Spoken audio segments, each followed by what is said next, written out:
A military enthusiast and university student inadvertently traverses into the world of Warhammer 40K, becoming a space marine. Lacking a system or the guidance of ancient beings, he must navigate this perilous existence. As a proletarian materialist warrior, through a series of fortuitous events, he ascends to the rank of chapter master.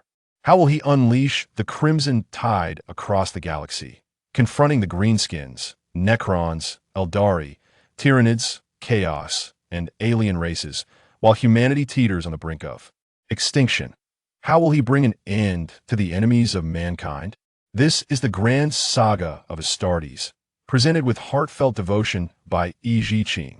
Chapter 1. How did I become an Astartes? Haha, the nuclear-powered aircraft carrier has launched. From now on, no one shall dare speak to us in a loud voice. Yizhi Qing was reveling with his university roommates. As fervent military enthusiasts, the advent of this naval behemoth had plunged their dormitory into jubilant celebration. I contend that this new aircraft carrier cannot possibly be the officially announced displacement of 100,000 tons. Just look at the draft in this photograph. Once the uninstalled equipment is accounted for, the final version must weigh at least 140,000 tons, Lin Xiuhua proclaimed loudly, his expertise in naval matters earning him the respect of the dormitory. Indeed, the official stated over 100,000 tons, so an additional 50,000 isn't unreasonable. Yang Song chimed in, engrossed in a shooting game yet eager to join the discussion. While you're busy with your toy guns, we're discussing aircraft carriers. A single missile would render your little gun useless. Yizhi Qing, a seasoned strategic gamer, expressed disdain for mere shooting games that only encouraged reckless charges. What do you know? You don't play, you cannot comprehend the thrill of charging in a battle now. That is true romance for a man. Nonsense. The grandeur of steel warships is the epitome of manly romance. Lin Xiuhua brandished his phone, now displaying the latest aircraft carrier wallpaper. The trio bickered animatedly, with Yang Song favoring the role of the frontline soldier, Lin Xiuhua reveling in commanding tanks across the wilderness, while Yizhi Qing held unique insights in strategic gameplay. Their differing preferences often led to spirited debates, resulting in a scarcity of cooperative gaming sessions. Recently, however, Yang Song had developed an obsession with a game named Warhammer 40K, frequently regaling his friends with tales of its vast universe during late-night conversations. The other two were not averse to it, treating it as an engaging bedtime story. Before they knew it, noon had arrived. As the group debated what to have for lunch, an advertisement popped up on Yang Song's phone. Guys, look, it says they are selling models of the new aircraft carrier limited edition. Yang Song exclaimed in astonishment, drawing the other two's attention. The official advertisement showcased a majestic and intricately designed model that captivated all three. My goodness, the detail on this carrier's aircraft is exquisite, and the radar is lifelike. They claim it's the finest of the finest. Look, there's the official logo. Shouldn't we buy one? Where can we get it? Let me check. There's a sales point just 2 kilometers away, and it's only 158 yuan. Such a bargain? I could skip my Huangmin chicken for 10 consecutive days. Let's go quickly. We must seize this opportunity. Move with the speed you usually have when going to the cafeteria. Brothers, shall we adhere to the old rule? Yang Song produced his campus card. Whoever the card points to shall go by it, no backing out. As the card spun in the air, it landed, pointing directly at Yizhi Qing. Suddenly, Yizhi Qing misstepped, and a sensation of weightlessness engulfed him. His first thought was, damn, who stole the manhole cover? His second thought was, what sewer is this? Is it for installing lights? Why is it so blinding? Then he completely lost consciousness. In a vast chamber filled with mechanical tanks and unrecognizable pipes, the floor and black metallic walls were adorned with various patterns and inscriptions of blessings. A space marine clad in white power armor inspected the metallic containers. Suddenly, he halted before one of the tanks, scrutinizing the readings on the display before nodding and pressing a red button.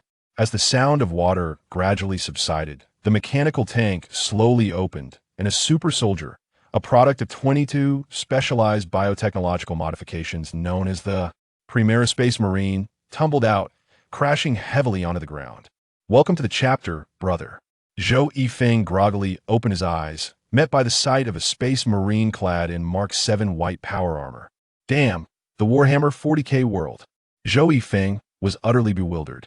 A slip of the foot? A blink of the eye? And now he was in another world? Who would believe such a tale? Wasn't it supposed to be heaven or hell?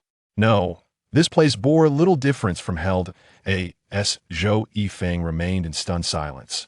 A super soldier in power armor approached him. What's wrong, brother? Do you feel any abnormalities in your body? No, instructor. May the Emperor protect.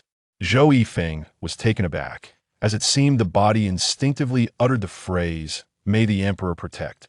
It appeared to be a reflex of this new physique.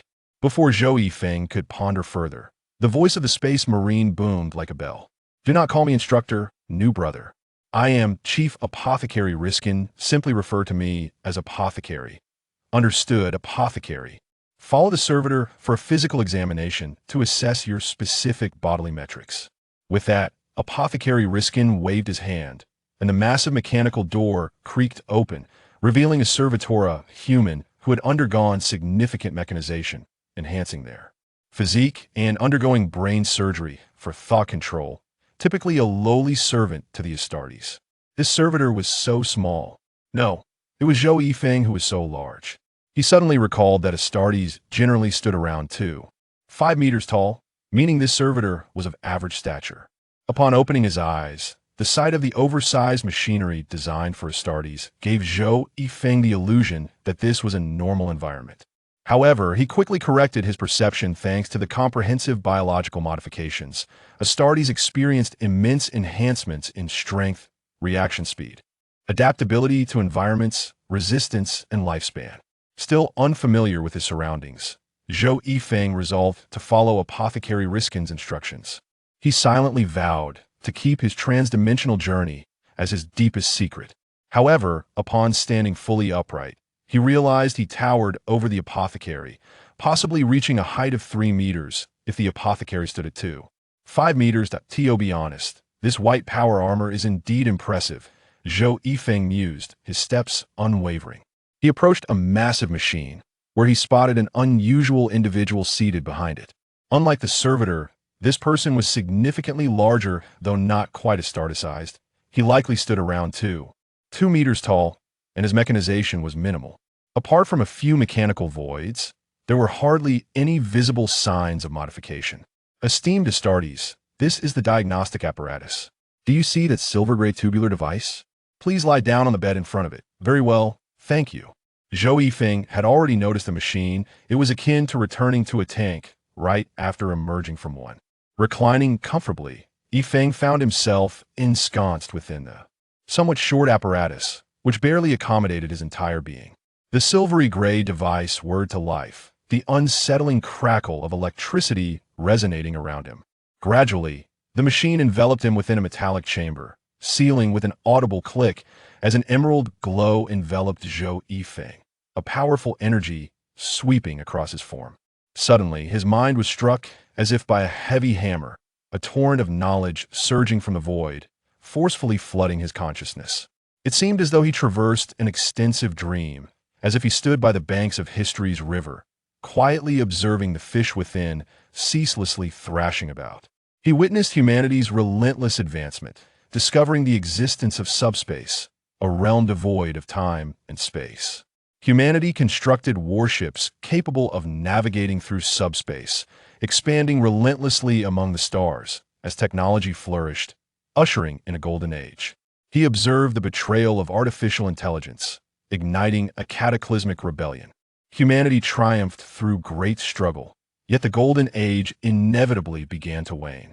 He beheld the Lingzhu ascend to dominance within the galaxy, their invincibility fostering an insatiable desire that birthed the malevolent deity of lust and depravity. This unleashed a colossal storm that ravaged subspace. At that time, none were aware of the dreadful foes lurking within subspace. The deity of terror, wielding dominion over courage, slaughter, fire, and glory.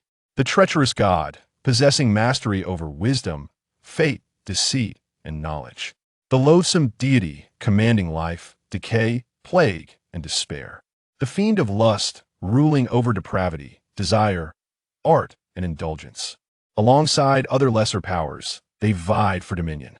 Humanity's routes through subspace and its communications were severed, leaving colonies scattered across the cosmos to succumb to technological regression and internal strife, marking the definitive end of the rejuvenated Golden Age. He witnessed the emergence of unique individuals capable of resonating with subspace and harnessing its energy, known as Lingnings. No one knew when they appeared or if they had always existed, perhaps referred to as shaman in ancient times. Ancient history was irrevocably lost to the dark tumult. He saw the most formidable Lingnings among humanity, the great emperor, who, during the 30K era, created the powerful bioengineered Thunder Warriors, unifying Terra Earth, and forging 20 genocide prototypes of Astartes to fight in his name.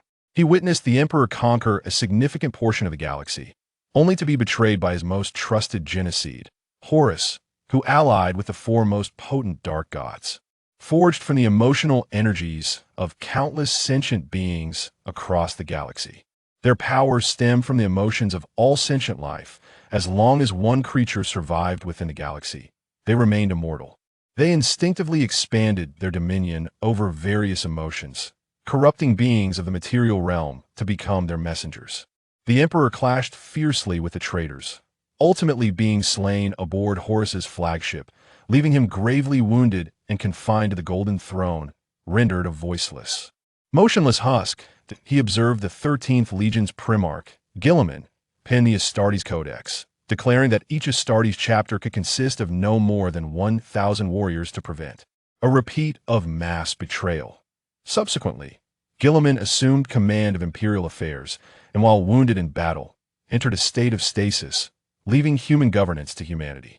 He witnessed humanity forsake the Emperor's truth of believing in science, instead venerating him as a deity.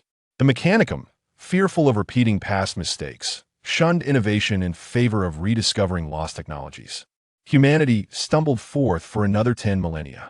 He encountered the myriad enemies of the human empire, traitorous Astartes aligned with chaos, the technologically advanced yet numerically sparse Aeldari fleets, the formidable and reproductive Orks, the ancient Necron civilizations that had succumbed to slumber, the Tyranids that devoured all beyond the galaxy, and the emergent alien race known as Tau. The galaxy wept amidst the conflagration of war. Zhou Yifeng battled, his soul wrestling with the immense history and his unwavering faith in the purity of the Emperor. A struggle ensued between his scant 20 years of memory and the vast expanse of 40K, a history spanning 40,000 years. I am a staunch materialist warrior, with no belief in any phantoms or demons. Let the nobility, dark gods, and alien races be damned. They are merely adversaries. If negotiations fail, we shall fight. If the imperial system cannot save humanity, then let communism rise to protect the people. The Astartes were created to safeguard humanity and are prepared to sacrifice for it. Let the crimson tide sweep across the galaxy. Zhou Yifeng awakened, slowly emerging from the metallic chamber, the voices of the great apothecary risen and his attendant reaching his ears. Are you certain the apparatus is functioning properly? The powerful fluctuations in his brain are clearly abnormal. Did you truly inspect the valve chain coils? Great apothecary, I assure you I checked thoroughly. After the previous recruit completed their examination, I double-checked and confirmed there were no issues. That shouldn't be the case. All data appears normal, except for the brainwave fluctuations. This is not indicative of Lingning. His height also seems unusual, nearly matching that of the elite guards. The great apothecary regarded Zhou Yifeng with suspicion as he emerged. Recruit, do you feel any discomfort in your body? None whatsoever, great apothecary. Merely a few minutes had passed, and yet Zhou Yifeng's closely guarded secrets multiplied. Was this the hospitality of a new world? His head had nearly exploded. Come back for a checkup in a few days. For now, as your first and final privilege as an Astartes, choose your name. Name? Do you still remember your original name? Theoretically, the modifications to Astartes would retain prior memories. Yet for some unknown reason, the improved version of the original Astartes seemed to have lost this trait. I do not, great apothecary. May I be called Yifeng? Yes, that is acceptable. There's a certain charm reminiscent of ancient Terra within it. Here is your report, take it, and proceed down the corridor. You will soon meet your new squad leader. The great apothecary cast a final glance at Zhou Yifeng's departing figure. This recruit piqued his interest. Was he a candidate for the think tank? Did he possess a cultural talent from ancient Terra? No. He had been merely an ordinary student from a distant colony. The great apothecary did not linger further, turning to inspect the suspected faulty apparatus. As Zhou Yifeng turned a corner, he began to read his examination report. The document was inscribed in the ancient Gothic script of Terra, and thankfully, the near-explosive influx of knowledge had subtly implanted a linguistic system within him. Original Astartes. Yifeng height, 3.01 meters weight, 396 kilograms gene seed, normal functioning black carapace, implanted poison glands, normal. Good heavens, I am an original Astartes. This variant of the Astartes is an enhanced model, undergoing 3 additional modification procedures, one of which bears resemblance to the Genocide prototype, making me larger, stronger, and more resistant to subspace corruption. With a height of 3 meters, I am considered tall among the original Astartes. Could it be the Genocide of the Fire Lizard Legion? Judging by the apothecary's facial scars, it should belong to the sub-faction bearing white scars. Zhou Yifeng deduced that this realm was not merely the Warhammer universe, but also the perilous 42K era. Otherwise, the existence of original Astartes technology would not be plausible. This indicated that the 13th Legion's Genocide, the regent of the human empire, Guilliman, had emerged from stasis, donning the armor of fate to lead the human empire once more. This indicates that the inept high lords of the human empire can no longer manage affairs. The Astartes have a formidable backing within the highest ruling body. The return of the authors of the Astartes Codex signifies that, under exceptional circumstances, one can indeed petition Guilliman for a special response, freeing themselves from rigid adherence to tradition. Negotiation is key to effective action. At this moment, Zhou Yifeng felt a surge of optimism, as if the path ahead was not insurmountably difficult. A glimmer of hope emerged in the darkness of the human realm. The great emperor still sat upon the golden throne like a living corpse. Yet the return of his most exceptional progeny, Guilliman, could refocus humanity's faith upon a tangible entity. As long as he stood firm, the human would not falter. Nevertheless, the trials that lay ahead would soon reveal to him the naivety of his thoughts. Yifeng pressed onward, traversing the final mechanical door. A vast expanse unfolded before him. The colossal training ground encompassed various shooting ranges and square combat platforms, flanked by an array of peculiar mechanical contraptions. Directly ahead loomed the immense Imperial Aquila emblem, beneath which were inscribed the words Green Sanctuary, followed by records of the battle company's histories. On the left wall resided a grand portrait of the emperor, while the right wall bore the likeness of the Genocide progenitor, Chagatai Khan. Each Astartes, the genetically enhanced super soldiers, is a modification based on the genetic templates of the 20 original progenitors crafted by the emperor himself. Yet, to Yifeng's astonishment, the battle company to which he belonged, known as the Green Sanctuary, was actually a subsidiary of the 5th Legion, the White Scars. This was a band of audacious warriors who thrived on speed, a stark contrast to the name Green Sanctuary. Perhaps this was related to their gene progenitor, Kagaris, a world characterized by fertile plains and stunning white mountains. Standing in the immense training ground, however, he found himself utterly alone. Yifeng wandered aimlessly until he raised his gaze. A vast starry viewport replaced the ceiling of the training ground, a dark band traversing the cosmos, with shimmering stars scattered on either side. The positions of the stars were not static, they moved rapidly. Or was it he who was moving swiftly? What? Was he aboard a warship? Or rather, was this the flagship of the Green Sanctuary? The formidable Astartes battle companies, or those reformed from the original 20 legions, possessed their own homeworlds as recruitment grounds and primary resource sources. However, the later established subsidiaries lacked such fortune. Absent the monumental merit of saving an entire planet, they typically operated from a single warship as their base. Given the modifications he underwent aboard this vessel, it was likely that the Green Sanctuary was indeed a fleet-based company. Now, however, a pressing question arose. Where were the others? In such a vast warship, where were the people? Wasn't it promised that a simple walk would lead him to the new recruits and instructors? Having traversed the entirety of the space, he found not a soul. Was he to experience the glitch of a story where the instructor ambushes him from the shadows, prompting him to rise in resistance, fighting evenly, only to receive praise for his potential before commencing training. A resounding rumble emanated from below the floor, causing the entire surface to tremble. Yifeng found himself bewildered. What is happening? Are the enemies attacking? Chapter 2. New Recruit Instructor Flores. Beneath the distant Aquila emblem, a mechanical door swung open with a flourish, revealing boisterous laughter. Ha ha! The new recruits have done, well, this time, those chaotic scum never anticipated that we would hollow out a meteor and hide within it. A volley of light lances took down a transport ship, not knowing how many traitorous chaos warriors we dispatched. Hey, who is that dazed fellow up ahead? Ah, another recruit. Brother Rishjan has done quite well. Seeing the valiant warrior at the entrance leading a group of soldiers clad in reconnaissance armor approaching him, Yifeng hurried to greet them. Greetings, recruit. What is your name? Hello, instructor. I am Yifeng. Very well. You shall no longer be known as Yifeng henceforth. You are rookie. What number was it? Oswin has gone to the 5th squad, so his number is free. You shall be rookie number 13. Rookie number 13, indeed. I am Flores Morojin. You may call me Instructor Flores or simply Floor. Yes, Instructor Floor. Yifeng discreetly observed this new recruit instructor. According to Astartes' organization, a battle company comprises 1,000 individuals, divided into 10 squads of 100 each. The first squad is the veteran squad that accompanies the company commander, while the 2nd through 5th are combat squads. The 6th through 9th are reserve combat squads. And the 10th is the recruit squad.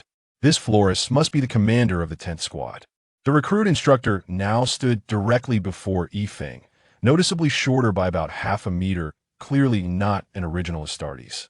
Yet his face bore scars, a testament to the tradition inherited from the gene progenitor Shagatai Khan, where warriors would carve scars into their flesh during a blooding ceremony.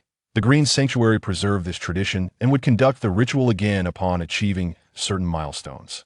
The scars on Instructor Floor's face indicated he was a seasoned veteran with over 200 years of service. Fall in, recruit, and line up at the back. All right, everyone, follow me.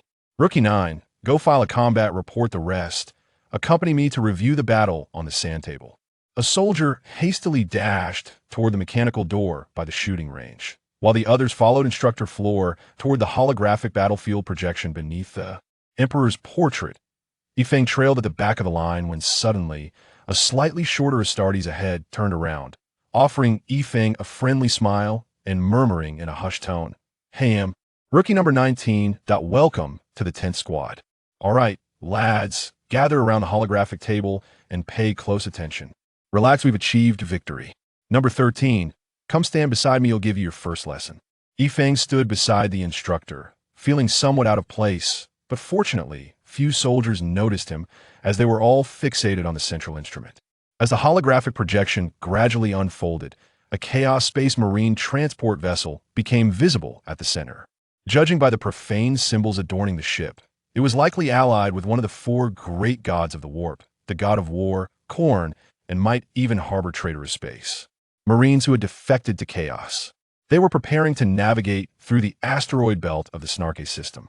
Meanwhile, from Floor's position, a Fury-class reconnaissance fighter appeared, a scaled-down version of the Rage-class assault craft, designed for speed with a reduced size, fewer weapons, stealth capabilities, and advanced targeting systems. This was evidently a reconnaissance mission led by Instructor Floor and his new recruits.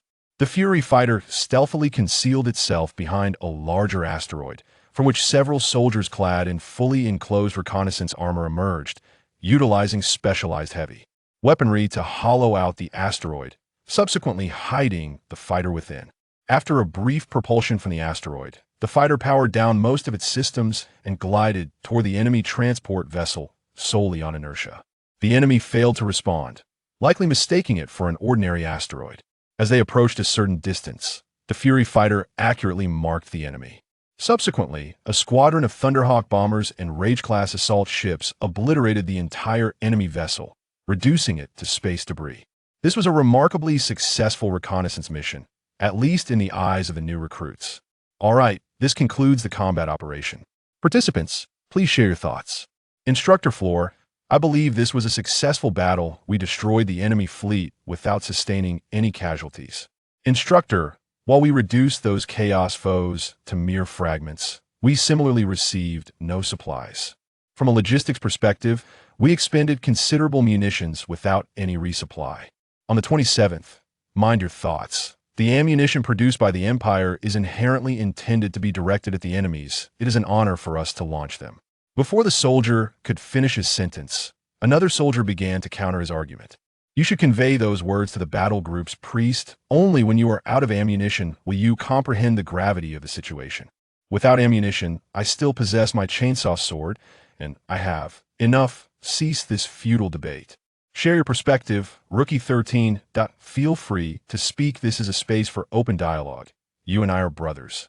Very well, instructor. Forgive my boldness, but I have 4 questions. First, where do they come from? Second, where are they headed?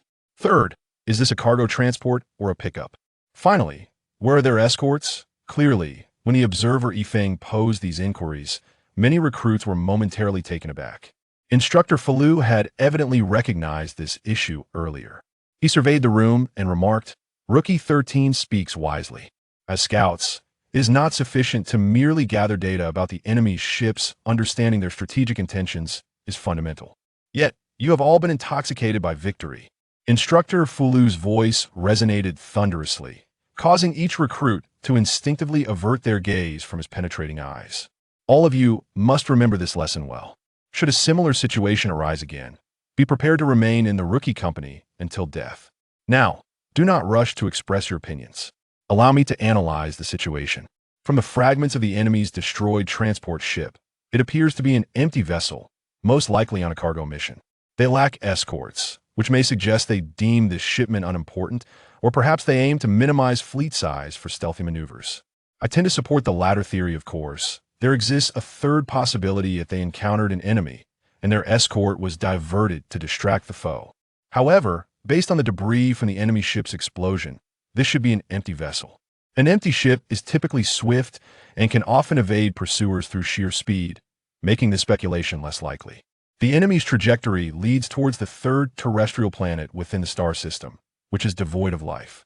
They may have constructed a covert outpost or munitions depot in this vicinity. I have contacted the third company's combat brothers. Results should arrive shortly. Upon concluding, all recruits gazed at the instructor with admiration. Instructor Fulu also turned his attention to Rookie 13, Yifeng, who felt uneasy under the scrutiny of so many warriors. Harboring secrets, one must avoid drawing excessive attention. Yifeng resolved to inquire about something everyone was aware of to alleviate the awkwardness. Instructor Fulu, may I ask why we are stationed here, given the absence of life? Now it was Instructor Fulu's turn to feel awkward, or rather, he was so embarrassed that one could metaphorically dig a 3-bedroom apartment beneath his feet. He couldn't simply state that the veterans had been cooped up on the ship for too long and wished to disembark for a joyride, though. That was indeed the case. Patrolling the Taiping Star domain is our duty. This is merely a routine check. A coincidence that I see indeed. Routine inspections are crucial. Instructor Fulu prepared to say something to break the uncomfortable atmosphere. Rookie 13, you possess considerable talent. I am confident that with ample training, you will become an exceptional warrior. Now, suddenly, Instructor Fulu's communicator emitted a series of beeps. The message revealed that the third company had discovered a cache of munitions belonging to the Chaos Warriors on the third terrestrial planet, containing a substantial number of thermite bombs and several Chimera armored vehicles. Naturally, the stationed Chaos Acolytes and 2 Chaos Space Marines have been reduced to nothing but dust. Following this, Instructor Fulu led the recruits to the Church of the Battle Group's priest, which was essentially a specialized chamber adorned like a church, with walls and columns etched with sacred blessings, rows of consecrated vessels, and statues of the Emperor, all permeated by the scent of incense.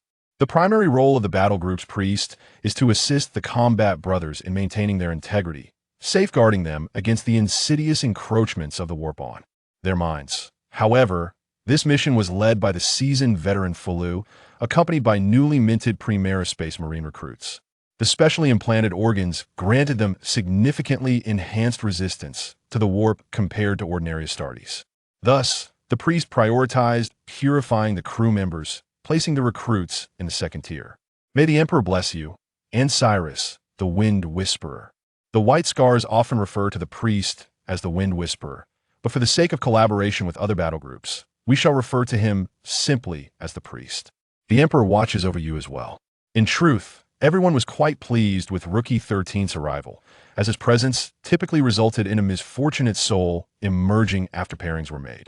This lone warrior often found himself at the mercy of Instructor Fulu or other combat company brothers during their downtime, engaging in friendly sparring, fostering camaraderie. Amidst bruised recruits, the White Scars are a group of fiercely spirited space marines who never shy away from challenges. Their intrinsic pride as sons of the prairie prevents them from accepting defeat in unknown combat. This training session involved unarmed combat. In the words of Instructor Fulu, in battle, guns may fail, knives may break. The only weapon you can truly rely on, your ultimate tool, is your fists. Yifeng was set to spar with Rookie 5, named Jiajia, who was curiously observing this new recruit. Jiajia felt a tinge of delight, for he had been paired with a rookie primarily because his close combat skills were the weakest among all. He was one of the few snipers in the Green Chapel, dedicating most of his energy to honing his marksmanship. Thus, his melee combat abilities had progressed slowly.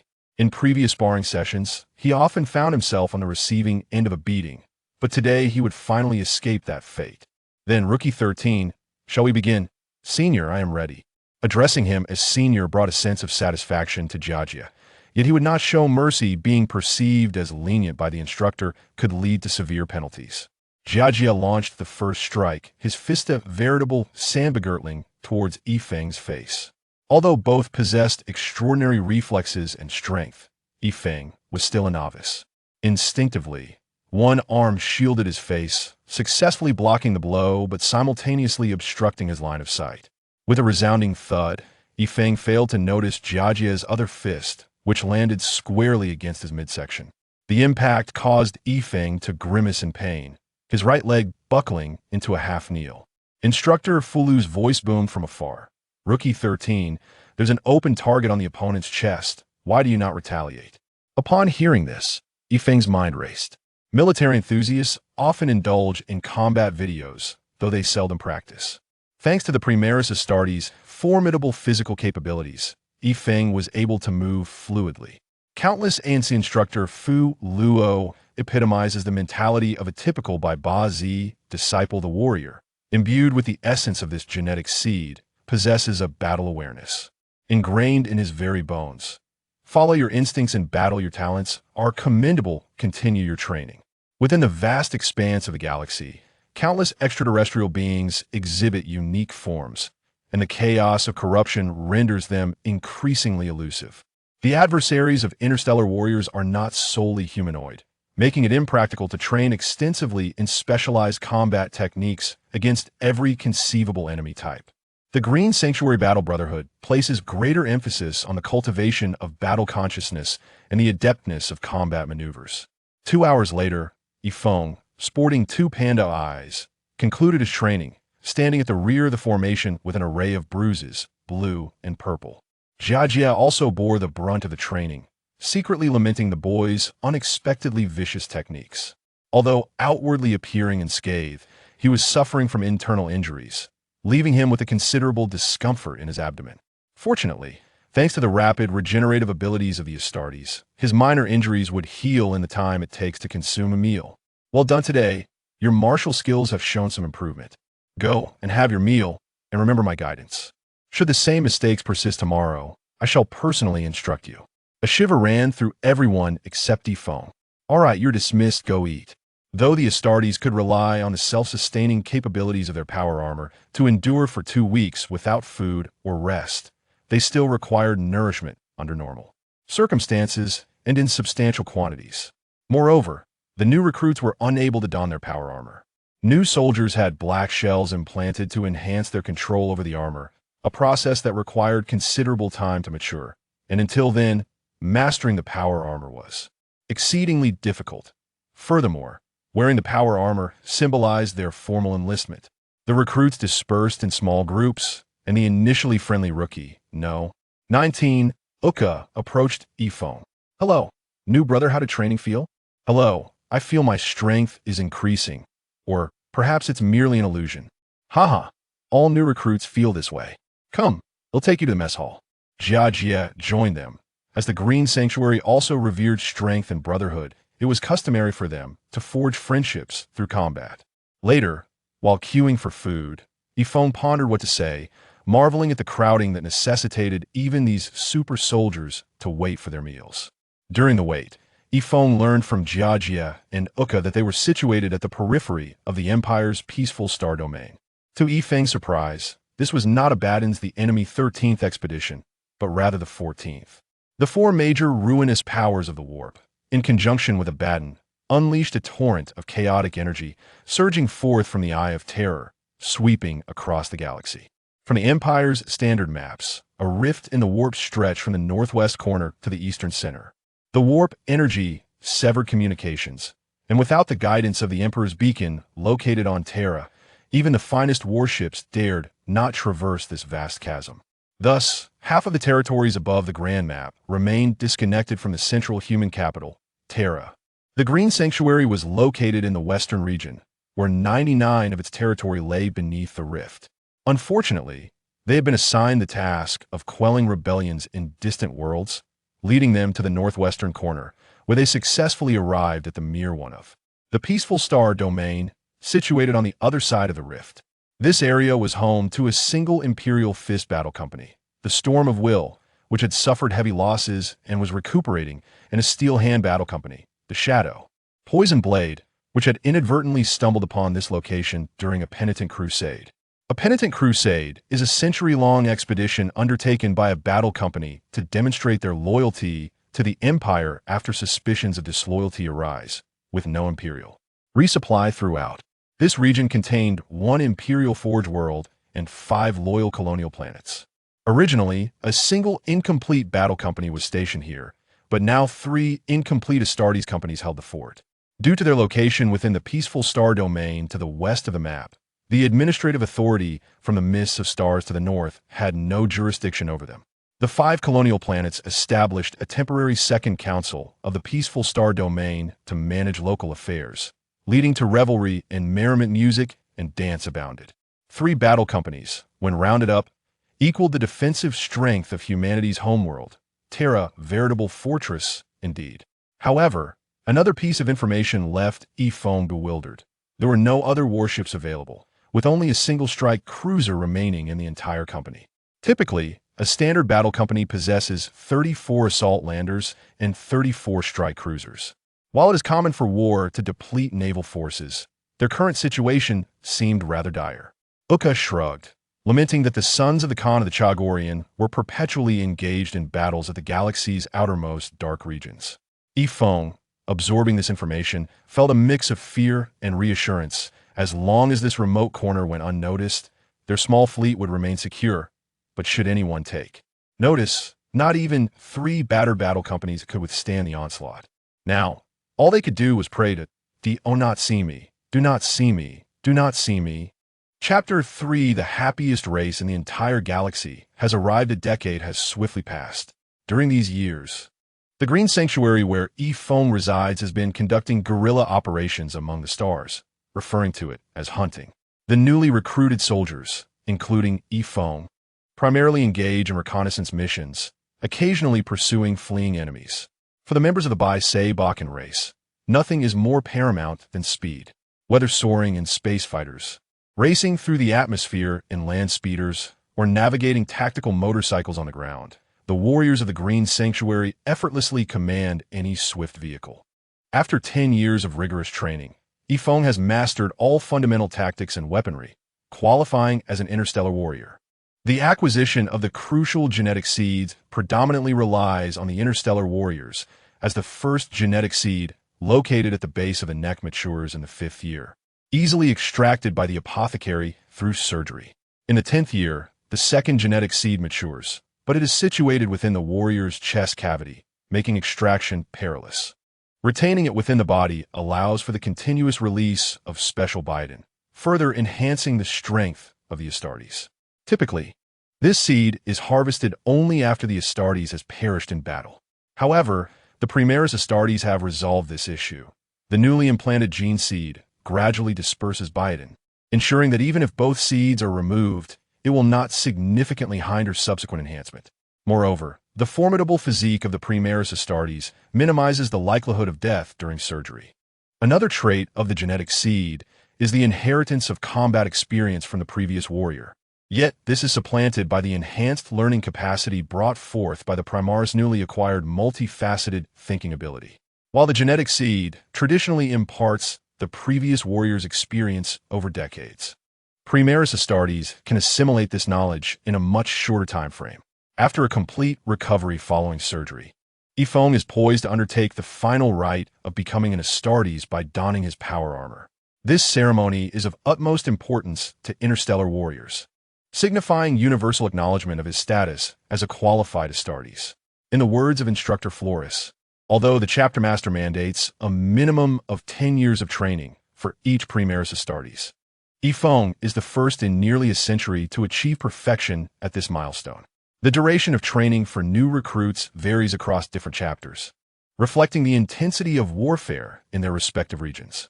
In peaceable areas, training can extend to 50 or even 100 years, while in regions of extreme conflict, there may be no training period at all, exemplified by the Shark Eater chapter, where recruits are thrust into battle mid-transformation, continuing their training only if they survive. The acolytes fervently chant sacred hymns, anointing Yifeng with blessed oil, as the modular Mark X power armor is systematically affixed to his frame with the aid of various mechanized devices. When the installation of the armor's most robust component, the shoulder guard, commences, Instructor Flores insists on inscribing the numeral 13 in High Gothic within shoulder guard to bless the warrior he has long believed in. As the fully formed black shell connects with the power armor's servo system for the first time, Yifeng feels a seamless integration, as if the armor has become an extension of his own body. Clad in the imposing white power armor, Yifeng stands at the threshold of the armored chamber, surrounded by numerous servitors and combat thralls, primarily those who survive their transformation into Astartes, yet remain unchanged. From this day forth, rookie number 13 shall be succeeded by another new recruit. Henceforth, he shall be known as Yifeng. Today, he will report to the 4th Company, where his friend Jajia has already graduated 6 months prior. Herein lies yet another departure from the sacred tenets of the Astartes. Newly inducted warriors are typically assigned to reserve combat units, serving in destruction squads to obliterate enemies with firepower. Only seasoned veterans earn their place in assault squads, where they wield melee weapons and dance on the precipice of death. Is there such a custom among the Baiseba? Absolutely not. Each warrior rides their motorcycle, racing forth with abandon. As Yifeng strides down the corridor, he is no longer surrounded by the playful banter of fellow recruits, but by true Astartes warriors from various combat units. A large numeral 43 adorns the dormitory door, marking it as the residence of the 4th Company's 3rd Combat Squad. Upon entering, the gaze of 7 Astartes converges upon him. Ah, old friend, you've arrived. Come. Introduce yourself. This is my new recruit brother, Yifeng, an adept rider of the Raider-type motorcycle. Hello everyone, I am Yifeng. I am new here, and I look forward to your guidance. Yifeng scans the room, noting that among the 8 Astartes, only he, Jajia, and an unnamed warrior are Primaris Astartes, while the remaining 5 are standard Astartes, 3 of whom are seasoned veterans with over a century of experience. He recalls from the tales of his former roommate before his transition that Astartes typically possess individual quarters, along with their own armory and facilities. However, reality sometimes diverges from mere rumor. Come, let me introduce you. This is our squad leader, William, who has fought for over 190 years, amassing extensive combat experience as he steadily approaches the milestone of 200 years of service. Greetings, squad leader. Excellent. Another fresh blood joins our combat squad. Welcome. How do you find this bed? Of course it is fine. I shall follow your arrangements. Yifeng is indifferent about where he sleeps. This is our deputy leader, Kshevich. Hello, recruit. I hope you can survive a long time. Hello. Do not mind him, Yifeng. That is simply his nature. This is the greatest blessing he can offer you. This is Charles, and this is, under normal circumstances, Jajia, as a sniper, would belong to the suppressor squad, tasked with utilizing jetpacks to seize high ground for anti-material sniping. However, The Green Sanctuary chapter has its unique structure. Every Can is an adept racer, capable of blasting enemy armored vehicles while racing at high speeds with anti-material sniper rifles slung over their shoulders. Yifeng has joined a combat company. At this very moment, another Astartes chapter, the Iron Hands chapter Shadowblade Company, is executing a penitent crusade, preparing to venture to a rebellious world that rose against them 4 centuries ago. Located within the Atrus star system's terrestrial colonies. Upon reaching the periphery of this star system, the Shadow Blade Company encounters no enemies, merely the remnants of numerous warships, indicating that a battle has transpired here. After scanning the debris, they discover an unexpected adversary, the Orks. Orks, also known as greenskins, are a breed of war machines, seemingly engineered through advanced biotechnological modifications by higher civilizations. They possess enormous heads, with their large mouths occupying a significant portion, and their robust limbs can easily crush human armor. Their biology is uniquely hybrid. They embody characteristics of animals, plants, and fungi. They can replenish energy through sustenance or harness photosynthesis from sunlight. The reproduction of orks is equally peculiar, employing a spore dispersal method akin to mushrooms. In essence, should an ork perish without immediate incineration of its remains, it will disseminate countless microscopic spores. Within months, a multitude of orks will sprout from the ground. If one believes that orks dominate the galaxy solely due to their formidable physical prowess, that would be a grave misconception. Each ork is enveloped by an invisible aura unique to their race, referred to as whack energy, as they can only utter guttural sounds. This particular energy possesses the capacity to distort the fabric of reality in a certain sense. For instance, a green-skinned being once fashioned a dilapidated motorcycle, convinced that it could function, even under circumstances that defy the laws of physics. Miraculously, this rickety contraption indeed managed to operate. This phenomenon is hence referred to as Li. The terror of the Aukesh orks extends beyond this. Upon emerging from the earth, many are diminutive, deformed creatures referred to as Pijing, the least favored of their kind. In times of discontent, they are struck, and in moments of joy, they are similarly struck. Lacking guided systems, missiles are launched with Pijing as makeshift guidance. Slightly larger orks are known as Luapi Xiaozi. When these ordinary green-skinned orks congregate, if one among them harbors ambitions of leadership, it can influence the energies of its peers, enabling it to gradually grow in stature and strength, ultimately becoming the leader. Should it defeat formidable foes or accomplish deeds that earn the admiration of its kin, this process accelerates. A greenskin leader will generate a vast energy field around them, attracting more of their kind and subsequently growing even stronger. If one perceives them merely as a brutish collective, they are mistaken. Their technology does not require gradual development, as it appears to be imprinted directly within their genes. The greater their numbers, the more swiftly their technological advancements occur. In times of conflict or continuous warfare, their technology experiences exponential growth. Perhaps one month, they wield rudimentary axes, and the next, they possess the capability to wield advanced firearms. In a matter of years, the green-skinned orks could ascend to a technological era of space exploration. Their technology is characterized by large calibers, immense power, and instability. Moreover, their collective intelligence fluctuates with the size of their energy fields. 10 green-skinned orks may be 10 fools, yet 100 billion gathered together could embody 100 billion geniuses. They possess a terrifying capacity for warfare and an insatiable desire for battle, as noted by the Imperial Daily's incisive commentary. They are the happiest race in the galaxy, reveling in conflict, and, if none exists, they create conditions to instigate one. The sole method to vanquish the green-skinned orks is to defeat their leader and eradicate them before they can achieve critical mass, incinerating all corpses and surrounding territories.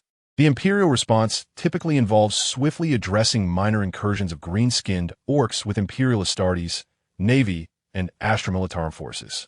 In instances of large-scale invasion, where expulsion proves excessively difficult, an extermination order is issued, obliterating all life on the planet, typically employing viral bombs, whirlpool torpedoes, or orbital bombardments.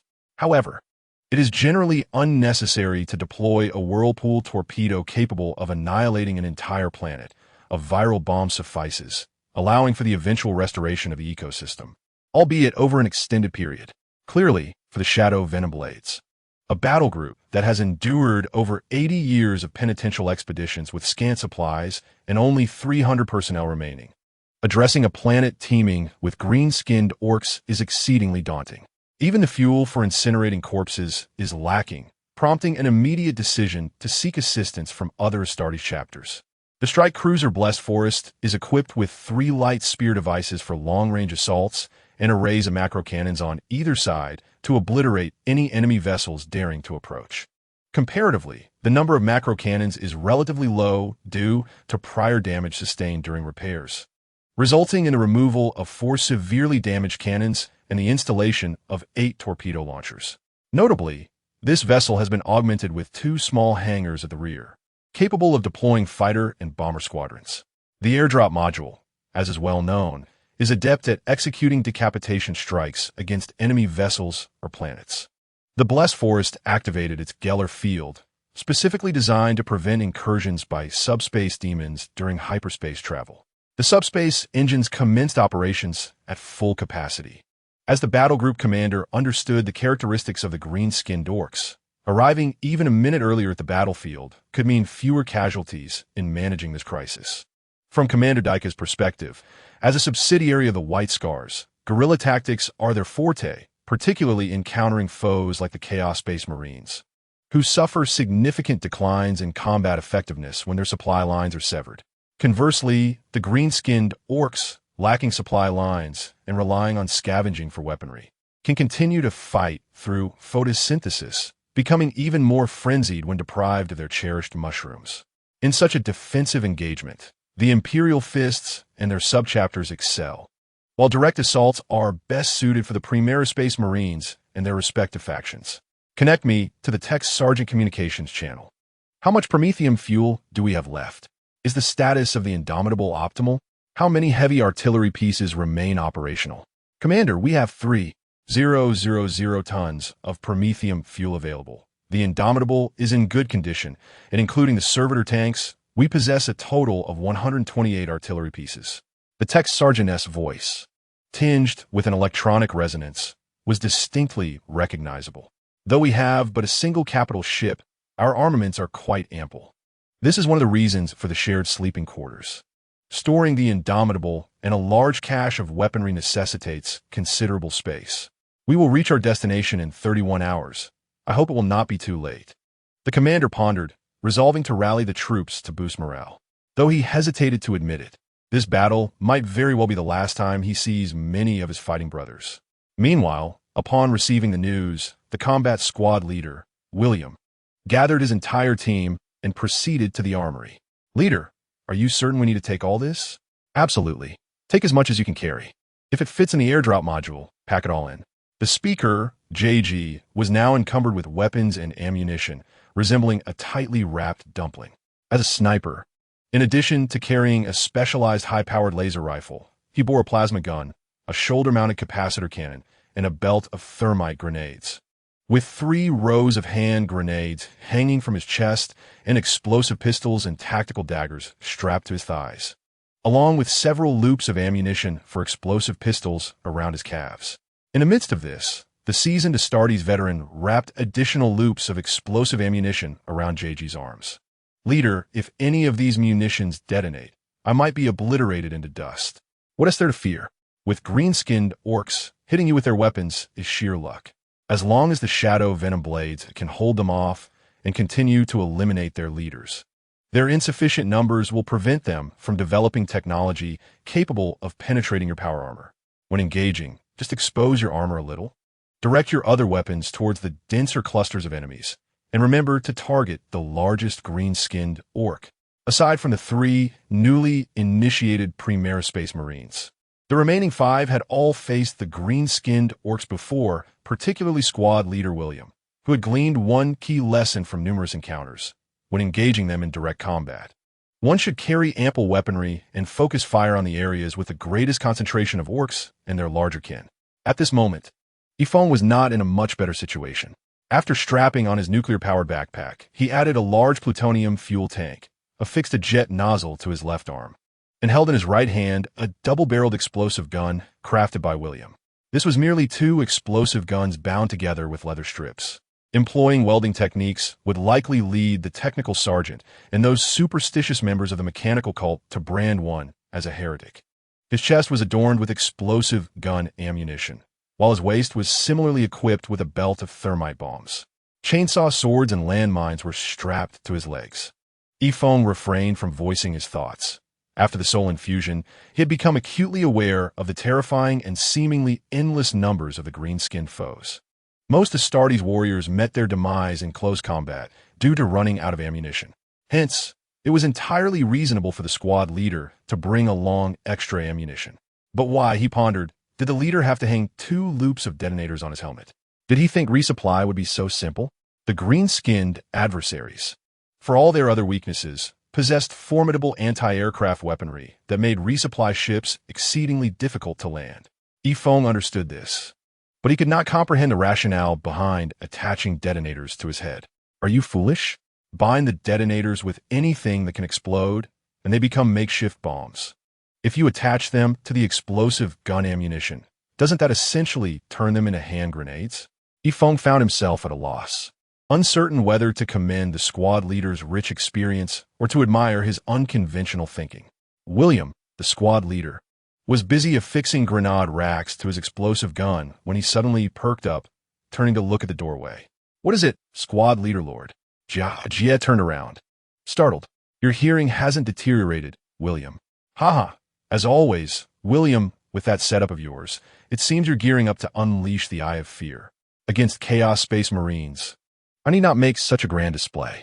However, facing the greenskins, I must indulge in a proper slaughter. Very well, brother, enjoy the kill. Commander Daika walked towards the next squad, without worry for William. This excessive equipment was merely a remnant of his first battle against the greenskins, indicative of his fervent battle spirit, but not a desire for death. Those who quietly sat aside, soothing their power swords machine spirits, were the ones who truly needed uplifting. The heavily equipped 3rd Combat Squad of the 4th Company arrived at the cathedral aboard the warship, where the priest was offering final blessings. Naturally, several warriors in the squad were feeling quite embarrassed. Others were carrying ammunition boxes and weapon crates. At the very least, some had added supply bins to their backpacks, connecting them to their explosive guns. Why were they the only ones so oblivious, completely strapped in? Thankfully, due to the time spent donning equipment, they were the last combat group to reach the cathedral. They quietly hid at the back, not daring to make a sound. The battle group priest looked with surprise at the last squad, but when he saw William, his expression softened. Once the priest finished his blessings, the entire 3rd Squad rushed towards the airdrop bay launch zone, hoping to enter before the other battle brothers arrived, determined not to be seen. It would be too embarrassing, or rather, too shameful for the Astartes. As the combat servitor prepared to ceremoniously open the airdrop bay door, he looked up and met the murderous gazes of several Astartes through their tactical visors, hastily unlocking the door. Indeed, as expected of the Space Marines, the aura of battle is palpable, the combat servitor murmured softly. Chapter 4. A direct confrontation. Commander Daika tightened his fists as he gazed at the wreckage before him. They had entered the Aeldari star system, and the space station in orbit around the planet had been utterly destroyed. Even from space, the warriors could clearly see the massive clouds of smoke arising from the planet due to colossal explosions, along with the sweeping green tide. Commander, the avian servitor array has scanned this planet. There are 2 nests and 1 foundry, as well as an agricultural zone. A military fortress exists at the North Pole. Current intelligence indicates that the agricultural zone and 1 nest have completely fallen. The Shadow Poison Blade Battle Group is holding out in the other nest, awaiting reinforcement. The foundry has been reduced to ruins, likely due to the Shadow Poison Blade Battle Group's actions. The military base in the North Pole remains intact, with approximately 10 million soldiers and 150 million civilians holding their ground. The number of survivors in the nests is currently unknown. Commander, they claim that if we provide assistance, they would willingly join the Empire. Daika snorted coldly. Even if Chaos Space Marines were to arrive, They would unhesitatingly embrace the faith of the warp if it meant survival. Understood. Open all channel communications. We will assist the survivors in holding their ground. 9 hours later, we will rendezvous with the Storm Battle Group and launch a full counterattack. Yifeng was unclear about the events unfolding, only knowing that the veterans of the First Company and the Second Company would support the nests, while the Third, Fourth, Fifth, and Sixth Companies would head to the North Pole military base to assist in defense while awaiting counterattack orders. Yifeng consumed his last military ration from the external supply conduit. Thereafter, contact with the warship would be severed until they reached the ground and re-established the signal system. Squad leader William felt a twinge of anxiety. He glanced at the airdrop bay, which was originally designed for 10, now containing only 8, with the remaining spots filled with munitions. Is this enough? It should be, but what if it isn't? I need to think of some contingencies. The Supreme Commander of the North Pole military base, Tristy, was anxiously scratching his head until it gleamed like a polished dome. With the ongoing deterioration of the war this month, their defensive capabilities were stretched thin. Observing this phenomenon, the planet's actual ruler, Hammers, let out a sigh of relief. If the fleet's attack had merely been a meteor shower, the damaged structures could be quickly rebuilt. Unfortunately, he celebrated too early, for the greenskins emerged from the meteors, or rather, their ultra-simplistic landing pods, charging towards the onlookers. The military swiftly mobilized, initially eradicating a few green-skinned orcs from the smaller meteor sites.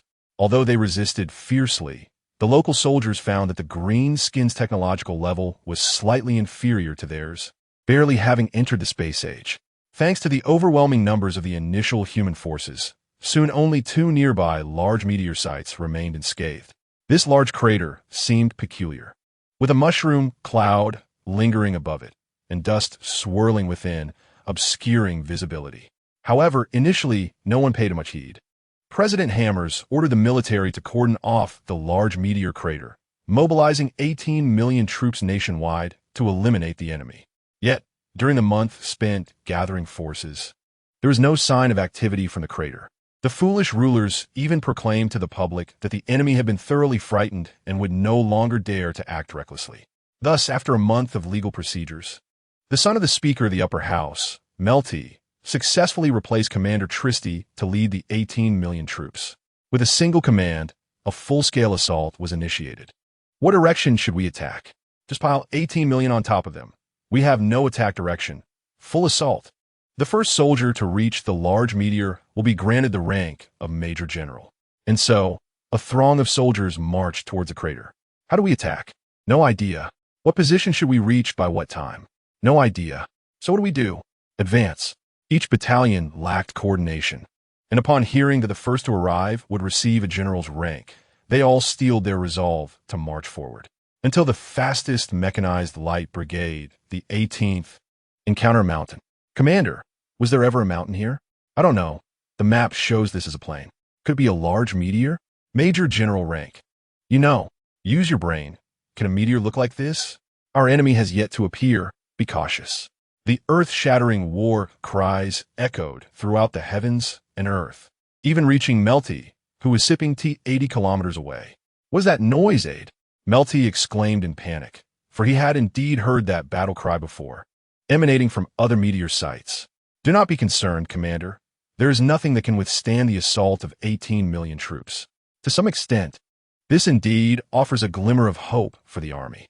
However, the 18th Light Mechanized Regiment was not so fortunate. Commander, that is not a mountain.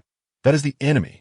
The Orks had amassed into a towering mountain, surging forward with excitement at the sight of their prey. "What are you waiting for? Everyone turn around and run." "What nonsense! I have 10 million behind me. We shall face the enemy. With 18 million encircling us, how can we contend with a mere 40,000 at our back? Look ahead, at least 1 million. Advance? That would be courting death. Open fire, open fire. How did you lead us here? Why are there greenskins everywhere?" "Commander, I led the way. There is no mistake.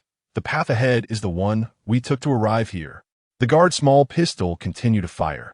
Yet the first wave of attackers no longer resembled the frail greenskins they had encountered in the past. Instead, they were now hulking brutes clad in metal. The ordinary bullets of humanity merely clanged against them, Only intense explosions could topple their formidable forms. The greenskins had spent the past few days not merely breeding, but also digging, because they had stumbled upon an iron mine. The greenskin warlord, the leader of these greenskins, Misai Tombwa, was in exceptionally high spirits. Those foolish indigenous creatures did not immediately attack. Instead, they remained motionless. Great Warlord Yalutin, how is your research progressing? Boss, we have extracted a vast quantity of iron ore and produced a plethora of delightful contraptions. The lads are mostly equipped with iron shells and armed with iron spears. That is not what I inquired about. I meant that massive contraption. Ah, you mean that one? It will be ready in a month. Excellent. Have the little ones dig a pit around the perimeter to bury themselves. It was evident that the others did not comprehend why, despite their regular consumption of mushrooms. They were not mushrooms themselves. Fools! Once the food passes by, you can emerge from the earth. Then the food cannot escape. All the greenskins erupted in jubilant war cries at this brilliant idea. Commander, wake up! We still have the Guard Division and 15 elite mechanized regiments. But what can a mere 100,000 do when we are 18 million? Commander, we have merely been ambushed, not entirely annihilated. As long as they can withdraw, we can regroup and fight again. We can still win. The 15 heroic divisions that fought desperately to break through returned with only 36 warriors. In the ensuing month, the greenskins stormed through cities and territories, capturing over half the planet. The former commander, now the chief commander of the Arctic military base, Yizhi, had spent the month sheltering refugees and fortifying defenses. He was acutely aware that waiting for the bureaucrats to make decisions would be futile. So he immediately reinforced the military base, gathered all available food supplies, and prepared for prolonged warfare. The greenskins, having scavenged the area too thoroughly, found themselves temporarily lacking the means to launch an attack due to the absence of food. Subsequently, Yizhi lived in a state of constant alarm, receiving tidings of both good and ill. Commander, we have suffered another defeat at the front, and we have lost the agricultural food zone. Commander, the garrison at the food zone is retreating with the remaining supplies. Commander, the Mikyu stronghold has been breached. Commander, the Foundry district has fallen, and nearly no one escaped. Commander, the Space Marines have arrived. Commander, our ammunition may not last 2 weeks. There are too many greenskins. Commander, the Space Marines are preparing to land, using drop pods to fight alongside us. Commander, the Space Marines are heading towards the Milanko stronghold. Those cursed stronghold dwellers claim to be rulers and say that if we save them first, they will surrender the planet to the Empire. Commander, the Foundry district is being utilized by the greenskins to manufacture weapons. How have their weapons become so advanced? Commander, the Foundry district was destroyed by the Space Marines. Commander, the Space Marines have suffered heavy casualties. They too are on the brink of collapse. Commander, the Green Chapel Battle Company has arrived. With a whoosh, the drop pods departed from the Blessing Force strike cruiser, hurtling towards their respective targets. Yifeng felt an immense force tearing at them. The powerful acceleration could instantaneously cause a mortal's head to explode. Yet for the Astartes, it was merely a slight discomfort. Meteors streaked across the sky, crashing onto the planet's surface. The last such phenomenon had heralded bloodshed and death, while this time it would bring salvation. The tremendous thrust decelerated the drop pods to less than 1 meter per second, and the formidable Astartes burst forth from the pods, opening fire. The commander of the Arctic military base, Yizhi, had long since informed the entire army of the incoming support, and the warriors who had not seen an Astartes in centuries eagerly anticipated their arrival, while simultaneously questioning whether these champions of the Emperor could truly save them from their dire plight. After all, none had ever encountered this most reliable killing force of the Emperor. The drop pod of the 3rd Combat Team crashed into a snow-white peak, sending debris flying that nearly injured the soldiers in the adjacent defensive position. Group Leader William was the first to emerge from the drop pod, followed closely by Yifeng, as a thunderous cheer rose like a tidal wave before them. Wait, this is not what I envisioned. We should not land and see a sea of people. Oh no, a green sea of greenskins is charging at us, and then we should be firing our explosive weapons at them, right? Oh my God, our saviors have arrived. Look how magnificent they are, like deities descended from the heavens. Observe how they are covered in weapons. They certainly appear formidable and will undoubtedly deliver a painful punishment to the greenskins. Oh, look at their weapons, their armor, how advanced and sacred. They will surely make the greenskins flee in terror. After enduring prolonged battles filled with despair, the soldiers did not hold back their scant praise. As those who had struggled in darkness finally glimpsed the dawn of hope, the soldiers of the third group felt a bit bashful from the accolades, especially when praised for their appearance, adorned with grenades and explosive ammunition.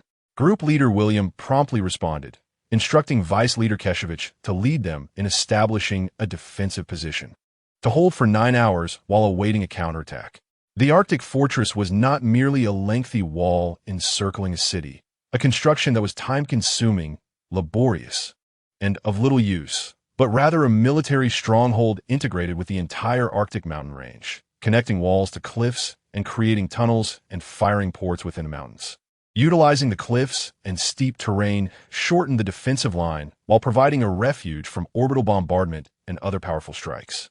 The Void Shield was established at the core of the well-defended fortress, providing exceptional safety, a bastion that could endure and survive, equipped for a prolonged stand. In theory, the third group's defensive position should have been within the tunnels filled with firing ports directly beneath them, but Group Leader William made a significant decision. He chose to position their defenses atop the peak. Keshevich, what are you saying, leader? Have you lost your senses? The vice leader was clearly astonished by this seemingly illogical directive.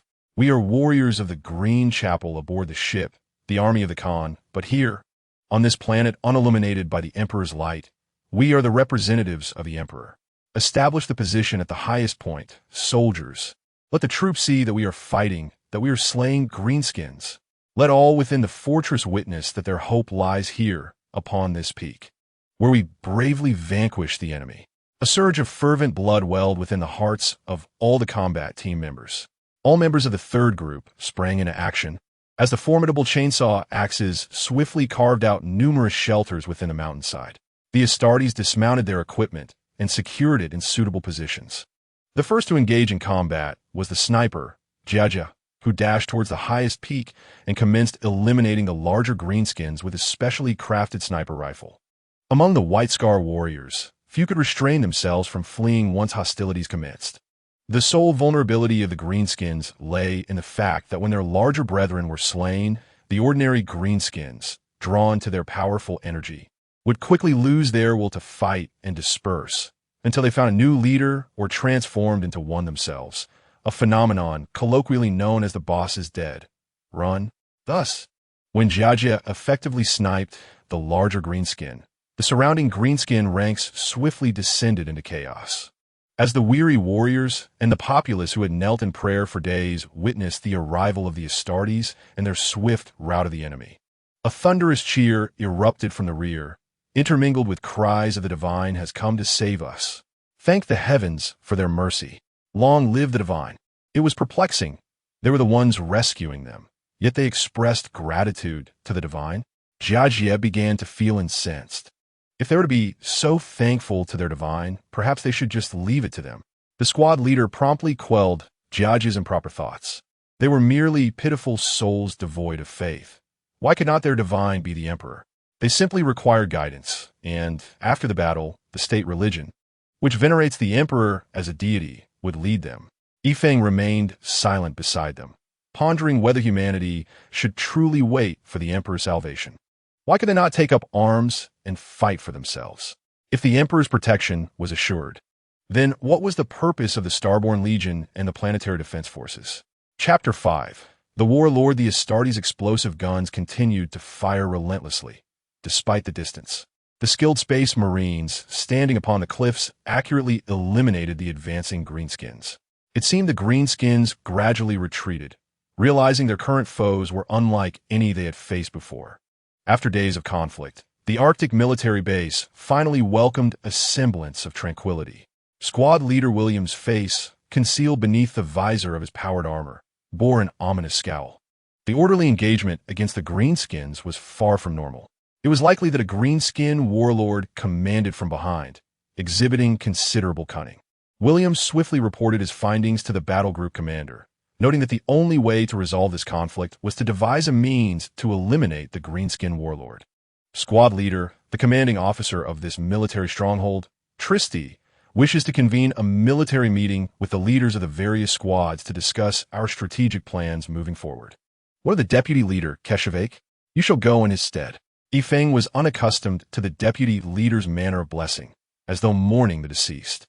At times, one could not help but lament the unpredictability of life.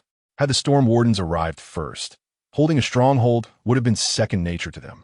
The tardy Green Chapel could have freely engaged in high-speed assaults within Greenskin-occupied territory. Raids sandwiched between the two battle groups alongside the Shadow Serpent battle group. Adept in mechanized warfare, the Greenskin horde would pose little challenge.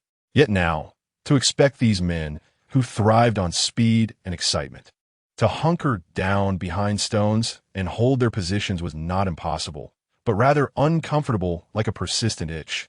All right, everyone, let us share our thoughts. Jiajia, you have the clearest view from the heights. You may begin. Squad leader, I believe that while eliminating the larger greenskins can effectively repel them, it merely addresses the symptoms rather than the root cause. The dispersed greenskins will soon find a new leader, who will then grow into a larger foe and launch renewed assaults upon us. What do you think, Charles? Upon hearing this, Squad leader William was nearly driven to seize the stronghold's armory for himself. As a staunch advocate of overwhelming firepower, he was deeply troubled to see most of the stronghold's cannons rendered silent. In response, he even concocted a plan to bury the remaining shells within the stronghold on the battlefield, waiting for the next greenskin assault to trigger them with Jiajia's sniper rifle. Indeed, as masters of lightning warfare and decapitation strikes, the Astartes understood the weaponry required for their favorite tactics. When securing a fortress, they could expend a significant amount of cumbersome or immovable weaponry. I have an idea to defend a longer front line, Yifeng interjected. The 3-3 infantry tactic is deeply entrenched. It is an essential strategy to hold a longer front with fewer personnel, and it is imperative to master. Squad leader, look. The peak where Jiajia stands offers a broad field of vision, encompassing the entire battlefield of our defensive line, and the greenskin artillery is unlikely to reach such heights. Merely deploying a laser rifle, there would be a waste. If we instead positioned a heavy plasma cannon or a long-range plasma gun, we could annihilate the larger greenskins and the surrounding greenskin ranks, effectively exterminating entire tribes of larger greenskins. The only greenskin weapon that could threaten such an elevation would be missiles or flying scouts. We could leave an Astartes armed with an explosive rifle for aerial defense and initially deploy 3 Astartes at the summit.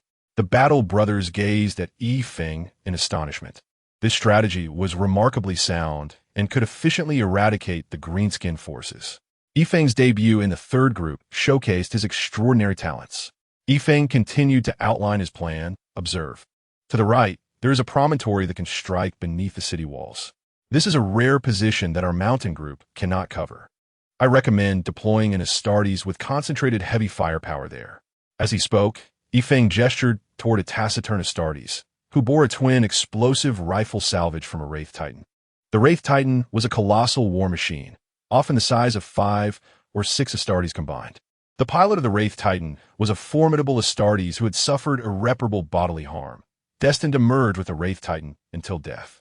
Due to their injuries and the extreme pain associated with their connection to the Wraith, only the slaughter of enemies could alleviate their suffering.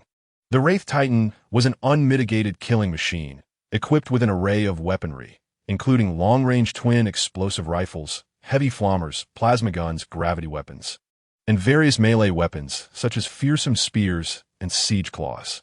The equipment dismounted from the Wraith was colossal, rendered too unwieldy to carry even during airdrops, instead placed in 2 vacant slots. However, it was evident that such fixed weaponry was better suited for the fire point. To the left of that promontory was an opening.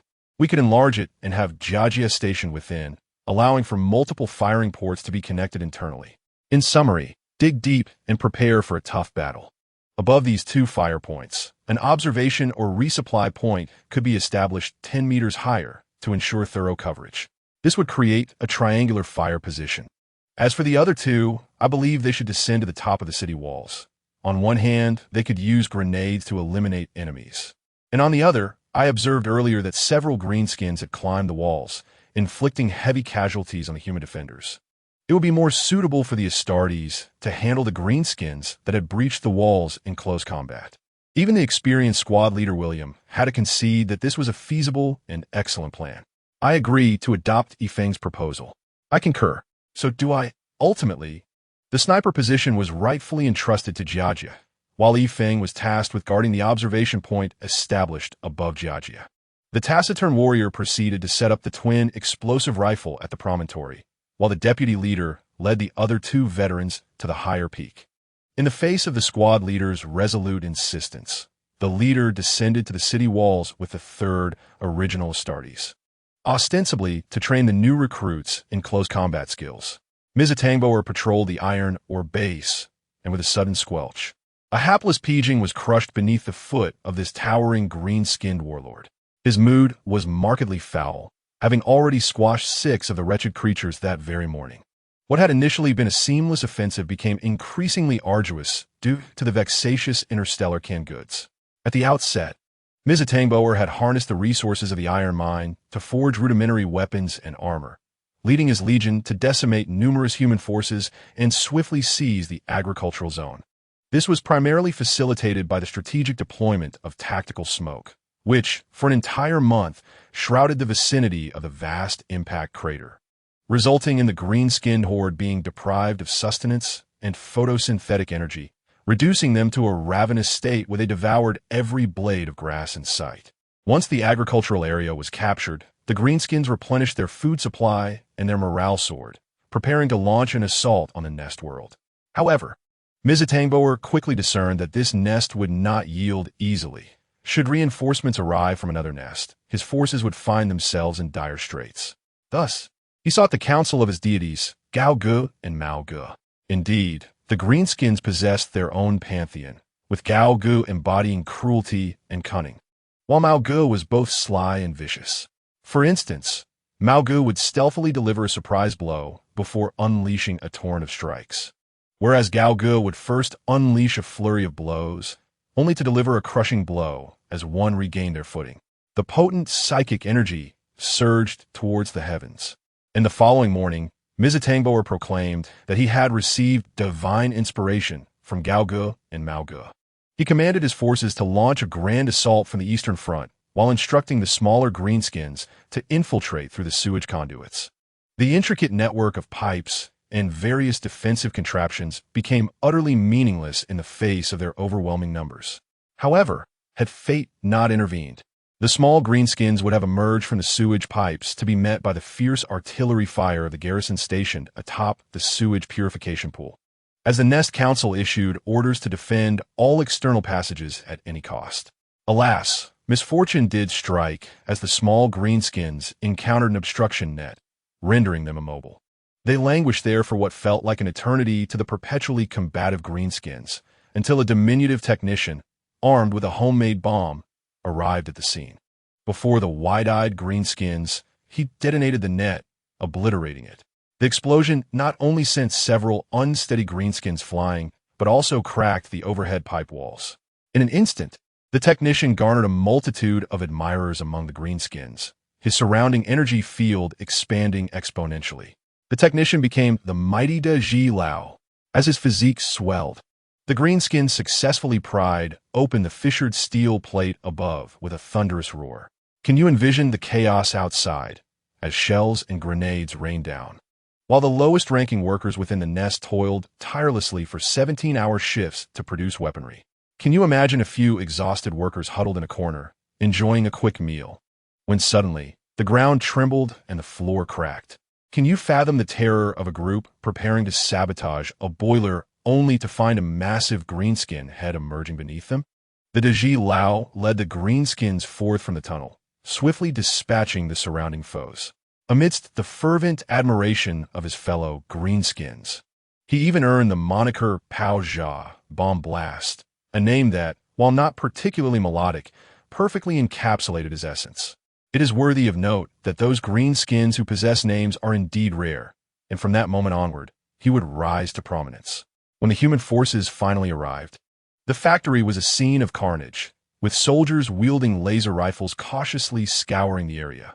Meanwhile, the greenskins, lacking in patience, brandished their makeshift firearms and unleashed a barrage upon the human forces, utilizing an array of dilapidated and peculiar weaponry. Where did these weapons come from, you ask? This is a weapons factory, and who leads the greenskins? It is none other than the Daji Lao, who has transformed from a mere tinkerer into a formidable force. At that moment, Pao Jia hummed a cheerful tune while assembling missiles, as greenskins poured forth from the entrance in a cacophony of excitement. Observing the turmoil within the nest, Mizitangboer noted the disarray. Although the eastern forces remained unmoved, portions of the southern and western defenses were dispatched to the western nest. Without hesitation, he commanded the southern assault team to reveal their formidable armaments. For days, they had forged artillery, armored vehicles, and rudimentary aircraft from iron ore. And with a few swift maneuvers, they shattered the enemy's defenses. Although the nest was shielded by a void shield that absorbed attacks into subspace, it was susceptible to overloading under sustained bombardment and could not impede the leisurely projectiles of the greenskin's contraptions, such as their ironclad aircraft. These aircraft penetrated the void shield, raining down highly volatile improvised explosives and a multitude of paging upon the city walls. Indeed, chaos ensued, allowing the Daji Lao to seize the moment and ascend the walls. The nest world, Mikya, fell under siege. The ensuing days of battle saw the human forces retreat to higher ground, the greenskins claiming the factory and utilizing its resources to forge new weapons.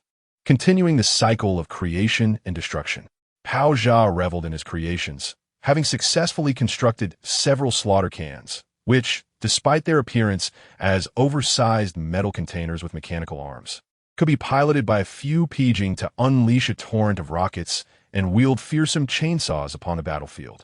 However, under pressure from the ordinary greenskins, Pao Jia began crafting even more terrifying fear cans, piloted by actual greenskins rather than paging. Yet, this required the assistance of the painful healer, the greenskin doctor, whose methods often involved amputating the injured parts and replacing them with machinery to fit the greenskins into the fear cans. Pao Jia's ultimate aspiration remained to construct a Gao Gu Wuying or a Mao Gu Jinggang, colossal mechanical effigies fashioned in the likeness of their deities, which would draw greenskins to rally around them on the battlefield, seeking out the most formidable adversaries for a duel. Days later, the nest of Mikya was breached, drenched in blood, with 5 billion lives extinguished, all rendered as sustenance for the greenskins. Warlord Mizitangboer immediately directed his forces towards the Foundry District, where he would secure the finest war supplies for the weapon he had long envisioned. The defensive firepower of the Foundry District was formidable, given its proximity to the factory, where weapons could be produced and deployed almost instantaneously. Yet, the defenders were few in number. As the terrified nest aristocrats summoned all available forces to the nest through every means at their disposal, leaving only a scant garrison at the Foundry District. The foolish rulers stubbornly clung to the belief that their enemies, the greenskins, were nothing more than ravenous monsters, utterly oblivious to the fact that greenskin technology had quietly approached, and in some areas surpassed, their own capabilities. After enduring a harrowing battle, the Foundry District was successfully seized by the greenskins, who erupted into jubilant cries. Pao Jia had completed his transformation, ascending to the status of a mighty master craftsman. He acquired his own leadership team, comprising numerous technician greenskins, and began to realize his dream of constructing a Mao Gujin gang. Subsequently, the Shadow Venom Blade Corps captured the Foundry District, adhering to the principle of relocating what could be moved and demolishing what could not, reducing the entire district to a heap of ruins. Thus, the battle concluded, and for the first time, Warlord Mizitangboer faced a setback. Yifeng's current sentiment could be succinctly expressed in 2 words: sheer boredom. Or perhaps 3, exceedingly dull. Look to the sky for any incoming missiles. If spotted, employ the explosive firearm to detonate them, occasionally firing upon the unfortunate foes attempting to scale the city walls. The entire Beiji Suo fortress possesses its own ice layer for water storage, entirely devoid of any external connection. The ancient permafrost beneath requires 2 to 3 years of labor by the green skin to excavate, yet we need only endure for 9 hours. Or from this moment, 3 hours remain. This is not as promised. Was it not said that we would charge into the enemy's stronghold, unleashing chaos upon their command center? Yet here we find ourselves mechanically firing, aiming, and firing again, my fingers growing sore from the repetition. However, the morale among the ordinary troops stationed below remains high. Since the arrival of the Yizhi Qing on the battlefield, their casualty rate has plummeted by over 90%. The primary reason being the inability of the green-skinned to breach the walls, and even if they did, the ASTT could handle the situation. At last, the troops have sufficient personnel to rotate, with a few overzealous soldiers even taking positions atop the walls to fire downwards. However, those still defending the Malanka nest are far less fortunate. The station Yingyi Shndd is already sparse in numbers, and they lack sturdy walls to defend. The city ruins are littered with hidden explosives, and their heavy artillery, despite being well placed, is quickly overwhelmed by the greenskins' numerical advantage. They can only continue to demolish buildings and block tunnels to delay the advance of the greenskinned. In their spare moments, they pray that the city's void shields hold a little longer. Where is the will of the storm? Chapter 6. The assault intensifies. EFNG shift position. Moving to the walls, not due to the ASTT's inability to hold their ground. For a veteran and an original ASTT can easily manage the current technological level of the greenskinned. The primary issue is the accumulation of too many green-skinned corpses at the base of the walls, significantly easing their assault. They need only trample over their fallen comrades to reach the ramparts. Strangely, the inhabitants of this planet are devoid of thorium fuel, perhaps due to inadequate supplies after breaking away from the Empire. Traditional liquid chemical fuels are simply too slow against the green-skinned corpses. The area at the foot of the walls serves as a dead zone for artillery fire, and one cannot rely on lightning-fast assault craft or thunderous heavy bombers for bombardment. Thus, YFing descends armed with a thorium-fueled flamethrower. The battlefield is saturated with the scents of explosive firearm oil, grenade maintenance fluid, and roasted mushrooms. The cacophony of weapons firing, explosions, and anguish cries form a tremendous backdrop of noise, accompanied by the shouts of Captain William to reduce the power of the flamethrower and conserve its use. Yet, such a tranquil existence is about to conclude. Perhaps it is due to the high mortality rate of the larger individuals here, or perhaps the green-skinned have simply lost their patience. Armored vehicles crafted by the tech-savvy approach with a roar, followed closely by their heavy missile carriers, if one can indeed consider these devices, guided by crude methods, missiles at all. Given their sluggish flight speed, the void shields cannot redirect them to the subspace. These missiles genuinely pose a threat to all on the walls. Fortunately, the green-skinned on this planet have not focused their primary efforts on aircraft. Their air support remains rather rudimentary.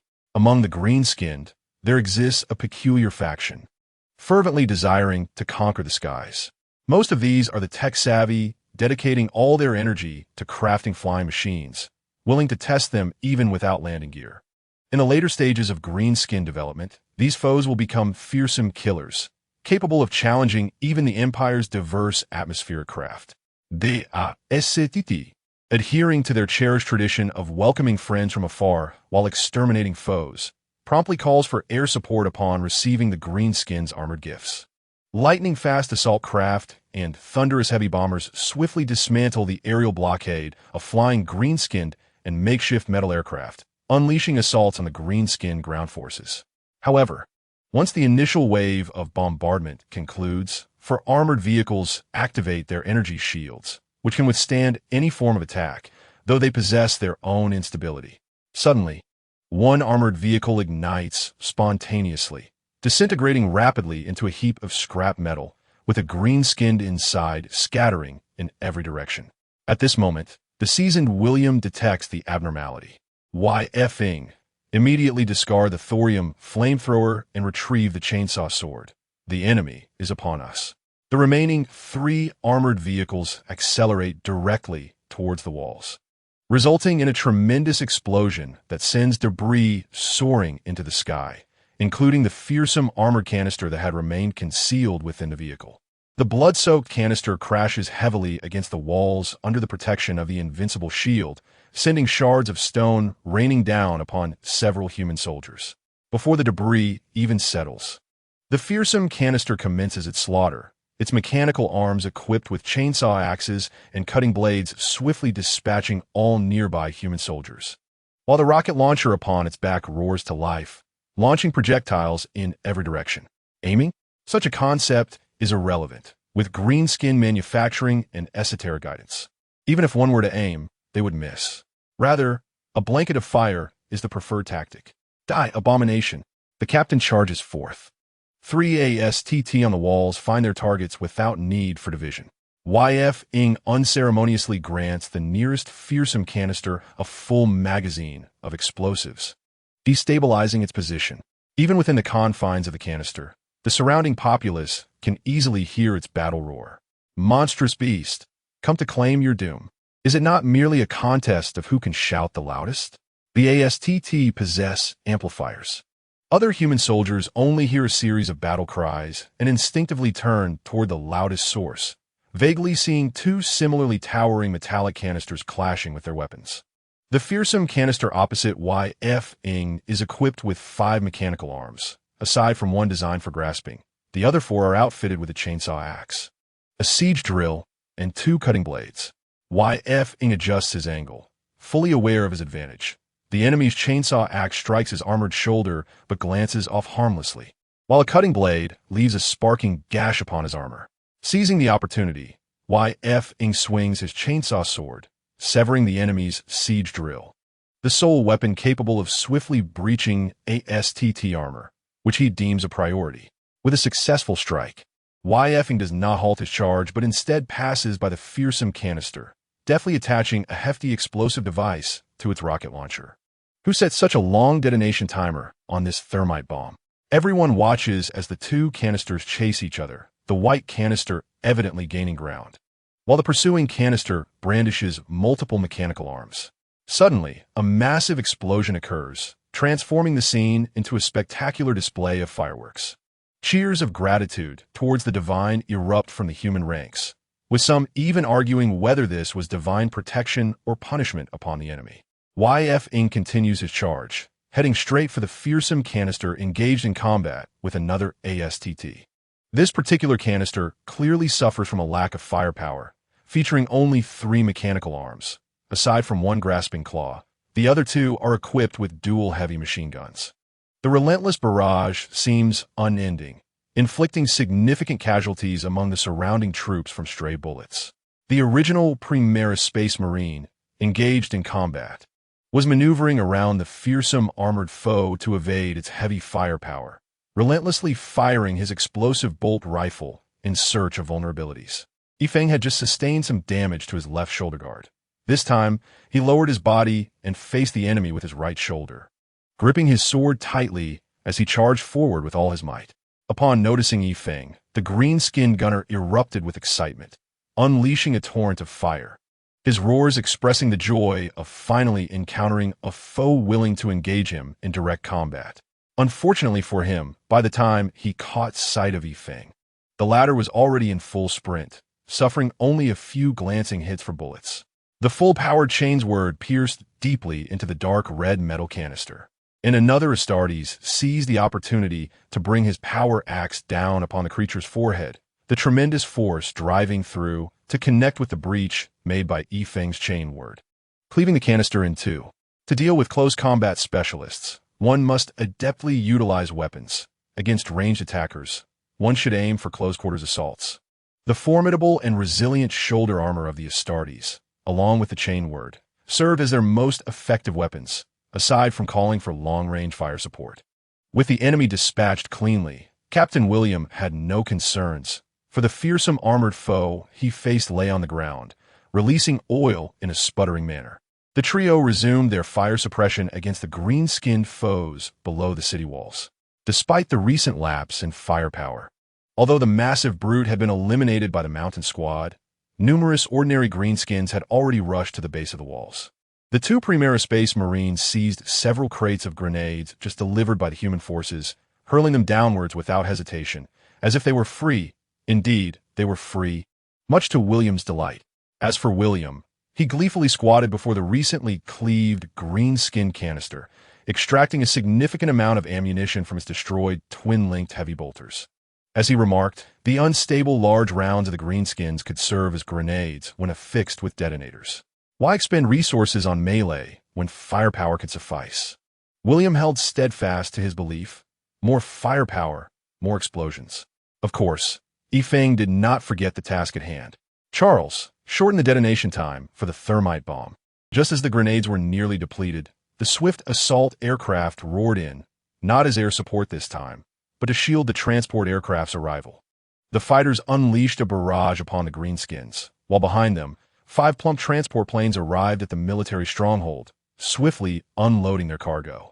The mortal auxiliary troops, heavy artillery, Chimera armored vehicles, and Lehman Russ tanks were delivered to the military stronghold, along with the greenskins' cherished motorcycles. Although the Astartes Codex restricted the mingling of mortal and Astartes military forces, preventing Astartes from commanding mortal armies and vast fleets. Surely a strike cruiser could not consist solely of Astartes, right? Mortal auxiliary troops could indeed be temporarily conscripted into ground warfare. This was quite reasonable in these times when few adhered to the Codex. A comprehensive counteroffensive commenced. A Nova-class frigate appeared at the periphery of the Atri system, equipped with lances and dual-weapon arrays, yet lacking the capability to deploy an Astartes battle company, leading to ongoing questions regarding its compliance with the Astartes Codex. However, under the firm declarations of several original battle companies, this issue was soon laid to rest. Such frigates typically function as reconnaissance vessels during space operations or serve as escorts for transport missions. Without lingering, the Nova-class frigate swiftly advanced towards its target planet, disregarding the debris around it. Shortly thereafter, 3 assault boats and a strike cruiser transitioned from the Manderville Point into the system through the warp. If the other 2 battle companies were to witness the scale of this fleet, they might be envious enough to attempt to seize their vessels. We have 1 strike cruiser functioning both as a mothership and assault ship, and you possess 5 warships? How utterly extravagant! The Green Sanctuary acknowledged the situation. The Shadow's poison blade is at my side. The Stormwell Battle Company arrived in orbit around the Atres planet, with the drop pods prepared. Proceed according to the original strategy. Acknowledge the drop pod guidance points are set.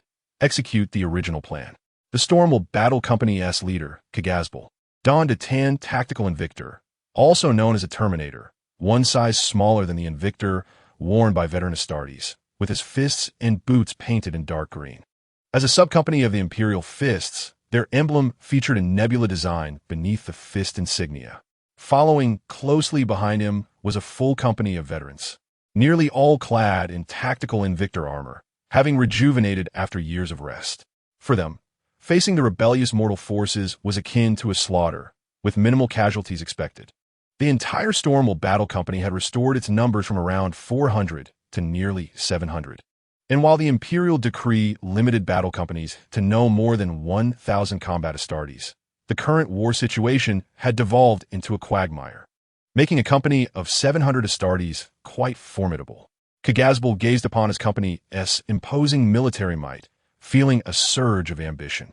Though he had never witnessed the grandeur of a 20,000 Astartes legion during the Great Crusade, he was confident that his elite soldiers could crush any Imperial enemy into dust. He harbored a dream of establishing a savior's legacy on a planet, after which the Empire would grant his company a home world, allowing them to cease their wandering existence. Even in the most perilous sectors of their home world, he believed he could carve out a realm of tranquility. Aside from specially stationed warriors, 680 Astartes had entered the drop pods. Today is the day to achieve glory. The entire army will advance. The sky was filled with drop pods, soaring like shooting stars, as all 680 Astartes from the Stormwell Battle Company descended upon the upper levels of the nest, successfully rejoining the remaining Shadows, Poison Blade, and elite forces of the Green Sanctuary. In total, the number of Astartes gathered on this planet exceeded 1,600. Meanwhile, numerous mortal auxiliary troops were transported to the Arctic stronghold to take over the defense of the Green Sanctuary's 3rd, 4th, 5th, and 6th companies. while the Astartes of the Green Sanctuary mounted their familiar grav bikes to bring death to the enemies of the Empire. The greenskin warlord, Mistample, was now infuriated, exceedingly so, as he realized that the combat prowess of these space cans far exceeded his expectations, many of which were notably formidable. Furthermore, judging by the recent meteor shower, these space cans appeared to be multiplying with every battle. This troublesome lot severely impeded his navigation through the galaxy, prompting him to resolve to impart a profound lesson to these oblivious Astartes. Yizhi, how long until you can finish up? 3 days at most. Release all the slaughter cans and let those pesky Astartes have a taste. Mistample's roar reverberated throughout the iron mine, as numerous slaughtering brutes sped forth in their armored vehicles, heralding the onset of the doomsday revelry. What a bombardment! Isn't he currently lamenting over his Gaka Invictor mech? Has he finished? Let him take it out for a spin. Ever since the Gaka Invictor was seized by the warlord, the bombardier had channeled his grief into the creation of the Gaka Invictor, but fortunately, the warlord recognized his skills and provided him with ample teeth, the currency of the greenskins, to procure high-quality materials from the scavengers. Yizhi, ensure the order is relayed. All fearsome iron cans are to refrain from combat and sleep for 3 days. My lord, should we not venture out and face the enemy's bombardment? The railgun is not to be trifled with.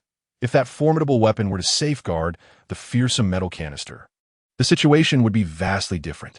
3 days hence, I shall personally lead them into battle. The grand procession of the green-skinned Orks has commenced, and those psychic youngsters, previously under the strict supervision of the warlords, have now shed their constraints and joined the revelry. The psychic youngsters represent a unique subset among the green-skinned, being exceedingly rare with an acute sensitivity to the energies of the subspace, allowing them to rudimentarily harness psychic powers. In simpler terms, they are akin to low-tier sorcerers. However, their mastery over such powers is notably unstable. Their frail forms are overwhelmed by the immense energies they attract, often leading to catastrophic results when they first awaken their gifts. It is crucial to prevent them from becoming overly excited, as even a minor invention by a nearby technician could trigger a significant psychic explosion due to their fragile control. Yet, once these psychic youngsters learn to wield their powers effectively, according to the standards of the green-skinned, they can unleash psychic lightning with remarkable stability, delivering devastating damage over a wide area. They also serve as reliable energy reservoirs. A seasoned psychic giant, colloquially known as a psychic chief, can significantly augment the energy available in a battle, ensuring that even if ordinary giants fall in combat, their energy is instinctively absorbed by the psychic chief, maintaining the total energy levels throughout the conflict. Thus, even amidst the heavy losses of the green-skinned, the overwhelming energy of the warlord leading the campaign remains largely intact.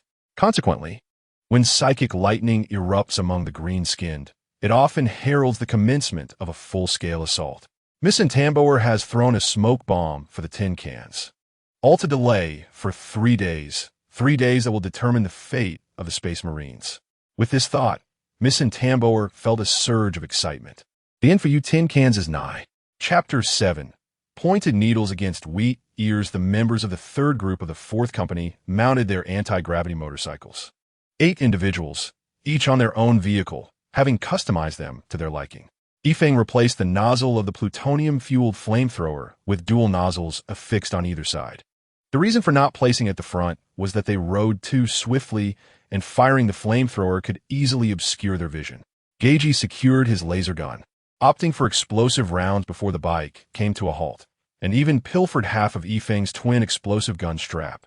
The last member, a primordial space marine, solemnly handed his twin explosive arrow gun to the mortal auxiliary troops before setting off with his plasma cannon, while Yifeng hesitated to pronounce his name, as it translated to Shizhengxiyang, which has a certain flair in Chinese. Group leader William, unusually, carried only an explosive gun and thermite bombs, distributing a few bombs to each member. The essence of their tactical raid lay not in disrupting the enemy's formation, but in identifying critical targets, destroying the minor ones, and calling for orbital bombardment on the larger threats. William patiently instructed the 3 newest primordial space marines, emphasizing that this battlefield would serve as an excellent training ground, particularly for the forthcoming assault, which encapsulated the combat essence accumulated throughout the entirety of their company and even the Legion. Without excessive chatter, the 8 anti-gravity motorcycles roared down the steep cliffs, none intending to slow down, maxing out their thrust from the outset. Leading the charge was William, followed closely by Charles. Normally, it would be the vice leader Kshevich bringing up the rear, but due to the weight of Feng's flamethrower, he took the position at the back. The first 3 motorcycles formed a simple, triangular formation, a rudimentary conical array aimed at the enemy's vulnerabilities, with William wielding a chainword instead of his explosive gun, dispatching the green-skinned foes that ventured too close. "Conserve ammunition, brothers. These ordinary greenskins are not worth our firepower," Feng declared, shutting off the flamethrower as their speed left the greenskins in the dust. Soon, amidst the boundless expanse of ice, the members of the third group had breached the green-skinned horde, their designated reconnaissance area being Region 91, characterized predominantly by flat ice plains, with occasional small snow mounds. According to the analysis by the warship servitor, there appeared to be no greenskins on the surface, as they detested such barren and frigid locales. However, there seemed to be peculiar energy readings beneath the ice. The third group needed to remain vigilant for any concealed entrances beneath the snow. The exhilarating speed triggered a surge of calm within Astartes, as the White Scars, led by Khan, appeared brutish and uncouth, yet they were wise and perceptive warriors. Even the great emperor acknowledged them as natural scouts. While ferocity in battle is a hallmark of every Astartes, the White Scars are distinguished by their exceptionally keen senses, capable of perceiving incoming explosives, and they favor preserving the environment, eschewing weapons that cause permanent destruction, such as nuclear bombs or subspace rifts.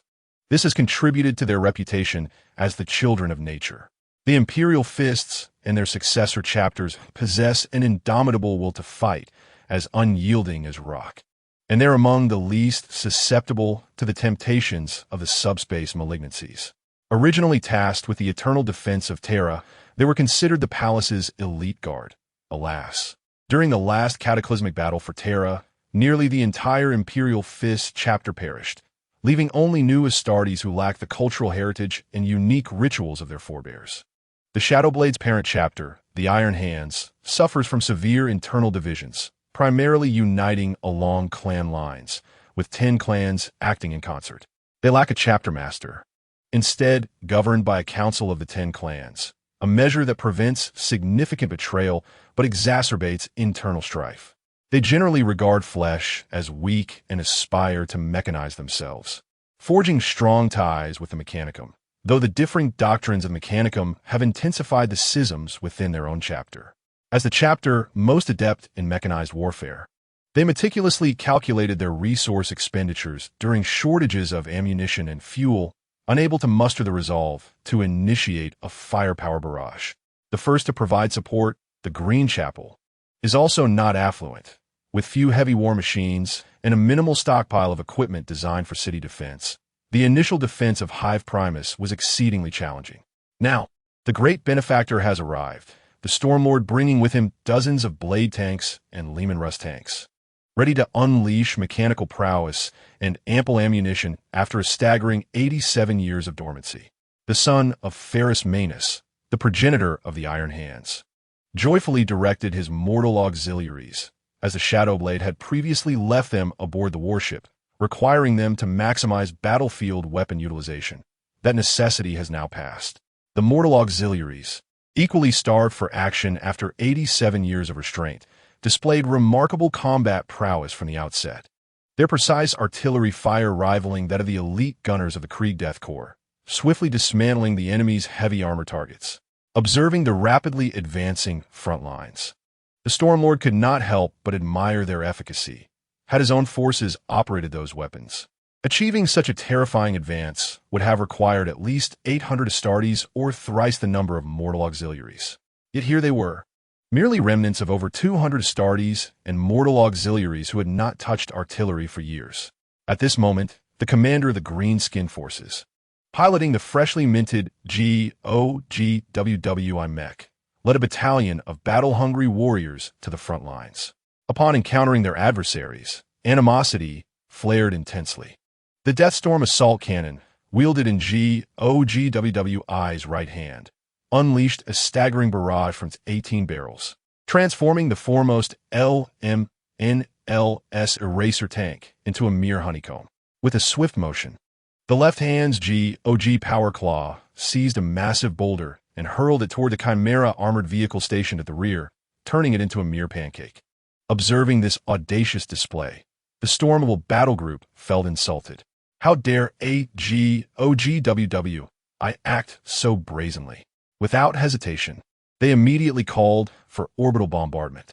This weapon was designed to hunt Titan-class war machines, equipped with a formidable invincible force field that enveloped the area, capable of shielding the surrounding battle-hungry warriors. Conventional artillery would fail to breach its defenses.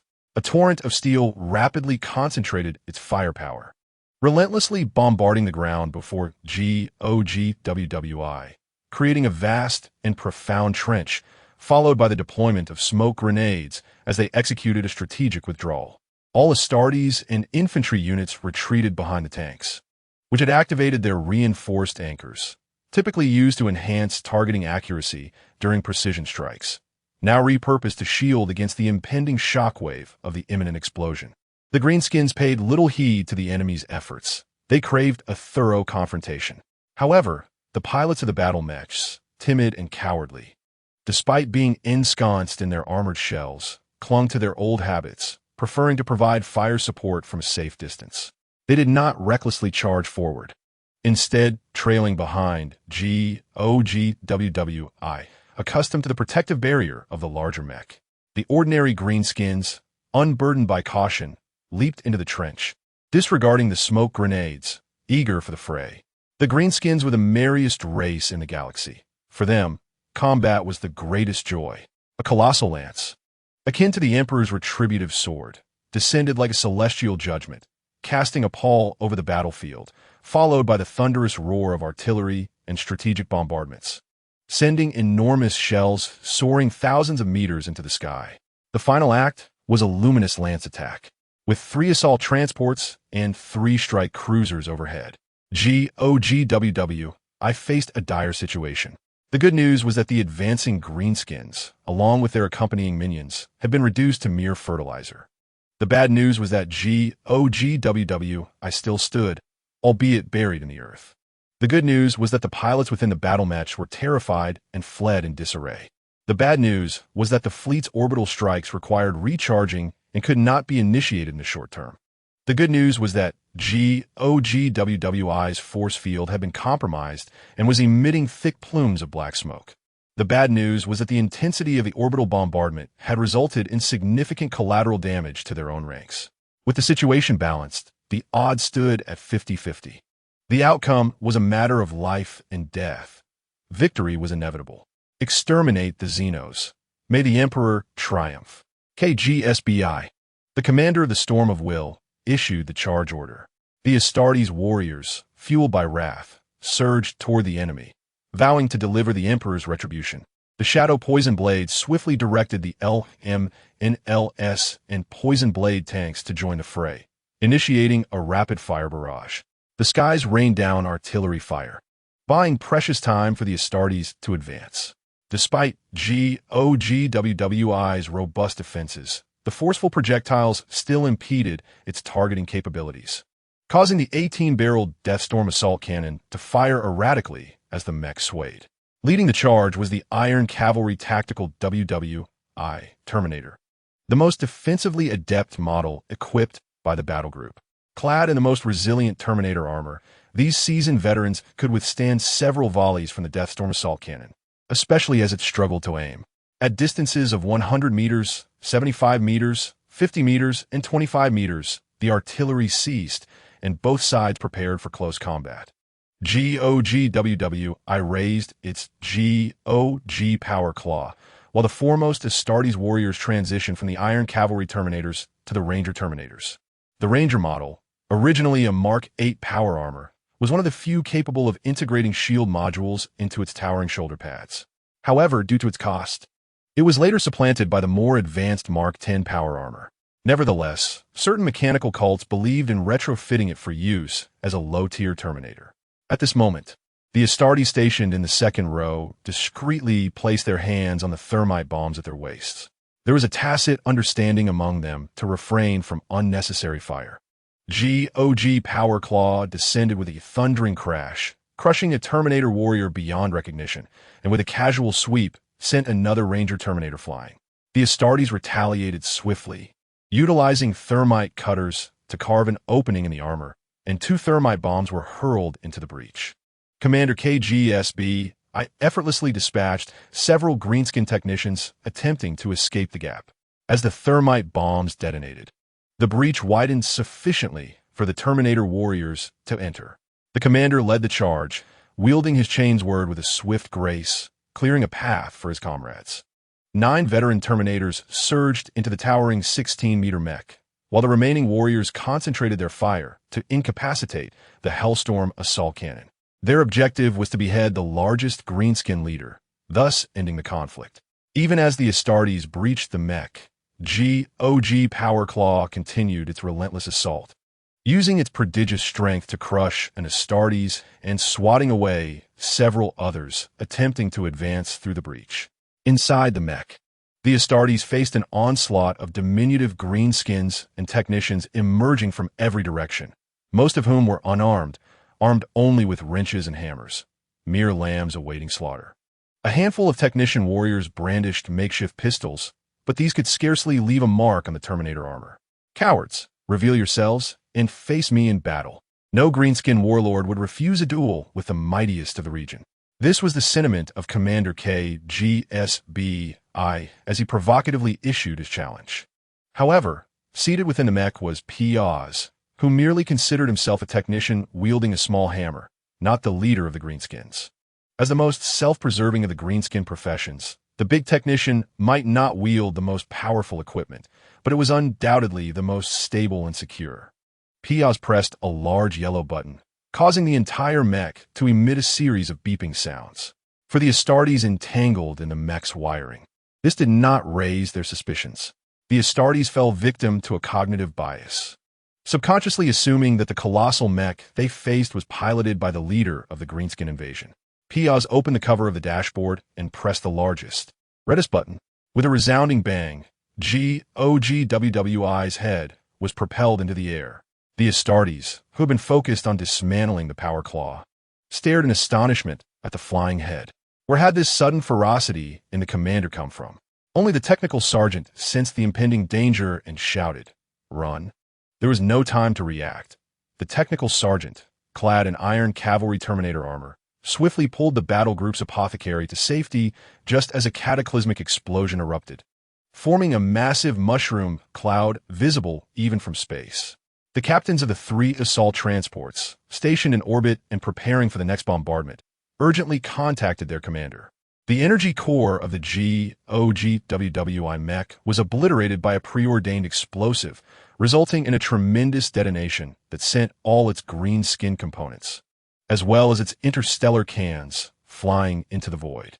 Shrapnel from the explosion struck the mech's head, causing several steel plates to detach swiftly from within. A pair of parachutes unfurled, while a small propeller emerged atop its robotic cranium. The emergency escape vessel, known as the Flying Head, clanked and whirred as it soared toward the greenskin stronghold, the Iron Mine base. The great artillery blast had concluded what could be considered the pinnacle of its existence, surpassing even the current achievements of the green-skinned warlord MSTNBR. I annihilated a squad of large cans. The battle cry echoed across the dim skies of TLS. The green-skinned beings refer to weaker humans or similarly sized creatures as 11M.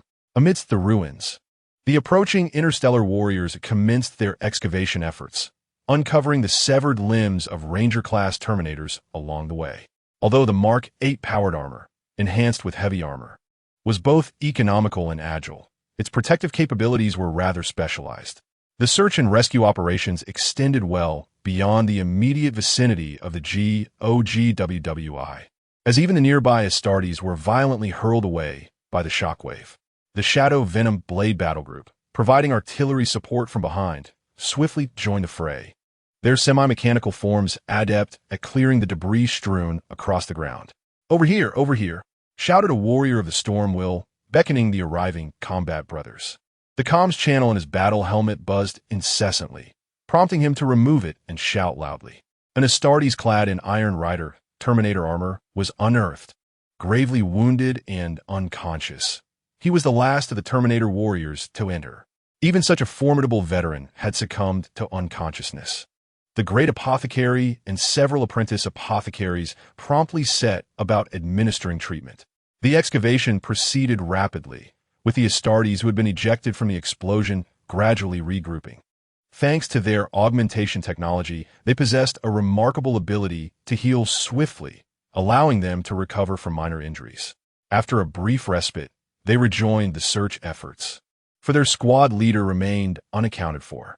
Ultimately, the tally revealed that all 6 Ranger-class Terminators who had entered the GOGWWI perished, while 3 Iron Rider Terminators, including the squad leader, sustained severe injuries. Nearby, 3 Ranger-class Terminators and 2 ordinary powered armor warriors were also lost, resulting in 11 Ranger-class Terminators. 3 Iron Rider Terminators and 18 ordinary powered armor warriors suffering critical injuries. The staggering losses of 46 Astartes plunged the entire Stormwell battle group into a state of extreme fury, with the squad leader and company commander incapacitated. Command of the battle fell to the 2nd company leader, Scaro. This vengeance shall be repaid in blood. Chapter 8. This grievance must be atoned with blood. MSTNB are savoring a bowl of freshly prepared mushroom soup, crafted from the large and robust fungi cultivated deep within the iron mine, an ideal choice for such a dish. Those green-skinned chefs, however, were still lacking, truly squandering such a bounty.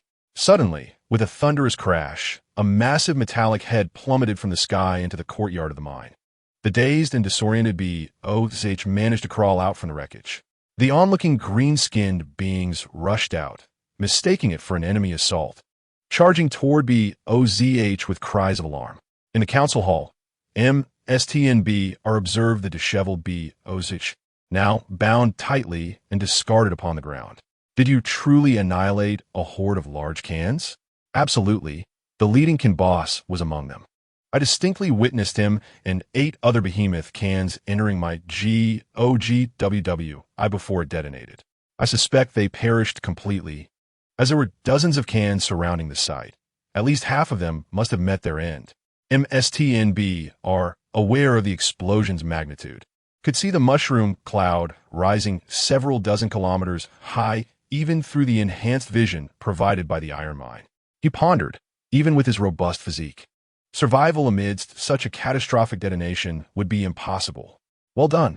Someone, untie him and reward him with 2,000 teeth. MSTNB's voice resonated throughout the iron mine base. This was a substantial sum, enough to procure over 20 fearsome iron cans from other skilled craftsmen. Yet, you lost the GOGWWI. While it was your doing, you must also face punishment. Go devise something capable of flight. Recently, we have been severely battered by those interstellar cans. It is unacceptable for us to be oppressed by mere 11M. Clear rewards and penalties are the foundation of leadership. Of course, this news delighted him. Exchanging a deity-like mech for a battle leader was quite the bargain. Oh, and let us have one of those flying heads from OGJing. MSTNB are calculated the remaining time. The green-skinned army had already lost a day, and this significant blow to their command would likely delay them further. The lethargic psychic boys had yet to engage the enemy, allowing for a slight delay in their movements. Meanwhile, he urged Yulit in to hasten their progress, as 3 days of delay would essentially guarantee their victory. The third group of the 4th company was nearing the designated location, with the small bird assistant mounted on a motorcycle revealing the presence of an unusual energy source at the maximum scanning depth. Deputy Leader KSHWI directly employed the specialized sonar on his motorcycle. The vast expanse of snow seemed endless, with the Astartes wandering around the peculiar energy source, yet finding no entrance. Is it possible that this is an ancient remnant buried underground? Are you suggesting there's no way down from above? What then? Blast our way through. You reckless fool. Is that how you use thermal explosives? Call the auxiliary forces to assist with excavation. William was the first to dismiss this proposal. I think we could call in the fleet for an orbital bombardment. Gee, are you out of your mind? You have no idea what lies beneath, and you want to bomb it? What if it's a massive reactor or explosive? One misstep could send the entire area sky high. Exactly. Where did you learn such a destructive habit? As soon as YF finished speaking, GG fixed him with a stare. Did I learn it from you? I'm not that eager to blow things up, am I? Could it be an ancient template? Impossible, absolutely impossible. Templates are mechanical artifacts from the Golden Age, serving as repositories of nearly all ancient human technology, commonly referred to as standard construction templates. They could be configured to produce various technologies according to your needs, ensuring that human colonies maintain their technological standards. Almost every colony relies on templates for designing structures, building shelters, and generating power. Over time, most have deteriorated, becoming unreliable or incomprehensible. Each template, even if incomplete or fragmented, is a treasure coveted by the machine cult, which would go to great lengths to extract usable ancient technology from them.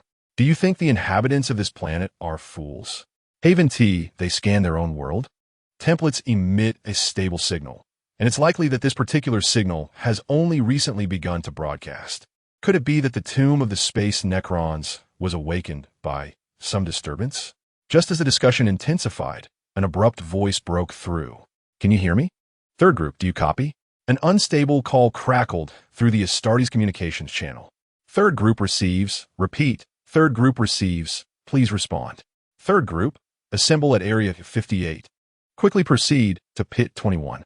The enemy has severely injured the battle group leader. Engage with full force. The comms channel was rife with interference. The voice of the 4th Company's leader, ZHNK, coming through in intermittent bursts. However, the brothers had no time to concern themselves with communication issues. What? The battle group leader is gravely injured. Do not speak carelessly. It has not been confirmed that the battle group leader has been gravely injured. It is also possible that upon hearing of someone else's serious injury, the battle group leader issued new commands. Regardless of who has suffered, we must rush over immediately. All personnel immediately accelerated the anti-gravity motorcycles to their maximum speed as an ominous premonition loomed over them. No matter who had been severely wounded, they were significant enough to warrant mention in the entire group's communications. The 73 Astartes of the 4th Company swiftly arrived at the assembly point.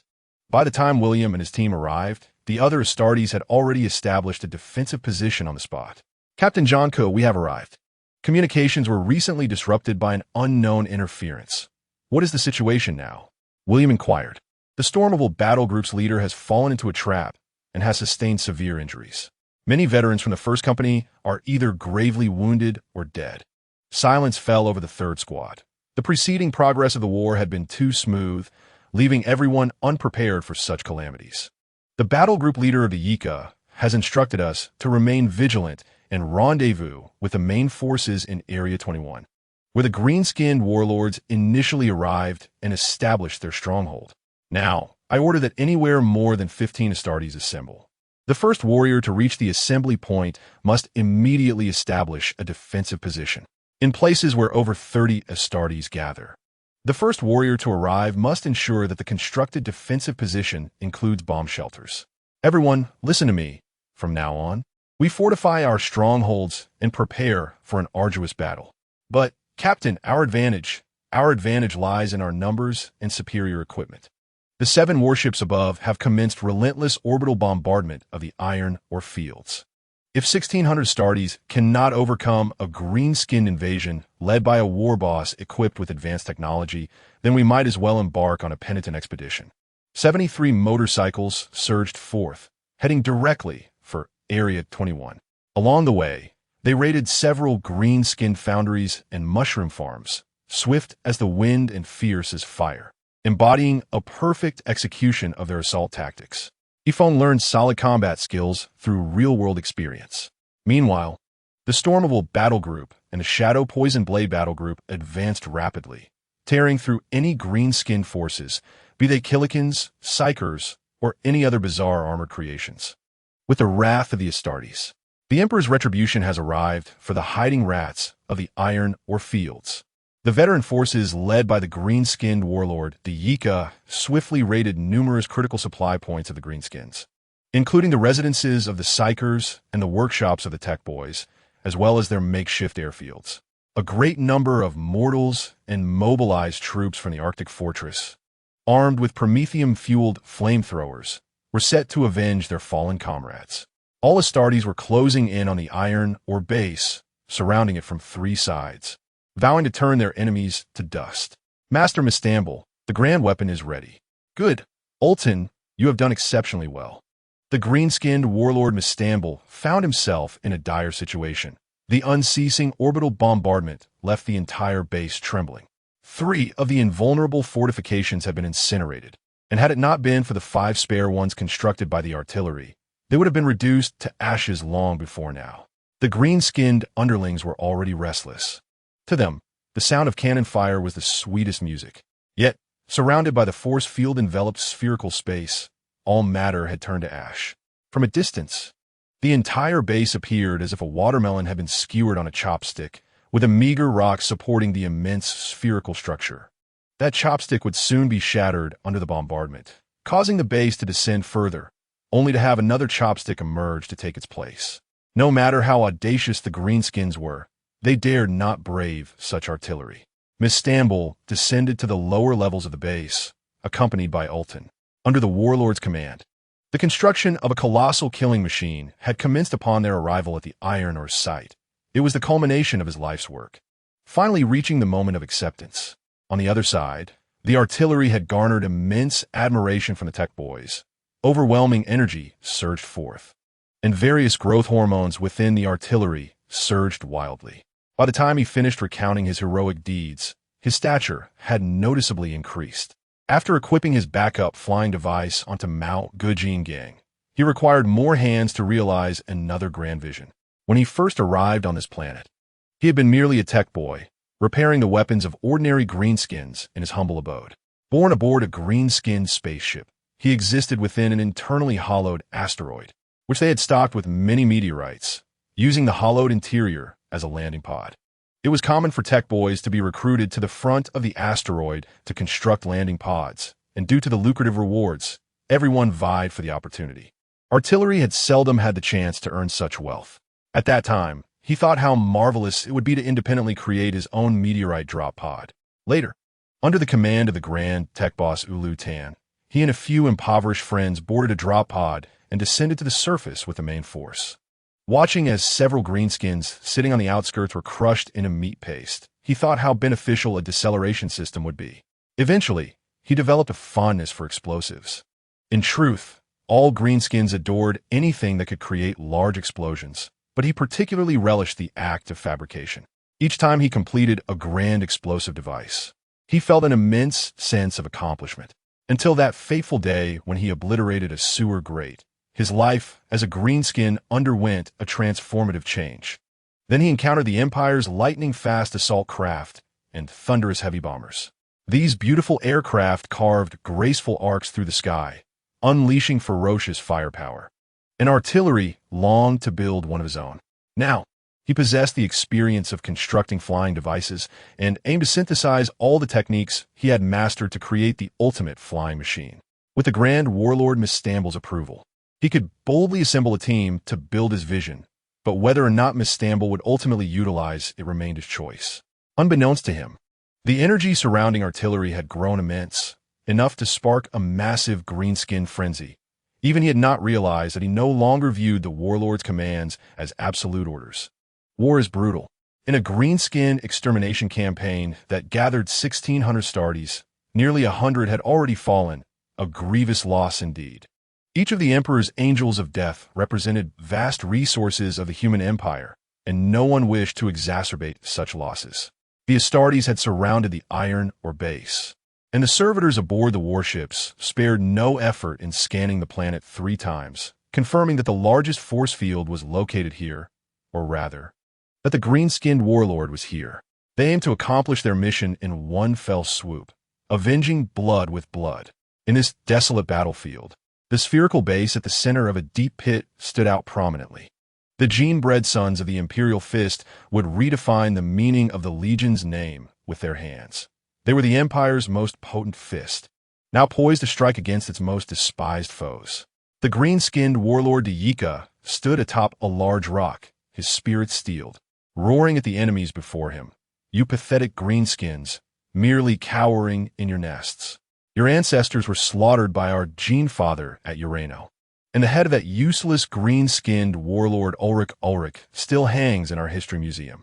I once hunted you to the ends of the earth, and I can do so again, leaving none of you alive. Come forth, cowards, and face the Emperor's retribution. The orbital bombardment had ceased. Even a wealthy force like the Stormable Battle Group could not sustain such high-intensity strikes indefinitely. Following the grievous injury of the battle group leader, the strategic command had shifted to the green-skinned warlord Yizhi. Yizhi seized the opportune moment, allowing 6 warships to unleash a synchronized barrage, successfully crippling the final invincible force field of the green-skinned foes. The fleet required 20 minutes for reloading. While it was likely that the greenskins could repair their force field generator in merely a matter of minutes, within these fleeting moments, the ultimate confrontation between the Space Marines and the green-skinned warlords commenced. Without excessive words, the fear canisters were finally roused by Mistambul. As thousands of these fearsome metallic entities encircled Mistambul's Yizhi Qing, poised for action. Their polished blades and massive artillery barrels testified to their formidable combat prowess. The psychic giant, the great sorcerer Sankir among the greenskins, maintained a powerful energy amplification from Yizhi Qing's invincible stance, revealing the claws of the exceptionally rare elite green-skinned army, commanded by the Shadow Poison Blade. The Lehman Rustin tanks and Poison Blade tanks had already established numerous artillery positions and commenced bombardment, unleashing rocket-assisted munitions and doomsday artillery shells with reckless abandon. They aimed to swiftly dismantle the enemy's force field, while lightning-fast assault aircraft and thunderous heavy bombers poured firepower from above. The mortal auxiliary forces exerted their utmost efforts to support the Space Marines. The Astartes also joined the fray, who said only the greenskins could wield psychic powers. The think tanks of Storm Will and Green Sanctuary simultaneously removed their helmets and struck, generating swirling dark clouds in the sky. After a considerable build-up, a powerful psychic lightning struck down, instantly overloading the greenskins' invincible force field, thus igniting a bloody melee. Thousands of Astartes surged towards the enemy from all directions, creating a spectacular sight, with the speed-renowned Astartes of Green Sanctuary almost instantly reaching the front lines. Ifon closely followed Captain William, flanked by Vice Captain Kshevich. They fired their explosive guns with rapidity, while the enemy's firepower responded fiercely. Although the greenskins' weaponry lacked precision, the sheer volume of fire from thousands of fear canisters rendered accuracy unnecessary. A barrage sufficed. On the melee-focused war machine, known as Yizhi Qing, the chainsaw axe roared while the massive meteor hammer swung, generating a fierce wind. The Iron Rider-type Terminator warriors led the charge, a rare model among the Green Sanctuary, finally stepping forward at this critical moment. Despite suffering heavy losses, they successfully shielded their comrades as they advanced into optimal combat range. The veterans of various Astartes chapters led the charge into the enemy lines. Within the span of 3 feet, life and death dwelled within a single stroke. I apologize. But in terms of speed, I, the son of the White Scar, have never known defeat. Chapter 9. Confronting Mistambul. Swords danced, and fearsome spears wove through the metal and flesh, the powered meteor hammer lacking the room to swing as its wielder met their demise. Fragments of the storm and dancing lightning swirled around the ancient staff, as the great mechanical deity squandered its authority with abandon. Yifeng's chainsaw sword roared, the machine's spirit reveling in unprecedented delight. Rage radiated from his resolute visage, drawing from the ancient charging techniques of his genetic progenitor, Shagatai Khan. Both armies clashed without lingering in battle, allowing enemies to pass by with a mere brush, entrusting their backs and the wounded foes to their comrades behind them. As the two forces intertwined, blood staining the blades. In the midst of the charge, Ifon wielded his chainsaw, sword with grace. severing over 40 mechanical arms and injuring 18 killing canisters, yet he paid a price. His swinging chainsaw sword became lodged in a peculiar modification of a killing canister. And while a seasoned William might have swiftly discarded the weapon, Yifeng attempted to extract it, resulting in a blade from the canister striking heavily against his tactical helmet. The powerful and sharp blade nearly cleaved his head in two, but fortunately, the helmet's quality held, and in a sense, his skull's resilience saved him, as the blade became ensnared in the flesh of his scalp. In a heartbeat, an assault drill lunged from the left, but thanks to Charles behind him, a chainsaw axe struck down the enemy's mechanical arm. Yifeng swiftly evaded the attack, removing his explosive gun and continuing his advance. At this point, Shi Zhongxiang was assisting Yifeng in extracting the blade embedded in his helmet, which had cut through to the surface of his head. After the blade was removed, the cracks in his helmet widened, creeping up to his brow, one tactical lens remaining its original black while the other now glimmered with a sanguine hue.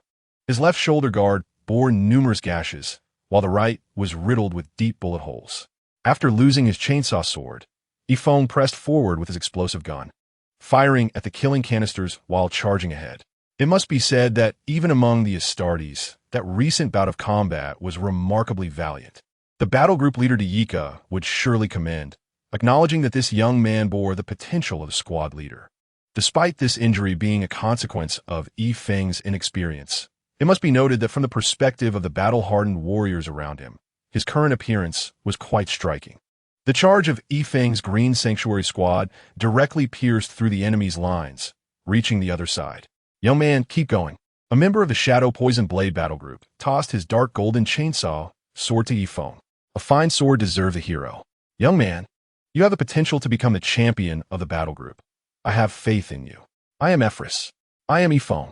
Thank you for your sword and blessings. I shall use it to vanquish all enemies of the Emperor. We will converse further after the battle." Yifeng accepted without hesitation. On the battlefield, killing took precedence, and surviving to discuss matters post-battle was the best blessing. The second charge commenced. The first charge of the Green Sanctuary had successfully disrupted the enemy's formation, covering the Brothers of the Storm battle group as they engaged in brutal combat with the foes. Now, they aimed to support the three clan leaders of the Shadow Poison Blade locked in fierce battle beneath Mao Gujin Gang, alongside the soldiers of the Stormwill. The 10 clan leaders of the Shadow Poison Blade, who believed in mechanized ascension, had transformed several of their limbs into machinery. And with the assistance of the wealthy battle group, they had replaced their arms and other components with more powerful mechanical counterparts. Mo Ge Yingong, with its left hand wielding the ascending death cannon, magnetic propulsion cannon, and its right hand the squeaking cannon, ray cannon, while carrying the thunderous mortar, automatic mortar, on its back, resembled a heavy firepower fortress, currently unleashing astonishing firepower. The ascending death cannon crushed the modified Sentinel mechs that charged at the Space Marines, hurling them skyward to crash down upon the Astartes. The thunderous mortar continuously fired shells, targeting the surrounding mortal heavy tank positions, creating a scenario of mutual bombardment. The squeaking ray cannon in Mao Gujin Gang's right hand mercilessly melted several Astartes and the nearby fear canisters into molten iron. Yifeng, having learned from experience, now employed a strategy of swift strikes, severing and retreating in one motion. This time, the engagement proceeded smoothly, after the initial assault had drawn in his comrades. The battlefield was predominantly occupied by Astartes and fear canisters in combat. He could strike from the flanks or rear of several fear canisters, allowing the warriors facing them to swiftly secure advantages and eliminate their foes, effectively aiding their fellow soldiers.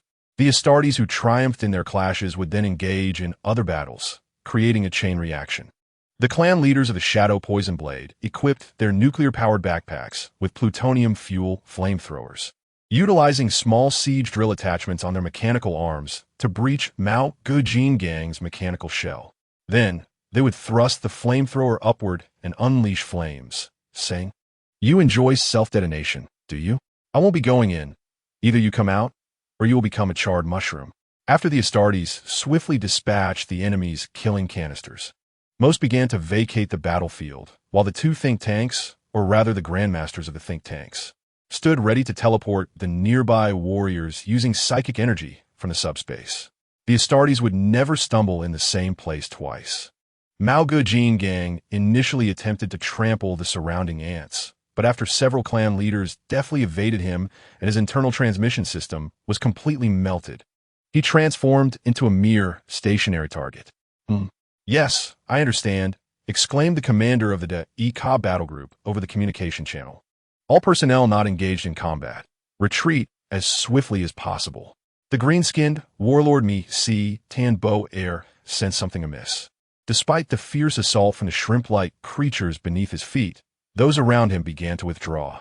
His energy had waned due to the excessive deaths of the green-skinned warriors. Yet it still provided him with a warning. Without hesitation, the green-skinned warlord swiftly pulled the emergency lever, and Yizhi Qing's enormous mechanical head shot upward and backward. 11 seconds later, a colossal psychic energy enveloped everyone, instantly transporting them a kilometer away. 12 seconds passed, and a volley of 4 heavy ship-busting torpedoes struck Yizhi Qing, reducing him to a puddle of molten iron. Although reloading for orbital bombardment took over 20 minutes, the battleship did not require repositioning. It was not solely the weapons mounted at the bottom of the ship that could execute such bombardment, as the torpedo launchers and heavy cannon arrays on the sides could also be utilized. Consequently, the seasoned captain ordered the warship to pivot toward the ground. Accuracy issues? My bombardment has a lethal radius of 300 meters. A deviation of 50 meters is inconsequential. The surface of the iron or base quickly shed a significant amount of rock, revealing the metallic iron walls beneath. The robust green-skinned warlord Mi-Si Tan Bo Air leapt from 400 meters in the air without waiting for his flight wings to deploy, stepping on the scattered rocks and executing a series of high-difficulty aerial jumps before landing swiftly.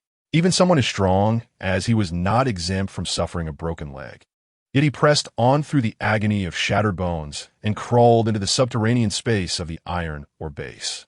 Yifeng swiftly arrived at a Lehman Lucy tank at the outskirts of the front line. In an instant, a massive shadow loomed before him, growing larger and larger, culminating in a devastating shell explosion that obliterated the Lehman Lucy tank. The powerful shockwave hurled Yifeng and the surrounding soldiers into the air. This is bad. The Yizhi sensed imminent danger as the enemy's ancient behemoth emerged. Attention everyone, the enemy's Gujuji has appeared. Adjust strategy, all personnel retreat 10 kilometers. The Gujuji, a colossal war fortress towering at 26 meters, was one of the ultimate weapons of the Ork beasts. Its immense size could only be rivaled by the Empire's Predator-class Titans. To fully suppress, it required a Warlord-class Titan construct. Inside, the weaponry and ammunition were inexhaustible, and the oversized green-skin void shield was nearly impervious when sufficient energy was available. Without at least 2 Knight-class Titans, no one dared claim certain victory. By the Emperor's tattered garments, how could such a thing exist here? The mortal auxiliary soldiers were taken aback. What in the world is this? This battle is becoming increasingly absurd.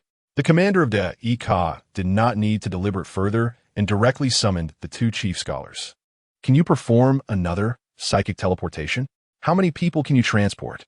We can manage 1 more teleportation of that scale, but we will require 10 minutes of rest, during which psychic abilities cannot be utilized. You understand my intent, right? Of course, is this not our forte? The Yizhi issued a retreat order to the entire army without gathering at a point, commanding them to flee. Brothers who just teleported, let's engage in what we excel at. Let's go, jump into action. The psychic energy of the 2 chief scholars shimmered once more as the Astartes prepared to execute the space combat strategy with the highest mortality rate, commonly employed by the Space Marines, directly teleporting into the enemy warship. However, this time it was to infiltrate the Gujuji. Yifeng was bewildered. He had merely taken up a new sword to test its feel and found himself thrust into the front lines against Yizhi Qing, unexpectedly drafted into the suicide squad. What is happening?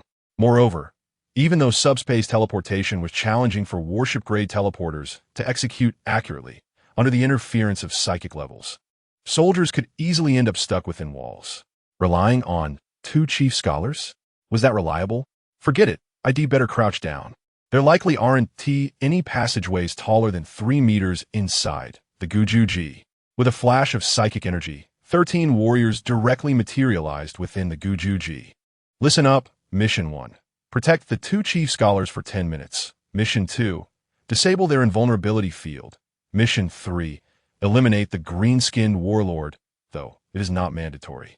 The durability of the green-skin machinery depended on its energy levels, so thinning their ranks to reduce energy was a sound strategy. Yifeng found himself on the 2nd level of the Gujuji. The entire structure comprised 6 levels, with the 4th and 5th levels, housing the green-skinned warlord and power core, standing at a height of 4 meters. The other levels were only around 27 meters high, meaning had Yifeng not crouched, he would have already met his demise. Then let us not dawdle. The surrounding technicians and lackeys are staring at me in confusion. Let us get to work. Though crouched, it did not hinder Yifeng from firing his explosive rounds, achieving 8 headshots and 2 heart shots. His status was satisfactory. Due to the lower height of the passage, Yifeng could not run and was forced to wield his chainsaw sword, slashing at the surrounding walls in search of an escape route. However, aside from severing various exposed wires, he found nothing of use. A few large green-skinned brutes charged at him with their hefty saws, but Yifeng was unperturbed, promptly gifting them a magazine of explosive rounds. Huh, a knife fight? Why use a gun when you can use a knife? As an esteemed heir of William's philosophy, firepower superiority was paramount. Following the direction of the green-skinned foes, he reached a mechanical valve at the end of the corridor. With swift precision, he cleaved the door open with a chainsaw sword. What lay before him was a gruesome scene. With green-skinned limbs strewn about and a massive assault cannon reduced to mere refuse, numerous iron doors lined the path to the upper levels, all breached by massive drill holes. It was evident that members of the Shadow Poison Blade Regiment had arrived here and unleashed a slaughter. Without further ado, he decided to follow the trail of battle, hoping to find a suitable ally. Yifeng dashed up to the 3rd level, where he encountered a massive steel beam lying across his path. It was clear this had been deliberately destroyed to impede the enemy. Yifeng tested the waters. Although his chainsaw sword could slice through the beam, it would take too long, so he opted for the other side. The passage on the other side led to a corner, and upon turning, he found a room. Kicking the door open, he was greeted by a rich aroma of mushroom soup. A few lackeys trembled beneath a table, while the only green-skinned individual brandished a kitchen knife and charged at Yifeng. Bang! If you see Gao Ge, send my regards. Yifeng casually waved his hand in the kitchen and found the path upward. As he opened the small door, a powered sword's tip suddenly pointed at his helmet. Startled, Yifeng stepped back and positioned his chainsaw sword in front of him, wincing at the thought of the low ceiling. The powered sword was a formidable energy weapon and a symbol of status, often wielded by officers, seasoned veterans, and champions in various squads. Once activated, the destructive energy field enveloped the sword, capable of dismantling most metal armors and flesh. Now, the strange occurrence was the appearance of an Imperial-powered sword in the corridor. Yifeng cautiously approached. Realizing this was the unfortunate veteran who had failed to jump into action. All he could see were his hand and sword, with the rest of him embedded in the wall. There was no blood, but the scene was far more terrifying than the previous blood-soaked battlefield. Yifeng unsheathed his sword, a magnificent golden energy blade, undoubtedly crafted for a person of noble status. He hoped that someone outside would recognize the sword, confirming the identity of this unfortunate soul. Yifeng casually discarded his spent explosive gun, wishing that Captain William would not inquire about it later, as it would be too embarrassing. Just moments ago, he had boasted of being the inheritor of his spirit, and now he had exhausted his ammunition. He stealthily entered the corridor, crouching low. However, the aroma of mushroom soup wafted through the air, tantalizing his senses, and he could feel his mouth watering. Although an Astartes could survive without food, water, or sleep for 2 weeks under extreme conditions, the pursuit of culinary delights remained irresistible. He sighed and decided to focus on the task at hand, shutting off the olfactory channel of his helmet. Yet, the delightful scent lingered, and he remembered that his helmet had been cracked and was inoperable. Crouching, he ascended the stairs, which seemed interminably long. The distance between the 2nd and 3rd floors should not have been so great. Confused, Yifeng turned another corner and found a flimsy door at the end of the staircase, which he effortlessly pried open without needing his chainsaw sword. A massive green head turned to face him, and their eyes met in mutual bewilderment. Wasn't the Imperial kitchen directly connected to the command room of Mistamble? The fifth floor had an impressive height of over 4 meters, and when the Green Warlord stood tall, he reached a terrifying height of 38 meters. His muscular arms appeared to be even thicker than Yifeng's head. Yifeng stood to his full height of 3 meters, his body riddled with bullet holes. In his left hand, he wielded the golden energy sword, clearly a rare item belonging to a great warrior who had earned immense glory and respect from the entire battle group. In his right hand was the dark golden chainsaw sword, which exuded a regal aura that sent chills down Mistamble's spine. A thermite bomb adorned with sacred inscriptions hung from his waist. His left shoulder guard bore a significant crack, while the right was peppered with deep bullet dents. Most strikingly, a massive gash ran across the center of his helmet, stopping just above his eyebrows, revealing one eye a deep black and the other a sinister crimson. Mistamble realized he was facing a colossal foe, far larger than the usual Astartes, likely a champion of a company, perhaps even a battle group champion or commander. Indeed, a formidable adversary. He glanced at his right thigh, still nursing an injury from a previous fall, and contemplated his escape. How could his luck be so fortuitous? Yifeng had clearly not checked the omens before teleporting, and now he had a fight. Confrontation between two warriors often ended in victory for the brave. However, fleeing seemed the wiser choice. Following the battle commander's advice, he pondered overloading the shields here and obliterating the area with a railgun strike. I am Yifeng, the Order Keeper of the Green Sanctuary, the bearer of the will of Ferrus Manus and the legacy of Rogel Dorn, the son of Shagatai Khan, he proclaimed loudly, hoping to intimidate his opponent. Moreover, he spoke no falsehoods. The energy sword was indeed of the storm's will, and the chainsaw sword was a gift from the shadow's venom.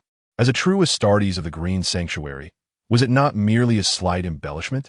However, Yifeng understood that he must exert every ounce of strength against this warlord to find an opportunity. Otherwise, a hasty retreat would likely result in his utter annihilation. With both swords gripped firmly in his hands, he stood resolute, his fighting spirit ablaze. The energy sword glowed brilliantly, while the dark golden chainsaw sword hummed ominously. Excellent. The machine spirit is pleased. There is power. The advantage lies with me. Blood debts must be repaid. When enemies meet, words are unnecessary. Let the battle commence. Chapter 10. The decisive battle now. The Green Warlord Mistamble found himself in a predicament. Though he wished to avoid conflict, he was confident in his ability to confront the 1,000 or so Astartes before him with his colossal ancient war machine. However, a direct duel was not permissible, especially given his recent injuries. Though he, Mistamble, was the largest, strongest, most cunning, and most combative of the greenskins, being combative did not equate to foolishness. If one Astartes could enter, then a second could follow, and enduring the relentless assault of 1,000 warriors would be untenable, especially with their propensity for group combat. What? The greenskins are numerous? Wake up! He was the one outnumbered. To retreat was even more challenging, as he was currently positioned at the head of the ancient war machine, directly beneath a deadly ray weapon. His route to the ejection-type escape pod was obstructed, and he hesitated, glancing at the small door on Yifeng's left. Should he attempt to circumvent through the 4th floor and escape to the 6th? While both sides were engaged in battle, his mind raced with possibilities. A massive double-headed axe, as tall as Mistamble himself, swung down towards Yifeng. Unfazed, Yifeng recalled the martial arts short videos he had previously watched. There was no training for combat against a greenskin warlord. That was the realm of the most elite veterans. While his one-handed sword skills were commendable, he could not afford to discard a weapon in this fight. That would be tantamount to folly. In a moment of inspiration, Mistamble kicked at the axe, propelling it upward with terrifying speed, disarming Yifeng's energy sword. The two warriors distanced themselves, and Yifeng's hands tingled from the force of the encounter. How could this greenskin possess such strength? With a single blow, Mistamble had sent his weapon flying, and it was only through Yifeng's agile footwork that he had evaded a more severe injury. Mistamble, equally astonished, recognized that this enemy was unlike any he had faced before. His attacks felt almost insubstantial, yet he had nearly lost his hands to this skilled opponent. Yifeng assessed the situation, realizing that despite the enemy's incredible strength and speed, perhaps his sole advantage lay in wielding two weapons. He would have to seize the moment to counterattack after Mistamble's strike. If only his old comrade Yongsong were present. He was a master of one-on-one combat, adept at executing precise maneuvers. As the battle resumed, Mistamble initiated the assault once more.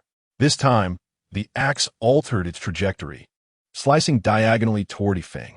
Yifeng met the blow with one sword, using the force of Mistamble's attack to propel himself sideways. The diagonal strike generated such momentum that it sent Yifeng soaring to the upper left, akin to a tennis ball flying off a racket. Yifeng then executed a spinning maneuver in midair, wielding his chainsaw sword against Mistamble's head, the roar of the chainsaw signifying a full-force assault.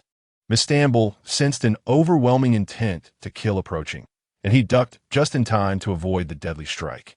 However, Yifeng's rotation continued, and he found himself descending. Crouched in the air as he spun, the swiftly rotating chainsaw sword sliced through the air with an unstoppable force, narrowly missing the head of the formidable military overlord. Misi Tanbo, enraged, he prepared to retaliate, but a fleeting glance revealed a dire situation. A power sword was heading menacingly towards his knee.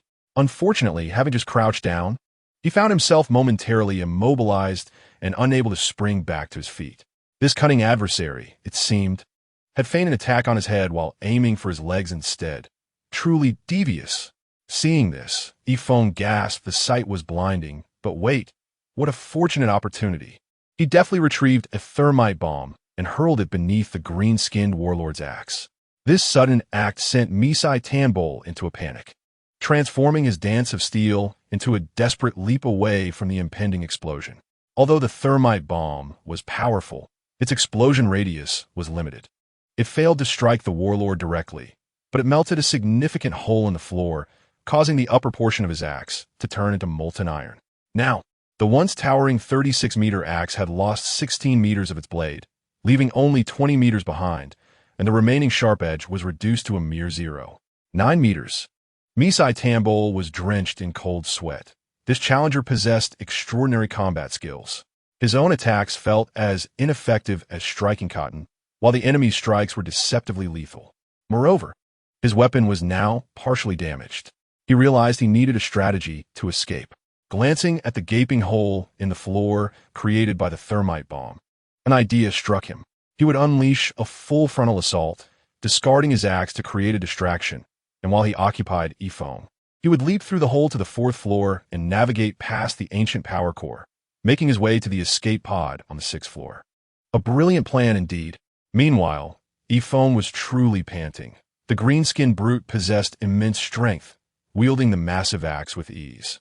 Even leveraging his own weight felt like an insurmountable task, leaving his arm aching. However, he too noticed the large hole left by the thermite explosion. He would pretend to be flung back, adjust his angle, and leap into the opening to escape. No, to regroup with his comrades. Yes, the commander had ordered them to unite. That was paramount. Executing Commander Daika's orders was critical. As he pondered this, Yifeng began to circle around Misai Tanbol, his eyes fixed intently on the warlord. His dual swords crossed like a predator stalking its prey. Misai Tanbol felt a chill run down his spine, sensing imminent doom. It was time to act now. He swung the massive axe towards Yifeng, who planned to employ the same tactic, using the force of the blow to shift their positions, especially since the hole lay behind the green-skinned warlord. However, just as the attack was launched, the axe did not come down as anticipated. Instead, Misai Tanbol delivered a powerful kick. What treachery! This warlord was not adhering to the rules of combat. He had no sense of martial virtue. Yifeng was struck hard, feeling as though his internal organs had been dislocated, and cracks appeared in his chest armor. Before he could catch his breath, the axe descended upon him. This time, Yifeng was truly terrified. With no choice left, he braced himself, crossing his swords to block the descending weapon. Yet, the axe continued its relentless descent, slicing through his right shoulder armor and severing flesh until it reached the bone. Had the axe not been partially melted by the thermite bomb, his shoulder would have been completely severed. Now, he found himself pinned beneath the weight of the axe, his swords trapped below it. If the green-skinned warlord pressed his advantage and produced another weapon, the consequences would be dire. To Yifeng's surprise, Misai Tanbol did not pursue the attack. Instead, he limped toward the hole and jumped down. What was happening? Yifeng's mind was flooded with questions. A limp? Injured foot? He had discarded his axe. Forsaken his weapon. Was he fleeing? An injury to the legs meant he bore significant wounds. Without any armament, he was effectively a lamb on the slaughtering block. Seizing the moment, Yifeng summoned his strength, disregarding the blood gushing from his shoulder, and charged towards the hole. The axe was lodged above, and he realized he could not remove it on his own. Time was of the essence as the warlord was making his escape. The various syringes in his power armor activated, injecting him with pain-blocking agents and adrenaline. A surge of vitality coursed through him as he, with the axe still embedded in his shoulder, leaped into the chasm below. Amidst this chaos, Misai Tanbol forcefully smashed open the door to the power room, disregarding everything in his path as he sprinted towards the next staircase. The power room was abuzz with activity. Apart from Yifeng, all the Astartes had gathered around the indomitable force field generator. At that moment, the technical sergeant of the Storm of Old Battle Company stood atop the corpse of the formidable Ulu Tan, contemplating how to overload this peculiar green contraption. Suddenly, the massive iron door on the opposite side of the power room swung open violently, and a gigantic green figure stumbled out in a panic. What was this? The green-skinned warlord? Everyone raised their weapons, ready to defend the technical sergeant and buy him time to disable the force field. However, they soon noticed something was amiss. The warlord was limping, weaponless, and instead of charging at them, he was making a hasty retreat towards another door.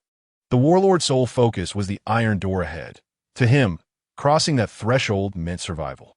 Just as confusion reigned, a hellish roar erupted from beyond the door. "Coward! Face me!"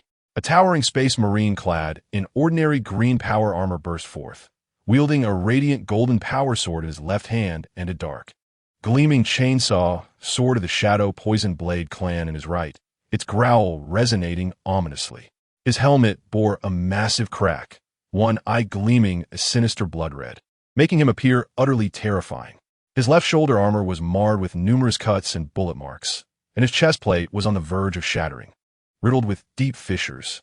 Most alarming of all was the molten axe lodged in his right shoulder, blood oozing from it, yet it did not hinder his speed. Rather, it made him resemble an immortal demon from the depths of hell. Whose progeny is this fearsome? That is my squad leader's golden sword. But he is not a squad leader. I recognize him, spoke a clan leader of the Shadow Poison Blades. That dark golden chainsaw sword was lent to him. He is a warrior of the Green Sanctum, known as Yifeng. All eyes turned to the commander of the Green Sanctum, Daika.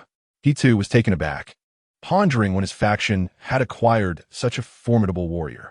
Yifeng was familiar to him, having reviewed his file only twice. Once a decade ago, when the chief apothecary reported unusual brainwave activity from a new recruit, and again recently when he noted the recruit's commendable performance on the graduation list, considering him a promising candidate. I truly did not anticipate such fervor. Indeed, it is a warrior from our battle company. The 4th Company do not look at me in such a manner. Each of our soldiers possesses the same valiant spirit as he does. The onlookers regarded Daika with disdain, yet found themselves at a loss for words. Indeed, it was a son of theirs who pursued the green-skinned warlord, not only causing the enemy to falter, but also inflicting serious injuries upon the great warlord. At least, that is what they believed. Daika himself felt somewhat astonished. How did this lad arrive here alongside them? Were not all participants in the battle seasoned veterans? This thought filled Daika with a sense of shame, for this new recruit displayed even greater valor than the veterans, perhaps even surpassing them in strength. Considering that few battle commanders could claim to have single-handedly slain a massive green-skinned warlord. The legendary commander of the Extreme Warriors, Kalga, could boast such illustrious achievements. But who is Kalga? A legendary commander, a veteran Astartes of indeterminate years. And who is this? A mere rookie embarking on his first battle. This young man embodies the essence of a battle commander. As the great warlord approached the iron gates, Yifeng hurled his lightsaber with a sweeping motion. And Yizhi Qing heard the sound of slicing air behind him, as a power sword pierced his left thigh. The watching Astartes refrained from intervening, for they understood the outcome was certain. This warrior was destined to claim the glory of slaying the green-skinned warlord. Yizhi Qing fell to his knees, blood gushing forth. He barely had time to turn his head when, upon glancing to the left, he witnessed a bloodthirsty chainsword slicing through his form. After casting the power sword, Yifeng swiftly transitioned the chainsword to his uninjured left hand and, without uttering a word, struck downwards. How can one with such a narrow perspective dare to belittle the talents of the world, unaware that I can claim the head of a general amidst the throng of thousands, as effortlessly as reaching into a pocket? First, secure the victory, then speak. Yifeng lacked the traits of the typical villain found in dramas, who prattles on only to be overturned. However, the act of showing off felt exhilarating. Daika, observing from the sidelines, grew increasingly fond of the spectacle. Who were the onlookers surrounding him? Leaders from 3 battle companies. Witness how this young man speaks.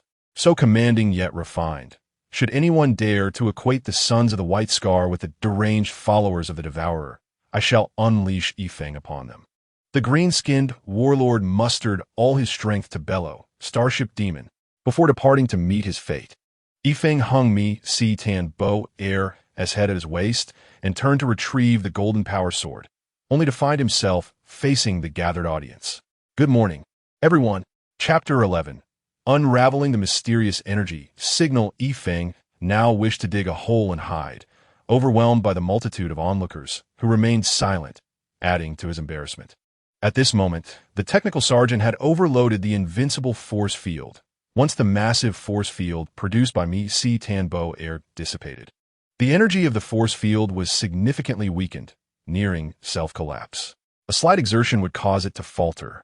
Commander Daika, something peculiar has emerged from the battlefield, heading straight for space. The communication from the space battleship had become tenuous, at risk of cutting out. Is there a threat? Initial assessment indicates none, but is moving rapidly. Then let it be. Is the orbital bombardment ready? The light spear will be in position in 26 seconds. Once in position, launch immediately. Commander Daika, we are prepared. It is time to retreat, the chief strategist informed him. Of course. The destruction has been wrought. The warlord is slain. Why linger? All prepared for psychic teleportation. Yifeng hastily withdrew the golden power sword, and a surge of psychic energy flickered, following the command given by their commander. The 4th Company of the Green Sanctuary retreated to 10 kilometers away, surrounding an Emperor's Venom Blade heavy tank, diligently executing the orders to fortify their position. Everyone busily excavated anti-aircraft trenches and established defensive positions. Suddenly, a flash of psychic energy appeared, and assault team members materialized at the position. Previously, Yifeng had appeared behind the tank, but this time, it was no accident. It must have been a deliberate act by the great strategist of the Green Sanctuary. He now stood in a unique position, drawing the attention of all. Atop the 10-meter-long barrel of the Emperor's Venom Blade tank stood a towering Astartes. Battle-worn armor adorned his form. As he stood resolutely, bloody blade in hand, the severed head of the green-skinned warlord hanging at his waist. Here he comes. Prepare yourselves. At this moment, the strategist seized the battlefield recorder from the mortal auxiliary forces, focusing it on Yifeng. With a thunderous crash, the Emperor's divine retribution descended from Yifeng's back, casting a monumental beam of light that seemed to cleave the sky in two. The ancient ruins below erupted in a tremendous explosion, scattering debris across the heavens. Ah yes, this angle. Wow, how magnificent. Wow, stunning. This is a remarkable capture. The former commander of the Arctic military base, Tristi, had now become the acting governor of the entire planet. Naturally, the nobles who had previously opposed him had all been sent to the depths of hell. With military power in his hands, what voice did they have left? What the planet needed most at this moment was a figure of gratitude and faith, one who would instill hope in the remaining populace and unite them for the monumental reconstruction of the planet. Society would brim with hope and vigor. The photograph he held was undoubtedly the finest promotional material. Esteemed Astartes, if possible, I hope this great warrior can deliver a speech. Our people fervently wish to see our savior. Our gratitude is beyond words, the resolute commander expressed, tears streaming down his face. The people now sought two figures, one to channel the joy of surviving catastrophe, and another to vent their sorrow and anger over their losses. Thank you immensely, esteemed sir. At this moment, he had already removed his shoulder armor and completed his bandaging. For the Astartes, ordinary skin wounds could heal in an instant. Yet due to the axe remaining lodged in his shoulder during the pursuit, the wound had failed to heal, causing his blood to congeal upon the axe. Removing it proved somewhat challenging. However, merely a day after the bandaging, he found his arm restored to full mobility. Yet, the shift in the attitudes of those around him was something to which he was unaccustomed. The other battle brothers were fine. They would share a few words, complimenting his performance. However, the dynamics within the same combat unit differed significantly. Team leader William was determined to impart all his skills to Yifeng, aspiring to cultivate a champion of the battle company. What a remarkable honor that would be. The deputy team leader, Keshvich, had entered a fervent mode of prayer, leaving Yifeng to suspect that he might have once been a disciple of the battle company's priest, who had perhaps suffered a stroke from the fervor of Keshvich's prayers, thus assigning him here. Charles felt a tremendous sense of honor, having saved the life of Astartes, the savior of Astartes. When Yifeng's chain word had become lodged in the fearsome tin can, he had executed a jump strike with his chainsaw axe to rescue Yifeng. Shi Jingxiang felt as though he was becoming a medic, first removing the blade from Yifeng's head, now extracting the axe. He even considered applying to follow the chief apothecary to learn as an apprentice.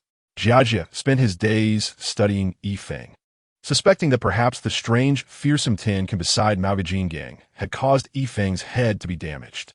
Otherwise, what new recruit would dare to challenge a green-skinned warlord? The reasons are, in fact, quite simple. During the confrontation between Yifeng and Mistambor, when the green-skinned creatures in Gujushi were eliminated by other elite Astartes, Mistambor lost command over this particular green skin, and his loyal subordinates were nearly annihilated. Although his size and combat prowess remained formidable in the short term, the absence of sufficient energy stimulation led to a rapid decline in his hormonal levels, including those that imparted the most notable characteristics to the green skins: madness, courage, cunning, and so forth. Thus, at that moment, his intelligence was scarcely distinguishable from that of a common brute. So, who became the leader of the greenskins? The artillery in space pondered this question. For the first time in command, what should I do? Whatever. Let us traverse the cosmos. The artillery's ultra-fast spacecraft soared out of the star system, delving deeper into the universe. The Astartes of the 4th Company. 3rd Squad of the Green Chapel galloped across the white wasteland. The peculiar energy signals from Area 91 remain a mystery. Without further ado, a small motorcycle arrived at the site, tactical markers were set, personnel were summoned, and excavation commenced. Surrounding the Arctic military fortress, the mortal auxiliary forces arrived with colossal excavation machinery, along with dismantling equipment, detection devices, and a set of powered armor. In the sky, transport aircraft from the Green Chapel delivered several precious large machines produced by the Martian foundries.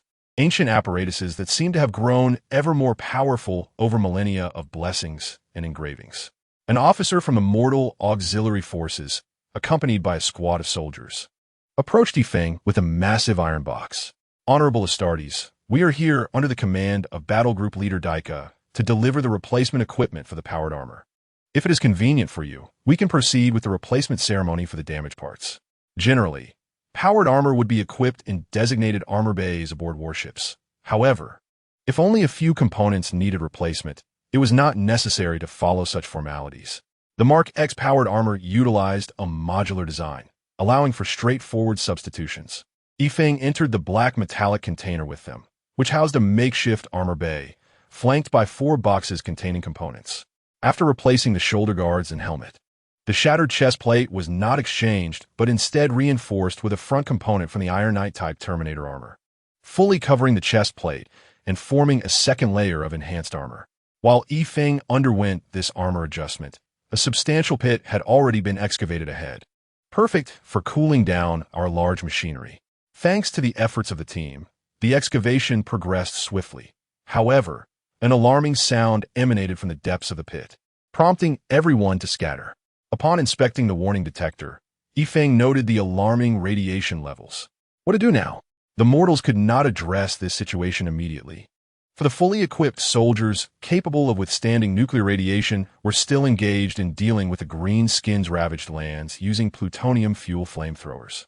Yifeng even contemplated suggesting to Daika the formation of a mechanized corps of cyborgs akin to the Mechanicus's Adeptus Mechanicus, not in the manner of the Shadowblade, but as a fully mechanized overhaul, recruiting resilient individuals or severely wounded veterans as personnel. However, for the moment, it was imperative to resolve the current predicament. All right, Astartes, get to work. A few of them began melting the frozen earth with flamethrowers while others drilled and excavated. After burrowing another 16 meters, they finally struck something. What is this? What material is this white substance? Uncertain, but it appears substantial. It seems quite resilient. My power drill ceased only when it could no longer penetrate. And it bears no scratches. Then let us continue digging, expand the exposed area. They persevered in their excavation, expanding the revealed section of this peculiar artifact. Yet even after uncovering an area of 15 square meters, it remained partially obscured. This appeared to be a vessel of the Aeldari. Deputy Leader Keshevich meticulously examined the material presumed to be the hull of the ship. Regardless, this is no trivial matter. Indeed, it cannot be small. We have been digging for considerable time without fully discerning its size. We should summon the Chemical Defense Unit. The mortal forces indeed had a fully equipped chemical defense unit, notably the Krieg Death Corps, hailing from a planet ravaged by nuclear warfare, with its surface rife with lethal radiation. There were also those who had undergone significant mechanization, famously represented by the Adeptus Mechanicus's Scitarii. Within half an hour, a transport ship halted at a distance. Uncertain of the potential threat posed by the vessel, it did not dare approach too closely, for some substances could render electronic instruments inoperative. The working populace is indeed fortunate. I labor, I take pride in my efforts. The will of the laboring masses is resolute. I strive, I find happiness. This group of soldiers, perspiring profusely, chanted slogans unfamiliar to the Astartes. They initially excavated a 15-meter diameter hole, but found it insufficient, thus expanding it to 25 meters, then 35 meters, until they finally ceased at a diameter of 150 meters. Confirmed, this is an Aeldari ship, Deputy Leader Keshevich suddenly declared. He seemed transformed, radiating an aura of focused solemnity.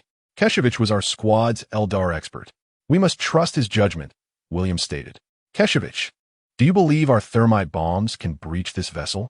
Difficult, given our current weaponry. We might either fail to inflict any damage or necessitate the orbital bombardment of 6 warships, which would likely obliterate it entirely. Then how do we access this ship? There is no need to enter. Underneath, its fuel must have leaked, hence the peculiar energy reactions. Several newly inducted Astartes regarded the deputy leader with skepticism, while the veterans approached the ship's underbelly. Indeed, at the bottom, the white exterior was marred by an unknown entity, revealing a black inner pipe, from which a strange red substance oozed, seemingly corroding both the ship and the surrounding soil. The Astartes began to move about, documenting the geological information and collecting samples, unaware of the reason behind the Aeldari ship's sudden leakage, yet certain that compiling data for the experts was prudent. What do we do now? What do we do? Pack it all up and take it away.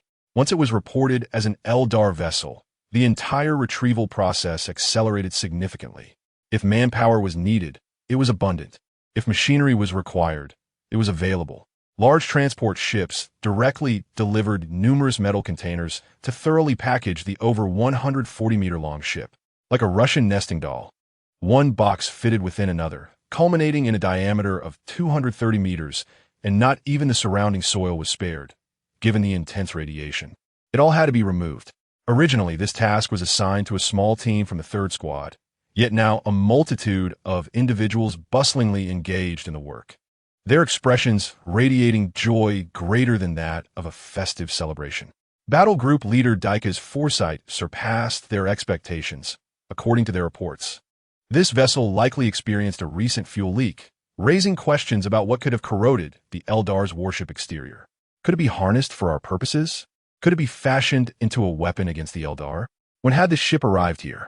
Geological examinations were to be conducted simultaneously. The entire capabilities of the Aeldari vessel surpassed those of human warships. What technology had been employed, and could the machinist's sage decipher it? This was no fragmented debris, but rather an almost intact Aeldari ship. To understand the Lingzhu's extinction caused by the color sin, the remaining members of the Lingzhu are predominantly a civilization based on large space arcs. Their minuscule population makes technological advancement nearly impossible, with many branches of technology having ceased to exist due to insufficient numbers. The entire Lingzhu, much like the human race during the former Dark Ages, has regressed in terms of technology. Thus, could the technological prowess of this Lingzhu spacecraft surpass that of the current Lingzhu? The minds of several leaders from the Green Sanctuary pondered this deeply. The members of Group 3, the Astartes, relished their leisure, content to listen to the reports from mortals and patrol the vicinity without any burdensome tasks. Only the deputy leader, Keksevich, exhibited an intense curiosity. Over the past few days, the squad members had observed him orbiting the spacecraft hundreds of times. Hey, Yizhi, should we call the chapter's priest over? I can't shake the feeling that Keksevich has become bewitched, one remarked. Indeed, could he have fallen under the Lingzhu's illusion? Perhaps we should strike him with an emperor statue at the back of his head, another suggested. I think that's unwise.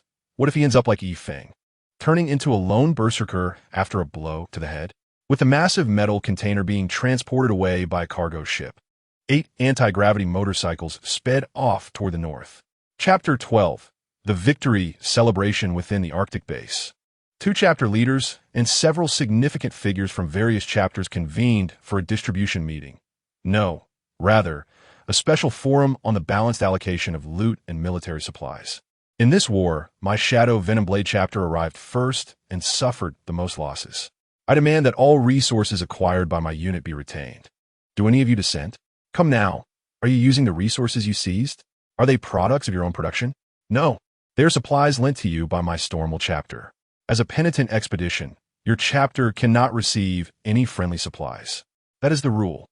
The elders of the Shadow Venomblade had no retort. As per the rules, they could not receive any supplies. And the scrap metal captured from the greenskins was utterly unusable. They had sacrificed 69 warriors without gaining any benefit. My Stormwell chapter also incurred significant losses in this war, and the primary ammunition consumed was supplied by me. I demand recognition for my contributions. Does anyone have objections? Who else has objections? The greenskin warlord you beheaded was dealt with by our Green Sanctuary warriors, wasn't it? Yifeng's achievements are the greatest assurance for Daika. He does not care who contributed the most, as the people of Astartes believe it was Yifeng who saved them, although everyone had yet to rebuild their homes. The businesses of the printing and sculpture factories thrived. The massive image of Yifeng's divine punishment, the great wisdom repository of the Green Sanctuary, indicated that this was merely an accidental capture by the mortal auxiliary military battlefield recorder and not a stage photograph, hung everywhere. Wealthy households purchased statues, while those with less money bought paintings, burning incense and praying to Yifeng as a true deity. Though you have severed the heads of the greenskin warlords, we exerted great effort in the earlier confrontations with the fearless Gogo and the indomitable Mauga. Most of the orbital bombardments were our doing. The assembly was not eager to bicker. They all desired harmony. However, engaging the greenskins yielded little reward and incurred substantial costs. Daika, having completed communications with Yifeng's side, made a decision. All right, everyone, I have found a solution. All eyes turn to Daika. We have unexpectedly acquired a Lingzhu spacecraft, measuring nearly 150 meters. The atmosphere in the conference room shifted dramatically, the air thick with tension as everyone comprehended the immense value of a 150-meter Lingzhu spacecraft. Despite its damage, it was nearly intact. Selling it to the Mechanicus could easily yield 3 strike cruisers and 2 escort ships. With only 1 Lingzhu spacecraft, how shall we divide it? The previously silent clan leader from the Shadow Venomblade finally spoke up, questioning the extent of the damage. Firstly, we shall bring in equivalent value items for distribution. As the Stormwell chapter is currently the most affluent and likely to contribute equivalent value, I propose we include the assets of the Stormwell chapter in the mix. I suggest the Shadow Venomblade chapter retains all currently held resources and gains a battle barge from the Stormwell chapter, inclusive of the weapons and supplies aboard. The Green Sanctuary will receive a battle barge and an escort ship from the Stormwell chapter, along with supplies to replenish what we have expended in this battle. The Stormwell chapter will provide these resources in exchange for the Lingzhu spacecraft and all useful greenskin equipment captured. The leader of the Stormwell chapter was displeased, but had to concede that this was indeed a fair distribution. They stood to gain significantly, and even if they had to sacrifice 20 Lehman Russ tanks, this deal, or rather, this distribution plan, was negotiable. Why can you take an extra Nova-class escort ship? Please remain calm, esteemed clan leader. You must understand that this discovery was entirely made, excavated, and preserved by my Green Sanctuary. We could have chosen to leave with the Lingzhu spacecraft without informing you. However, I am presenting it now to fortify the friendship among our 3 chapters. I hope this collaborative effort in battle serves as a bridge to strengthen our camaraderie rather than sow distrust over the spoils. We agree. While it was unclear what whispers circulated among the leaders of the Shadow Venomblade chapter, they soon reached a consensus. We also agree. The Stormwell chapter raised no objections, only deliberating which battle barge to retain, as the 3 vessels varied in performance. Then let us cooperate joyfully. The leaders of each chapter bumped fists. By the way, this Lingzhu spacecraft was also discovered by that laddie Feng. Ah, Daika, you have gained another fierce commander. Who would have thought that Yifeng was such a multifaceted individual? Once the distribution of interests concluded, none were stingy with their goodwill, especially towards those they held in high regard. Oh dear, Yifeng and his team are almost here. Let us go and witness the excitement. Colorful flags and balloons adorned the city walls, the neon lights flickering vibrantly.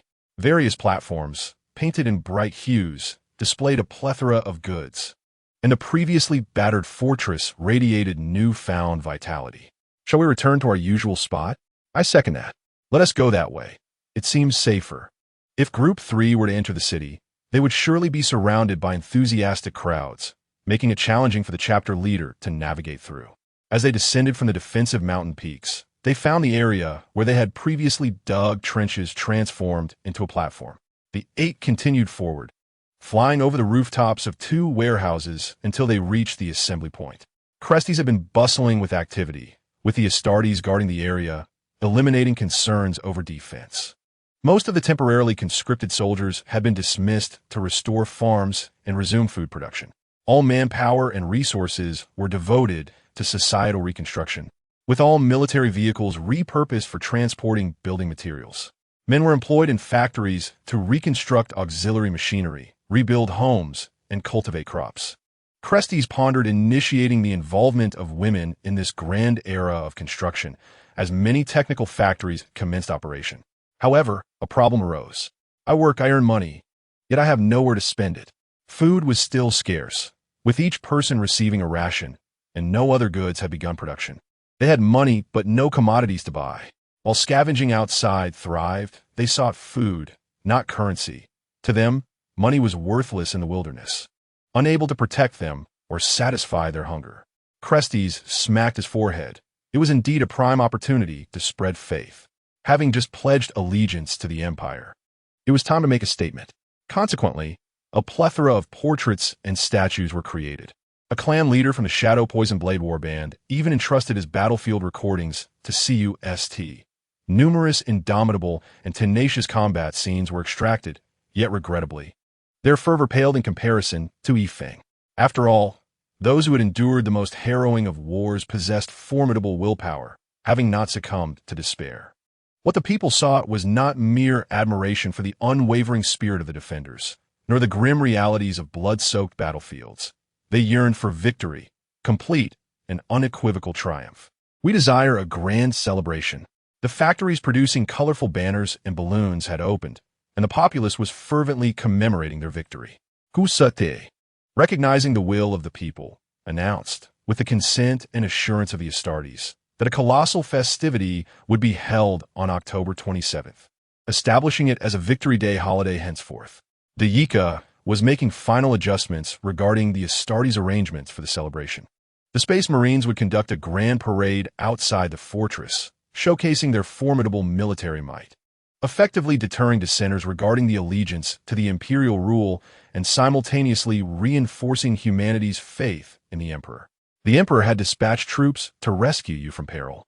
Had he not? Should the Space Marines wish to descend, they might well be encircled by the populace for 3 days and nights. Upon arrival, Yifeng pondered what he should convey during his speech. As a steadfast, materialist proletarian warrior, he aspired to deliver an exhilarating oration, but found himself constrained by the influence of the thought-stamping organ within his body, rendering him unable to oppose the Emperor. The thought-stamping organ, or Sanctus Cantus, is a unique organ of the original forged Space Marines, significantly enhancing their resistance to the warp while also upholding their loyalty to the Emperor. Outside the command center, colorful flags waved amidst a throng of people. The celebration marking the victory over the Orks commenced. The parade began outside the city walls. Many Astartes steadfastly believed their purpose lay in vanquishing foes on the battlefield rather than performing for humanity. Thus, numerous warriors had ventured forth to hunt down the remaining Orks. The residual forces were insufficient, necessitating the inclusion of several mortal auxiliary troops in the procession. Leading the parade were 20 Astartes Terminators. In the event of a typical human colonial rebellion, these warriors alone could obliterate all insurgents. Following them were 700 ordinary Space Marines from 3 different legions, succeeded by formations of Leman Russ battle tanks and Emperor's Poison Blade tanks. As the tank formations rolled past, the skies were filled with lightning-fast assault craft and thunderous heavy bombers. Bringing up the rear were display vehicles showcasing various slain Ork corpses and weaponry, a convoy of war trophies. Subsequently, flower floats, repurposed from military vehicles, made their way from the city gates towards the stage, adorned with performers singing and dancing, as well as jester clowns. Jia and his comrades stood atop the previously guarded peaks, observing everything through telescopes. Most Astartes preferred to avoid mingling with too many ordinary folk. Those from the Imperial Fist or Fire Lizard Warband were somewhat more at ease, while others like the White Scars and Midnight Lords, accustomed to operating on the fringes of enemy territory, scouting, striking, beheading, and sowing chaos, found it difficult to engage with the jubilant crowds. The reason they refrained from pursuing the Orks was, of course, to witness Yifeng's moment of glory. Yifeng ascended the podium. Clad in a set of incomplete power armor, he approached the lectern. Although he bore no dual swords, nor did he have a massive axe resting on his pauldrons, the crowd swiftly recognized him, erupting in a thunderous cheer from every corner. Grasping the microphone, Yifeng patiently awaited the cacophony to subside. "Do not cheer, my brethren." The people fell silent, as did the distant Astartes. Brethren, the Emperor's angels, revered as deities by local humanity, addressed them as such. The human realm teetered on the precipice of calamity. Confusion ensued. Had they not just secured a victory? The leader of the human empire, the great Emperor, was safeguarding humanity from dreadful foes, yet he had exhausted his strength, unable to provide further guidance. Jia quietly removed his laser rifle from his back, thinking it foolish to discuss such matters here, as if inciting rebellion. "What must we do? Tell me." Brothers and sisters, the audience of humans exchanged bewildered glances. Some even buried their faces in tears, utterly unaware of the dire straits humanity found itself in, especially as this despairing truth emanated from their most trusted savior, the Astartes. What was he doing? The commanders of the rear command center were equally perplexed. Had they been influenced by chaos? Do not panic. Listen closely, and you shall understand. The Yika spoke, though uncertain of Yifeng's intentions. He held unwavering trust in his comrade. As a parent, one must provide support to their child. Amidst the crowd, a 13-year-old boy suddenly cried out with all his might. "But what about you? Do you expect me to descend from the heavens each time, slaying foes to protect you?" Yifeng forcefully removed his helmet and slammed it onto the ground. "Look closely. I am but a human, merely a fortified human." The Astartes began to mobilize, encircling the area, as if executing some cunning maneuver. "I ask you, why do you still stand here? Why are you able to celebrate with such vigor? And why have you not become the fodder for those wretched Orks? Was it solely through our Astartes' efforts? Certainly, But could we protect so many alone? What of the blood and tears of those mortal auxiliary troops?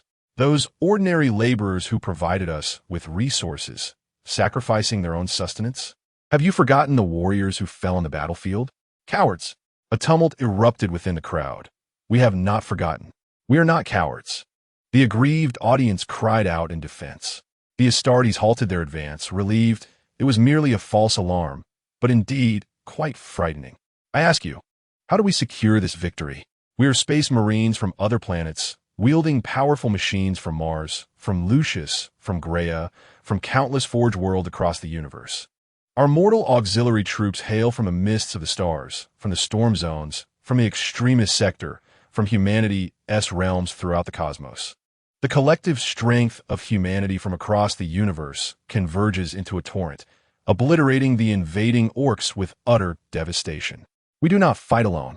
Millions of humans stand behind us, our power united, making us invincible. The Orks seek our slaughter and chaos, and the Necrons wish to join the fray. Then let us fight. The crowd roared with fury, tears transformed into fists raised high in the air. Observing the people's fervor, Yifeng recognized their battle spirit had been ignited. But they still required confidence. Our ancestors once annihilated the vast Ork empire, driving them to the most desolate reaches of space in their warships. Our forebears defeated the Chaos Legions, forcing them into hiding, trembling in the eye of terror. We have obliterated the Necron pyramids, ensuring their eternal slumber within their own tombs. We shattered the fleets of the Aeldari and vanquished the Tyranid swarms, sending all who dared to appear into desperation and despair. Now, they dare to return, and we shall convey to them through our fists and cannon fire that if we can defeat you once, we can vanquish you countless times. A tremendous roar of battle has erupted from the crowd below. Yifeng senses that the moment has arrived. If one cannot triumph alone, what of 10 or 100? Behind us stand billions of our fellow humans, united in purpose. We shall fight upon the seas, upon the land, within the subterranean tunnels, in the void of space. Aboard our warships and within our space stations. We will engage in relentless combat until our enemies are utterly annihilated. People of the world, unite and liberate the entire galaxy. Chapter 13. By now, simultaneously, the Aetrus Planetary Defense Force has been established. Yifeng has been invited to the city wall, which currently serves as a viewing platform. In Tristi's vision, this resembles a high-profile celebrity meet and greet, where prominent leaders from various sectors converse with several Astartes. For instance, on the adjacent battlement, the commander of the Stormwell Battle Company is discussing with a leader responsible for ammunition production the matter of supplying the Astartes in exchange for Imperial tax privileges. Below the wall, the people are celebrating with song and dance. However, Tristi rubs his temples, realizing that both Yifeng's speech and his prior promotions have been exceedingly effective. An endless sea of people has gathered below, spontaneously expressing their affection for humanity in its most primal form, offering their most treasured possessions. Under normal circumstances, this would not pose an issue, but now, as they flee for their lives, few have brought anything of value. Thus, a variety of ludicrous gifts have emerged. The guard has descended to maintain order, clearing a space to prevent crowding, but the fervor of the people cannot be contained. They agreed to allow representatives to organize and stack the gifts at the foot of the wall.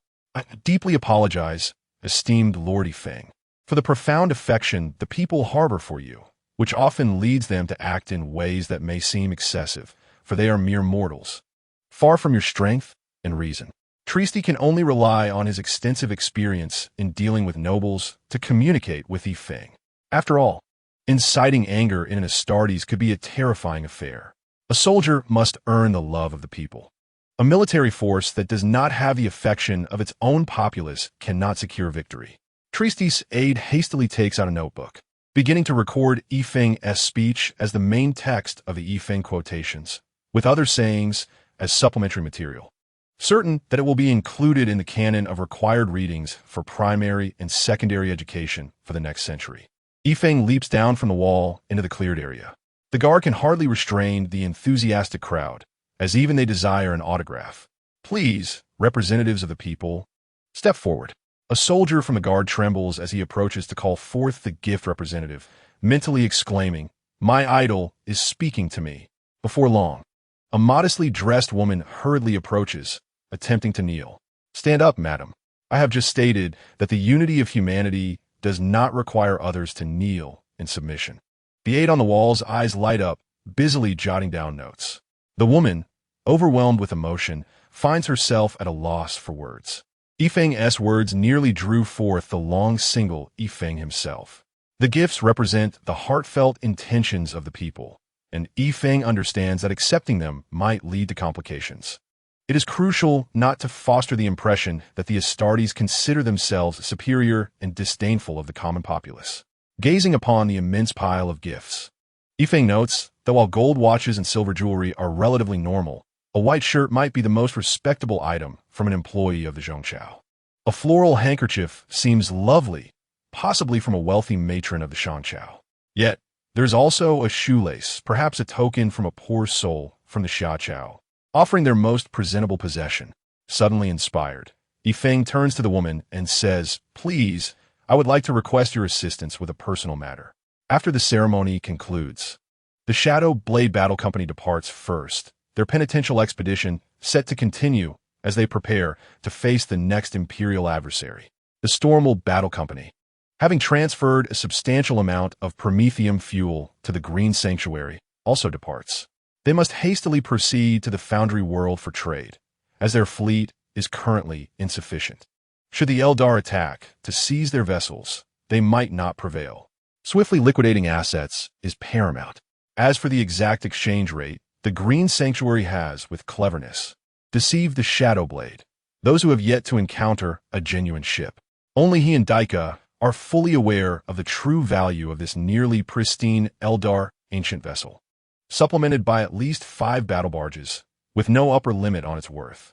Why did the Green Sanctuary only request a single battle barge? Their intentions are clear. Daika's vigorous promotion of Yifeng and the Green Sanctuary indicates that this exchange entails the Stormwell Battle Company relinquishing their aspirations of making Atrus their home base. The Green Sanctuary aims to establish this as their own stronghold, and the compensation offered is sufficient for the Stormwell to advocate for them favorably within the Ministry of Internal Affairs. Thus, the task of clearing the remaining greenskins from Atrus has been entrusted to the Green Sanctuary. Each battle company has its own mission. The territory held by the Stormwell far exceeds these colonies. However, when the warp storm arose, they found themselves stranded and unable to proceed. The Shadowblade's mission is purely one of atonement, having reached this point without knowledge of their precise location. Meanwhile, the Green Sanctuary, as descendants of the White Scars, continues to be dispatched to the darkest corners of Imperial intelligence as scouts. The Green Sanctuary and the Shadowblade have become accustomed to operating beyond the Emperor's light. Their strategic intelligence serves as a guiding navigation aid during transit, often delaying their engagement on the battlefield until absolutely necessary. The Stormwell, proficient in defending Imperial strongholds, finds their intelligence capabilities somewhat lacking, resulting in their arrival at the battlefield being the last among the companies. The Green Sanctuary persists in its cleansing mission. Meanwhile, in the deeper cosmos, the rebellious planets have intercepted communications from this region, becoming aware of the impending arrival of the Greenskins and Astartes. They are mobilizing a vast coalition to resist the Astartes' advance. Daika has now boarded the Stormwell's battle barge, the Steadfast, a fine warship produced by the Martian foundries. Despite its unimpressive name, the battle barge is a collective term for this class of vessel, akin to an amphibious battleship. Due to specialized modifications, its firepower cannot rival that of the Imperial Navy's battleships, though is comparable to Imperial cruisers, excluding the Astartes and focusing solely on long-range capabilities. The sacrifice of long-range firepower is exchanged for formidable defenses, as these ships, designed for direct planetary orbital deployment of Astartes, are equipped with the Empire's finest defensive systems, including dual Geller fields and a modular void shield. The hull is constructed from alloys forged under immense volcanic pressure, rendering it as resilient as the gates of the Terra Palace. The Steadfast battle barge, Jinding Fonkai Hao, boasts 4 luminous spears, with a pair situated at the bow and another pair at the stern. Flanking the vessel are 12 formidable artillery batteries on either side. complemented by a colossal bombardment cannon on its rear. This terrifying artillery possesses the capability to swiftly breach an opponent's void shields, rendering it an optimal choice for planetary assaults and orbital bombardments. It can launch Exterminatus-class weaponry and is equally fierce against enemy vessels. The ship houses not one, but two expansive hangars too, which is a significant asset. However, the most formidable aspect of the battle barge is its ability to simultaneously deploy 3 companies of Space Marines to enemy warships within mere minutes. These lethal warriors stand as the most terrifying armament aboard the vessel. The situation wherein numerous Astartes are crammed together will finally be alleviated. The 1st, 2nd, 3rd, 6th, 7th companies, along with the new recruits, will be transferred to Jining Fonkai, Hao. Thus, when hostilities commence, half of the Space Marines can swiftly engage in teleportation to enemy vessels, while the remaining 2 companies and the new recruits can effectively defend against enemy boarding parties using the ship's weaponry. The 4th and 5th companies will remain on the Zhu Fu Sun Lin Hao, which can deploy a company of Astartes within 20 minutes, and potentially even more, though their combat style necessitates a large hangar. Consequently, the previous deployments of Astartes did consume considerable time. There is no alternative. I have no desire to augment the hangar. Yet this is our venerable flagship, a symbol of our impoverished yet emerging warband. Considering the recent combat attrition, the Green Chapel now possesses approximately 600 Astartes, capable of swiftly deploying a total of 400 personnel in fleet formations, which is quite commendable. What? A new class of escort ship? Merely a trifling addition. In the expanse of space, everyone is preoccupied with relocating, while on the ground, extermination operations against the Greenskins have reached the southernmost polar regions. Yifeng finds himself in a rather unfortunate predicament, relentlessly pursued by Captain William. William is resolute in his ambition to train a champion for the warband, and currently, he is intent on imparting every skill he possesses to Yifeng. The other day was manageable, with specialized shooting stances and advanced swordsmanship, practical skills indeed. However, matters have taken a bizarre turn, encompassing emergency repairs for power armor, the preparation of rudimentary ammunition, and even battlefield cooking. In truth, Astartes do not require culinary skills, as their transformation procedures endow them with the ability to glean information about enemies through consuming their flesh. For instance, when Yifeng bites a greenskin warlord during combat, he can discern the strengths and speed of the enemy, as well as their capacity for heinous acts. Thanks to their robust digestive systems, this does not adversely affect them, allowing them to consume greenskins, traitorous chaos, and even Tyranids directly, albeit with a rather unpleasant experience. Moreover, biting necessitates the removal of a helmet. Only highly intelligent individuals or Astartes blessed by the Emperor's power would forego their helmets in battle, as the subspace shielding effect of helmets may hinder their psychic abilities or their reception of the Emperor's blessings. Had Yifeng not donned his helmet, he would have long been felled beneath the relentless assault of the terrifying iron canister. Nonetheless, this practice does prove useful. For example, if one were to slay an enemy while in pursuit, biting into the corpse could yield clues through the varying pheromonal compositions present in the flesh, allowing one to ascertain whether the fleeing foes are genuinely escaping or laying in ambush. Thus, battlefield cooking possesses its merits.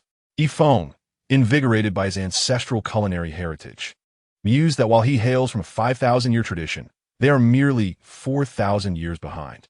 The old sergeant simply sought to instruct Yifeng on how to discern minerals, utilizing the analytical organs within the mouths of Astartes to assess the basic elemental composition of non-lethal toxins. However, the focus seems to have strayed somewhat. Yifeng sampled a mineral, noting its salt content, determining that at 100 degrees Celsius, it contained 984 free substances identified as table salt, while other components posed no toxic threat to flavor. Consequently, Yifeng added the mineral to the simmering greenskin stew, embodying the spirit of culinary ambition. The biological specimen was classified as plant-like and deemed safe for use, with no conflicting substances detected. Yifeng proceeded to toss in a peculiar herb of uncertain origin. Alas, this lad seems to have gone mad. Today, at the Arctic military base, the Green Chapel will officially commence its launch ceremony. Under normal circumstances, such proceedings would take place at a space station, but alas, the station has been obliterated. Commander Dika, I, Tresti, represent all of humanity on the planet Atres, and I extend my heartfelt gratitude for your warband support. Atres shall never forget your kindness. No need for thanks, Mr. Tresti. Punishing the Emperor's foes is the very essence of our existence. Now, we sincerely welcome the Atres system into the Empire. Please allow me entry. This is a task entrusted to me by Lord Ifong. I assure you, I speak the truth. The guards were met with a commotion as a representative approached, laden with a substantial bundle. The guards, skeptical, replied, I've seen 18 individuals claiming to have messages from Lord Ifong in the past 3 days. What do you carry? A bundle of rags? Can you not present a more respectable gift? The representative nearly wept, but this is what Lord Ifong requested. Let her through, Commander Dika interjected. Tresti waved her hand, and the guard, with a dismissive grunt, relented, muttering about luck and the presence of significant figures today. Commander Dika observed the woman as offering with a mix of amusement and disbelief. This collection of patched rags was quite peculiar. This is truly Lord Ifeng's request. Oh, here we go. Ifong sauntered over from the adjacent wall, having just engaged in conversation with the commander of the 4th Company. My lord, this is the item you ordered. The woman approached, preparing to kneel.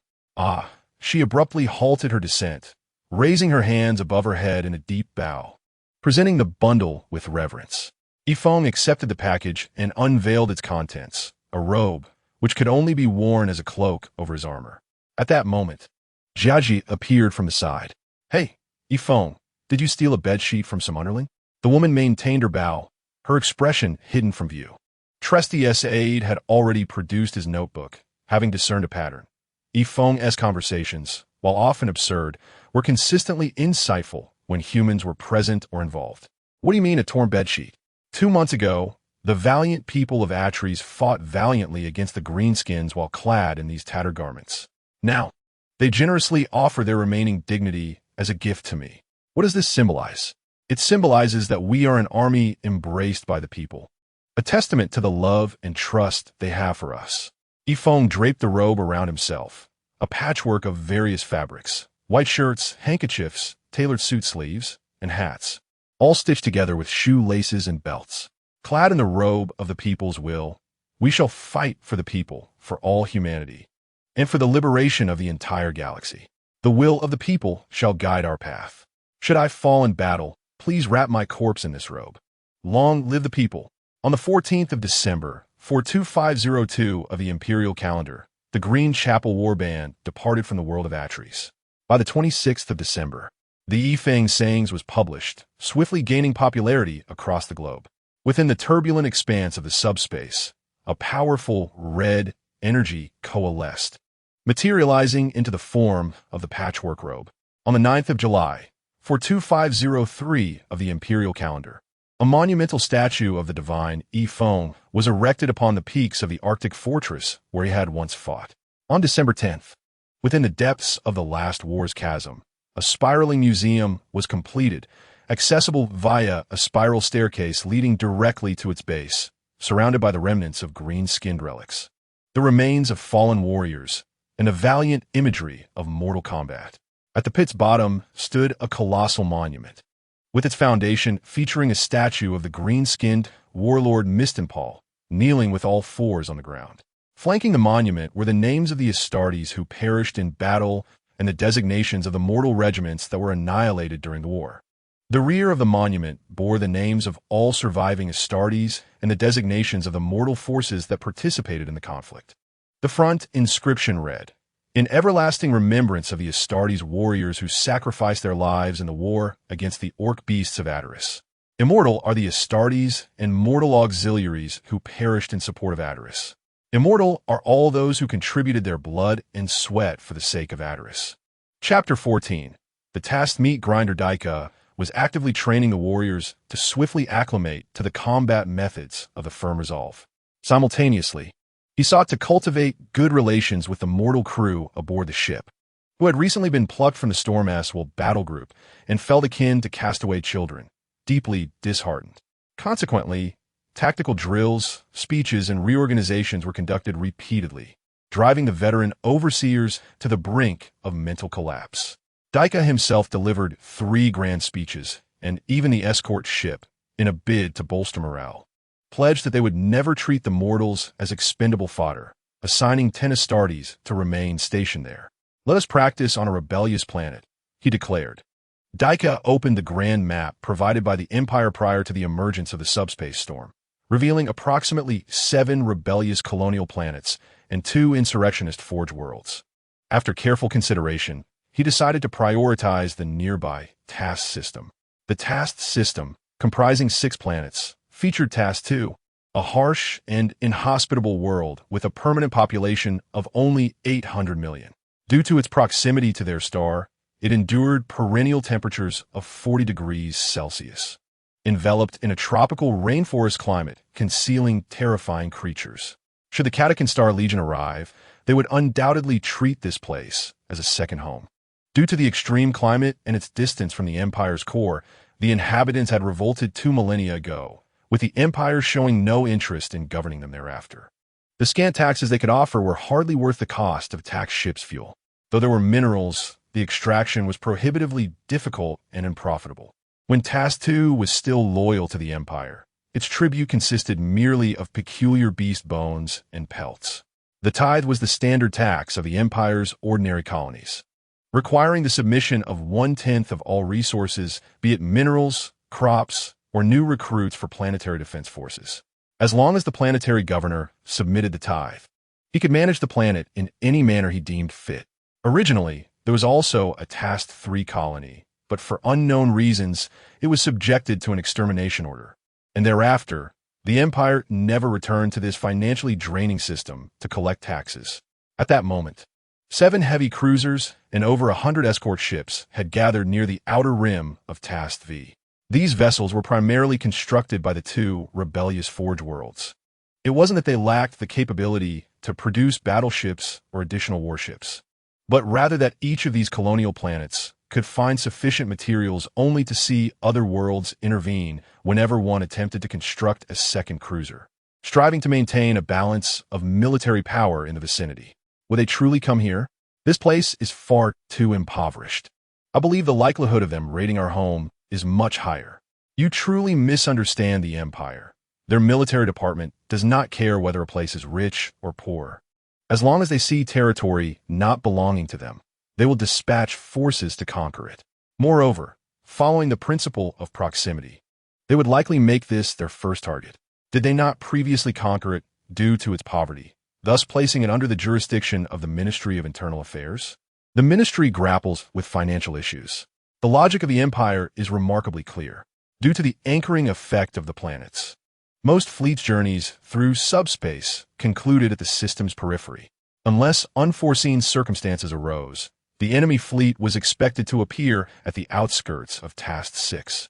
The Astartes vessels, not adept at long-range strikes, would be vulnerable to the enemy's long-range bombardment initiated from Task V. In the meantime, most of the escort ships would establish a blockade between planets V and 6, delaying the Astartes vessels' approach to Planet V. By the time they broke through the blockade and reached Planet V, they would discover the enemy had already retreated to Planet 4 and resumed their long-range bombardment. This strategy is colloquially known as kite flying. Simultaneously, these rebellious forces were preparing a grand surprise for the incoming adversaries. Although they lacked battleships, each faction harbored some clever ideas. Gentlemen, look, I possess merely 1 cruiser and a few escort ships. This does not violate our agreed-upon military treaty, does it?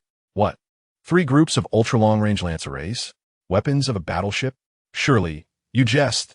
This is merely a cruiser, just with slightly enhanced range and power for the lances, correct? Thus, each of the 7 factions equipped their cruisers with enormous lance arrays, albeit at significant cost. While the lance arrays operated, either the void shields or the power engines could be engaged, but not both. Fortunately, they were currently lying in ambush, and the Astartes ships, lacking sufficient long-range firepower, posed no real threat to them. During their initial volleys, they did not even need to activate the void shields. Their 7 heavy cruisers, collectively armed with 21 lance arrays, would upon the enemy's appearance, even against a battleship, be able to disable the void shields of the enemy's bow with 15 shots, allowing the remaining 6 lances to guarantee a devastating strike. The dark expanse of space concealed countless perils, with numerous small reconnaissance probes monitoring the entire system's periphery. Hurry! Aim at the target's location. Akalov, the first to log in to the military council, swiftly issued commands to all warships, and other commanders soon followed suit. As a corner of reality was opened, a subspace vortex, mysterious and swirling, materialized at the system's edge. The Crimson Vortex seemed poised to consume the very souls of humanity. Do not concern yourselves with the escort ships. Focus on the larger targets. Akalov's command resonated clearly in the ears of every coalition member. Following the emergence of an escort ship, a massive battleship transitioned out of subspace. Fire! Quickly fire! The enormous lance arrays unleashed their barrage with precise timing, shattering the void shields of the battleship the moment it fully emerged from subspace, transforming it into a fireball. What? A battleship? Is this the Imperial Navy? Were we not informed it was merely a few battle groups of Astartes? Before anyone could comprehend the situation, 2 assault transports materialized. The lance arrays had yet to cool down, and Akalov immediately commanded the first-line escort ships to entangle them. Do not target the assault transports. What shall we aim at? Then, before another bearded officer from the military council could question, another battleship leaped out of subspace. All cruisers, abandon propulsion systems, activate void shields. Yet they were still a moment too late. The enemy's following battleship had evidently received word from the front and quickly targeted and fired at a single objective. One heavy cruiser was struck. Although it maneuvered to evade, it was not obliterated in a single shot, but the 2 lance arrays at the bow were destroyed, leaving only the lance systems and power core at the stern. The lance arrays are fully charged. Fire! Attack that battleship! The formidable light spear array launched another strike, reducing to 14 spears which still overloaded the enemy's void shields. The remaining 5 spears penetrated the adversary's battleship, with one even striking the ammunition bay of their bombardment cannon, resulting in a massive detonation that incapacitated yet another enemy battleship. The next step was to devise a method to eliminate these 2 combat transports, a thought that brought relief to the crew. Suddenly, from subspace emerged a combat transport accompanied by 5 heavy cruisers. What more could there be? Although Akalov was not a general of the Empire, he discerned the problem. Where could there be Astartes commanding such a multitude of battleships? This was not the era of the Great Crusade, when the Emperor walked among them. Scanning their ship's keel revealed that the Rebel Alliance's escort vessel, despite the immense risk, scanned the enemy's hull.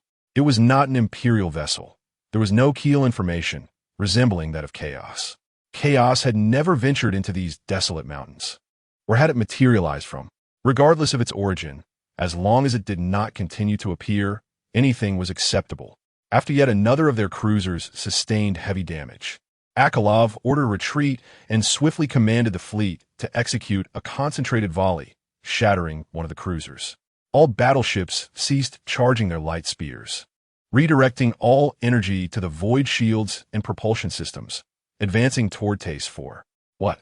Which group of space warriors? The escort's information transmission was severely hampered. Akalov quickly directed 5 warships to take cover behind the 4th planet, shutting down the void shields to commence charging. The 2 heavily damaged cruisers, at the insistence of 2 distraught council officers, withdrew from the battlefield. Akalov had little faith in their ability to escape. They would serve as bait to delay time.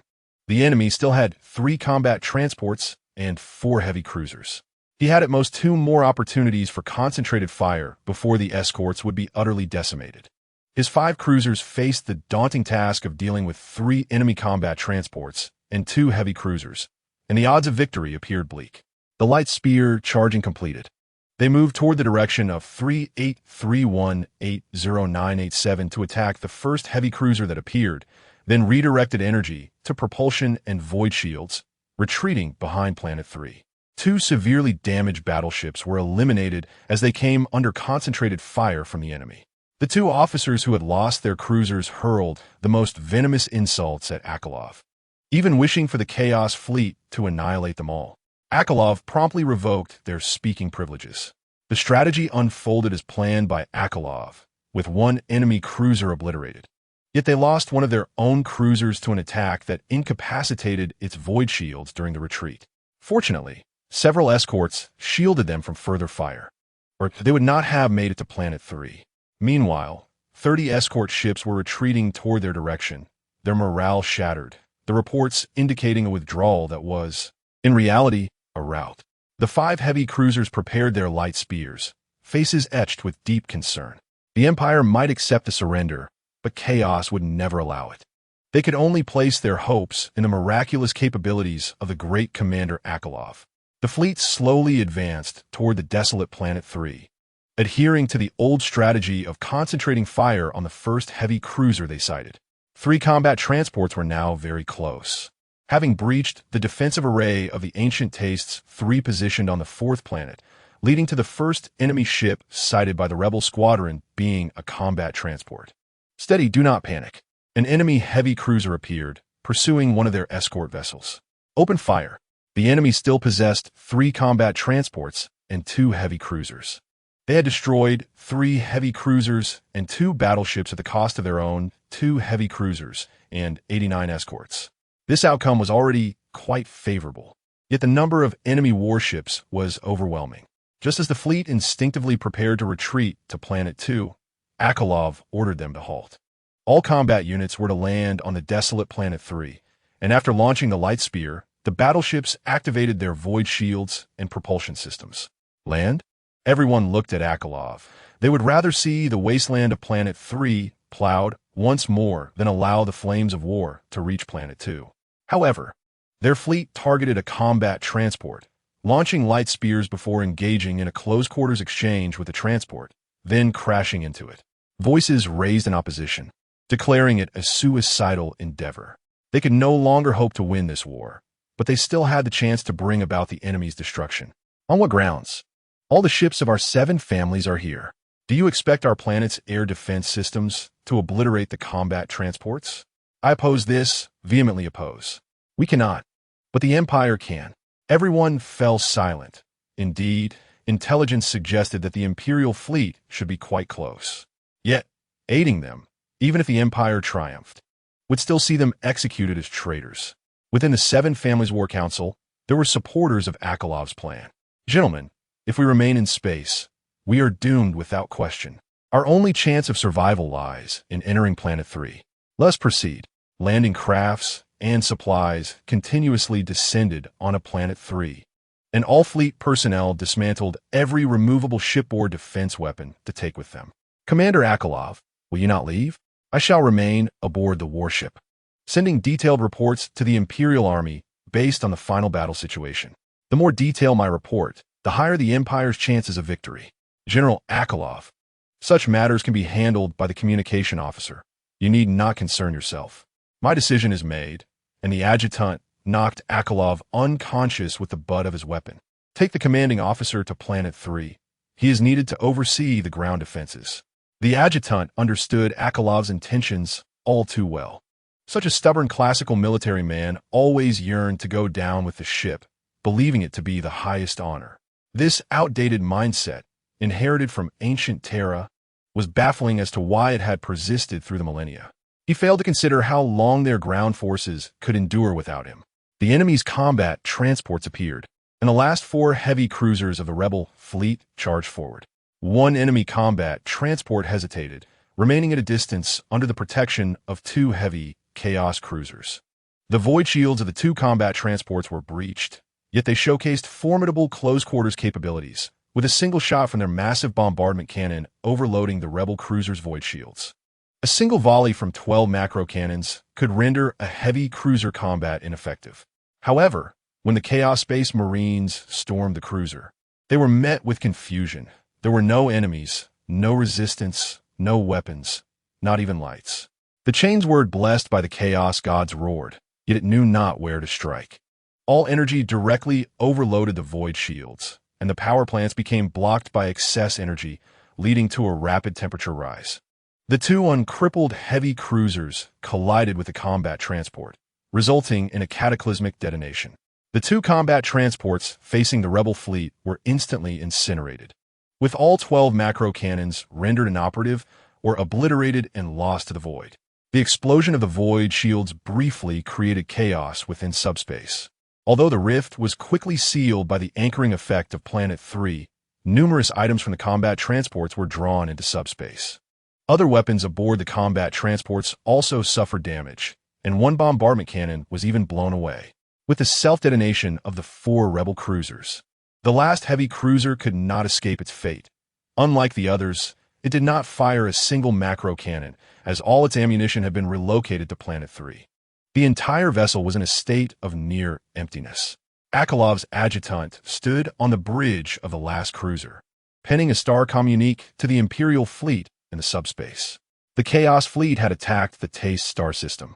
Our valiant resistance had resulted in the destruction of 3 heavy cruisers and 2 battleships. The enemy still possessed 1 intact assault boat, 2 undamaged heavy cruisers, and 2 assault boats with one side of their weapon arrays completely obliterated. However, our own forces suffered devastating losses, and we now intended to retreat to Planet 3 to continue the fight. Should anyone intercept this communique, I beseech you, in the name of our fellow humans, to avenge us. The Chaos Astartes from the Jumping Brigade swiftly traversed the unopposed corridors of the fleet and arrived at the bridge. Akalov's adjutant turned around and greeted the Chaos Space Marines with a smile. Ah, the detritus of the Devourer. The last rebel heavy cruiser self-destructed, taking half a company of Chaos Astartes with it. Chapter 15. Strategizing before action. The initial reaction was disbelief. A coalition formed by the Taste's rebel worlds? The rebel forces were soliciting assistance from our Imperial Astartes? The reason for this plea was an attack by a massive Chaos fleet? Could such a desolate place possibly harbor a significant gathering of Chaos Space Marines? If what you say is true, are you not also from the Atrus world? We help you settle your affairs, and you join us? What do you think we are? What do you believe we do? Indeed, this is precisely our purpose. The Imperial Space Marines engaged the forces of chaos without requiring justification. Daika swiftly initiated a star communication to the Shadow Venom and Stormwill. Brothers, we have a significant task at hand. Are you prepared to return to the Emperor's throne? As the astute descendant of the Chagatai Khan, Daika sensed that this matter was likely genuine. He rapidly convened a meeting across all departments. The captains of various companies, the chief apothecary, technical sergeants, and the grandmaster of the think tank were all present. This is the situation. Let us discuss how we shall proceed. I believe it to be true.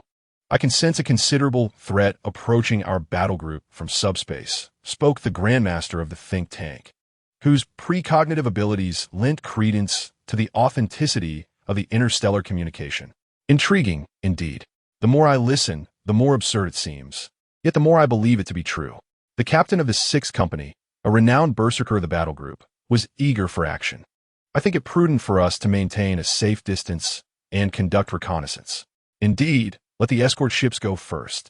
Regardless of the battleships and strike cruisers on the enemy's side, the presence of 3 assault boats suggests that their numbers are at least 1,000. Astartes do not consider mortals among their foes. The enemies they refer to are the loathsome traitors of the Emperor and the foul renegade Astartes. However, the communication stated that 2 assault boats had been severely damaged, which could imply significant casualties on their part. I propose we estimate their numbers at around 600, accounting for a 50% casualty rate on 1 damaged assault boat. That seems rather uncertain. I still advocate for simulating 1,000 enemy troops. When will the Shadow Venom battle group arrive? We require support. They communicated that they would arrive in 2 hours. The Shadow Venom battle group had recently struck a lucrative fortune. They had successfully intercepted supplies intended for the Stormwill battle group, obtaining an assault boat in the process. Enthusiastically, they ventured forth to engage aliens, encountering a high-gravity planet where the aliens resembled a series of hardened stones, exceedingly robust and adept at burrowing underground. The Shadow Venom battle group managed to capture one, discovering that the entirety of this alien's material was remarkably resilient, making it excellent for weapon crafting. They promptly contacted the Mechanicus, who dispatched a ship within 10 days. Upon arrival, they were overjoyed. Such a prime location warranted the establishment of a high-gravity forge world, where one could readily gather materials. Regardless of whether the penitent expedition would provide supplies, they signed a contract on the spot. After their expedition, they would send personnel to act as bodyguards, collecting the long strings of stones in exchange for supplies.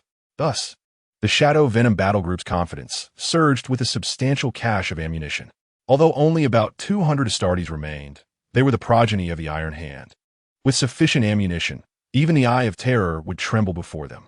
Upon hearing that the Green Chapel was rallying troops, they wasted no time in joining. The Green Chapel, my brothers, is quite generous. Wait, we shall arrive in 3 hours. The Storm Will, upon hearing this news, felt apprehensive. This did not sound like a favorable engagement. The adversary was certainly not to be trifled with. The Green Chapel and Shadow Venom would likely struggle. Assistance was essential, as they still owed a debt of gratitude to the Green Chapel. The Green Chapel's estimate was overly optimistic. Scarro, the current captain of the Storm Will and former Second Company leader, believed the situation was miscalculated, reflecting on their own 3 battle groups.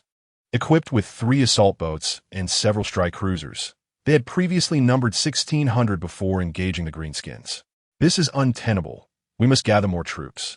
If there are no available forces in the Tranquil Star Domain, we should call upon the nearest unit from the neighboring Mysterious Star Domain, which seems to be the Dawn Angels, a subsidiary of the Blood Angels. Scarro calculated his forces. Recently, they had acquired an assault boat from the Forge World, along with their own strike cruiser and assault boat, providing a reasonably adequate support contingent. The Stormwell had just signed a contract with the Mechanicus at the Forge World Strolov to secure an assault boat immediately, with an additional 2 assault boats, 8 strike cruisers, and all standard supplies, including ammunition and promethium, to be delivered within a century. Initially, the Stormwell had demanded 5 assault boats and 3 strike cruisers without hesitation, yet due to the inability of the Forge World to provide such resources, they had to temper their demands to 3 assault boats and a greater number of strike cruisers. The Grandmaster of the Storm will establish a connection with the Grandmaster of the Green Chapel using psychic means, which would significantly expedite their rendezvous time to merely 5 hours. Conversely, due to the Green Chapel's Grandmaster diverting psychic communication to the Storm Will, their arrival time extended from 1 hour to 2. As for the rebels on Planet 3, they were left to their own devices, as they were not subjects of the Empire. The Green Chapel mobilized all Astartes and mortal support forces. In the readiness chamber, members of the 4th Company's 3rd Squad felt quite disheartened, having drawn straws that excluded them from participating in the reconnaissance mission aboard the swift space fighters. The silver lining was that Captain William had refrained from engaging in a military procurement death spiral this time. When facing the Chaos Warriors, it was imperative for all to remember that they were super soldiers akin to us. Though they might lose their sanity, their faith in the subspace would enhance their physical capabilities, significantly augmenting their resistance to psychic forces. Everyone should exercise caution against the enemy's think tank, as their psychic assaults would surpass those of our typical think tanks. All were free to select their weapons, bearing in mind that the adversaries were the Chaos Astartes. Ifon opted for a modified explosive rifle, utilizing a drum magazine instead of a clip, greatly enhancing sustained fire capability. Previously, this design had proven excessively heavy, resulting in decreased accuracy even for the Astartes, hence its rarity among choices. At present, the original cast of Astarte has significantly enhanced physical prowess, allowing Ifong to adeptly wield this weapon. The explosive rounds it contains have also been modified by Ifong, employing vengeance rounds specifically designed for combating the Chaos Space Marines. These rounds possess a degree of fusion-enhancing properties, enabling them to penetrate enemy power armor with greater efficacy than the Siren armor-piercing shells. However, due to certain technical deficiencies, this ammunition is prone to overheating after consecutive discharges. Ifong has ingeniously mixed the vengeance rounds with the Siren armor-piercing shells, substantially mitigating the overheating side effects. Our loyal companion has secured both weapons together. The plasma pistol, lacking a magazine, relies on the plasma reservoir situated atop, allowing it to be conveniently mounted on the drum, thus crafting a weapon adept at slaying the Chaos Space Marines. Ifong has also configured the plasma pistol to operate solely in overload mode to avoid unnecessary complications. Given the weight of the firearms, a relatively lighter power sword was selected as the secondary melee weapon. Unlike Shi Zhengxiang, who now carries a pistol at his waist while wielding a power axe. The situation for the fourth squad is precarious. They find themselves aboard the ancient strike cruiser, Blessed Forest, with their primary objective being the two heavy cruisers. However, these cruisers are likely to defend their wounded assault craft, meaning that as Yizhi Qing and his companions approach, they will not only face assaults from the heavy cruisers, but also the protective fire from the assault craft. To avert unforeseen incidents, Yizhi Qing has activated the commendable tradition of our great nation, to feast heartily and embrace the notion of being well-fed rather than starving. The Blessed Forest emerges from the dark expanse of the Taster system, utilizing its sublight engines to swiftly approach Planet 6. Various reconnaissance craft have already been dispatched to scout the system. It must be said that they are indeed professionals in such matters. The battlecraft of the Blessed Forest and the strike cruiser have stealthily concealed themselves behind the wreckage of two battleships. The dire state of the battlefield astonishes even them. From this point to Planet 3, the remnants of battleships, cruisers, and frigates are densely scattered, with debris floating throughout the void. A cold smirk crosses Daika's face. Oof. These arrangements are clearly intended to target me. A report from the reconnaissance craft indicates that the Chaos Fleet has indeed sustained significant damage. Previous intelligence was accurate, and the enemy may be followers of Khorne, as they are now advancing for reconnaissance. The reconnaissance craft weave through the wreckage of various frigates, most of which have had their reactors destroyed, while a few have completely lost their command centers, a classic tactic of the Astartes ambush. The reconnaissance craft stealthily hide on the dark side of Planet 4 to conduct close reconnaissance. They discover that an enemy heavy cruiser is bombarding Planet 3 relentlessly. Meanwhile, 3 assault craft appear to have launched a surprise attack on Planet Taster 2 with a heavy cruiser guarding them. It seems they are filled with rage, seeking a grand slaughter to vent their fury. To be fair, the new recruit Flores has performed commendably, with the reconnaissance mission proceeding smoothly. These new recruits look up to Yizhi Qing as a model, determined to surpass his records from his rookie days. Each day, they chatter about their achievements and how they are just a step away from surpassing this or that milestone, encouraging one another to strive harder. Daika cannot help but marvel at Yizhi Qing, who not only embodies the spirit of champion, but also possesses the potential to lead a battle company. Due to their differing routes, the shadow venom blades may arrive in an open expanse of space devoid of wreckage for concealment, making it difficult to hide their presence. Thus, it is advisable to launch an assault the moment they appear. Historically, the White Scar offspring excel at strong penetration assaults, targeting their leaders. However, against Chaos Space Marines, unless one is Abaddon, who unites various legions, even if a leader is decapitated, the same faction's enemies will not immediately collapse. Much like how the captain of the Storm Wardens continued to fight under the proxy of the second-in-command after suffering severe injuries. The plan is to first assault the heavy cruiser over Planet 3, then entangle their assault craft. Once the Storm Wardens arrive, we shall not only obliterate them, but also annihilate them entirely. The strike cruiser of the Blessed Forest will advance alongside the assault craft to the side of the heavy cruiser, with the assault craft opening fire to destroy their defensive turrets, followed by the strike cruiser engaging in an ambush. Meanwhile, the assault craft will not ambush but charge directly towards the enemies on Planet 2. Concurrently, the battlecraft of the Shadow Venom Blades and the strike cruiser will launch a surprise attack on the enemy from another direction. As long as both sides can hold the enemy in check and await the arrival of the Storm Wardens after 2 hours, we can swiftly encircle and annihilate them. The battlecraft of the Blessed Forest and the strike cruiser, concealing themselves behind the wreckage of 2 battleships, stealthily approach Planet 4 after switching to the debris of 2 heavy cruisers. Various reconnaissance craft drift through space, and the opposing sentry forces appear insufficient or entirely dismissive. This is quite normal when one finds themselves in a desolate system, suddenly struck by a formidable force after annihilating them. One might wonder whether any new enemies would emerge from such desolation. As for that star language, it is akin to praying to a false emperor in one's dying moments. Does it hold any value? None whatsoever. Suddenly, a powerful subspace fluctuation ripples through the vast cosmos, as the battlecraft of the Shadow Venom Blades charge forth from the subspace portal. The fleet of the Blessed Forest swiftly emerges to commence bombardment as the enemy heavy cruiser reorients towards Planet 3. Although their long-range firepower pales in comparison to conventional cruisers and battleships, it suffices to delay the enemy's maneuvers. The enemy fleet appears momentarily stunned, seemingly bewildered by the sudden appearance of two vessels.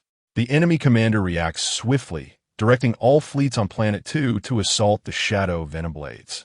If you enjoy switching sides, I shall eliminate one of your strike cruisers and an assault craft first, allowing the heavy cruiser over Planet 3 to hold back your fleet, thereby ensuring your greater losses.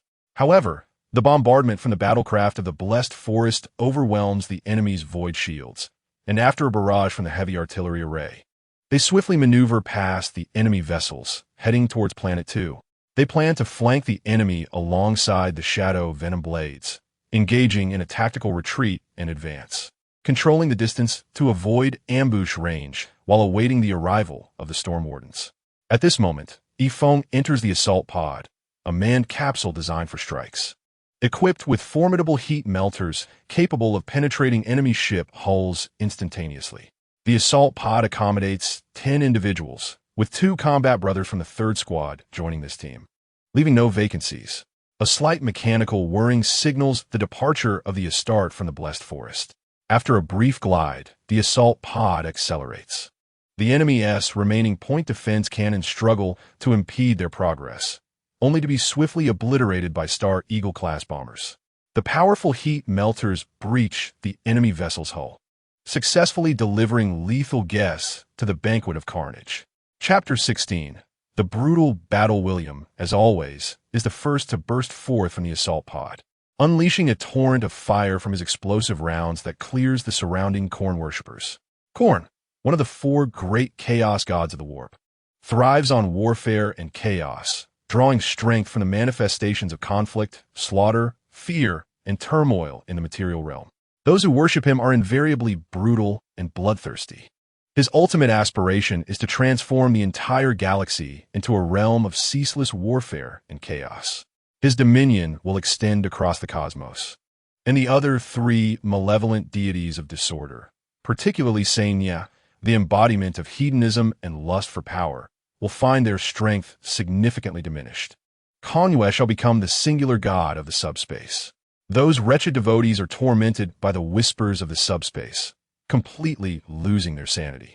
They will cover themselves in blood, perceiving battle and slaughter as the very essence of existence. They embrace the blessings of Kongyue from the subspace, becoming increasingly inhuman. Horns sprout from their heads. Their skin turns crimson and grows ever harder, and the fervent believers even develop black tails. The mutations from the subspace render them, in some sense, increasingly resembling him. Their faith is to fight to the death, yet alas, they are mere mortals. The 3rd Squad of Space Marines swiftly annihilated the surrounding Kongyue devotees, whose combat prowess appeared to the Astartes as that of oversized ants.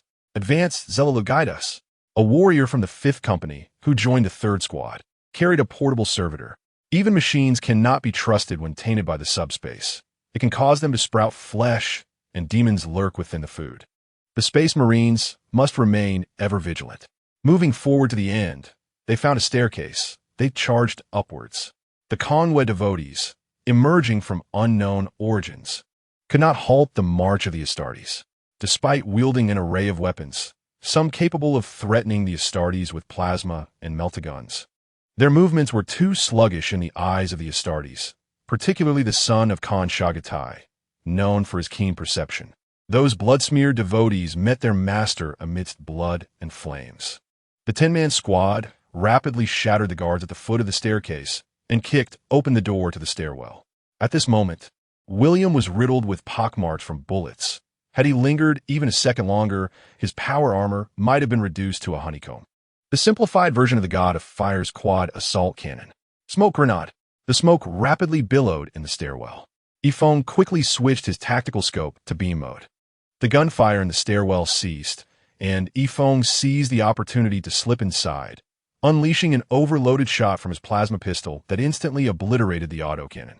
Leading the charge, he was followed closely by Kshevich and Shizhengxiang. Bursting forth from a stairwell, they entered a grand hall, now fortified with various defensive installations. Yifeng and Kshevich swiftly reduced the convoy devotees on either side to mere pulp. The enemy's firearms quickly opened fire, momentarily preventing the squad's reinforcements from lifting their heads. Yifeng immediately detonated a melta bomb to shatter the column shielding him, causing the supporting alloy pillars of the hall to collapse, blocking the stairwell. The subsequent Space Marines quickly utilized the fallen pillars as cover to launch a counterattack. 8 shots, 9 shots, all in good condition. Yizhi adeptly wielded his explosive shotgun. Regardless of the weapon, he remained the finest marksman. Yifeng refrained from firing. His explosive shotgun was specifically designed to combat the Chaos Space Marines. At this moment, he wielded a power sword to provide cover for his comrades on the flanks, dispatching all convoy devotees attempting to flank or rush them. Shizheng overloaded ion shot instantly cleared the enemy's machine gun nest ahead. Before other enemies could reinforce the position, he surged forward with a power axe. The Astartes quickly provided fire support, while simultaneously advancing alongside a warrior from the 5th Company. When 2 Space Marines breached the enemy's mortal lines, only one outcome awaited. The mortals moved at a crawl before the Astartes, as if in slow motion. A few strikes were all that was needed to free them from their plight. Just as the 10-man squad finished clearing the enemies and prepared to advance towards the power room, a tremendous explosion erupted ahead, and a cerulean ion wind swept over the Astartes, momentarily disrupting the communication signals in their helmets. The 7th Squad had completed the task of destroying the power system. All personnel were to assault the bridge.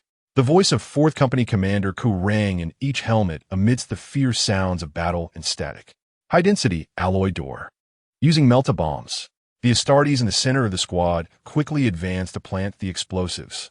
Yifeng stood ready to fire from the rear, with no one knowing what lay beyond the iron door, perhaps even Chaos Astartes. The iron door was swiftly blasted open, creating a large hole. Molten iron oozing from the edges. Ahead lay nothing but another iron door. A member of the 3rd Squad dashed into the breach. Suddenly, a deluge of chaos fire erupted from both sides, shattering the poor warrior's legs and then exploding his helmet-protected head. Explosive shotgun. It was the Chaos Astartes. 2 grenades were hurled through the iron doorway. The Astartes in the front quickly retreated, while Yifeng had already turned sideways. Yifeng glanced at his right pauldron, beneath which lay the cloak gifted to him by the people of Astartes. Despite the servitor's best efforts to dissuade him, Yifeng had hidden it here. The people shall be with me. Yifeng turned his right pauldron towards the front. Those familiar with Space Marines knew that their most common shooting stance involved a side crouch with both hands on the weapon, allowing the robust pauldron to effectively shield their heads, while two-handed firing ensured greater stability. At the very moment the grenades detonated, Yifeng pressed the overload launch button on his particle pistol and the trigger of his explosive shotgun simultaneously. 2 Chaos Warriors charged out amidst the explosion, yet their weapons had not yet been aimed at Yifeng. An overloaded beam struck the left Astartes pauldron, sending him flying, his fate uncertain, while the right Astartes was pierced through the helmet by the vengeful explosive and the Kraken penetrator. The battlefield was ever-changing, with offense and defense shifting in an instant. Fortunes altering in a heartbeat. Yifeng did not cease his fire, relentlessly blasting the unaware Chaos Warrior with a 10-round explosive barrage until he was satisfied with the obliteration of the upper half of his body. The opposing forces hastily covered the breach with iron sheets, yet piercing explosive rounds soon followed through, shooting from behind.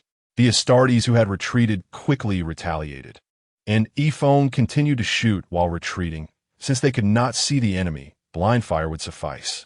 The enemy's gunfire ceased, and 3 distinct smoke grenades were thrown into the fray. Even the Space Marines' tactical scopes required time for optical adjustment. The experienced William quickly reacted, beginning his fire 2 seconds later. Shizheng, Kshevich, ready your melee weapons, prepare. Before the 2 seconds had elapsed, when the battle cries echoed through the corridor, Yifeng opened fire. Blood for the Blood God, skulls for the Skull Throne. A corpse flew out, blocking most of the bullets aimed at Yifeng and Yizhi. It was the Chaos Space Marine who had been decapitated earlier. Following the body were several Devourer Astartes. The Devourers were the 12th Legion of the original 20 pre-March legions, with their Gene father being Angron. This deranged gladiator infused all Devourer Legion warriors with the Butcher's Nails, a device that affected their brains, significantly enhancing their combat capabilities while rendering them bloodthirsty and brutal. Massacring cities and worlds became a source of delight for them. After embracing Kongyue, they became even more savage, often turning on their own in bouts of violence. A few Devourers clad in ancient Mark III power armor charged forth, wielding chain warblades. Shizheng and an old veteran from the 4th Company swiftly flanked the foes. However, Shizheng's power axe was unexpectedly parried by the opposing chain ward. A Devourer emerging from the side collided with the veteran, sending him flying. For the brass throne, the Devourer with horns atop his head wielded a chain's word that flickered with a faint red light. The Devourer, adorned with several blue helmets, effortlessly severed the power sword of the 4th Company veteran with a single stroke.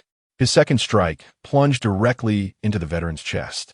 Vice Leader Kashivich swiftly intervened before the enemy could deliver a third blow, wielding his silver power sword with the grace of a stormborn seabird. Leader William also unsheathed his chain word, hastening to support Shizheng. Meanwhile, the followers of Terror emerged from the rear, with Geiji and another 4th Company veteran stationed to guard the 2 passages. "Reload!" shouted Yifeng over the comms, as 2 Astartes from the 5th Company rushed to the front line. A bullet-riddled steel plate hurtled out from the corridor, crashing towards Zalello. Just as the 5th Company warrior ducked to evade it, a Devourer surged forth from the passage, sending him sprawling. "Zalello, assist Kashivich. I will handle this." Yifeng brandished his twin pistols, unleashing a barrage. The enemy deftly dodged, rolling toward the fray between William and another Devourer. Yifeng refrained from further gunfire, wary of friendly fire. In his grip, the silver power sword gleamed ominously. The Devourer, clad in a makeshift Mark III power armor, regarded Yifeng with disdain. A pre-March Astartes, a mere whelp. The Devourer had betrayed the Imperium during the Horus Heresy 10 millennia ago, aligning with chaos. Despite a millennium of warfare, many ancient veterans still thrived, continuously cultivating new recruits from their genetic seeds in the subspace. However, these fledgling warriors often struggled to survive under the might of Terror's legions. Clearly, from his manner of speech, this one was among the ancient veterans. To these battle-hardened warriors, a pre-March Astartes, with less than a century of existence, appeared as an infant. "I shall be the end of your millennia of conflict, wretch." "Youngster, do not be so arrogant," the Devourer retorted, as his chain's word blazed with crimson light, empowered by Terror's enhancement, granting him formidable strength akin to that of the Orks, with psychic energy surging through his weapon. "Youth without bravado is a waste. You treacherous old scoundrel, taste my blade." Yifeng swung his power sword, clashing it against the Devourer's chain word.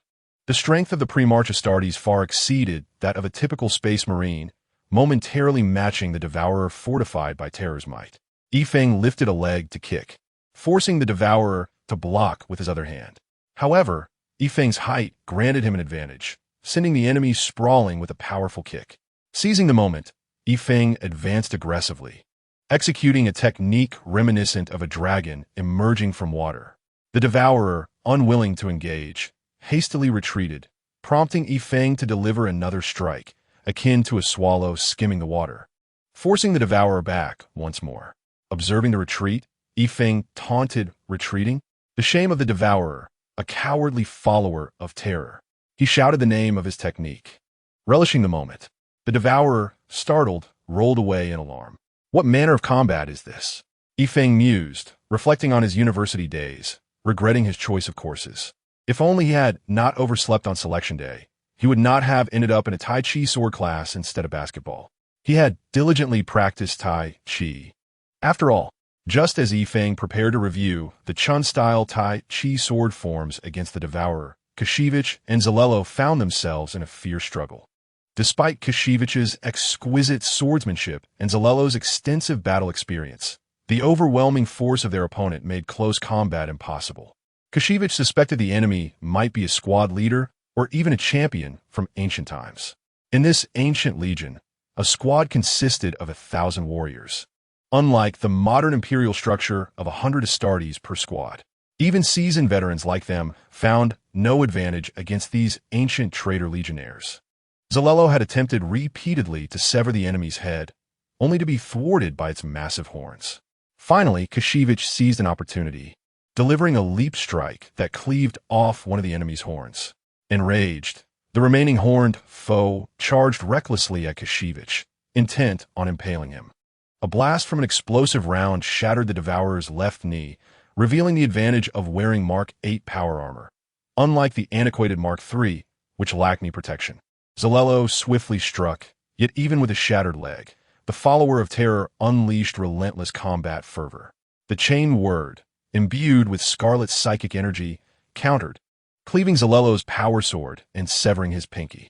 Kashivich seized the moment, delivering a decisive blow to the enemy's elbow, severing his arm.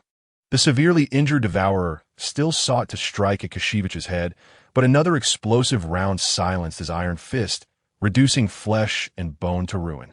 Kashivich swiftly dispatched the valiant Devourer. Meanwhile, the sharpshooter in the team, Yizhi, had turned his aim toward William and Shizhengxiang's adversary. Just then, Yifeng executed a daring maneuver, lunging to attack the Devourer. Sensing an opportunity, the Devourer decided to sacrifice himself, raising his chain's word to strike Yifeng. With a resounding crack, the helmet was cleaved open, blood and a grayish substance spilling forth. Yifeng gave a thumbs up, praising Kashivich's skillful strike. We have suffered 3 fatalities and 2 injuries, yet we have eliminated 6 enemies.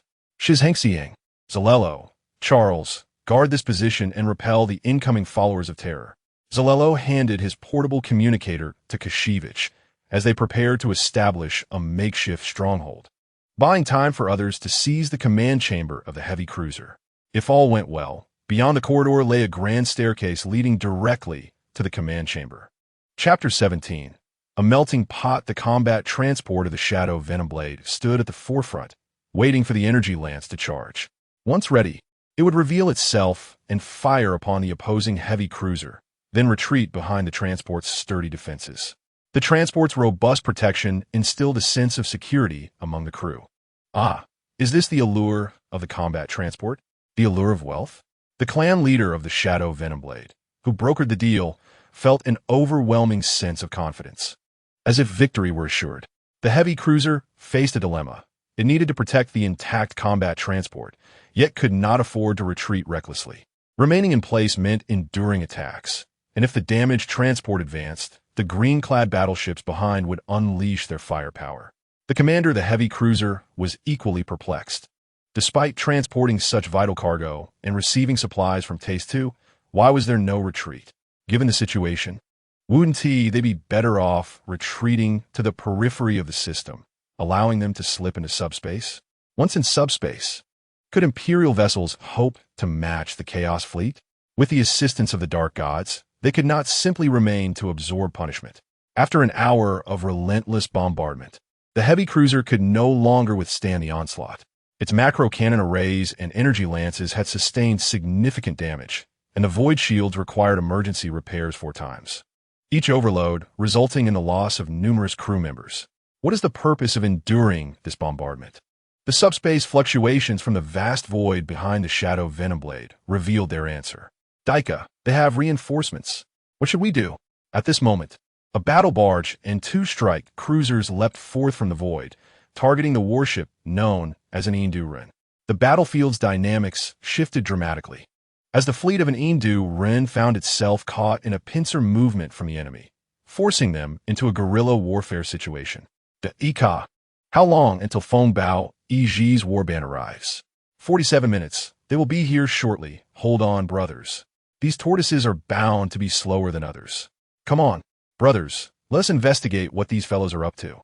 An Indu. Do not act impulsively. Come to my side. What are you planning? Stop quickly. The battle barge and strike cruisers of an Indu disregarded the firepower behind them and charged directly towards the 3 enemy barges. As the Indu redemption expedition reached its current stage, only 4 clan leaders remained, engaged in their final discussions. Are we certain we want to proceed with this? Even if we attain victory, it will be indistinguishable from the annihilation of our warband.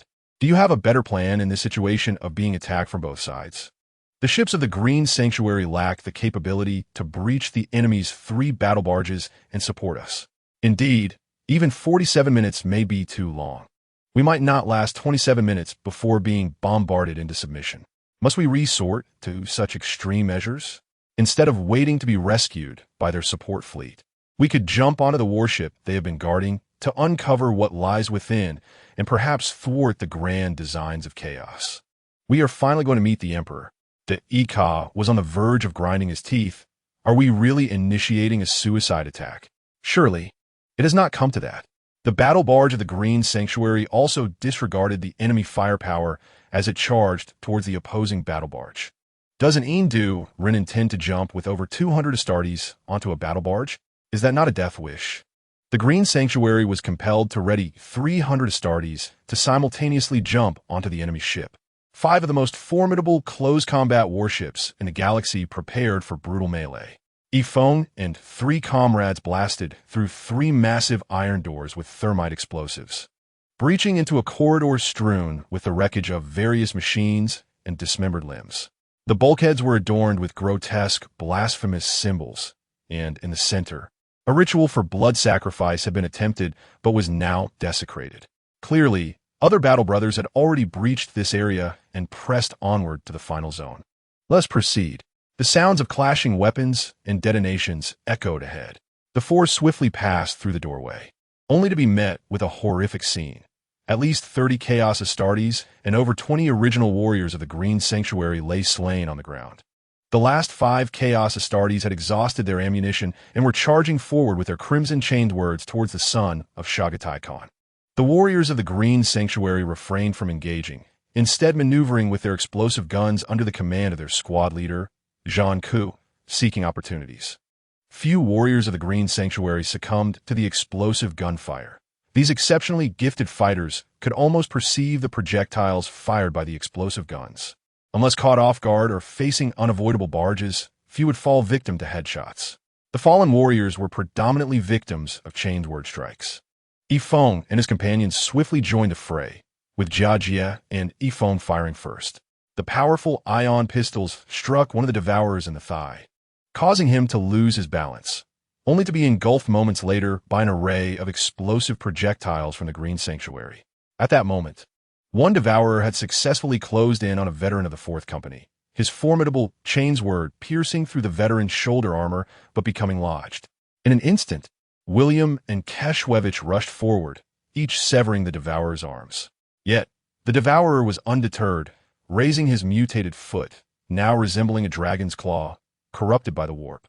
The 4th Company warrior, ensnared by the chain word, attempted to block the claw with his arm, only to have it torn asunder. Keshwevich delivered a precise strike, sending a head flying high into the air. However, this could not alter the fate of the 4th Company veteran who had lost both arms. The stationed apprentice, Apothecary, quickly arrived to administer aid. Each Astartes' power armor contained emergency medicaments for treating wounds, but this injury was severe even among Astartes. The power armor was rendered ineffective. The apprentice Apothecary swiftly retrieved a white salve from his armored box and applied it to the wound. Hey brother, do not despair. The Anindu Rin War Band is nearby. Rest for now, and once the battle concludes, we shall have them fit you with a mechanical prosthetic. What would you prefer? An explosive gun, or perhaps a superpowered claw? You better hurry up and finish this. I can hardly wait to have some devastating weaponry installed. The warrior emitted a laugh that was more painful than death itself. The 4 advanced rapidly, as the mortals in the command room still harbored delusions of organizing resistance, only to be swiftly dispatched by the Astartes. Several mortals attempting to self-detonate could not even approach the Astartes. Technical Sergeant, come here and extract the warship's records. The apprentice Technical Sergeant hurried forward, his shoulder armor bearing numerous sword marks, indicative of fierce close-quarters combat. A mechanical arm swiftly interfaced with the warship's internal network. It appeared the enemy was protecting the transport of something significant. Although the data here had been destroyed, it was certain that the object was aboard their intact battle barge. They had indeed arrived in this star system by accident, intending to resupply. A blood sacrifice for the blood god. Zhang Ku quickly led his team to gather useful items from the surroundings. At this point, the hangar had been torn open, and the transport ship had no choice but to reconnect with the enemy vessel using thermite, lest the brief vacuum environment worsen the injuries of the wounded Astartes. For the first time, Yifeng appreciated the beauty of the departing transport ship. Many of his comrades, who had been chatting before their arrival, had already turned to corpses. The heavy casualties allowed Yifeng to comprehend the madness of the Storm's warriors after the treacherous ambush on Aetrus. In this jump, out of 100 Astartes, 55 had perished, 7 were severely injured, and only 38 could directly participate in the next assault. They had slain 76 Devourers. Fortunately, the enemy did not possess original Astartes. Had the fearsome corruption afflicted the original Astartes, the consequences would have been dire. Jean Cook could not fathom how this heavy cruiser could host so many Chaos Astartes. In truth, it was not his fault. He was unaware that this heavy cruiser intended to bombard Planet 3 and subsequently deploy 65 Devourers to eliminate the remaining enemies on the ground. Originally, only a combat team of Devourers existed as officers stationed there. The Blessing of the Forest had no time to attend to the survivors on Planet 3, departing directly to support the main force. Where's my ship? That massive battle barge? Why are 5 barges all grouped together? The Stormsville War Band was conducting a pre-battle address when an urgent message arrived in the command room. Last time, we dealt a heavy blow to the Greenskins. Now, our eternal enemies, the vile traitors, have succumbed to the filth of chaos. What shall we do about these Chaos Astartes? Annihilate them all. The Green Sanctuary and an Indu run have once again outpaced us. We cannot allow them to always lead the charge. As warriors of the Emperor, Warband leader, urgent communication from Scaro's personal channel. Everyone, prepare for the final battle, disperse. Warband leader Scaro, upon learning of the dire situation, immediately contacted the technical sergeant stationed in the power compartment. Is there any way to expedite our travel speed? At any cost. Indeed, it is possible to shorten the time to just 21 minutes with an overloaded engine. However, this would prevent us from engaging in hyperspace, cruising for 5 days upon arrival. Nevertheless, we shall proceed. The tides of war have shifted, and time is of the essence. Full acceleration is imperative. Our adversaries are also Astartes, and both sides boast the same forces, 4 battle barges and 3 cruisers. It will be a test of endurance until the last. The warship of Fongbao Zhihui entered an accelerated state, a maneuver that surpassed standard cruising speeds, causing even the Galer to become unstable. Occasionally, peculiar hyperspace creatures would materialize on the deck, only to vanish with strange laughter. At this moment, one such creature, resembling a cloak stitched together from tattered rags, flailed about, delivering slaps to the bizarre little beings of hyperspace. The absurdity of hyperspace. Scaro asserted that 5 days without hyperspace cruising was hardly a concern. Even if we could no longer cruise, the incoming Dawn Angels could extricate us. Victory is paramount, victory at all costs. If previously the Fongbao Zhihui squadron operated like submarines navigating the depths, quietly adjusting their course according to the map, now they were akin to speedboats racing across the surface, propelled by the momentum of both hyperspace and reality. Their audacious advance created tremendous ripples in hyperspace, noticeable even to the great demons lurking in the realm of terror.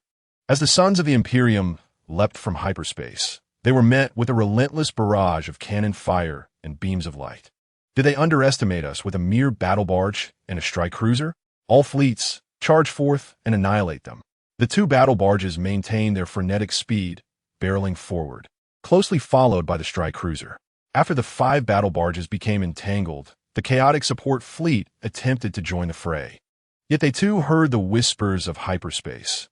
A fleet of Astartes was approaching the Taster system at an astonishing velocity.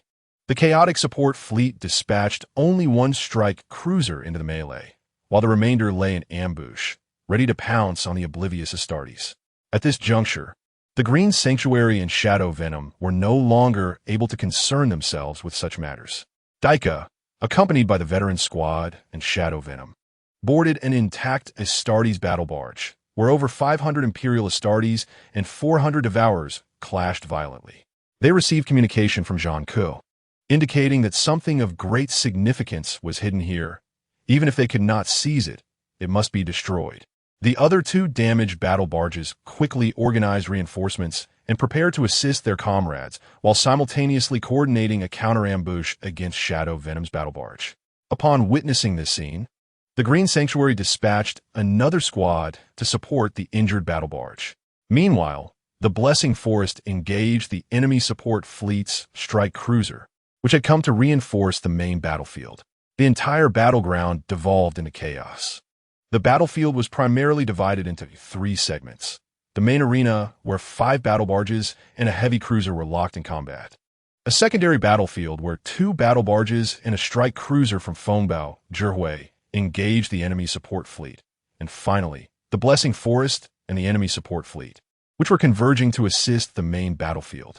At this point, the Blessing Forest had only 120 space warriors from the 5th and a depleted 4th squads.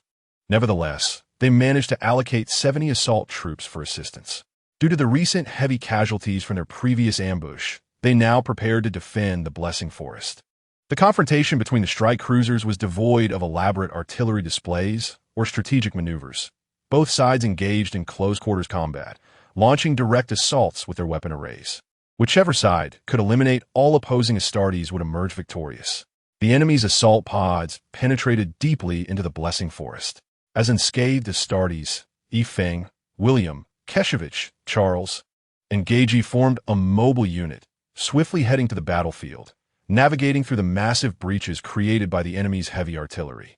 They rapidly reached the corridor connecting the lounge and the bridge, a vital passage for the enemy assaulting from the hangar. Clearing the area of all obstacles, they prepared their firing positions. William efficiently directed the team, shoving the disarrayed debris into the ceiling conduits, where they also concealed a bomb. The corridor could only accommodate 3 Astartes standing side by side, leading them to blast open the upper half of the alloy door for cover. Yifeng, Yizhi, and William formed the first line of fire, with Yifeng wielding his explosive shotgun and ion pistol combination, while Yizhi brandished a massive plasma rifle, a potent weapon designed to obliterate heavily armored foes. William opted for his favored double-barreled explosive shotgun. The tremors beneath their feet signaled the enemy's approach, prompting everyone to grip their weapons tightly. A foreboding presence loomed. This vibration suggested either the presence of a tactical Terminator or a battalion of chaotic Astartes. The enemy sensed an ambush but seemed undeterred. A black and gold Terminator emerged first around the corner. As its shoulder pad came into view, Yizhi and Yifeng opened fire, unleashing 2 powerful beams of ion energy that overloaded the Terminator's deflector shield, subsequently shattering its frontal armor with a barrage of concentrated attacks. Both sides were taken aback. By the Emperor, a pre-March Astartes. By the Emperor, a Shadow Moon Howler? Chapter 18. Rivers of blood. Various types of explosive rounds continued to rain down, and the towering Shadow Moon Howler Terminator fell. Remaining warriors utilized the immense corpse as cover, exchanging fire with Yifeng and his comrades. The Shadow Moon Howler belonged to the 16th Legion of the original 20, once one of the Emperor's most esteemed forces. They were the first to tread the stars. Their initial victory, capturing the lunar base, thus earning their name. This legion had previously shared a close bond with the White Scars, having jointly executed a surprise attack against the immense Ork Empire's leader, resulting in his decapitation. Following this battle, the genetic progenitor Horus was elevated to warlord by the Emperor, commanding the entire expeditionary force. The Shadow Moon Howlers subsequently adopted the name Sons of Horus, a mark of honor. Regrettably, they succumbed to the temptations of the Chaos Gods and instigated a rebellion, with Horus leading half of the Astartes against Terra. Ultimately, the Emperor confronted Horus, empowered by the 4 Chaos Gods, and emerged victorious in their duel. Yet he sustained grievous injuries and, in his dying moments, ascended to the Golden Throne's special stasis field, forever rendered a silent, immobile husk. Following Horus's annihilation, the Sons of Horus retreated into hyperspace, most now serving under Abaddon's Black Legion. The name Shadow Moon Howler had faded from the Warhammer universe for 10 millennia. Yet Yifeng held no such reservations. Shadow Moon Howler was merely a term that rolled off the tongue. Were the Shadow Moon Howlers not a faction of chaotic forces lacking a steadfast belief? Should they not be engaged in open conflict under a badass command? What folly had led them to support the horrors? Did the terrors lose their undergarments to them? Who knows? Exercise caution. These sons of Horus still possess a Terminator suit. And just now, one revealed its right arm. Despite both parties exchanging fire, the Green Chapel gained the upper hand on the fortified positions they had established in advance, particularly due to the prowess of the ion rifle wielded by Chiaji, which proved effective against the Terminators. After the ironclad Terminator, already deceased, was reduced to mere fragments by Chiaji's weapon, the Inuit Songlong retreated, leaving behind the life of a mere warrior. William, can you hear me? This is Zalilo. We are under heavy attack at the church, and we require assistance. William surveyed the Astartes around him, and it was Yifeng who responded first. I shall provide support. I am a pre-march Astartes.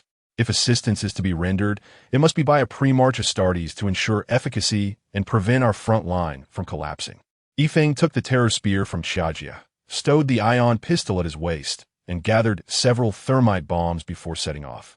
Charles accepted Yifeng's explosive weapon and gestured a victory sign. Hold the church, the hero of Atres. Yifeng departed through an alternate corridor, traversing the kitchen area. As he was about to arrive, he heard unusual sounds, seemingly the hurried footsteps of several Astartes. The formidable White Scar talent once again afforded Yifeng an advantage. He swiftly concealed himself in a storeroom, installing a thermite bomb and stealthily preparing the terror spear. The footsteps grew ever closer, and Yifeng could not discern whether they were friend or foe. Yet his right hand gripped the terror spear tightly, raising it above his head in a stance reminiscent of Luan II confronting a wild boar, while his left hand rested on the grip of his ion pistol. A dark golden head emerged before him. It was the enemy. The terror spear was thrust forth, striking the enemy's head with precision. Typically, an Astartes' head would be safeguarded by their massive shoulder pads, but Yifeng's height as a pre-march Astartes, exceeding them by half a meter, allowed him to penetrate from above. Seizing the moment, Yifeng fell back and unleashed an overloaded ion pistol round towards the rear ranks of the enemy. A violent explosion ensued, seemingly igniting an enemy's ammunition, resulting in a catastrophic detonation. The Inuit Songlong, now alert, launched several grenades and bombs in retaliation, their fury palpable as they prepared to charge amidst the chaos. The explosions effectively masking their advance. However, Yifeng's thermite bomb detonated first, causing a sudden explosion behind the ranks of the Chaos Astartes, hurling the last Inuit Songlong away. Emerging unexpectedly from the rear, Yifeng encountered his first enemy with a thrust of the terror spear. The overwhelming strength of the pre-march Astartes shattered the opposing chain word and the powered armor of the enemy. The remaining two Astartes were momentarily stunned, caught between the grenades they had thrown and the massive pre-march Astartes surging forth from the thermite explosion, one spear thrust eliminating the last of their ranks. What could they do? They turned to fire. The explosive weapon fired continuously as Yifeng thrust the spear into the corpse before him, using it as a shield and charging forward. At that moment, the grenades detonated, sending a significant shockwave towards the two Chaos warriors behind, pushing them slightly forward and closing the distance between the combatants. Their powered swords remained sheathed as the battered corpse blocked their vision. Yifeng pressed on, driving the two enemies back into the very hole created by their own grenades. All right, retract the spear and flee. Before departing, he delivered a final thrust to the foe blasted by the thermite. 1 against 5, I dispatched 3 and drove off 2. By rounding up, I am a champion of the squad. In truth, a pre-march Astartes, after acquiring sufficient combat experience, could lead a squad within a standard Astartes company. They merely lacked time and experience. The Emperor's elite guard was not just flattery regarding the pre-march Astartes. They indeed possessed a fragment of the original within, rendering them formidable in combat. By the time the unfortunate Inuit Songlong crawled from the seafood storage below, Yifeng had long vanished. Now, Yifeng felt unwell as he sprinted through the corridor, surrounded by severed limbs and arms, including numerous enemy weapons, some with severed hands. He could not retrieve the enemy's arms. These weapons, under the influence of the warp, could impose unknown effects on him, generally requiring multiple blessings from the Mechanicus for safe use. Yifeng continued to run, feeling as though gold bars occasionally appeared on the ground, yet he could not collect any. Upon reaching the church, the battle was exceedingly brutal. The emperor's images and statues had all been destroyed. The walls, once adorned with blessings, were riddled with massive holes from various explosions. The chapter's priest had already departed with Daika aboard the steadfast Fonkai, leaving a novice priest to defend the church. However, his legs had been blown off, and he sat beneath the shattered statue of the emperor, his explosive weapon still firing, though he could no longer ensure accuracy. Yifeng quickly joined the fray, unleashing an overloaded ion shot that sent the opposing Terminator flying. The battle on the side of the storm was nothing short of chaotic, as a massive bombardment shattered the enemy's void shield, while the macro cannon array continuously fired, obliterating the enemy's strike cruiser with vortex torpedoes, leaving only a handful of assault pods to jump to this side. The actions of the Sons of Horus battle barge were peculiar. They concentrated their fire on the largest Storm battle barge, even initiating a collective jump. Meanwhile, another battle barge of the Storm remained unscathed, brazenly directing fire at other warships. This was advantageous to the warriors of the Stormwill.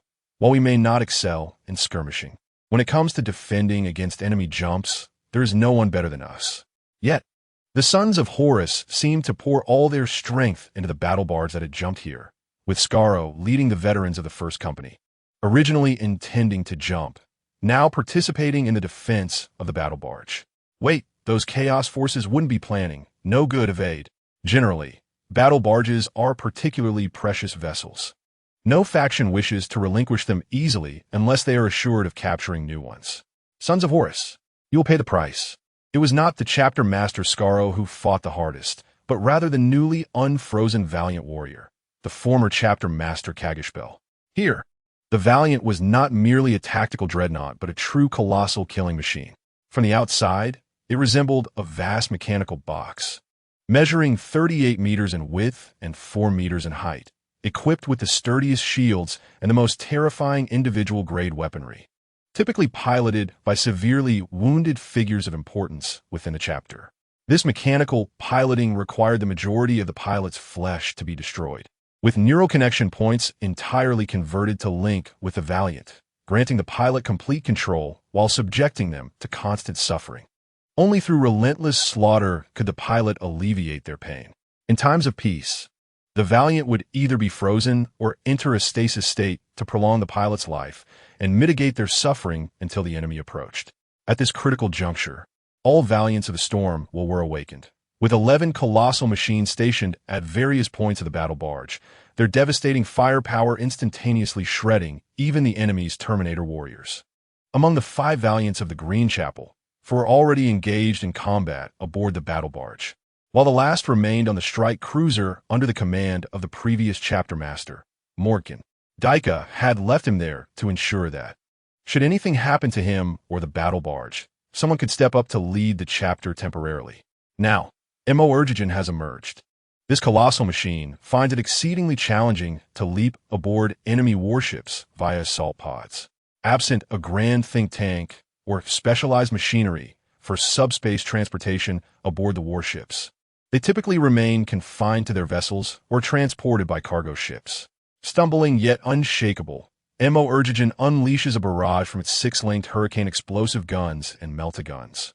An adversary clad in an indomitable Terminator suit, adorned with 5 severed heads, both Astartes and greenskins, seemingly a champion, roars as he charges towards Mo Urgigen.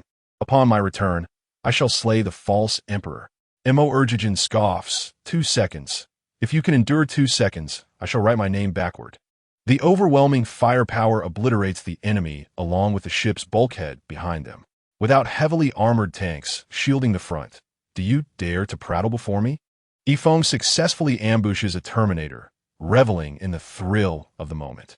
Suddenly, a burst from the explosive gun pierces the wall to Yifeng's left and hurtles towards him. Oh no!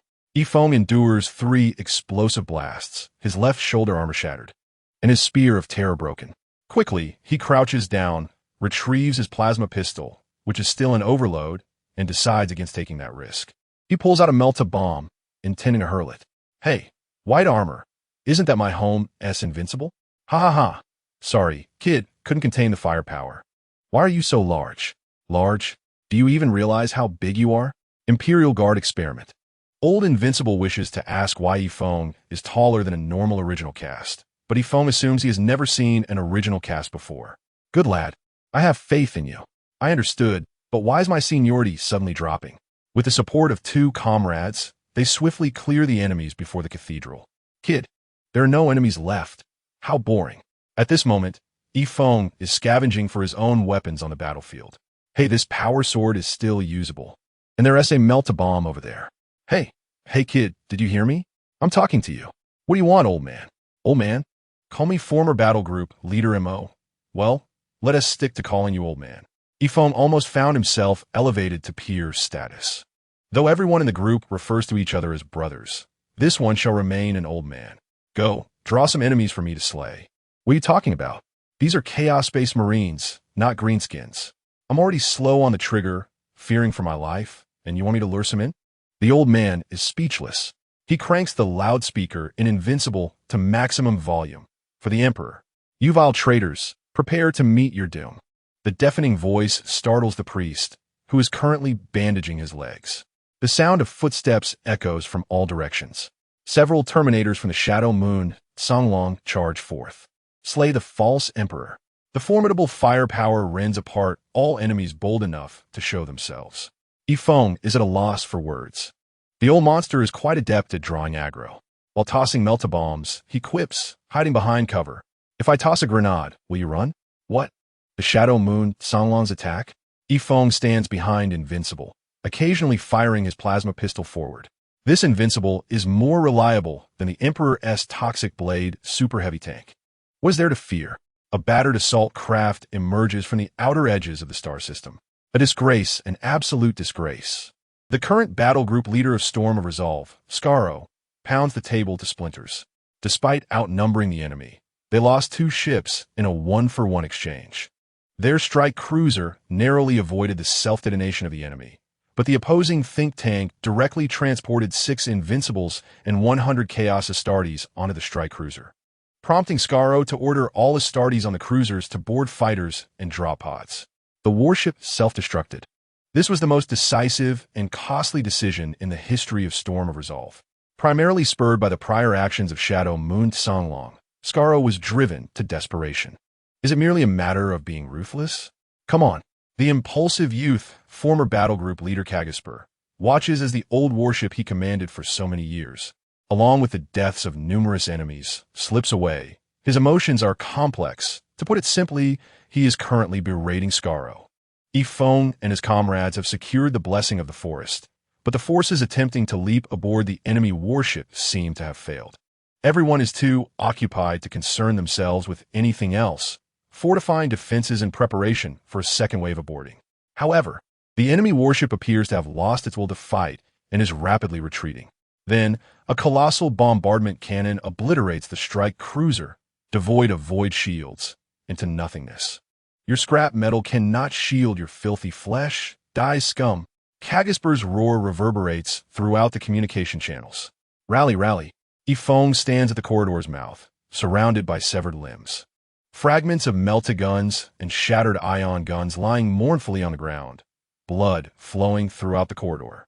There are others Yifeng applies for rejoining the team. An empty communication channel reflects his desolate heart. 9 remain. Only 9 Astartes are still alive. The squad leader, Zhang Ku, is unknown to have perished, while the 5th squad leader has leaped aboard the enemy strike cruiser, now departed to the Emperor's throne.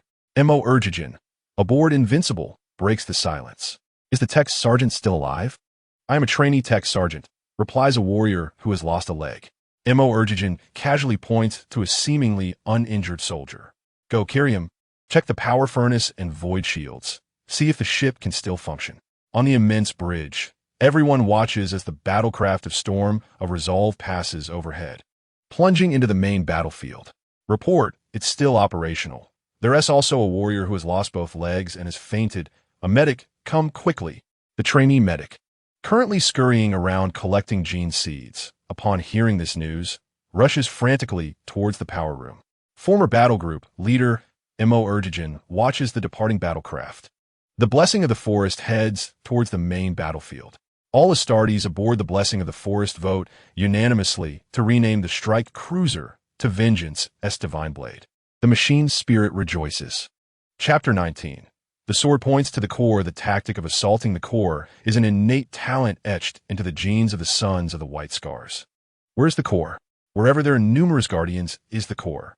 Daika, accompanied by his seasoned veterans from the First Company, swiftly advances toward the heart of the warship.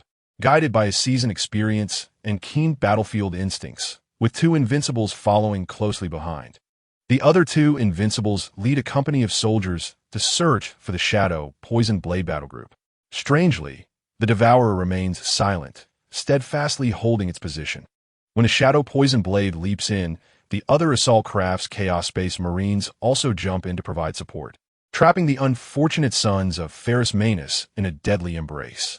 The Green Chapel leaps in next, followed by additional enemy reinforcements, forming a multi-layered sandwich structure. On one assault craft, over 1,300 Astartes gather, amidst chaos and corpses. The number of Astartes will continue to grow, as Skaro leads 300 storm of Resolve warriors. Enraged and charging forward, Daika easily shatters the enemy's initial defenses. The subsequent assault crafts that arrive to assist the Chaos Devourers clearly lack the Hell Beasts' Invincibles. Their hastily constructed defenses crumble under the assault of the two Invincible mechs. Navigating through the battered dormitory area, Daika successfully meets with the remnants of the Shadow Poison Blade battle group. Another Green Chapel unit weaves through from the rest area, resulting in a successful rendezvous. At this point, the Shadow Poison Blade's numbers have dwindled to less than 80. Their preferred frontal assault tactics have suffered heavy casualties under the crossfire of several Invincibles. And due to excessive losses of Invincible mechs in a great battle 40 years ago, they are now left with only two Invincibles, rendering their firepower significantly inferior to that of the defending forces. Fortunately, the group known as TNSHZH is particularly combative. The DNYing are in swiftly established a defensive line, taunting the opposing forces, which prompted TNSHH to shift from defense to offense. If the sons of Horus, masters of strategy, were present, they would likely execute intricate maneuvers to encircle and overwhelm, even directing the bombardment of an allied battle barge at this location. However, the reinforcements were fiercely held back by the resilient Yizhi Qing, and the majority of their forces were decimated by the storm of Will Battle Company, despite Commander B.L.S. repeatedly emphasizing the importance of holding the line. He could not prevent the sporadic, unruly TNSHH from charging forward in a frenzy. Fortunately, the situation for several YSHU, the Fearless of Chaos, remained stable. Specifically, the sturdy metal chains binding them kept their madness at bay. Or perhaps they had long since lost their sanity. Yet, this was not an ideal scenario. Having endured such prolonged bombardment, I awaited the arrival of the sons of Horus for support. Now that they had come, they should assist my escape rather than lay an ambush. Why ambush at all? Attacking the Imperial Fist Company was akin to courting disaster. The sons of Horus could hardly fathom that they were facing the Imperial Fist Company. This reckless maneuver in the warp was reminiscent of a drunken pilot of a space wolf. All tactical considerations excluded the possibility of the enemy being the sons of Rogel Dorn. What now? What should be done? I felt an overwhelming urgency. As long as this ship could break through, we must do so at any cost. All Astartes aboard the battleships were rallying to this paramount battle barge, fully aware of its significance. Let the other vessels perish. The fearless MRGJN observed as the Storm of Will's battle barge plunged into the fray, with numerous warriors boarding the enemy vessel. Something felt amiss, yet, regrettably, I lacked the foresight to discern it. MRGJN caressed the ancient warship, one he had cunningly acquired from the Fire Lizard Company during his reign, now serving as a mothership for many years. Devoid of combat and not in stasis, MRGJN was in immense distress, both physically and psychologically. The BZ disciples found it intolerable to be confined within the sluggish MRGJN. They were warriors of the wind, and being trapped in such slow-moving machinery was akin to imprisonment. YFing sat alone in the weapon room, now free to access any weapon he desired.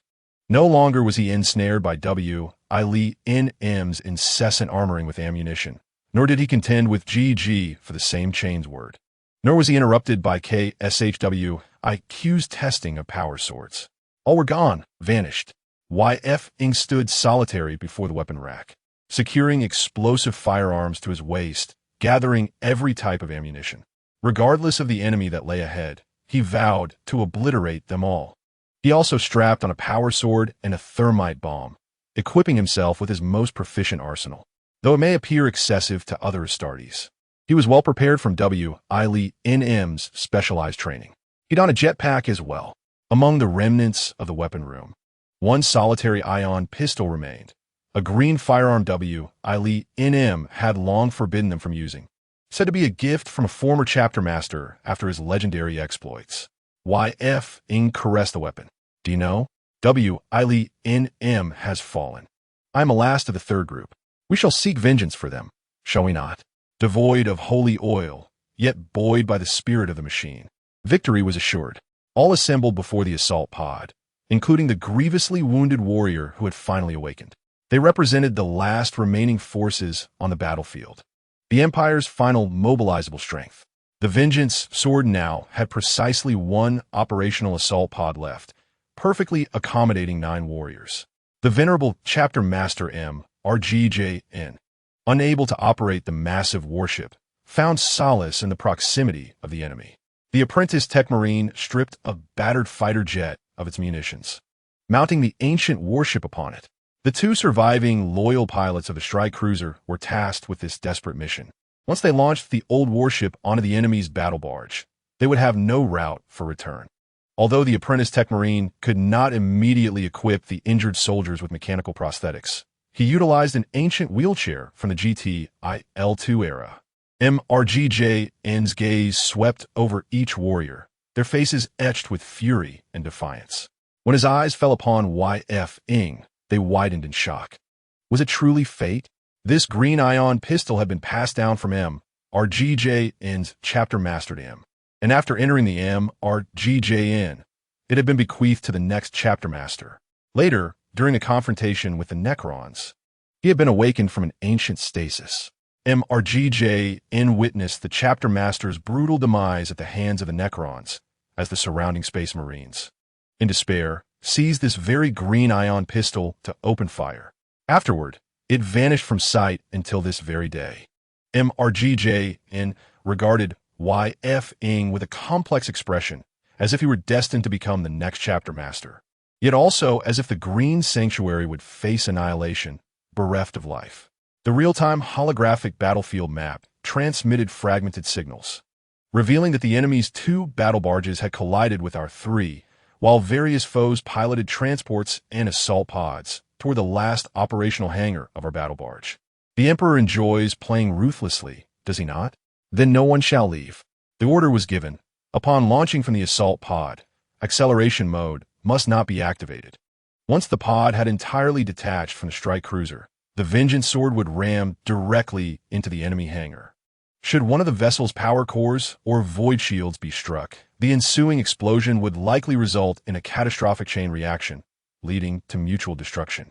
However, if it missed, the smaller vessel would likely be obliterated. Everyone gazed in astonishment at MRGJN. The chapter master of the DYK company remains aboard that battle barge. I know, he replied. Thus we shall not collide with the power core. He has been inside for 50 minutes. If he were not inept, he would have breached the core area by now. Listen closely. We have but one path to survival. Seize that battle barge and annihilate every enemy. This will determine our fate. Do you all understand? Victory shall ultimately belong to the Emperor. The warriors boarded the assault pod. Though this was not the largest naval battle in history, nor the one with the highest casualties among Astartes, it was undoubtedly the most brutal. DYK, having regrouped with the DNYingDRN, deliberated on how to launch another assault. The grand and expansive hall ahead provided little opportunity for a flanking maneuver or for movement from the upper deck to the enemy's rear. Suddenly, the world spun violently, and even the MRGJN nearly toppled. Now is the moment. Everyone charge! DYK's roar reverberated through the communication channels, his instincts alerting him that this was the opportune moment. The two forces of LSSH Ing T Ing and those of D Nying D RN, each led by 2M RGJN, surged forward. The Grandmaster of the think tank unleashed a powerful psychic net, engulfing the opposing defensive forces. The magnitude of the assault mattered not. Obscuring vision to cover allies was paramount. In a clash of arms, bravery would prevail, despite our numerical advantage. The frenzied might of TNSHZH held a significant advantage in close combat. Now, the Crimson Blades drew near, and life and death hinged upon this confrontation. Power swords and chainsaw axes intertwined, explosives and grenades littered the ground. And even the MRGJN activated its energy fists and flamethrowers to engage in close combat with the opposing YSHU. Deka surged forward, the sacred chainsaw sword radiating a verdant luminescence. This relic, which had existed since the inception of the battle group, unleashed a terrifying might, cleaving the enemy before him in twain in an instant. In his other hand, he wielded a power claw, a finely crafted instrument forged by the Fire Lizard battle group, which had accompanied him through countless ages and now thrummed with fervor once more. Opposing him was a colossal devourer, or perhaps a diminutive demon, hurtling towards Deka with a fierce shriek. This ancient devourer had undergone near-total demonization, its sported wings sprouting from its back, a spiked tail, and horns longer than those of its brethren. Its feet had elongated claws that rendered it incapable of donning power boots. The entirety of its left arm had grotesquely swelled, adorned with 7 or 8 claws, while its right arm, still intact, brandished a power sword that gleamed ominously red. Deka stood resolute, leaping into the fray. Their massive swords clashed with a resounding force, while his power claw lashed out at the enemy's lower regions, only to be thwarted by a raised leg. The airborne demon, witnessing a claw severed from its foot, was instantly consumed by wrath. Servants of the false emperor, may your talons meet your master. It swooped down once more from the skies. This time, Deka refrained from leaping. Instead, he crouched slightly, concealing the formidable chainsaw sword behind him as he repositioned the power claw. In the fleeting moment before their collision, Deka spun, his chainsaw sword meeting the enemy's power sword in a clash of titanic forces. As they struck, the power claw swung out, colliding with the grotesque left arm of the demon, tearing through a multitude of strange claws, though 2 intersecting claws managed to ensnare Deka's power claw. The devourer seized the opportunity. Its horns glimmered ominously as they descended. "Hey, whelp, will breaking your horns diminish your strength?" Before the foe could react, 2 blades concealed within Deka's nuclear-powered backpack sprang forth, catching the demon off guard and slicing off a small portion of its horn. The devourer roared in fury. Strange entities soaring towards Deka, but were intercepted by the sagacious Grandmaster of the Green Sanctuary. The demons circled above, gaining velocity, making it difficult even for the Space Marines to target. The entire foe seemed to emanate a crimson glow, as Deka prepared to confront the enemy. A cacophony of furious shouts erupted from behind. Explosive ordnance rained down upon the demon, seemingly heedless of cost. Storm above, for the Golden Throne. A throng of Storm-S will battle group warriors, in a frenzy, charged towards the enemy. They had barely boarded when they realized an enemy ambush was looming behind them, compelling them to establish a defensive position. In the midst of this chaos, a series of cataclysmic explosions erupted, the result of some blind helmsmen colliding with their vessel. This culminated in the valiant charge of Rogel Dorn's sons, shattering the enemy's concentrated defenses. The battle devolved into a melee, where the terrifying might of the fearless and the undaunted cleared the surrounding foes. An ancient veteran from the Shadow Poison Blade, piloting a fearless-class dreadnought, shattered the approaching devourer with a single energy punch, following which all remaining missiles were launched, targeting the enemy's held beast fearless. The courageous warriors of Rogel Dorn's Storm-S will sought to breach the enemy lines before Deka, encircling the devourers trapped in the center. The 3 battle groups finally converged, treading upon the remains of the chaotic Space Marines as they conferred, spirits high, yet their numbers totaled merely over 400. The formidable Devourers unleashed unparalleled talents in close combat. Their 260-strong defense line claiming the lives of over 380 Imperial Space Marines, despite their own being Primaris warriors. The massive bird apparatus was swiftly assembled by the Storm S Will warriors. They had no choice, for all other vessels had collided in mutual destruction, salvaging what wealth they could from the wreckage. Ahead lay their final stronghold, the bird apparatus indicating approximately 200 remaining Devourers. Yet the bridge command room and power core were inexplicably unguarded. Curse it! What are they transporting that necessitates such a garrison here? Let us breach and discover. This time, 400 against 200, the true advantage lies with us. Deka, what shall we do? Deka was at a loss. This was the ultimate core. Even if they encircled it, only 2 passages remained, and there was no means to employ heavy machinery for a brute force assault. This was a genuine case of many against few, with the 200 elite soldiers entrenched in a stronghold. There is little to discuss. Plasma guns and plasma cannons to obliterate their frontal defenses cover the charge with mixed smoke grenades.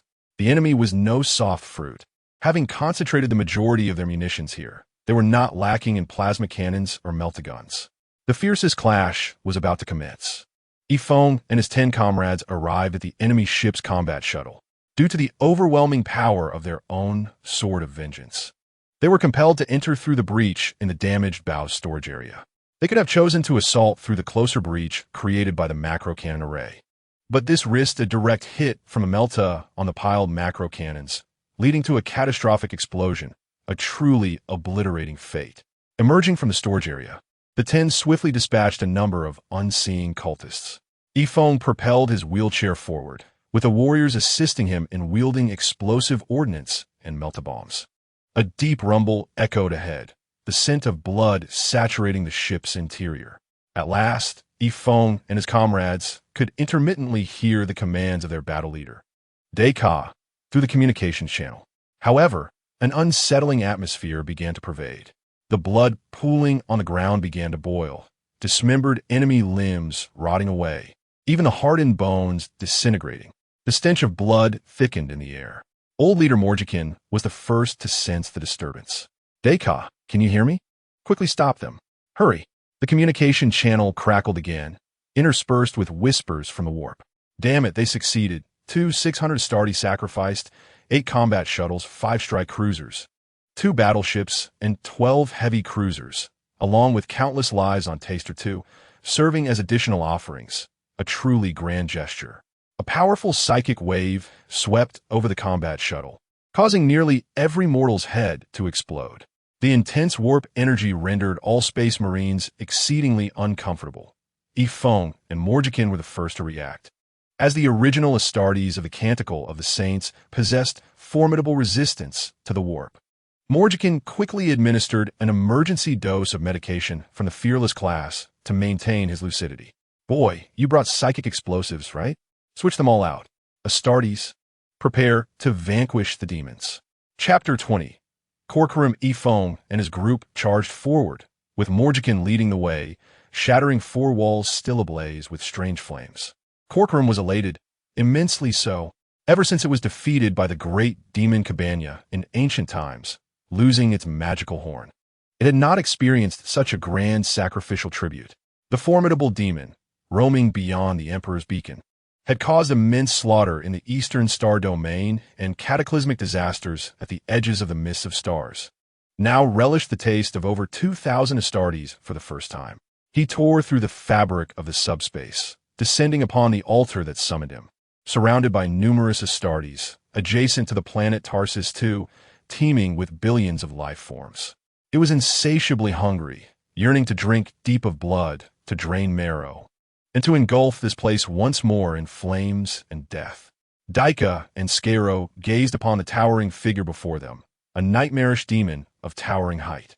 With a dragon's head, a human body, and expansive wings, its skin a blend of crimson and black, adorned with sharp spines, sending shivers down their spines.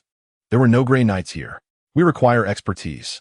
The Grey Knights are the experts among the Astartes in combating demons, most of whom are psychic warriors clad in immense gray power armor. Legend has it that before the Emperor confronted Horus, he foresaw that even if he defeated Horus, the Imperium would still suffer from the onslaught of chaos demons. Thus, Chancellor Mikado, under the Emperor's command, assembled a specialized Astartes force to combat chaos demons, selecting the finest psychic talents from various regions to form this chapter. The existence of the Grey Knights is the highest secret. Should any unauthorized mortal encounter them, they will be silenced. The Grey Knights traverse the Imperium's realm under the guidance of their psychic grandmaster. Regrettably, they did not arrive in time. The terrifying demon, Korakiram, manifested from the horrific waves of subspace, instantaneously obliterating a majority of the nearby Astartes, even causing a previously wounded clan leader of the Shadow Poison Blade to fall. Korakiram's roar echoed through the air, and with each swing of its fiery sword, Astartes fell lifeless to the ground. Daika swiftly brandished his chapter's sacred chain word, but alas, even the green psychic glow emanating from the chain's word could not withstand the infernal blade of this demon. Daika was hurled away, crashing against the bulkhead. The Invincible of Kagaspal continued to unleash fire, but few carried munitions capable of countering demons. Most were armed with Kraken penetrators or Vengeance explosives, which proved virtually ineffective against such a subspace behemoth. They could only engage in a direct confrontation. At this moment, the Grand Masters of various chapters became the beacon of hope as all Astartes and invincible mechs gathered before them, hoping that the psychics from the three chapters could unite to vanquish the demon. Korakiram roared ferociously, unleashing fierce psychic flames from its maw, the black fire raging uncontrollably. The psychic Grand Masters hastily erected a psychic shield to withstand the inferno. Korakiram mercilessly struck the shield with its sword, shattering it to pieces and even slaying an Astartes who stood too close. Skaro hastened through the chaos, attempting to flank the demon, yet Korakiram soared into the air, its seemingly withered brown wings wielding tremendous power. It aimed to cleave the ceiling, crushing the Astartes below, but several antiquated invincible mechs quickly perceived its intention, unleashing a volley of blue flames from their triple missile launchers that illuminated the sky. Though the damage was minimal, the powerful shockwave knocked the demon down. Following this were several bolts of robust psychic lightning that struck Korakiram in various locations. The terrifying demon finally sustained some injury, realizing that this group of Astartes possessed the strength capable of ending its existence. It charged into the crowd, several Astartes bravely advancing with fierce spears, only to be cut down by the demon's sword, black flames ascending from their lifeless bodies as Korakiram reveled in the carnage. The relentless fire from the Invincible captured its attention, and it swiftly advanced, swinging its sword at a valiant, invincible mech of Stormwill. This brave mech attempted to counter with its left arm, equipped with a Prometheum flamethrower and seismic claws, but was sliced apart as if it were mere tofu. Seizing the opportunity, the 6 explosive munitions mounted on the mech's right shoulder discharged all at once.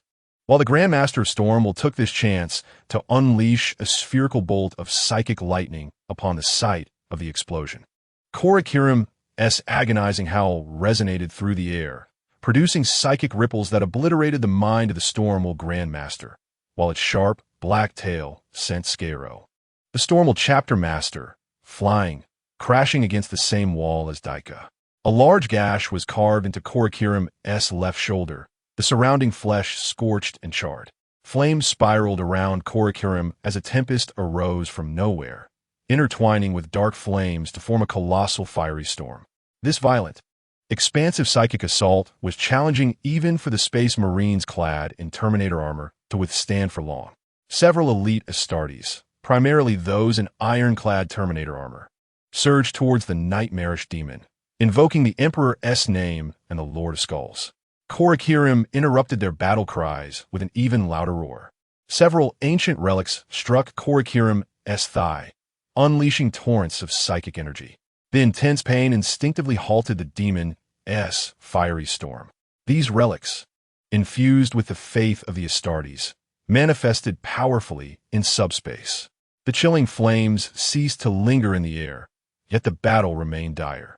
Korakiram smashed one ancient warrior to pieces, its fiery sword swinging mercilessly, occasionally cleaving down Astartes who could not evade its strikes. The psychics gathered their strength, poised to unleash a concerted psychic attack, biding their time for an opportunity. Oh, quite a sizable demon. Yet how is it that your horns have been severed? Huh, a failed being indeed. Korakirim's eyes ignited with crimson fury, searching for the source of the taunt. Behind it, a wall scorched by flames was shattered by a kick. As Morkin and Yifeng entered the fray, unleashing psychic explosives designed for slaying chaos demons and ancient anti-psychic weaponry mounted on the invincible, striking Korakirim's back. Black blood splattered everywhere. Several psychics recognized the moment of opportunity, launching massive bolts of psychic lightning aimed at Korakirim's head. The demon instantly received a psychic warning from subspace. Its enormous wings rapidly folded in to shield its body. A wretched howl, more haunting than when it first emerged from subspace, echoed through the battlefield, causing ordinary Astartes to lose consciousness and their souls to return to the throne. Korakirim's colossal wings shattered entirely, crashing to the ground, rendering it flightless in the material realm. Yifeng continued to fire relentlessly, expending 3 entire magazines, his right arm burning from the recoil of the explosive weapon. He charged towards the 2 Grandmasters, preparing for a massive psychic explosion. Now, fewer than 30 Space Marines remained standing, barely able to form scattered barges that could not impede the enemy's advance. 2 ancient invincible mechs of the Green Sanctuary pressed forward. Their power claws and meltaguns could not halt the demon's infernal sword, but they could momentarily restrain its movements. The 2 mechs boldly confronted the invincible foe, and as one was instantly slain, the other pressed its body against the demon. For a fleeting moment, Korakirim's flaming sword was controlled, allowing the Grand Master of the Green Sanctuary to wield the chapter's relic, the Soul Staff, striking desperately against the infernal blade. The Soul Staff shattered, unleashing a tidal wave of psychic energy that sent Korakirim reeling. The once mighty sword, filled with the unquenchable flames of hell, shattered into pieces, scattering black fire across the ground. Yifeng rushed to protect his Grand Master, known within the chapter as the Prophet of Storms, only to discover that he had already perished. The ammunition of the Astartes dwindled to nearly nothing, save for Morkin, the veteran chapter master, who had just arrived in his invincible mech. What? You inquire about the wheelchair army? With a piercing scream, the great demon met its demise at the hands of the Emperor. The remaining Space Marines surrounded the last of the Shadow Poison Blade's chief strategists. The final operational Shadow Poison Blade dreadnought engaged in a crossfire with Morkin, hoping to buy precious time for the beleaguered strategists. Yifeng, wielding an ion pistol, delivered a divine, overcharged round to the head of Korakirim, then charged forward with his power sword. The great demon regarded this slightly larger white canister with disdain, attempting to swat Yifeng against the wall with its tail, as it had done to the 2 commanders before. But Yifeng was no ordinary foe. He embodied the will of William and was known as the Little Arsenal. His power pack erupted, evading the demon's sweeping tail. Ah, I can fly. You cannot. If Morkin had a functioning body, he would surely be massaging his temples in frustration, pondering why Korakirim learned to aggro so swiftly without mastering anything else. Morkin worked in tandem with Yifeng to divert the demon's attention. As the injured Korakirim charged at them with claws bared, the duo attacked the enemy simultaneously. The demon opened its cavernous maw to bite Yifeng, while simultaneously bringing down a massive foot onto the Elder Commander. Just as it was about to make contact with Yifeng, an excruciating pain shot through its tail.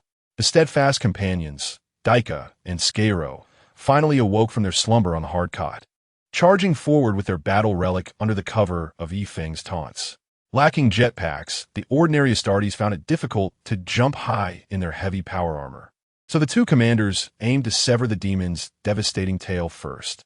Korakirim, in pain, snapped his jaws and shattered Yifeng's sword.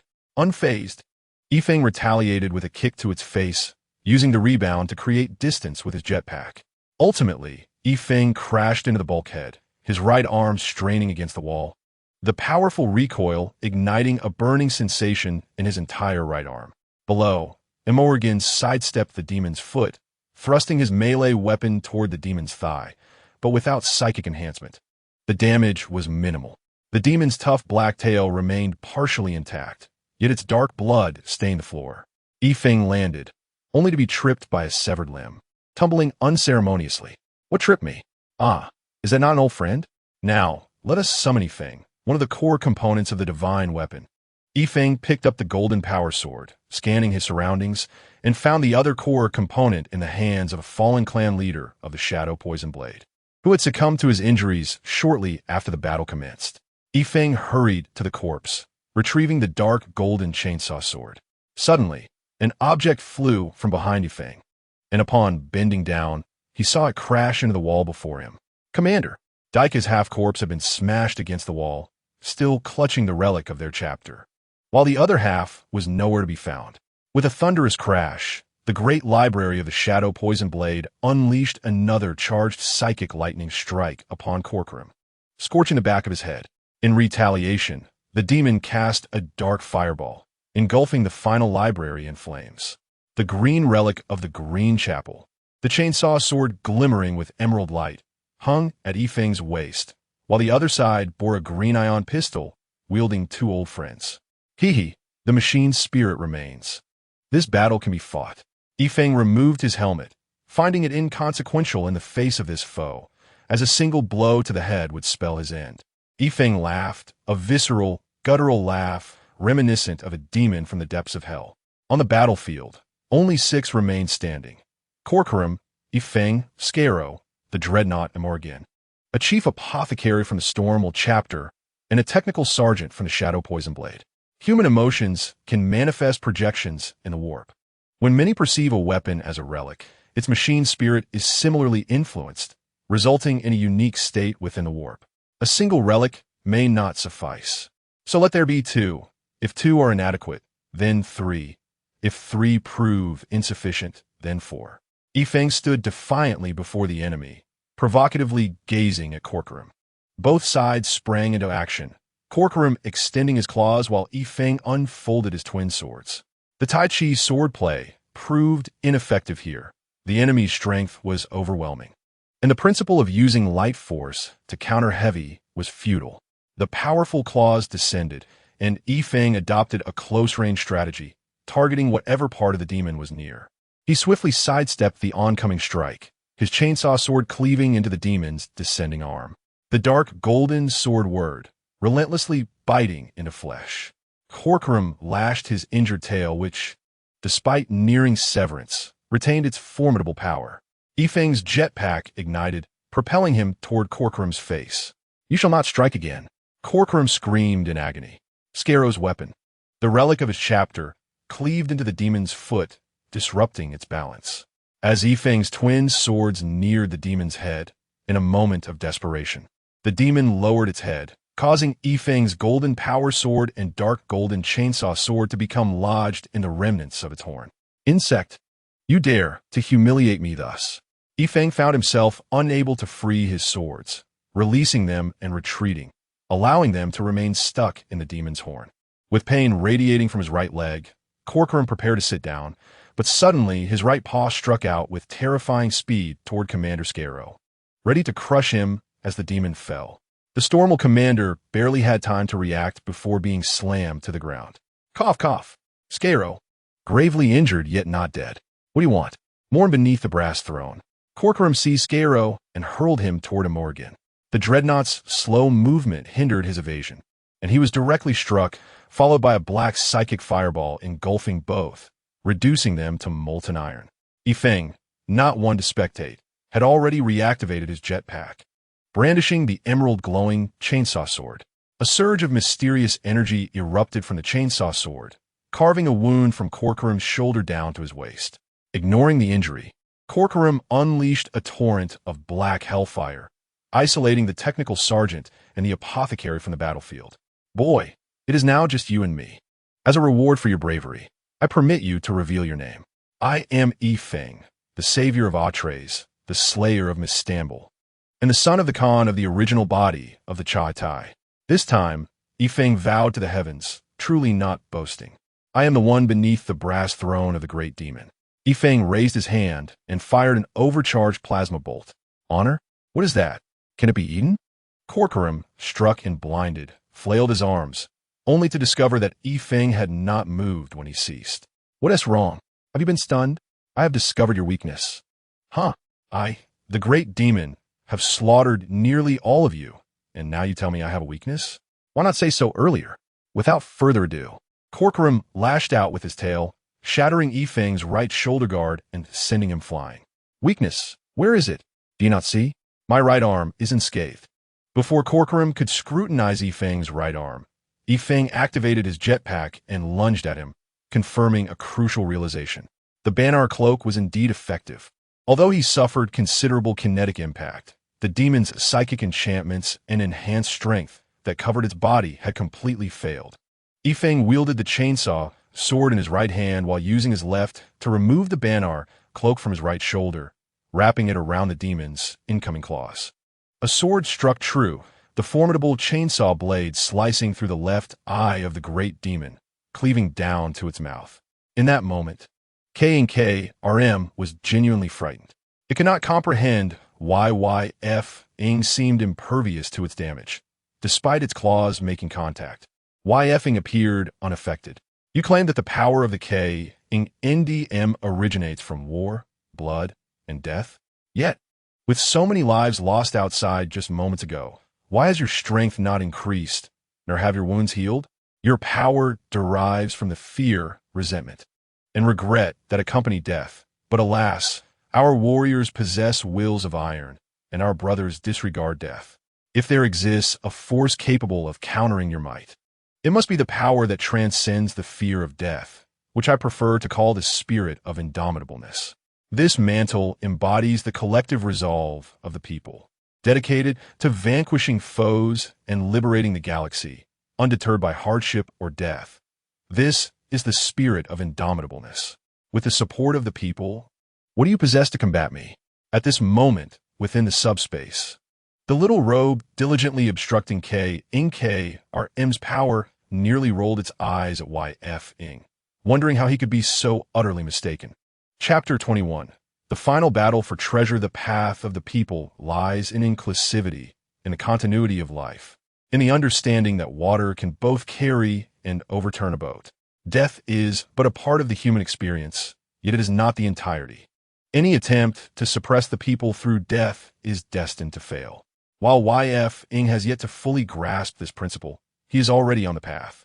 KRM, in a fit of rage, brandished a broken steel beam, hurling it at Yifeng. Stunned, Yifeng thought, can this truly be a form of combat? Thus, KNDM pursued Yifeng, leaping about like a child swatting at flies. Realizing that attacking him with material from the real world would suffice, the demon began to hurl not just steel beams, but also the damaged, towering war machines like pebbles towards Yifeng.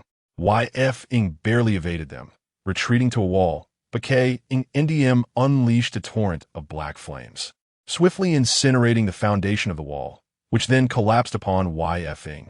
KRM was reveling in the chaos, nearly bringing down the ceiling upon Yifeng, indiscriminately tossing whatever bizarre objects it could find, be it the Hell Beast, the war machine of the World Devourer, the corpses of Terminator warriors, or shattered alloy debris. Meanwhile, the surviving technical sergeant from the Shadow Poison Blade and the alchemist of the Storm will scour the area for remaining relics of their chapter. Convinced that these sacred artifacts could inflict harm upon KNDM. After collecting several relics, the technical sergeant suddenly called out to the alchemist, urging him to come quickly. There was someone still alive. The alchemist hurried over, finding the chief strategist of the Shadow Poison Blade, who had suffered a fiery blast from KRM. Though he had been shielded by a thin layer of psychic energy, he remained gravely injured and unconscious. The situation was dire. He was too severely wounded, and with no ship or medical equipment available. Could you manage to fit him into a war machine here? The technical sergeant surveyed the scattered remnants of the war machines. There was enough material, but the environment was still perilous, with fires raging nearby. It was too dangerous. Immediate first aid was necessary, and they needed to find a way to banish the demon. Indeed, the alchemist wore a wry smile. acknowledging the immense challenge of defeating such a creature. The battlefield was littered with the fallen, each a testament to the struggle. This created a paradox. To banish the demon, they required the strategist's assistance, yet treating him without alerting the demon was impossible. Fitting him into a war machine would take considerable time, which was unrealistic. However, remaining idle was not an option, especially with the comrades still battling the demon. The two resolved to harness the power of the relics to confront Xenos. A wall of flames barred their path, forcing them to take a detour through another entrance. They administered emergency care to the strategist, scooping up the jingling relics as they rushed toward an alternate passage. Both were prepared to embrace their fate. To their dismay, they encountered debris blocking their way. Even the ceiling of the passage had collapsed. With no other choice, they began to clear the rubble, striving to at least create a path for themselves. Thus, the two technical Astartes began their arduous labor. Yizhi had been evading for a while, realizing his jetpack was running low. He had no choice but to confront the demon head-on. Xenos swung down with a steel beam, which crashed heavily to the ground. Seizing the opportunity, Yizhi charged up the beam, launching himself into the air. His left shoulder throbbed from a recent injury, but he propelled himself with all his might, aiming for the demon's right foot. Xenos observed Yizhi's ascent, questioning whether he could deflect one force, let alone two. With both hands, it swatted at Yizhi as one would a fly. Yizhi activated his jetpack, propelling himself skyward, the dual jets expelling forceful bursts of energy. This granted him an unparalleled downward acceleration, landing precisely at the spot where Lu had previously struck. The chainsaw blade, glowing with an emerald light, cleaved through the already severed right foot. Xenos truly faltered, its massive form toppling backward, instinctively raising its right leg, which gushed black blood. Yizhi seized the moment, the chainsaw blade radiating with renewed vigor, executing a flawless leap and slash, only to be sent sprawling by a steel beam. Xenos steadied itself on its tail, now standing in place of its right foot, and began to approach Yizhi step by step. Yizhi had fallen hard, feeling as though several ribs had fractured, the armor was likely shattered, and various potions from within injected themselves into his body to stabilize his injuries. This time, I wonder what tricks you will employ. The painkillers and sedatives within the armor swiftly took effect, restoring Yizhi's consciousness. Xenos lifted the steel beam, aiming to crush Yizhi into a pulp. Of course, it would be just like last time. As the beam descended upon Yizhi, he felt a rush of wind as it approached. In an instant, the jetpack activated, allowing Yizhi to execute a low-altitude flight. The potent kinetic energy propelled him beneath the demon, whose tail was temporarily substituting for its right foot. Still marked by the wounds inflicted by DYK and Lu, Yizhi spun in place, the chainsaw blade arcing in a wide circle for a decisive strike. Indeed, Xenos could not rise again. Blood poured forth from the severed tail and right foot. Both combatants lay on the ground, panting heavily. Hey there, big guy. You truly are forgetful. You just had your right foot severed by this very method, and now you present your tail for me to strike again. Do you suffer from some ailment? Should I call for a healer? Yizhi jested. That beam must have struck hard. Can you still move, little fly? Xenos, being a subspace entity, could fully recover its injuries under the subspace's light. However, here in the real world, there were not enough mortal followers to conduct the necessary rituals. Nor were there enough mortal chaos worshippers alive. The barrier between the real world and subspace was quite formidable. Xenos attempted to rise and launch a fireball at Yizhi, but Yizhi fired a blessed ion round that struck the demon's head, causing the fireball to veer off course. Yizhi then unfurled the mantle he had been using as a cloak, securing one end to his right shoulder to create a makeshift bandage. Yifeng struggled to rise, while the terrifying demon also sat up. Although the demon had lost its ability to move, it could still spew flames to attack Yifeng, who could only maneuver once more in search of an opportunity. Conquerim realized that Yifeng's combat power was insufficient. He could only target his previously wounded spot to inflict significant damage. His left shoulder had been blasted by a yellow canister. and it was likely that the next assault from this large white canister would be aimed at his left shoulder. He needed to devise a trap for it. Yifeng pondered the same issue. Lacking a third hand, he could not compensate for his inadequate lethality with a number of weapons. Once again, Yifeng charged forward, his jetpack propelling him swiftly to evade the swinging steel beam, and he aimed to strike at the left shoulder. Conquerim felt a surge of delight as he swiftly retreated against the wall, using his left arm for support, and retrieved a damaged wraith mech with his right hand. Yifeng's sword struck the left shoulder, and he suddenly saw a massive wraith mech hurtling towards him. Conquerim intended to use the large hole in his left shoulder to trap Yifeng inside, with one side being the wall and the other the abandoned wraith. At that moment, Yifeng would have no escape, leaving him at the mercy of Conquerim. Yifeng had no intention of attacking the left shoulder. He employed his old tactic of feigning an attack elsewhere. No wonder Conquerim had previously lost a piece of his horn to someone. Oh wait, I did that too. Although the chainsaw sword emitting green light got stuck in Conquerim's left shoulder, Yifeng did not plan to withdraw it, as his prior experience against the green-skinned foes had taught him that hesitation could lead to death. The jetpack emitted its final burst of speed before completely overloading. Yifeng leaped onto the demon's head, wielding a golden power sword in his left hand and a dark golden chainsaw sword in his right, yanking them free from the demon's horn. "What do you think you're doing, you little brat?" Conquerim's roar echoed through the battle barge, tinged with a hint of panic. Yifeng did not pause as he drew both swords and struck downward. A little-known fact, there are also wounds on your face.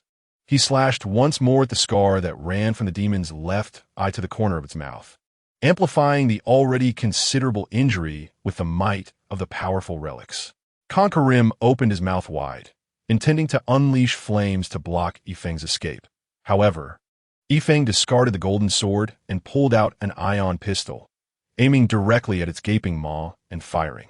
The pale blue ion round reached its mouth before it could breathe fire. Conquerim's head exploded in a tremendous blast, and now Yifeng could no longer see its face amidst the thick black smoke. A massive steel beam hurtled toward Yifeng, accompanied by a fierce wind. "Your Imperial wool sweater isn't dead yet. Let me teach you a lesson. Even if a subspace creature's physical body is destroyed, as long as the subspace energy remains, I can control my body's movement. The head is of no significance. This thing has no weakness, unless I incapacitate it completely or wait for its subspace energy to dissipate. Leading its soul back to subspace, there is no other way. With only 2 arms and a leg remaining, what should I do? I can only keep chopping. Should I surrender?" Yifeng felt a pang of despair. What kind of life do the common folk of Warhammer 40,000 lead? Does the Empire have to battle such absurd beings every day? The good news is that the fireballs and the subspace roars from the opposite side are indeed no longer usable. The bad news is that the steel beam still dances with ferocity. Henceforth, I shall ensure that steel beams are not used in the construction of warships. Yifeng executed a series of small dodges. The jetpack was no longer functional, and he could only engage in close combat. "You little brat, come out." "I won't." The sound of chopping echoed. "Come out and face your doom." "No." Chopping became more vigorous. Yifeng darted beneath Conquerim's legs, vigorously hacking at his left leg. The dark golden chainsaw, sword's machine spirit, seemed to have entered a frenzy, producing a sharp whirring sound. As Conquerim's left leg was on the verge of being severed, he disregarded it and thrust a steel beam toward Yifeng. "It was too late to sever the leg, but I have an ion pistol. 1 bullet fired out and good. Still 2 arms left." Conquerim could not comprehend why this individual was unaffected by the subspace. He was neither a Grey Knight, nor a custodian, nor an unapproachable. How could he remain unscathed by the corruption of terror? Yifeng was equally puzzled by this. Did he have a subspace projection? After all, he was a genuine Earthling. Could he possess a soul projection in this world? Yet the battle had to continue. After the sacrifice of hundreds of space marines, they finally gained complete dominance. In truth, Yifeng felt rather sorry for the demon. It had been relentlessly assaulted since its emergence, with its left shoulder burned through, both massive wings blown off, horns severed, and right foot cut off. Now its tail and left leg were also being targeted. Alas, thoughts could not linger. The mental imprint began to burn, and further contemplation could lead to a mental explosion. It must be said that the improved Space Marines developed by Belisarius Call were indeed formidable, effectively restraining the minds of the Space Marines. When the two unfortunate tech-savvy Astartes finally breached the entrance and prepared to make the ultimate sacrifice, they witnessed an unforgettable scene. Yifeng wielded his twin swords, slashing away as blood gushed from his chest, staining his robe a deep black, completely unperturbed. Conquerim's head had disintegrated, debris scattering everywhere. With an eyeball still lying at their feet, the severed right foot, left leg, and tail lay strewn about, and the black blood had already soaked half of the floor. This fierce, original forged Space Marine continued to slash while shouting. This blade belongs to Gage. This blade to Captain Williams. This blade to Instructor Flo.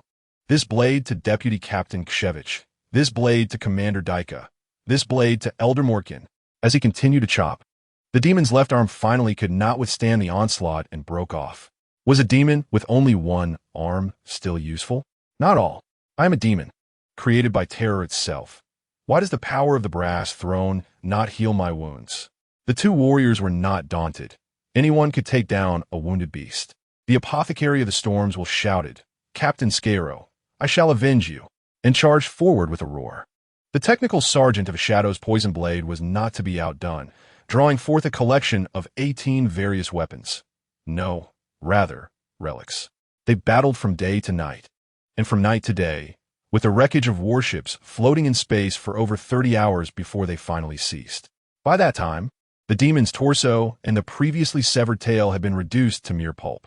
The three of them collapsed, panting heavily. The apothecary had previously treated Yifeng's wounds. But after an intense contest of culinary mastery, the wounds had reopened, and the apothecary had no choice but to bandage him again. The apothecary and the technical sergeant attempted to load the intellectual mentor of the Shadow's poison blade into the Wraith mech, although this was exceedingly perilous without specialized equipment. They had no choice but to take the risk. Meanwhile, Yifeng wandered about. With 1,000 Chaos Astartes escorting the goods, where could they have hidden them? They began to analyze from the beginning. One must hide treasures in the most heavily guarded locations, and this was certainly the case. The area was barren. Everything smashed to pieces, with the central altar having summoned the demon, leaving no treasures behind.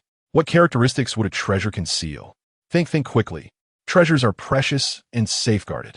Yes, the place where treasures are hidden must be exceptionally sturdy and resilient. Yifeng scanned the surroundings. What sturdy remnants remained after the demon's rampage? The walls had been shattered, though it was Morkin's handiwork. The ceiling had collapsed, and various cover points had been pulverized. Wait a moment. Regardless of the explosions, the fierce strikes of the great demon, or the steel beams crashing down, the floor remained remarkably undamaged. It was evident that something was concealed beneath, thus, one must act swiftly to uncover it. Like a diligent ox plowing through a field, Yifeng meticulously combed through the battlefield.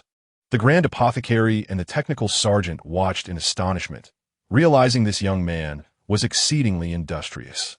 They had just completed their surgical procedures, and before the remarkable strategist could awaken, Yifeng had already tidied up the battleground. The power swords and power armor were stacked neatly. At last, Yifeng discovered an entrance beside the altar and beckoned the two technical experts over. Honestly, as a newcomer, how could I possibly discern what treasures lie here? The mechanical door creaked open, revealing a staircase leading downward. The Grand Apothecary glanced anxiously at his patient. He had done all he could, and now it depended on the patient's willpower. Although filled with apprehension, an overwhelming curiosity compelled him to follow. Rows upon rows of glass jars captured the apothecary's attention, leaving him mesmerized. My goodness, so many gene seeds!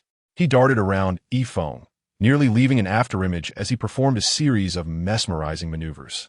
Yifeng, taken aback, thought, "You never move this fast in battle." Pure gene seeds, over 120 of them, were before him. Good heavens, they are pristine. No wonder they ventured from the Eye of Fear to come here. The Chaos Space Marines also utilized pure gene seeds to create Astartes, which could be procured from reckless merchant rogues. Yet, from which Astartes did these numerous seeds originate? The technical sergeant of the Shadow Venom asked. It appears to be from the Shadow Moonwolf. Now we understand why those black-clad warriors traveled such a great distance. With so many pristine Shadow Moonwolf gene seeds, did you raid an Imperial warehouse? No, that doesn't tee add up. Such a haul wouldn't warrant the escort of over 1,000 Chaos Astartes. There must be something more. Search, keep searching. Chapter 22. Safeguarding Treasures. We take our leave. Over 120 pristine Shadow Moonwolf gene seeds warranted an escort of 500 Astartes. Reasonable enough. However, it was estimated that there were more than 1,700 Chaos Astartes present in this battle, which was decidedly abnormal. Yifeng resumed his search, and the Grand Apothecary desperately wished to follow closely behind. Careful with that. Don't touch the nutrient pipelines, and leave that alone. It powers the refrigeration, Yifeng cautioned. After much searching, he finally found a mechanism disguised as a new soldier conversion pod. Upon opening it, a staircase leading downwards was revealed. A wondrous subspace vessel. Next came the moment of exuberance for the technical sergeant of the Shadow Venom Battle Group. Amicia, bless us, my dear Ferris Manus. And just like that, another one had lost his sanity. Yifeng embraced the technical sergeant tightly. What are you saying? We can't decipher these blocks. Fragments. 5 pieces, exactly 5.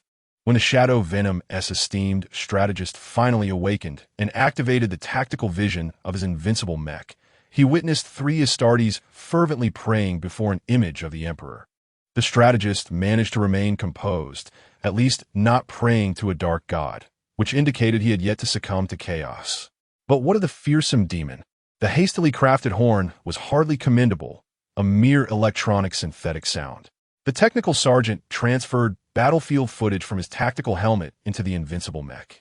Although he was unaware of how Yifeng had vanquished the Terror Kareem behind the Wall of Flames, the 3 had certainly reduced it to mere pulp. And that was well documented. Finally, the strategist relaxed. According to their agreement, the Dawn Angels battle group would arrive in about a week. They needed to hold out until then. Defensive preparations should be made, for although it was unlikely, there remained a chance the enemy might deploy reconnaissance vessels. Strategist. Guess what we have discovered? Upon learning of the spoils from the battle, the strategist silently approached the image of the Emperor. Pray, indeed, we have struck fortune. Previously, they prayed before the statue of the Emperor for blessings before battle. Now, for individuals worshipped, invoking the spirit of their ancestors, proclaiming their lineage's success and the establishment of unparalleled achievements. At this moment in the subspace, the Banar robe had fully unfurled, trembling delicately over the exit of this subspace. They dared not move, surrounded by the roaming terror demons. My goodness, even the cunning demon has arrived. This is terrifying. Wait, they are fighting. Where are my seeds? The technical sergeant pleaded, no matter what you do, help me get them out. Faced with dire circumstances, the technical sergeant of Shadow Venom gathered the backpacks of the fallen apothecaries and secured some power packs. He commenced the assembly. In this episode of I Love Great Inventions, we welcome the seasoned technical sergeant from the Shadow Venom Battle Group. Let us applaud. All right, we invite the inventor to elaborate on this latest invention. Indeed, such feats are beyond the ordinary. Now, behold our latest creation. We have adopted the same mobile wheels used in invincible mech ammunition transport, sturdy and reliable, with rapid acceleration and braking. We have also compiled storage packs from 15 apothecaries and apprentice apothecaries, offering immense storage capacity and an unparalleled sense of security. Cool and refreshing. With frozen preservation, we guarantee, for a century, our gene seeds will remain unaltered. They will remain effective and reliable. Choose our craftsmanship, linked with 15 nuclear-powered backpacks, providing ample energy and sustained longevity, ensuring your gene seeds are well-guarded. The design echoes the retro Terra 3 shopping cart aesthetic, featuring 15 carts, each with its unique style, and personalized customization available to showcase individuality and transcend oneself. What? You claim it's a hand-pushed train? This opportunity is fleeting. There's only one in the entire universe. Stubborn as a mule, strategists, do take a rest. There is no entry into the cryo chamber, and no enemies to slay. At this moment, the great strategist of Shadow Venom is suffering in silence. It is understandable if he wishes not to speak. Look at how lovely the white pauldrons of the Green Chapel appear, and the yellow power arms of the Stormwell Battle Group are quite impressive as well. Observing this rear piece removed from the shadow, venom, invincible mech, let us not focus on that for now. Look at the feet, one from Kagaspell and the other from the Iron Rider tactical invincible armor. Hey, calm down, maintain your composure. Finally, they settled down. For individuals encircled within a small ring formed by the little train and the great tank.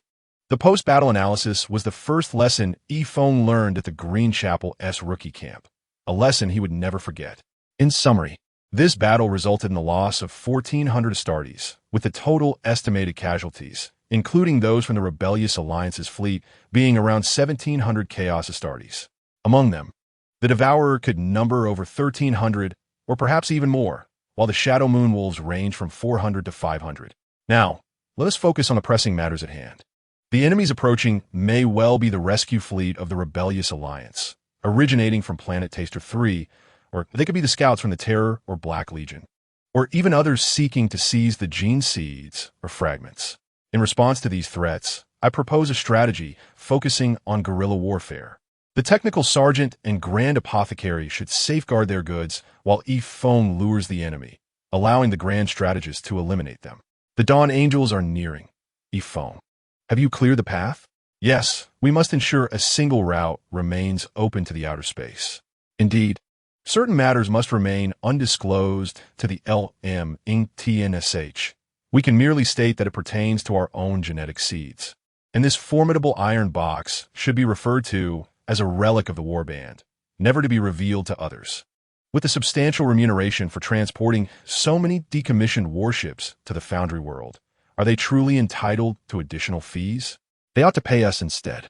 Yes, let us obliterate the former storage sites, leaving no evidence behind. Friends, regardless of whether we acknowledge it now, we are united in purpose. We must stand together and avoid discord. Thus, let us address any disagreements here and resolve them amicably. Y.F. Ng's expression turned grave. I oppose the Astartes Codex. The remaining three exchanged glances, and ultimately, the man pursuing the great demon was more likely to be swayed by the temptations of the warp than to be labeled a traitor. Y.F. Ng continued. Each war band consists of merely 1,000 men, which utterly compromises our capacity to respond to this incident. I have resolved that if we are to establish a foundational warband, it cannot possibly remain at 1,000. We must start with tens of thousands. How do you intend to gain Gilliman's consent? They questioned. Why must we seek his approval? I am the son of Shagatai Khan. You are the sons of Rogel Dorn and Ferris Manus. Why should we heed Gilliman? We must either pledge allegiance to our progenitors or to the Emperor. The burden of ideological branding is truly painful. If I were to cry out the corpse Emperor, would he explode on the spot? Oh, the agony. Furthermore, has everyone adhered to their principles? The Dark Angels claim to strictly follow the Astartes Codex. Do you believe that? The Blood Angels do not acknowledge the existence of a death company. Have you not witnessed them in battle?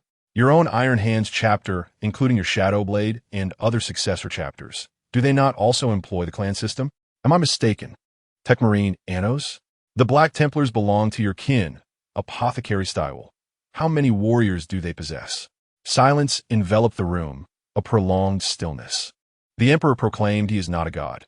He urged belief in the imperial truth and in science. Has the state religion adhered to such tenets? Has the cult Mechanicus followed suit? This is indeed the consensus among all the sons of the White Scars. They never accepted the Emperor as a deity. They believe that one day, the Primarchs and the Emperor will return to lead them in delivering death to the enemies of the Emperor. However, should we adopt entirely new and innovative technologies? What if it is a nefarious scheme to convince humanity that innovation is detrimental? If everyone clings to outdated technologies, humanity's technological advancements will regress, which is the greatest conspiracy of the ruinous powers. You may cast aspersions, but if you can, why can't I? The issue of the Emperor's state religion is founded on the people's need for faith to resolutely resist the malevolent seduction of chaos. If we do not regard the Emperor as a god, how can we effectively resist the encroachment of chaos? Consider when the Emperor was just an ordinary man on Terra. In that dark age, what ideology drew so many to serve him? Do not say it was merely because he was the Emperor. The people are not fools and cannot be easily swayed. Indeed, it was because the Emperor promised a grand vision, to unify all of humanity across the galaxy into a colossal human empire, restoring humanity's greatness. So why can we not pursue this grand vision? Why cannot our people rally behind it? I would rather witness them charge into battle for the liberation of the galaxy than see them slaughtered while praying in a church. How can you assert that this will enhance their resistance to the warp? Very well, they have ceased to be troubled by my loyalty to Guilliman and the Imperium. Fundamentally, warp resistance hinges on the steadfastness of faith. As long as one does not worship the ruinous powers, all is permissible. The dilemma lies in discerning whether what one believes is not a masquerade of the ruinous powers. Thus, the Emperor emerges as the optimal choice. I seek to dismantle the aristocracy's reign, to transform the existing system, to provide the lower classes with avenues for advancement, to allocate the capable where their talents may flourish, and to afford the weak opportunities for empowerment. I advocate for compulsory education, enabling all to shape their desired futures. The leadership of humanity must be comprised of those who have endured trials, ascending through competition, rather than the decaying aristocrats who merely replace one another upon death. Each individual must receive thorough education, leading the populace to view the horrors of the warp as mere aberrations rather than insurmountable foes. It is not about persuading them to abandon their faith in the Emperor, but rather to regard him not as a deity, but as a great man, a pioneer guiding humanity forward. When you are corrupted, calling out for the divine Emperor to save you and for the great Emperor's vision to guide us is fundamentally no different. But does this not betray the Imperium? I pledge my fidelity solely to the Emperor. The affairs of the Imperium concern me little. Alternatively, one might argue that the current Imperium has long since betrayed the Emperor. If this method proves effective, we shall liberate a few rebellious planets and ascertain the outcome of excluding the state religion. The source of the powers of the four ruinous gods lies in the dark aspects of sentient beings. If humanity's darkness diminishes, does that not correspondingly weaken their strength? If their power wanes, they become easier to defeat, and once vanquished, accumulating positive energy becomes simpler, a virtuous cycle indeed. Should this be pursued, the Assassin's Order possesses sufficient strength to negotiate with Guilliman, as he is skilled in diplomacy, unlike the lion-like, autocratic leaders. With 1,000 warriors, they will conspire to eliminate you. With 10,000, they will meticulously devise plans for your downfall. With 100,000 Astartes, they must engage in discourse. With 1,000,000 Astartes, you become the Emperor's most loyal warrior. Let us engage in dialogue first. If that fails, we can resort to conflict. Should it come to that, we will find a way to ensnare him and dismantle the Imperium. The group was numb. The topics under discussion could warrant execution for 3 days and nights. This blatant scheme, are you foolish? We must first bolster our ranks to 1,000, then apply to establish a new warband. Moreover, did they not state that new recruits and apothecaries not donning power armor are not counted among combat personnel? We shall allow the Astartes to form a non-armored detachment, a field apothecary unit. If need be, they can serve as commanders within the mortal fleet. When it comes to battle, they can don their armor, and once the conflict concludes, they can remove it. Who would know how many warriors we truly possess? Then, to maintain loyalty following the reclamation of rebellious planets, we shall station new recruits on their worlds under the guise of preserving faith, eliminating all visible and hidden aristocrats, thus creating a so-called loyalty enforcement unit. By the time the Imperium discovers the truth, who knows how many Astartes we will have? At that time, we shall boast 1,000 regular troops, culinary units, medical units, reconnaissance units, county battalions, and district squads, around 10,000, poised to engage in a prosperous conflict. Ah, no, the Nest Battalion Farm Squad almost veered into the Penangra campaign. Is this a spur-of-the-moment decision? This appears to be a long-conceived plot. Are you contemplating rebellion? I concur. It was indeed the grand strategist of the Shadowblade who first spoke up. Since the Emperor ceased to govern, the Imperium has devolved into this state. Let's give it a try. After all, in a remote corner of the galaxy, reclaiming one rebellious planet will take the Imperium a century to respond. The other two remain in ideological turmoil, particularly the obstinate member of the Storm Wardens. Yizhi Qing and the grand strategist Maurice began to whisper incantations in apothecary Stywell's ear. This is far more terrifying than the whispers of the warp. What is so commendable about Guilliman? You are not his offspring. Our loyalty lies with the Emperor. Ah, does the Imperial fist adhere to the Codex? Does not the Storm Wardens have their own ulterior motives? Consider this. Your Black Templars are nearing 10,000 members. There must be some distinctions. We are not advocating for immediate war against the Imperium. Let's bide our time. Look, there are merely 3 of us Astartes. Who knows how long it will take to restore our ranks to 1,000. It is indeed a daunting task. If the offspring of the Dark Angels are already engaged in discussions regarding specific execution plans, it seems they are even more enthusiastic than I am. The Grand Apothecary, Situware, appears troubled, pulling a little train in circles, almost derailing the ground beneath him. The theories proposed by Yifeng seem plausible. Yet there is a conflict regarding the betrayal of the Empire, or rather, the Empire's betrayal of the Emperor, which is quite perplexing. Oh, my head aches. You are disloyal. No, you are particularly loyal. My head is throbbing. Yifeng's approach resembles that of the pre-March Lionel Johnson of the 1st Legion. First, unifying the internal factions to ensure no one will stab him in the back, followed by a grand expedition akin to that of the Emperor. A white light traverses the warp, abruptly ending the chaotic clash between the Demon of Terror and the Demon of Malice, causing everyone to hastily depart. While Bai Na Pao leisurely enjoys the spectacle, only to find that everyone has vanished, leaving it quite bewildered. The radiant light envelopes it. I shall not leave. I shall not allow anyone but my own Astartes fleet to pass. As the white light gradually fades, the area finally disperses, leaving the entire warp in silence. With only a distant fleet approaching. Chapter 23, Renown. A fleet leaps forth from the warp, colliding with several wrecks of warships, causing the lead escort vessel to drift in fright. The Dawn Angels are stunned. What kind of battle is this, with the entire star system littered with shattered ships? Reconnaissance craft are swiftly deployed, yet there is far too much to explore. The entire star system requires surveying. After a week adrift outside the warship, Yifeng finally sees living beings and is deeply moved, lamenting, "We haven't had a proper meal in a week and a half."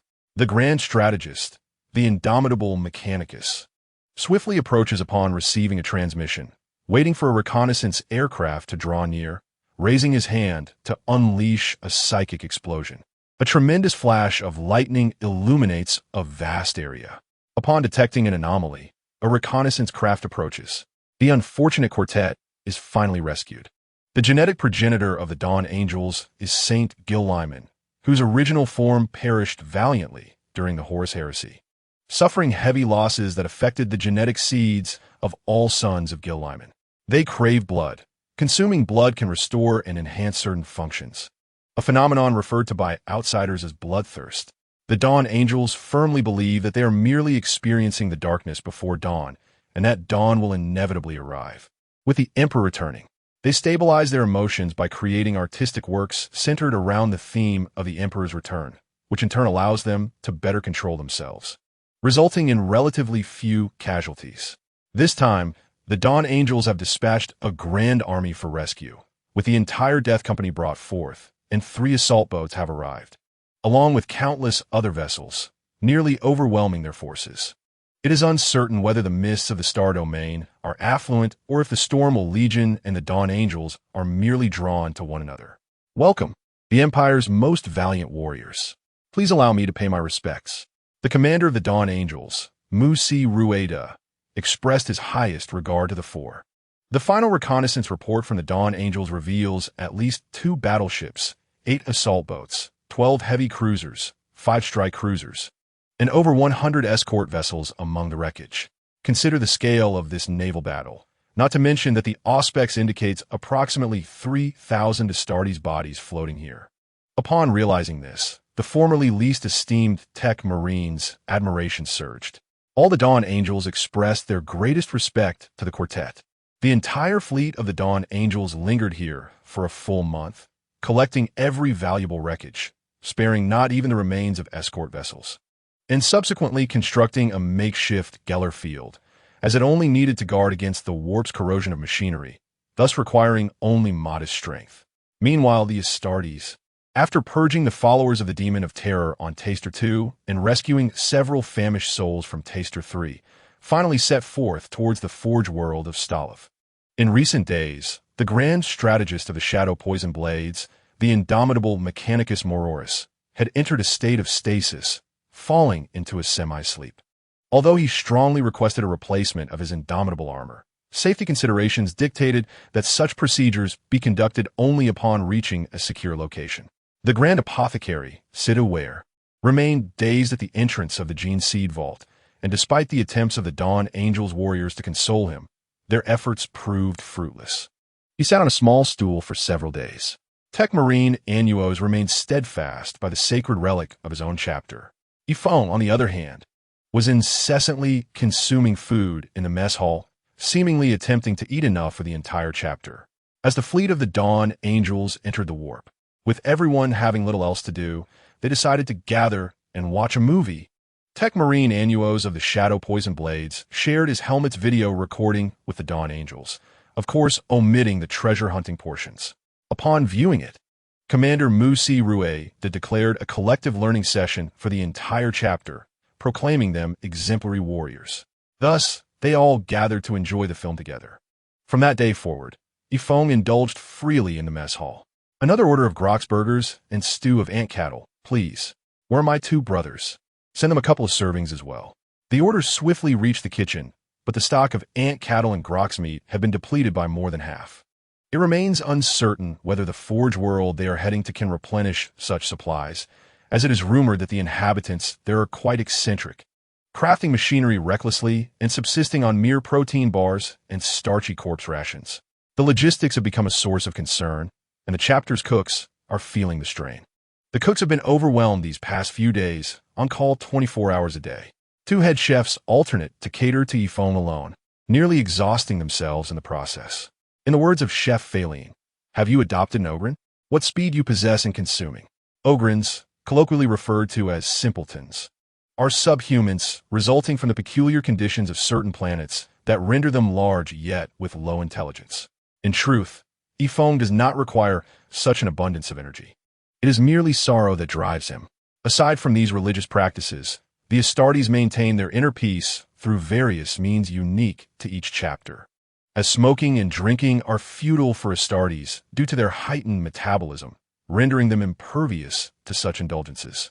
Except for the rarest of spirits, like the exquisite wines of Fenris, most alcoholic beverages would have no effect. Yifeng could easily outdrink an entire star system's worth of Astartes. So what can Yifeng do now?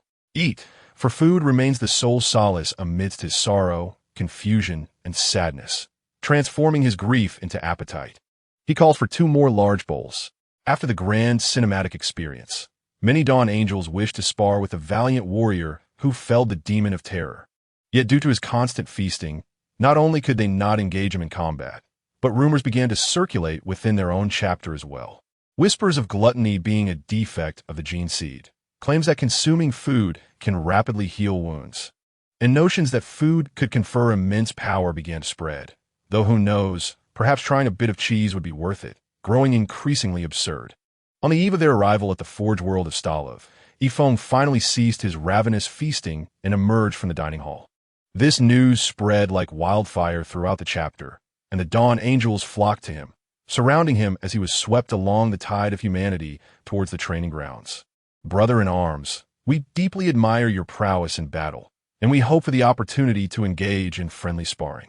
Great one, let's exchange blows.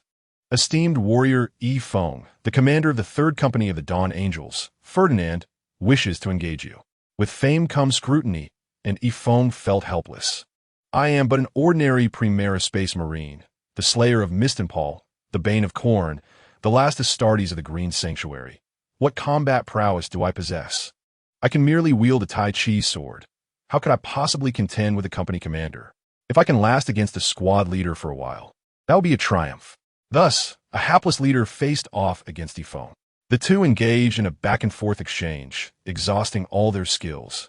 Yet despite Yifeng's relentless Taiji swordplay, they battled for an entire day without any injury inflicted upon Yifeng. The exchange was purely a display of swordsmanship, devoid of brute force, and thus remained within the bounds of decorum. Yifeng refrained from launching any attacks, primarily due to a lack of confidence. Even the ferocious veteran, the swallowing world, could not penetrate the defense of this sword technique, making it all the more challenging for the leader. Eventually, fatigue set in, and it was time for a change of personnel, as Yifeng was well-fed and unbothered. His defense was akin to a tortoise shell, while his offense resembled a mantis shrimp. It was exhilarating, truly exhilarating. When battling the swallowing world, it became evident that these brutes were helpless against his Taiji swordplay. Now, engaging with the technical swordsmanship of the sons of Saint Gillis revealed that his defenses remained impenetrable. Safety was assured, at least, as he possessed a means of survival. Of course, these warriors were not exerting their full strength, as the focus was merely on swordsmanship practice. Finally, Yifeng found himself alone in his dormitory. A spacious room complete with a personal armory and a prayer chamber. A single-occupancy dormitory. How delightful, tranquil. This was the standard for the Astartes, unlike his own home, where nearly 700 Astartes had to be accommodated aboard a warship, living in cramped quarters. In proximity to the Imperium, the risk of being branded as heretics loomed large. Ah, how wonderful this place was, though he was still adjusting to it. Alas, hunger struck again. The vast fleet arrived at the forge world of Strolov, where the mechanical priests overseeing the transport of vital cargoes were momentarily blinded by a flash. Upon raising their gaze to the void, they were astounded to behold a chaotic assembly of Ork warships. The Crusaders, a multitude of spacefaring wreckage, had been congealed into a spherical shape, for within it lay a Geller field capable of radiating protection across all sectors. A spherical form was indeed the most economical choice. However, the sheer number of warships clustered together resembled a grotesque green-skinned creation. Had it not been for the identification of the Dawn Angel battlecruiser's keel code, planetary cannons might have been mobilized. The Forge world, alive with a festive spirit akin to a national celebration, was now in the midst of a grand production era, simultaneously researching the Aeldari starships while hastily constructing vessels for the Stormwell warband.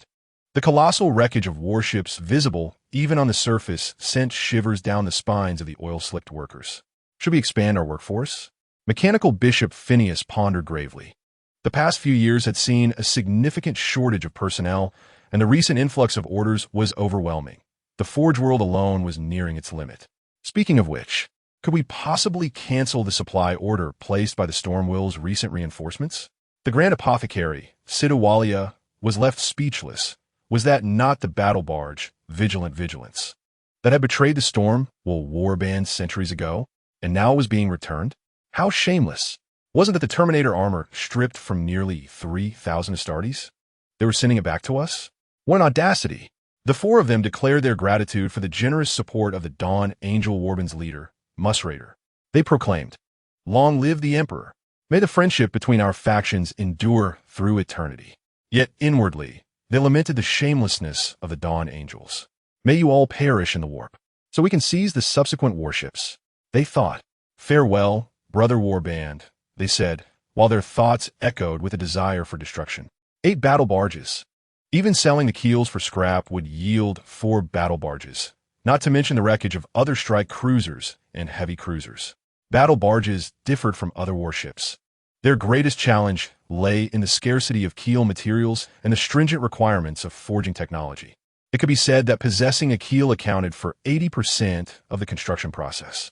Mechanical Bishop Phineas bade farewell to the Dawn Angel warband and promptly received the 4 individuals. The Grand Apothecary of the Stormwell, Sidawalia, brought along 2 others to finalize the multi-contract agreements, as the Stormwell's contract remained valid with him still alive. The Mechanical Bishop sighed with relief. While the near annihilation of the Stormwell warband was not favorable for the Imperium, the Mechanicus, or the stability of the region, he had not only contracted them for warship manufacturing, but also committed to a century of supply. With only 1 member remaining, a fresh start for the warband would drastically reduce the consumption of supplies. The 4 individuals happily finalized the contracts, and the Mechanical Bishop generously bestowed upon them, or rather upon the mortal auxiliary forces aboard the 4 battle barges, some weaponry and equipment. The Mechanical Grand Bishop Phineas promptly issued recruitment orders to the sages and priests. aiming to expand the Crusader ranks. Were we impoverished? We had just secured a substantial contract and were quite wealthy. Do we lack Crusaders? Originally, we did not. But with nearly all Astartes in the region having perished, the danger had increased significantly, necessitating greater defensive forces. Our Aeldari ships could not be allowed to fall into enemy hands. Yet, due to a lack of relevant knowledge, certain functions remained incomplete. The most precious Aeldari starships were concealed in a specially designated research area adjacent to the subterranean forges, rumored to have made certain breakthroughs regarding materials capable of damaging Aeldari starship hulls. Nevertheless, the mortal captain, Agar, remained undeterred. This captain, having undergone life extension procedures, was only 120 years old. His life stretched far ahead. He had commanded the Dawn of Light battle barge for 40 years and was now to welcome his new Astartes masters. Greetings, esteemed Astartes. I am Captain Agar of the Dawn of Light battle barge. Hello, esteemed Captain Agar. We are your new partners, and we hope for a pleasant collaboration in the future. This startled Captain Agar. Why was he being addressed with such respect? Partners? By the Emperor, I have remained utterly loyal to you. Why would you subject me to the corruption of chaos? Agar's legs weakened, and he nearly knelt. Do not be alarmed. We all fight for humanity and should treat each other as equals. No kneeling. Those who gather firewood for the community must not freeze in the snow. Sidawalia gently reassured. After a week of Yifeng's incessant admonishments, the others finally accepted the notion of equality, recognizing that equality among officers and soldiers benefited the cohesion of military faith and served as a model for the populace. All right, let's give it a try, they thought. Captain Agar had never encountered such a situation and was utterly flabbergasted. He could hardly find words. He had faced 3 enemy battleships before. Yet this was far more daunting. My lord, Yifeng interrupted the Grand Apothecary. Change must come slowly. You should contact the captain of the other warship. We need to discuss our next course of action. Captain Agar felt as if a great weight had been lifted and hastily called the captain of the Vigilant Vigilance. Upon meeting, the leadership engaged in cordial and friendly discussions, the atmosphere lively with applause. Yifeng delivered an impassioned speech, while the 2 captains and other officers listened in stunned silence, occasionally tapping their heads to confirm they were not dreaming. The Grand Apothecary remarked, "Didn't we agree to take it slow?" Yifeng replied, "We start with the leadership." "Well then, I suppose you have a point," was the response. Chapter 24, Crimson Tide, the temporary peace, Star Domain's Second Council, received alarming news. Shocked, tearful, and utterly despondent, they cried out, "Where are the 3 war bands of Astartes? All 3? How could they all vanish? How might I eat now? Woe is me. What are the defense of our 5 planets? Oh, I need another piece of meat. If we come under attack, what shall we do? I can hardly think, hardly sleep. Where's my wine? Pour it quickly. My daily toil offers no solace to my desolate soul." After careful deliberation and profound consideration by the Parliament, a unanimous vote was cast in favor of the comprehensive support for the reconstruction of the battle group. Resources will be allocated without hesitation, whether personnel or finances. All efforts will be made to swiftly restore the numbers of the Astartes at any cost. It is worth noting that we lack the support of the Empire. And with so many casualties on the enemy side, one must wonder if retribution is imminent. Indeed, it is quite terrifying. What? You ask where this information comes from? I forgot to mention that the illustrious StarCraft mouthpiece, Bali Ming, will proclaim any victory they deem significant as a portent of the dawn to come, disseminating this triumph far and wide, commonly referred to as the Galactic Horn. Naturally, while they may not publicize everything of immense value, they will certainly promote it within their ranks, such as Yifeng's practical video of the Tai Chi sword. Selection activities are fervently underway across various planets, with noble academies mobilizing entirely. The ascension of a single Astartes elevates the social standing of the entire school and family. Consequently, thousands of promising young individuals are swiftly chosen, awaiting further selection by the Astartes. On board the battle transport ship, Mingzhu, racing through the subspace, Yifeng and his companions sit together. This time, there is no informal gathering around a campfire. Instead, they convene in a grand conference hall with oversized, plush sofas, and an array of refreshments elegantly arranged on the coffee table beneath bright lights. The think tank of the Shadow Venom is in a state of low-temperature slumber, represented by a technical sergeant, the Grand Apothecary representing the Storm Will, and E-Foam representing the Green Sanctuary, engaging in heated discussions regarding the new battle group's name and insignia. What shall we call our battle group? I propose a fusion of our 3 group names into Storm Holy Blade, suggested the Grand Apothecary, C2YR. Why not Green Wind Venomblade? Retorted the technical sergeant, unwilling to concede. Doesn't that sound melodious?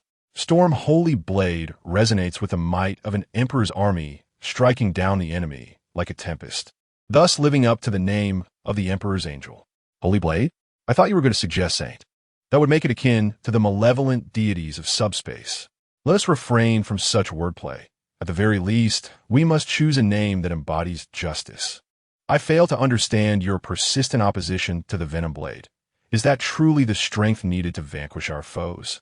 Why not? The Emperor's Venom Blade tank is among the Empire's most beloved super heavy tanks. ISNT, its firepower formidable? Is its strength not undeniable? I say Venom Blade poses no issue. If you won't accept Green Wind Venom Blade, how about Violent Color Venom Blade? E-Foam.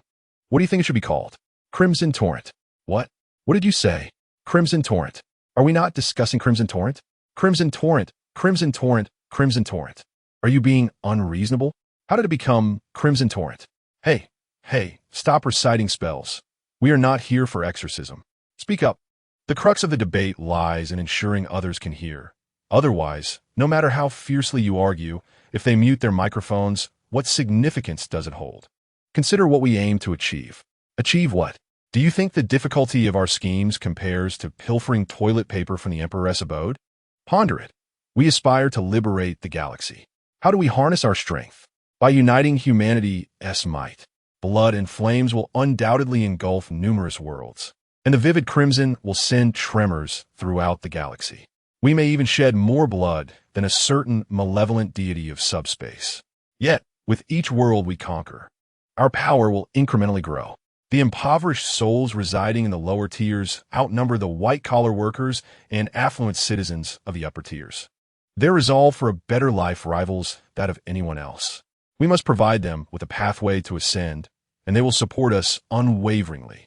We aim to ensure everyone can read and choose occupations they favor and excel in, allowing the complacent to perish alongside the old world.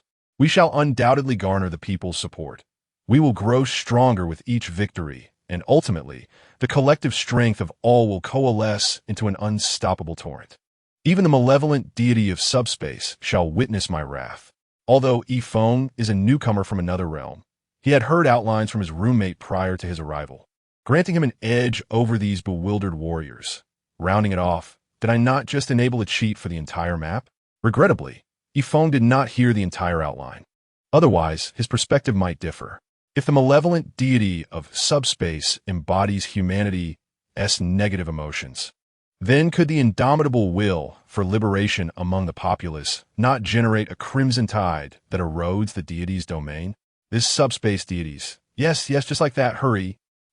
Speaking of the Emperor's grand aspirations, I once again call upon the strength of all humanity in the name of the Emperor. Will not the Emperor's power grow with this? Will the cold suns of subspace transform into red? E-Foam blissfully immersed himself in his daydreams. Dismissing concerns over such transformations, it was all still in the realm of possibility. The Grand Apothecary and the Technical Sergeant fell into contemplation. They recognized E-Fang's assertions held merit. Yet, they yearned to leave some semblance of their former battle group's legacy. In this regard, all parties would need to make corresponding concessions, but not concerning the battle group's name. This name bears no direct connection to any battle group, yet it encompasses them all. As long as you are willing to fight for humanity, the Crimson Torrent Army Alliance shall extend an invitation to you. C2YR found this unsatisfactory. Crimson Torrent, colloquially known as the Red River, or simply the Red River. Will we not be called Astartes of the Red River? Is that fitting? I demand the use of this battle group's name, with the condition that the Green Sanctuary will retain no insignia or proprietary designs in subsequent discussions. Simple and straightforward. A trait of interests. The battle group's name received the approval of the 3, and next, they turn to discuss armor designs. Now that we have settled on this name, let us opt for red. There is no other choice. We cannot brand ourselves as Crimson Torrent and then don purple. Can we? That would be misleading. The three straightened their postures. The battle emblem was of utmost importance. It must reflect their collective interests. A particularly fortuitous piece of news emerged. The Stormwell Battle Group is a subsidiary of the Imperial Fist, while the Shadow Venom Battle Group descend from the Iron Hand. Their insignias conveniently feature a fist and a hand. This is perfect. One hand wields a sickle, while the other clenches a hammer. How about intertwining the sickle and hammer? The Shadow Venom is black, representing the industrial might of a black fist and hammer, while the Stormwell is earthy yellow, symbolizing the agricultural bounty with a yellow hand and sickle. Isn't that overly complex? Is the sickle and hammer truly necessary? What is the fear in complexity? Can the Empire not manage this? The sickle represents our essential sustenance. Our weaponry and vessels must be produced through industry. The hammer symbolizes industrial prowess. These two sectors not only have the largest workforce, but also comprise the most impoverished individuals who struggle for upward mobility. These are the very people we must unite. All right, you are the mastermind. Your word is final. As long as there is a fist and hand, we shall proceed. Let the background be silver gray. Both were taken aback. Had Feng remained silent, they would have assumed the background color was white. This statement effectively relinquished any claim to the green sanctuary's emblem. The silver gray signifies the shadow, moon Songlong. Is that truly necessary? After all, their legion has rebelled. Could this not pose a risk to the stability of the battle group in the future? What do the rebellion and these genetic seeds have to do with one another? We can choose not to inform them. We could simply claim they are the sons of Shagatai Khan. Equality begins with our own army. If they cannot trust brothers who have grown alongside them simply due to genetic makeup, how can we expect them to trust the peoples from various worlds across the Empire, especially those from planets tainted by chaos or xenos invasions, or those who once rebelled? As an illustration, do you place your trust in the Death Corps of Krieg? The Death Corps of Krieg are a contingent of mortal Astra Militarum forces. Millennia ago, a rebellion erupted on their home planet, wherein insurgents seized control of key territories and declared independence from the Imperium. The Loyalists, steadfast in their resolve, unleashed every nuclear weapon at their disposal, transforming the planet's surface into a desolate wasteland. Yet, the conflict persisted, with Loyalists and rebels clashing in subterranean skirmishes, battling over tunnels and inching towards ambushes. After nearly a millennium of warfare, the Loyalists emerged victorious. Henceforth, as a gesture of penance for their past insurrection, Krieg has annually contributed the largest contingent of Astra Militarum soldiers to the Imperium.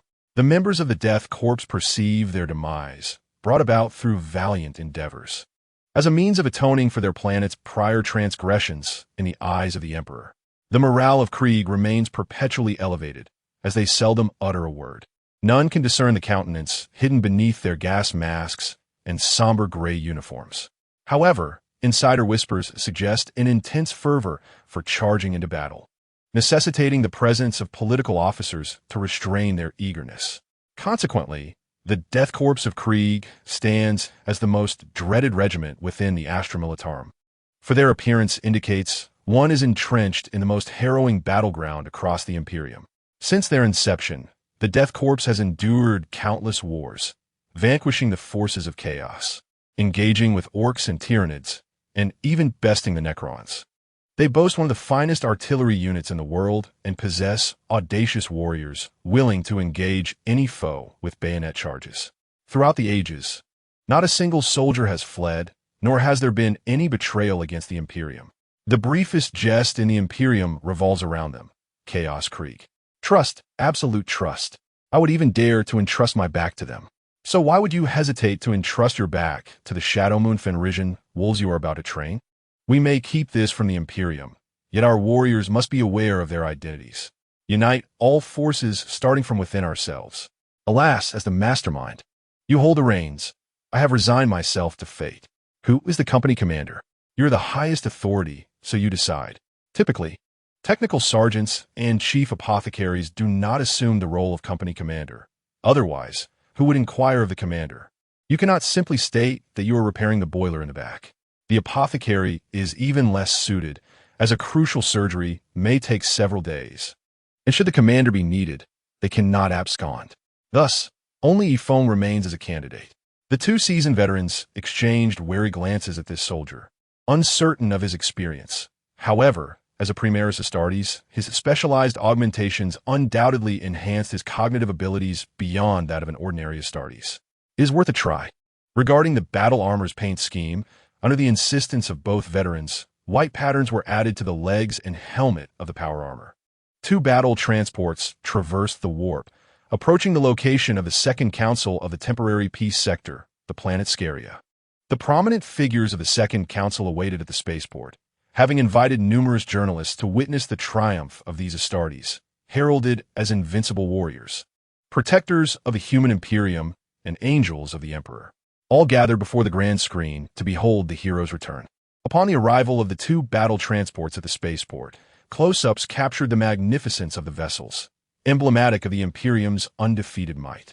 The representative of the Second Council, Planetary Governor Otis, warmly greeted the three company representatives and engaged in amiable discourse.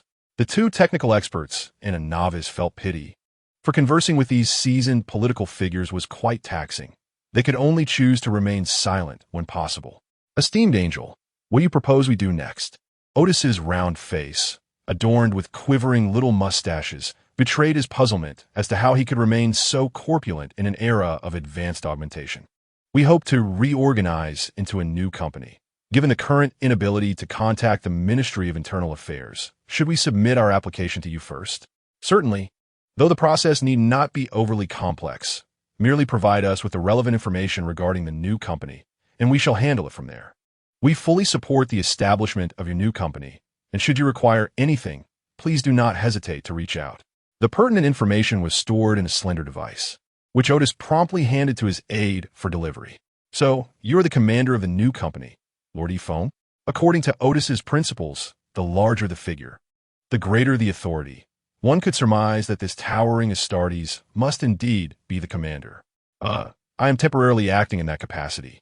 Commander Yifeng, what an honor it is to meet a commander. I shall have no regrets in this life. Otis spoke sincerely. For an ordinary person to encounter a commander was akin to a monumental stroke of fortune, and even planetary governors seldom had the opportunity to meet one, let alone be personally appointed by them. Mr. Otis, at present, we face minor supply issues, such as the armament and provisions required by the mortal auxiliary forces. We shall cover everything. Simply inform us of your needs, and we guarantee your satisfaction. Otis spoke with brash confidence, for he was indeed wealthy. Mr. Otis, we are grateful for your and the Second Council support. As you can see, our new company has just been established and requires new recruits. Do you have any sources you would recommend?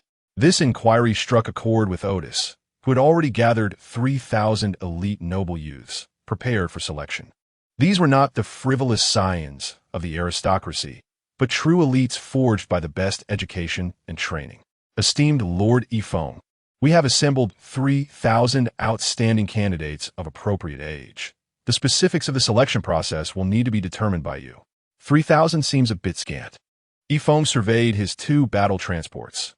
One contained 40 new recruit incubation devices, while the other, seemingly modified for use as a company flagship, boasted 60 such devices. Together, they could nurture 100 new recruits, rendering the selection ratio of 3,000 to 100 rather excessive. Otis, brimming with delight, declared, "If that is insufficient, I will add more. My noble progeny are plentiful, and I fear not your demand. Allow the lower and middle tiers to participate in the selection. Issue a notice. I shall conduct the new recruit selection in the heart of the hottest desert on this planet in 1 week. All participants may bring only clothing and a bottle of half a liter of water into the desert for 3 days. During this period, I will not concern myself with your survival. Only those who reach the circle I have drawn may enter the next round of selection. What the lower and middle tiers? Do you doubt their loyalty, or do you wish to strip them of their right to serve the Imperium? That is not my intention, my lord, but their overall qualities are indeed lacking. I shall assess such matters during subsequent evaluations. You need not worry. Simply issue the notice, and ensure no one cheats. Remember my stipulation, only ordinary clothing and water. You comprehend the concept of ordinary, do you not? If you feel uncertain, my mortal auxiliary forces may assist. Furthermore, how many companies officially recruit from the lower and middle tiers? They either knock out and abduct those who catch their eye, or recruit directly from the students of noble schools in the upper tiers. What is this? There are no requirements from the schools. As long as they meet the age criteria, it is like a divine blessing. From official school organizations down to the gangs and rogues of the lower tiers, all are mobilized, preparing to attempt this chance to alter their fates. Chapter 25. The selection of new recruits is about to commence. Hey, Xiaolon, are you also going to participate in the selection? A timid 11 or 12-year-old girl inquired. This is the lower part of Qixing Chao Du, a place inhabited by the most wretched individuals on the planet. It is a realm unworthy of any societal resources, where most people survive by scavenging the refuse discarded by those above them. In a desperate bid for survival, most inhabitants join various gangs, while a few become drifters, merely existing from day to day. Xiaolon is a pickpocket in an underground gang. Here, theft yields little of value, primarily food. I refuse to continue this existence. A life where death is as apparent as the decay of rotting wood in a mire. I shall seize control of my destiny. Kid, what do you wish to change about your life? Is mere survival not sufficient? The owner of the steam bar, affectionately known as Dad, suddenly appeared from behind, startling the two children. Living is the greatest fortune. Do you not see the dead lining the streets every day? Let me tell you, the deaths of those who attempt to join the Astartes selection are 100 times more tragic. How many make the cut? The odds are less than 0.001. Do you really think your frail frame can compete with those well-fed noble scions? What difference does it make? Nobles?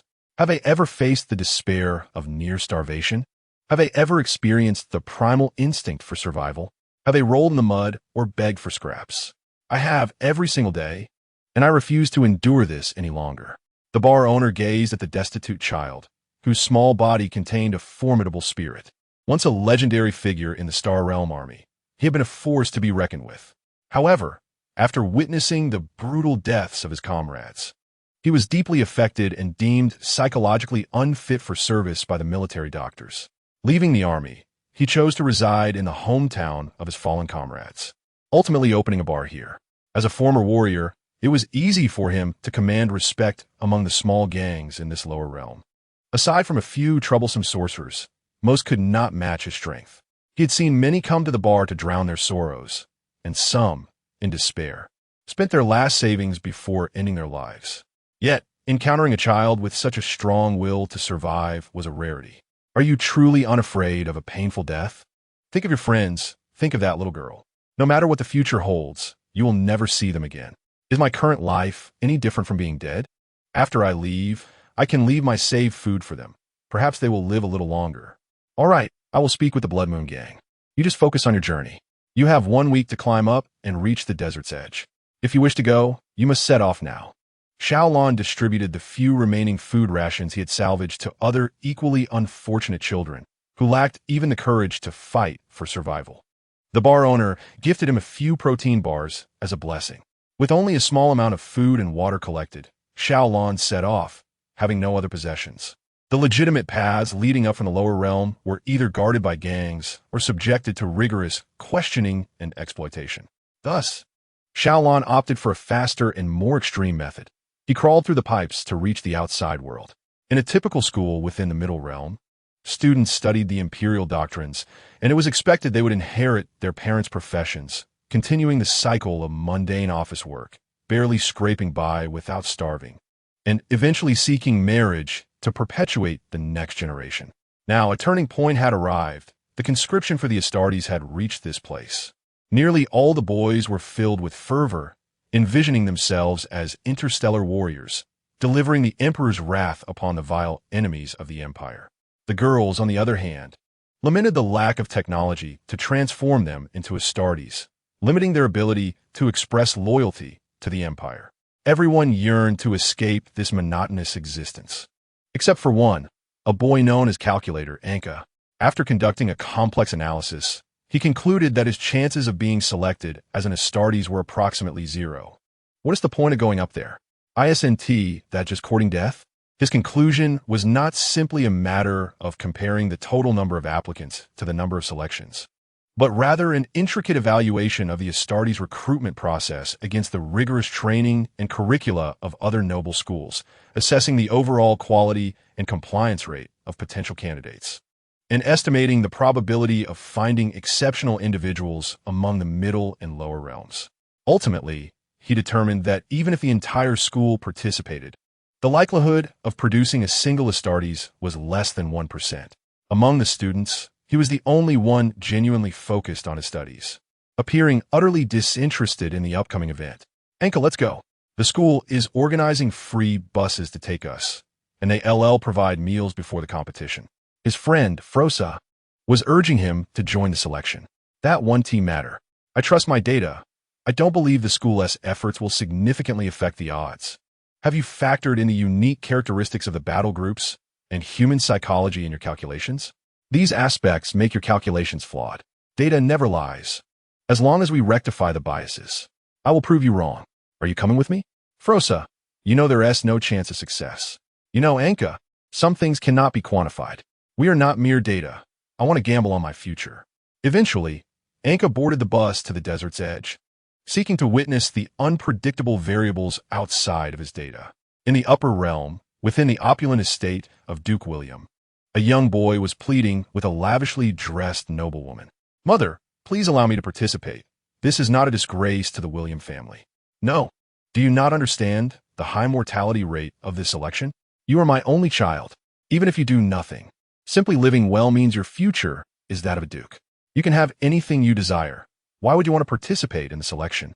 "Mother, the men of the William family are no cowards who fear death, especially in service to the empire. The title of duke is not my aim. I wish to return to the golden throne. Did you not say I could determine my own future? My decision is to become an Astartes." "Foolish child, how can you be certain you will become an Astartes? The last recruitment had an 89 death rate, and many who survived were left with lifelong disabilities." Ignoring his mother's words, the boy named William ran off. "Oh dear, this child. She waiting. Keep an eye on him. Don't let him wander." From the shadows emerged a figure wearing special black goggles, gradually fading from sight. William realized his trial had begun. He now had to evade all family surveillance to reach the desert's edge for the selection. He beckoned a servant, "Take me to the toy room." As an heir of a duke, William had received an elite education since childhood. Although he had access to any toy he desired, he had little time to play. Guided by the servant, young William entered a building resembling a small castle, filled with an assortment of toys. He dismissed the servant and ventured in alone. This was a formidable task, but those who could not manage even this had no right to aspire to become Astartes. Young William created a tremendous clamor in the toy room, tearing apart toys and scattering their components everywhere, searching for something that could aid him. After all, many toys here were designed to appear extravagant, adorned with genuine jewels and rare metals. After a thorough rummage, he had collected 5 genuine gold coins, a miniature player capable of emitting the simulated sound of a magnetic vehicle engine, and an exceptionally elastic silk thread, which could stretch several times its length while bearing his weight. From a seemingly ordinary doll, he had stripped off its clothing to don in his own attire. After much fidgeting, little William emerged from the toy house. "Hey, servant, tidy this place up. I am hungry and desire some sustenance. Fetch me some snacks." The servant guided little William towards the opulent garden ahead, where they paused in a small pavilion, and a plate of exquisitely crafted biscuits was presented. These meticulously made biscuits were crafted from a dairy substance known as steg, sourced from the most remote planet, Felices, within the Calixus star region, remarkably close to the hazy star domain. They were sweet and delectable, with all the flavors locked within, ensuring that the first bite offered an unparalleled sensory experience. Subsequently, an array of translucent, jelly-like delicacies was served, employing precious flavor plants from across the empire. Each hue represented a unique sensory delight. For instance, the orange treat was the epitome of sweet and sour, stimulating salivation at mere thought of it. While indulging in the jelly-like delicacies, little William discreetly stowed away the biscuits in his clothing pocket, as they might serve as his sole stable source of nourishment after his escape. Failure in this venture would be tantamount to death. At that moment, Yifeng was thoroughly exasperated by the chaotic upper-class banquet. As a battle regiment leader, certain political maneuvers were imperative. He needed to engage with various nobles to garner more support.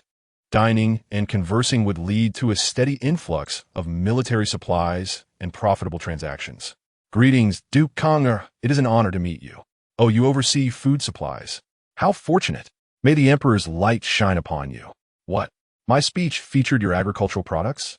That simply won't do. It diminishes their value. What? A 20-year food supply? Very well. Place a cup of your signature beverage on the table. Oh dear, such an abundance of food supplies has been secured. The battle regiment leader is indeed fortunate. Throughout the week of promotional selections, Yifeng traversed between the three nests, with speeches and meetings occurring incessantly. Although the Astartes could battle for 2 weeks without rest, enduring a continuous 27-hour period, with a day on this planet lasting 27 hours of uninterrupted speaking was genuinely challenging. Meanwhile, the technical sergeant was busy on the combat shuttle, assembling a self-made enhancement analysis device. Attempting to analyze fragments was no simple task, demanding extensive preparation. Little William was currently clamoring to visit the toy store himself.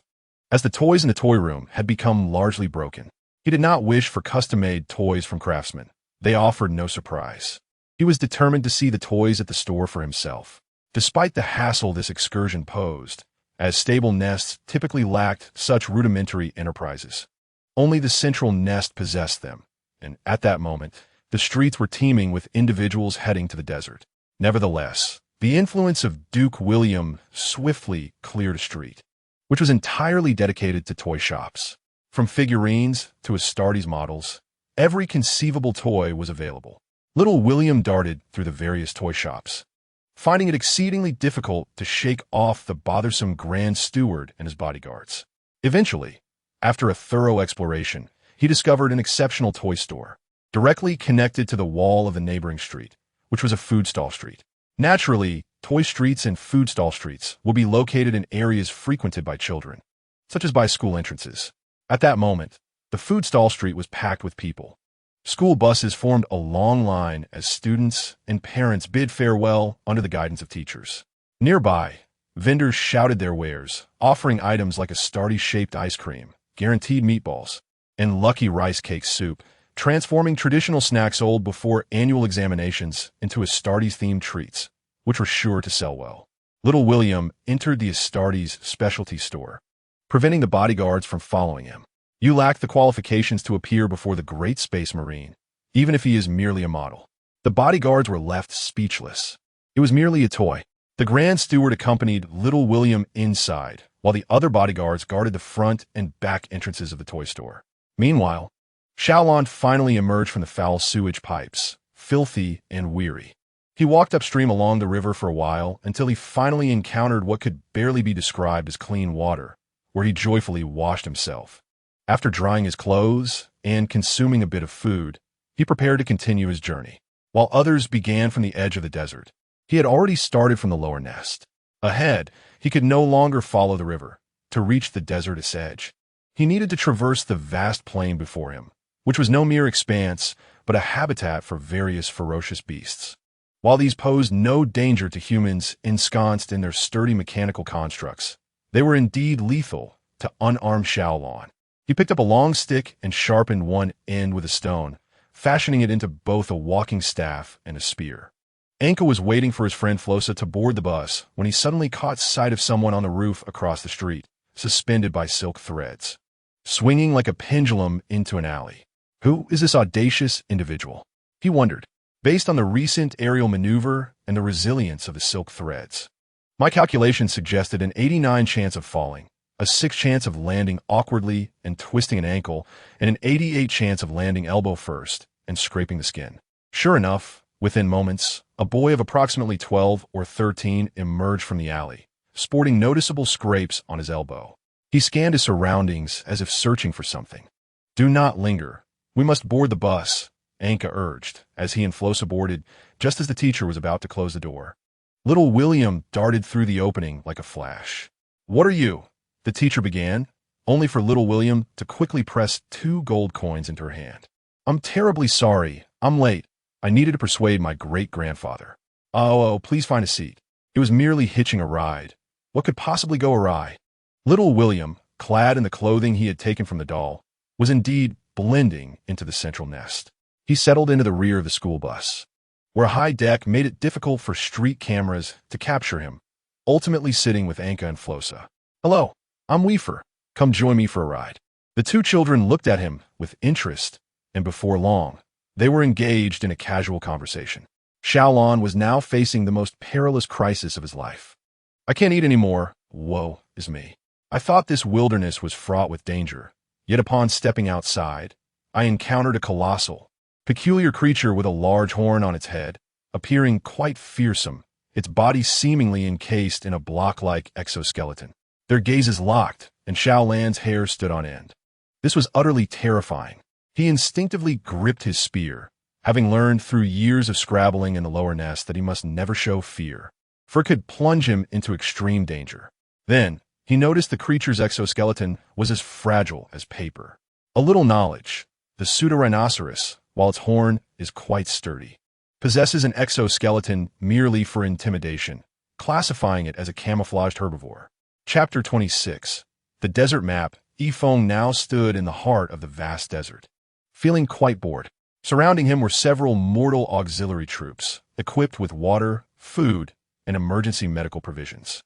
To ensure fairness, a massive multi-layered screen had been prepared, displaying surveillance from various locations. In the vast sky, an emergency rescue air force stands ready, organized through contributions from various noble families, as one can never predict when a child might need saving. This time, Odyssey did not arrive. Instead, local officials from the Ministry of Population Management came, displaying a meticulous work ethic and a friendly demeanor, albeit their appearance was rather unremarkable. To put it simply, their silhouette could captivate armies, yet their visage could send legions retreating. Yifeng silently turned away, unable to withstand the allure of this individual's presence, ultimately left to idly gaze at the surveillance screen. The selection process was about to commence, and it seemed unlikely that anyone would arrive soon, given the vastness of the desert, which harbored many ferocious beasts, even though the scorching daytime heat would limit their movements. If one could not find a suitable place to rest for the night, it would be akin to placing a platter of sliced fruit before a starving person, inviting disaster. Alas, sleep beckoned, though it seemed hardly anyone would arrive in the next couple of days. Meanwhile, the periphery of the desert was already teeming with a multitude of people, roughly estimated to be in the millions, evenly distributed around the expansive surroundings. Although the noble families had largely decided on their expedition members, few came to join the fray. However, those from the middle and lower nests were filled with fervor, viewing this as an extraordinary opportunity to alter their destinies. This challenge was formidable. Even the most seasoned veterans, guided by starlight, were scarce in reaching their destination within 3 days, let alone children aged 12 to 14. At this moment, Anka, young William, and Fuluosa had all arrived at their designated spots. Being among the last few from their vehicle, they were allocated adjacent locations. Agreeing to regroup after the selection began to prevent anyone from attempting to seize their water supply. Meanwhile, Xiaolan, who was experiencing the first substantial meal of his life, arrived at the selection site, breathless and on the verge of participating in the most significant competition of his life, with only a brief respite of mere minutes. An informative map from the author has arrived. Within this desert, there are 3 primary predators. The first is the native species known as the sea ruka jianyanjuxia, a colossal scorpion with a massive, rock-like black body, active both day and night, depending on its mood. However, during the day, its vitality wanes, and its so-called activity is limited to biting. If one seeks a place to rest during the sweltering daytime, caution is paramount, as a cavernous rock formation may very well be its maw. At night, its pincers and formidable tail reveal its cruelty, with the tail being venomous, primarily used to fend off another desert beast. The second predator is the sea ruka jumang, a non-venomous giant python that relies solely on its size to resolve all challenges. Its feeding method resembles that of whales in the ancient ocean, as it consumes vast amounts of sand, filtering it through its own sieve, leaving behind despairing prey. One must be wary when hearing a rumbling sound in the desert, for it signifies the movement of a giant python nearby. The third predator is the desert wolf pack, which has undergone some mutation in this region. Their intellect is remarkably agile, excelling in ambush tactics. If you find yourself surrounded on three sides by sand wolves, do not doubt that the fourth side conceals more beneath the sands. It is imperative to flee towards rocky terrain, as their specially evolved claws make traversing rocky surfaces excruciatingly painful, and they typically avoid such areas. Now that the carnivorous creatures have been introduced, let us turn to the herbivorous animals and plants that can serve as sustenance. First, we have the color-changing lizard, which has seemingly transformed into a herbivore due to the scarcity of small creatures or perhaps their inherent frailty. Their blood and flesh are excellent sources of nourishment, but one must act quickly lest the desert wolves arrive. Additionally, these lizards are difficult to detect, as their ability to blend into their surroundings allows them to evade many predators. Often bullied by the lizards are the Gulin Mu, trees that resemble vertebrae and possess exceptional drought resistance. They are termed wood because a single Gulin Mu can grow into a miniature forest spanning 20 meters. These trees bear small, grayish-white fruits, which are the primary food source for color-changing lizards and are also edible for humans, albeit quite sour. A little deeper beneath the desert's surface lies a unique fungus known as Xiao Gu, a delicacy of the desert. Even when unearthed and consumed immediately, its unparalleled deliciousness is evident, though locating it can be quite challenging, akin to searching for a faint rise in such a vast desert. As for other small spiders and ants, we shall refrain from further elaboration. Hush, someone approaches. Xiaolan, arriving from the lower nest, cautiously navigated through the Gulin Mu, uncertain whether he was amidst plant life, animal remains, or a trap. Once he confirmed it to be a mere plant cluster, he attempted to break several Gulin Mu branches and covered himself with them. He intended to move under the cover of night, choosing to sleep through the sweltering heat of the day. On the other hand, young William, Anka, and Fu Luosa opted to progress during the day, as they were unable to decipher the stars and relied on the sun for navigation. A rumbling sound echoed around them. Silence fell. It was the sea Ruka Jumang. Unlike Xiaolan, who had just emerged from the lower nest, these three were well-educated, particularly young William, who had received elite training. Do not move, Fu Luosa. It determines the prey's location by the sound of the sand, Anka cautioned. The thundering gradually faded, accompanied by distant screams, though too far to discern. Young William, Anka, and Fu Luosa stealthily shifted their positions, and after a few moments of silence beneath the sands, they quickened their pace to escape. Hey, young William, what do you think about catching a giant python to take us directly to the center? Fu Luosa could not resist sharing his brilliant idea. From my calculations, this plan is nothing short of a fantasy, Anka remarked, focusing on the sun to determine their direction, dismissing Fu Luosa's enthusiasm. You're being dismissive. You haven't even calculated. If you had, you would present data, Fu Luosa retorted, well aware of Anka's tendencies. Young William, understanding the difficulty of this assessment, chose to remain silent. As for the reason not to rest at night, he had resolved to travel continuously, allowing only a brief respite the following day before pressing on vigorously to the destination. Save your breath, teammates. Our water supply is dwindling. The three continued forward in silence, akin to a pack of wolves traversing the desert. For those participating in the assessment, this selection was akin to wandering aimlessly before the gates of the underworld, or rather, before the throne of terror. Yet, for the wolves inhabiting the desert, the situation was dire. They were truly unable to satiate their hunger. Although aircraft hovered above, poised for rescue, there are inevitably times when assistance is delayed. With tens of millions of people, it is impossible to ensure everyone can be saved promptly. The ways of dying, thirst, heat stroke, or being hunted, are varied and colorful, yet the feeling of overindulgence is palpable. Wolves? At this moment, humanity is the true pack. Are there 500,000 wolves across the desert? It remains unclear, but there are indeed tens of millions of people. Even the sea Ruka Jianyan Juxia, typically confined to the desert's interior, sensed a shift in the atmosphere and hastily retreated towards the outskirts. Of course, fleeing was a matter of survival. What lay in the desert's depths was a harbinger of death. Yifeng now relished a meal, one hand holding a skewer of roasted giant python meat, while the other gripped a claw of the sea ruka jianyan juxia, enjoying a feast. What danger? Was it not easily vanquished? Outdoor barbecues are delightful. Come, it's the first day of the competition. Everyone has worked hard. As the commander of this battle group, I invite you all to enjoy roasted meat. Ah, dear scorpions, refrain from consuming that which you cannot digest. Instead, feast upon the great python. The staff stands with tears of gratitude. What is this?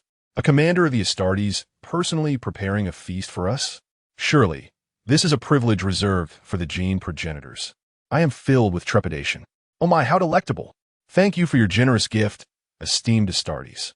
The envoy from the Ministry of Revenue respectfully expressed gratitude to Yifeng, subsequently partaking in a meal with a decorum that left the usually boorish Yifeng somewhat embarrassed to maintain his savage manner of eating. As the supreme ruler of the desert, the first batch of colossal beasts that dared to provoke the Astartes paid the ultimate price, death. The tantalizing aroma of flesh attracted the desert wolves residing at the heart of the dunes, who remained ignorant of the ample sustenance now available outside, still gnawing at their hunger. Thus, Yifeng joyfully acquired a wolf pelt cushion, remarking on its softness, which surely promised comfort. The pervasive scent of blood enveloped the very center of the desert, causing all creatures to flee from its epicenter. If a slight whiff of blood signifies injured prey, then the thick, almost tangible stench foretells a terrifying calamity or the arrival of a sovereign of the biological realm. Regardless, the numerous carcasses strewn about indicate a significant horror has transpired. The unfortunate outer candidates encountered a fearsome number of ferocious beasts on their very first day. Of course, the slumbering Shaolon, buried beneath the sands and the forest of bones, was not included. Young William, Anka, and Frosa now cowered behind a sand dune, trembling, surrounded by stampeding beasts, even leaving young William in a state of bewilderment. This was never covered in class, nor has there been any scientific record of such peculiar occurrences over the years. Could it be that those scientists were too timid to venture into the depths of the desert? Surely not. Their mechanical creations pose no threat to humanity. So what could they possibly fear? Shifting their perspective, they pondered what awaited them outside. Surely, the assessment center lay ahead, and the Astartes must be present. If they were the cause of this, it could indeed be a test for them. Truly, the Astartes selection process is stringent, as evidenced by the harshness of the first challenge. On the very first day, a multitude of candidates from the mid and lower tiers succumbed to the trials, filling hospitals with dehydrated individuals and those afflicted by various dangers, including many with disabilities. If only there were Astartes distributed throughout the desert to oversee the proceedings, it might offer some assurance.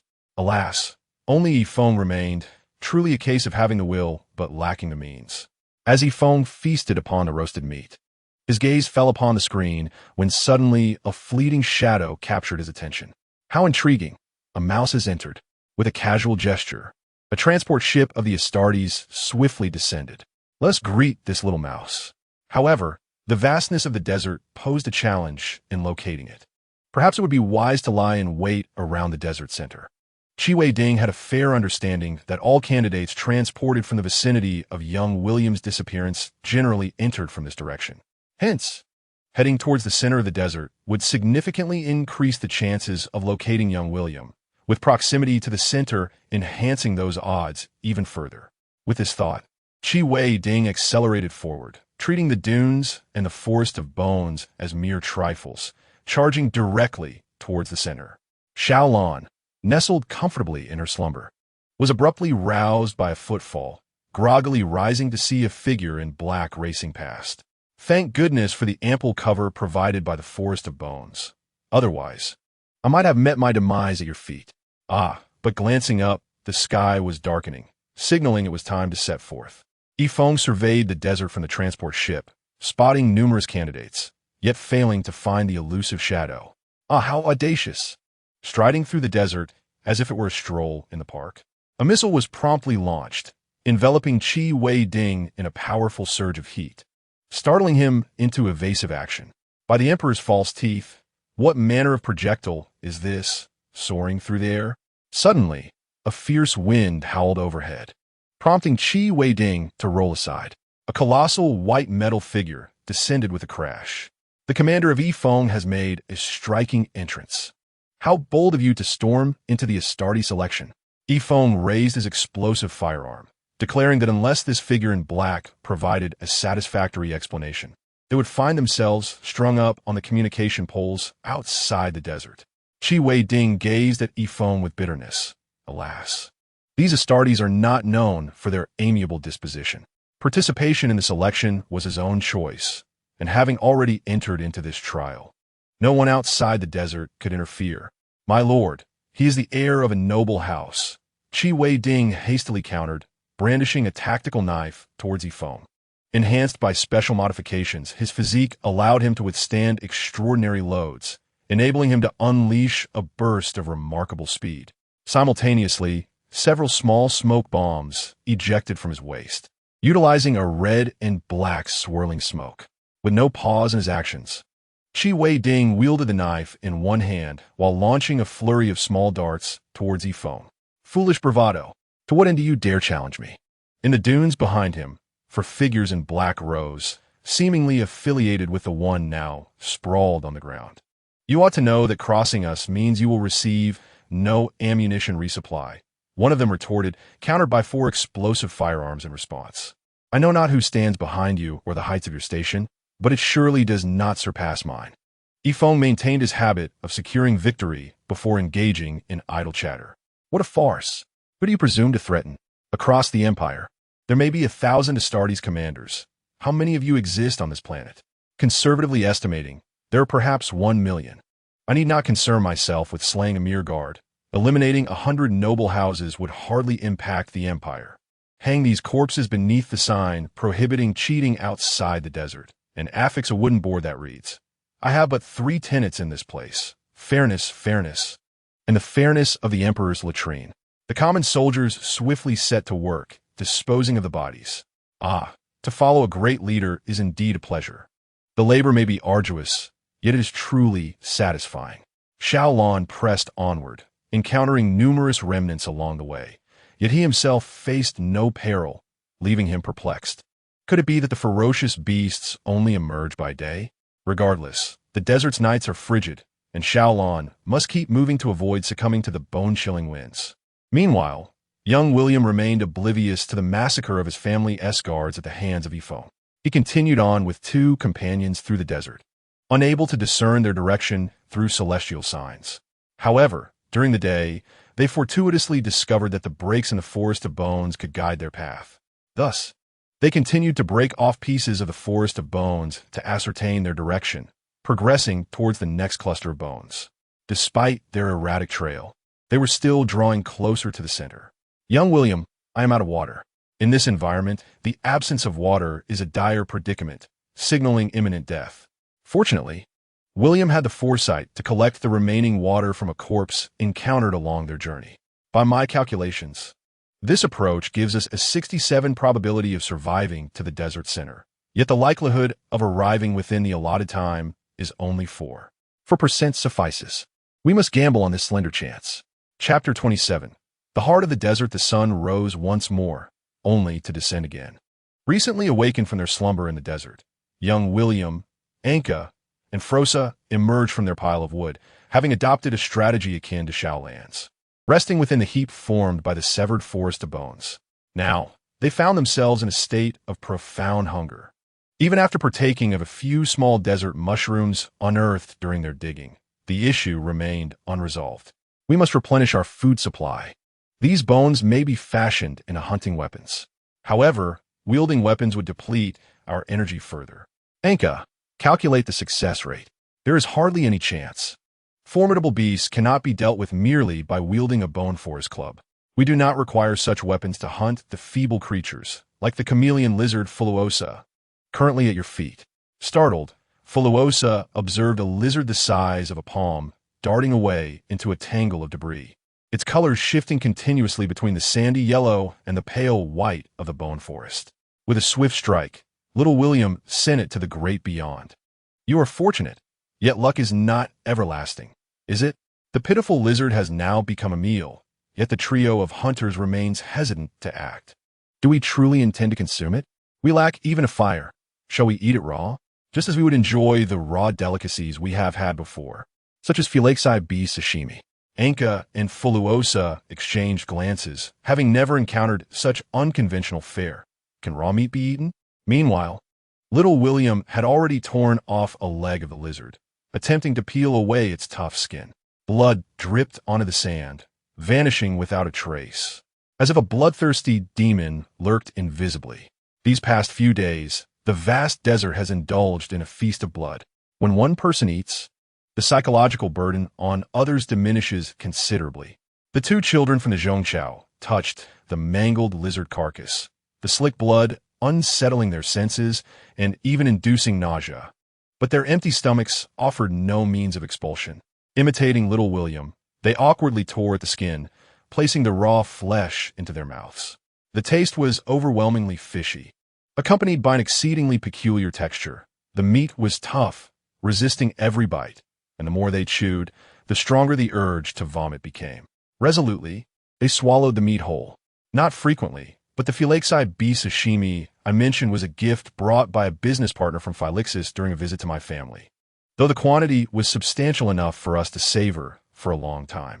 By the Emperor's grace, if only I could have a plate of exquisite vinegar and a small knife to slice this lizard meat into delicate pieces for dipping, it would be a delightful endeavor. The lizard was small, with just a couple of bites per person.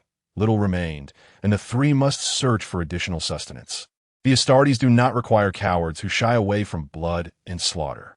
The three diligent scholars embarked upon their first step towards becoming the Emperor's instruments of destruction. Bone forest wood was abundant, yet chameleon lizards were scarce. Sometimes several pieces of bone forest wood yielded no lizard at all, and it had to avoid the rumbling sounds and scorpion-like rocks of the desert. Their pace diminished significantly. Anka, do you think we could make use of the lizard skin? If you're not averse to the blood, you could poke 2 small holes and wear it over your eyes to effectively protect your vision and face from the onslaught of sand and wind. No, that sounds revolting. I fear that if I wear it even once, my eyes will become inflamed. Stop rambling. At this rate, we will not reach the center of the desert in the allotted time. We have already covered 2/3 of the journey. Yet both their physical states and psychological fortitude have deteriorated, preventing them from maintaining their previous speed. Little William, what shall we do? Although he was the youngest among the three, he had subtly emerged as their leader. At dawn, we shall drink the last of our water, discard all burdens, and advance with all our might. There is no other recourse. Our will shall guide us.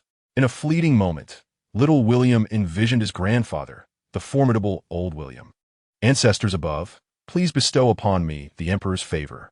Meanwhile, in the William household, jars and containers were nearing destruction. Useless, all of them. Lady William, the matriarch, was on the brink of madness. Little William's reckless venture into the perilous Astartes trials had driven her to the edge, and the corpses of the elite warriors she had dispatched hung from the wooden signs outside. How disgraceful! The entire William family had been shamed by those inept individuals. Though they were the family's elite, ordinary folk could not recognize them. Yet members of other prominent families could easily identify them as the servants of the William household. It could be said that this incident would allow other families to ridicule the William lineage for generations. The other guards dared not speak. The furious matriarch was not to be trifled with. It was best to remain silent, lest they offend on both sides. What? The other side? What of Yifeng? Are they not formidable?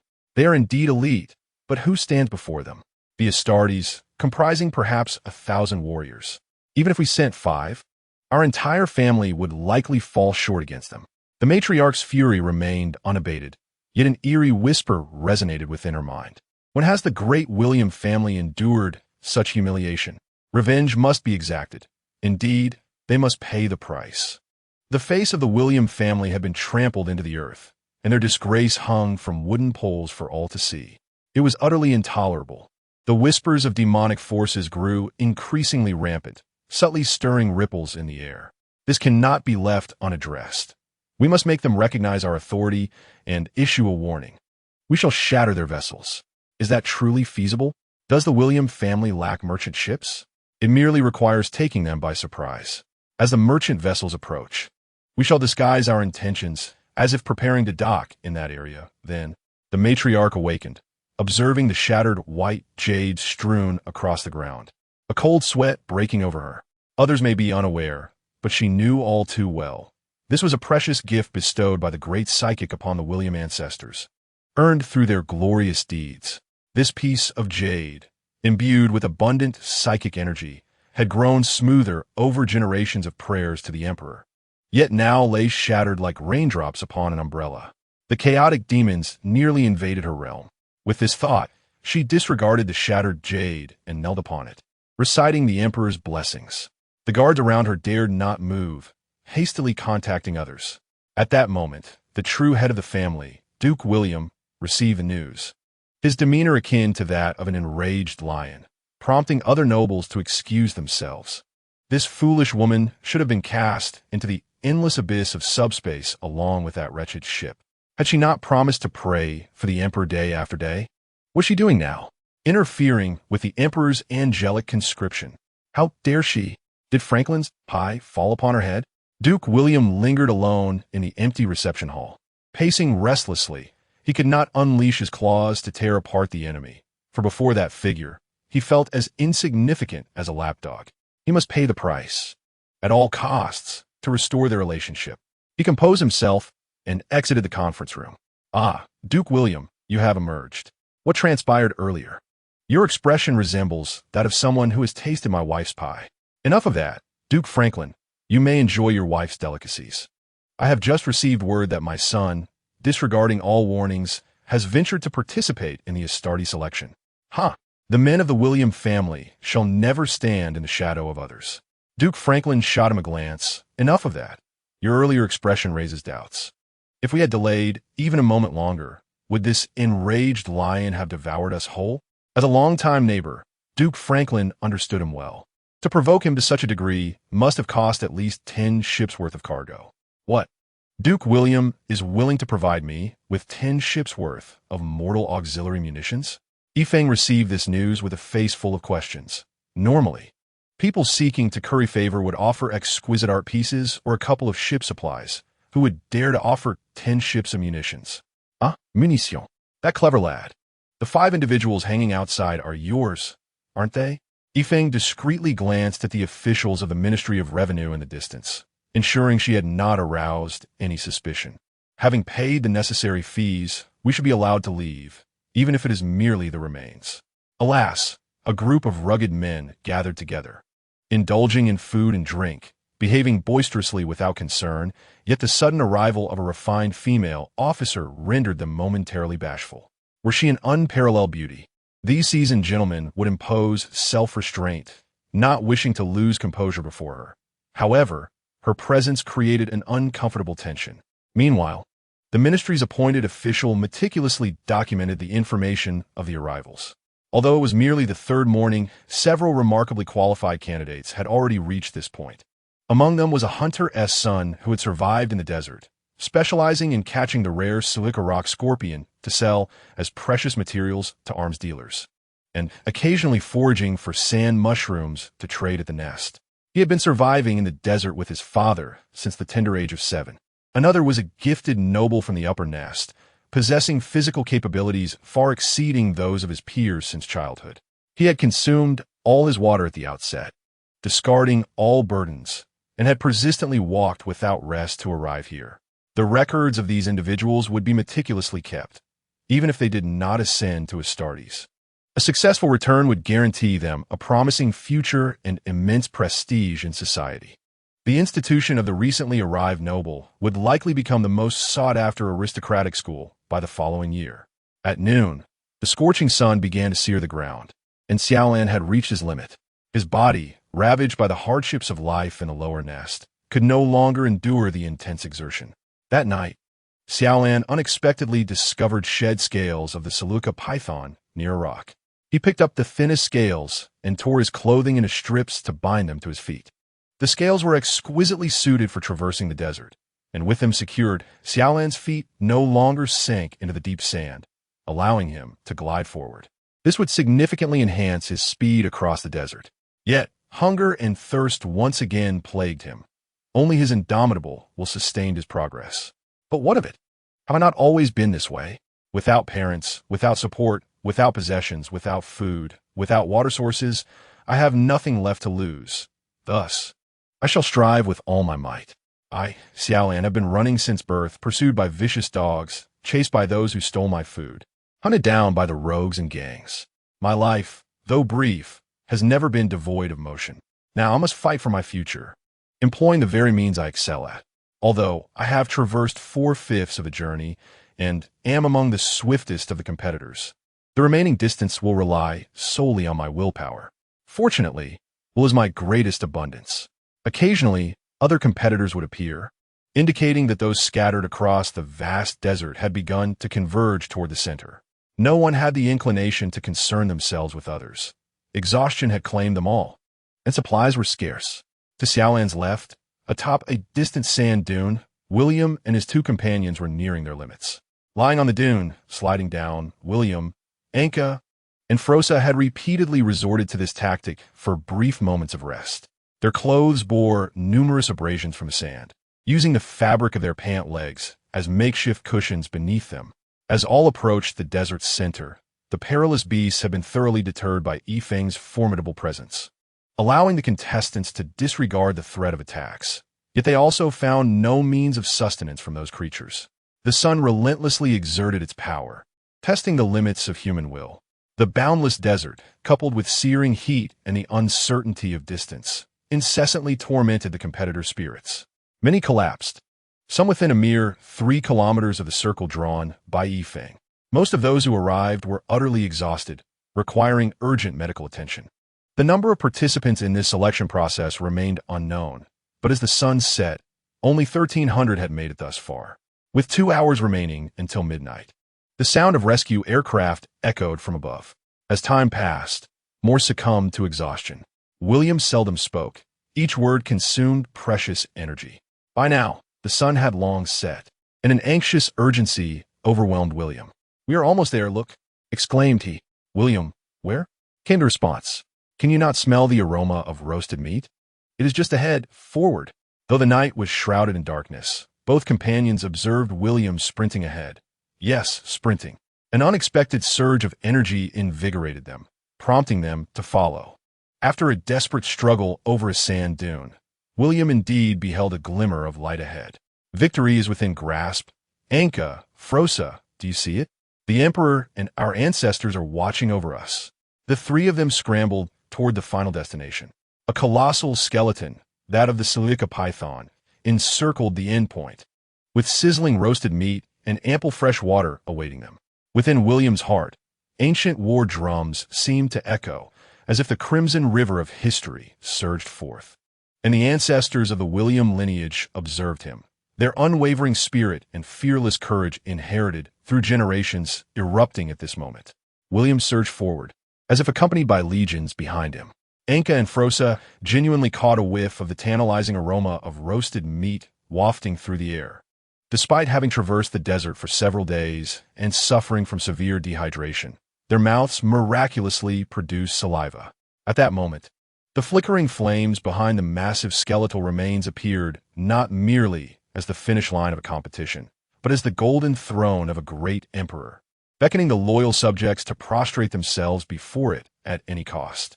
Just as the trio was mere steps away from the gigantic circular skeleton, the bell signifying the dawn of a new day tolled, resonating across the desert sky. The sound reverberated through the air, and in despair, the trio fell to the ground. Their throats parched, letting out futile cries of frustration. Had they truly missed the Emperor's favor? "Hello, medical personnel are on their way. Please state your names." The 3 were utterly fatigued, barely able to open their eyes. The ministry's appointed official understood. "You have passed the assessment. You are several meters over the line. This skeleton is merely our roasting site." Upon hearing the word passed, the trio lost consciousness, promptly transported to the medical bay. Alongside them, a disheveled child from the lower nest was also brought in, from whom medical personnel struggled to remove the snake scales clinging to his feet. Thus, The preliminary round of the new recruit selection process concluded, with over 1,600 contestants successfully advancing to the next elimination round. Among them, approximately 1,000 hailed from the upper nest, undeniably the true elite. Among the participants were those who even astonished Yifeng. For instance, a remarkable individual had vanquished a solitary male desert wolf ostracized from its pack, riding it all the way to a position near the final circle. Another child from the middle nest, seemingly directionally challenged, had circled around but still arrived at the center within the allotted time.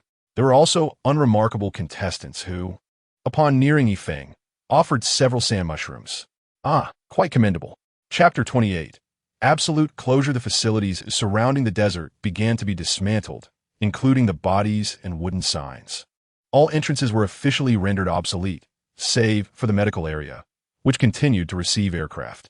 Duke William finally breathed a sigh of relief. The 10 ships of ammunition had not been in vain, and most importantly, his son had successfully been selected. Not to mention 10 ships of ammunition. I not hesitate to procure 10 more. Upon hearing of the insidious encroachment of the A-space demons, even Duke William could not help but blanch. Local psychics were swiftly summoned to conduct essential examinations, meticulously inspecting all surrounding individuals and even the cats. Duke William gazed upon the shattered relics of his ancestors, filled with profound sentiment. Despite the passage of centuries, his forebears continued to safeguard their descendants. Enough kneeling. Let us engage in more practical matters. He commanded his servants to level his backyard and erect a grand imperial statue. Nearby clergy hastened to join Duke William in extensive discussions covering various pivotal aspects, including investment amounts, the design of the statue, and subsequent promotional efforts. With a grand flourish, Duke William insisted on proceeding with the construction, declaring that should his son ascend to the rank of an interstellar warrior, he would even finance the construction of a colossal statue visible from space at the heart of the desert.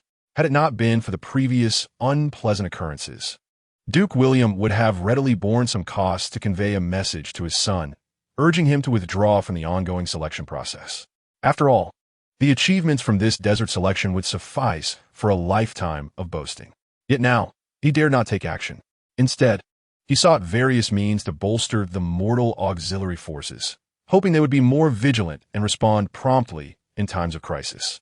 Given the subpar conditions of many selected boys, Yifeng decreed that those unwell receive treatment, while the healthy should eat heartily, allowing all to rest for 30 days. Naturally, each boy resided separately, with even food delivery managed by robotic proxies. This was a guise of rest, a test of enduring solitude, for in the heat of battle, one could never predict the unfolding events. Even the formidable genetic original, Gilliman, had once been cast into the void of space for an extended duration. However, this was typically conducted under sufficient Astartes presence to ensure swift rescue when boys encountered insurmountable challenges. Clearly, Yifeng could not employ multiple shadow clones at this moment, and had to devise a management method reliant solely on mortal auxiliary forces. It was unthinkable to subject them to survival games in a zoo. Should he do so, their battalion might find itself branded upon the pillar of shame for interstellar warriors.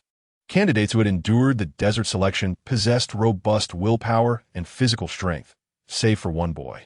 Yifeng examined the dossier of Xiaolon, noting that the recent medical evaluation revealed severe malnutrition, with his feet abraded and numerous abrasions scattered across his body.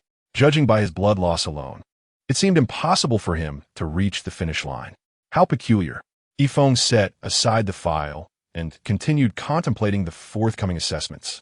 Recognizing the necessity of testing resistance to A-space and loyalty to the Emperor, should he recruit those particularly loyal or those notably disloyal? His next project appeared to lean towards disloyalty. The White Scars and their chapter's priests were exceptionally distinguished compared to other battalions. During the Great Crusade, for legions operated far from the Empire within enemy territories, the Midnight Lords, Alpha Legion, White Scars, and Raven Guard.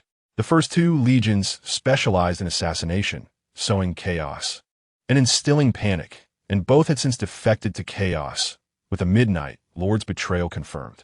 The White Scars, as the Empire's finest scouts and execution specialists, had long traversed the Empire's darkest realms, retaining the most exceptional battalion priests to maintain the entire legion's loyalty.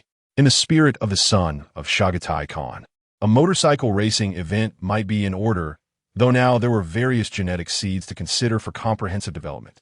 It would be absurd to host an Olympic spectacle, and the next assessment was proving to be quite perplexing. Yifeng resumed his review of the files. Kazanov, he mused, what a convoluted name. This is the formidable individual who bested the Desert Wolf. Were I the designated commander of the Space Wolves, I would recruit you immediately. Your physical prowess is impressive, but what of your learning ability and resistance to A-Space? Gorgon, he continued, sounds like a shaman's name. A scion of a prominent noble. Is it? Remarkably high academic performance. Appearances can indeed be deceiving. Next came Anka, an enigmatic figure known as the little computer for his penchant for data analysis. Isn't he precisely the type to be whisked away by the technical corps for 100 years of study abroad? William awoke with a start, bewildered. Where am I? It seems I have passed the test. What is the current situation?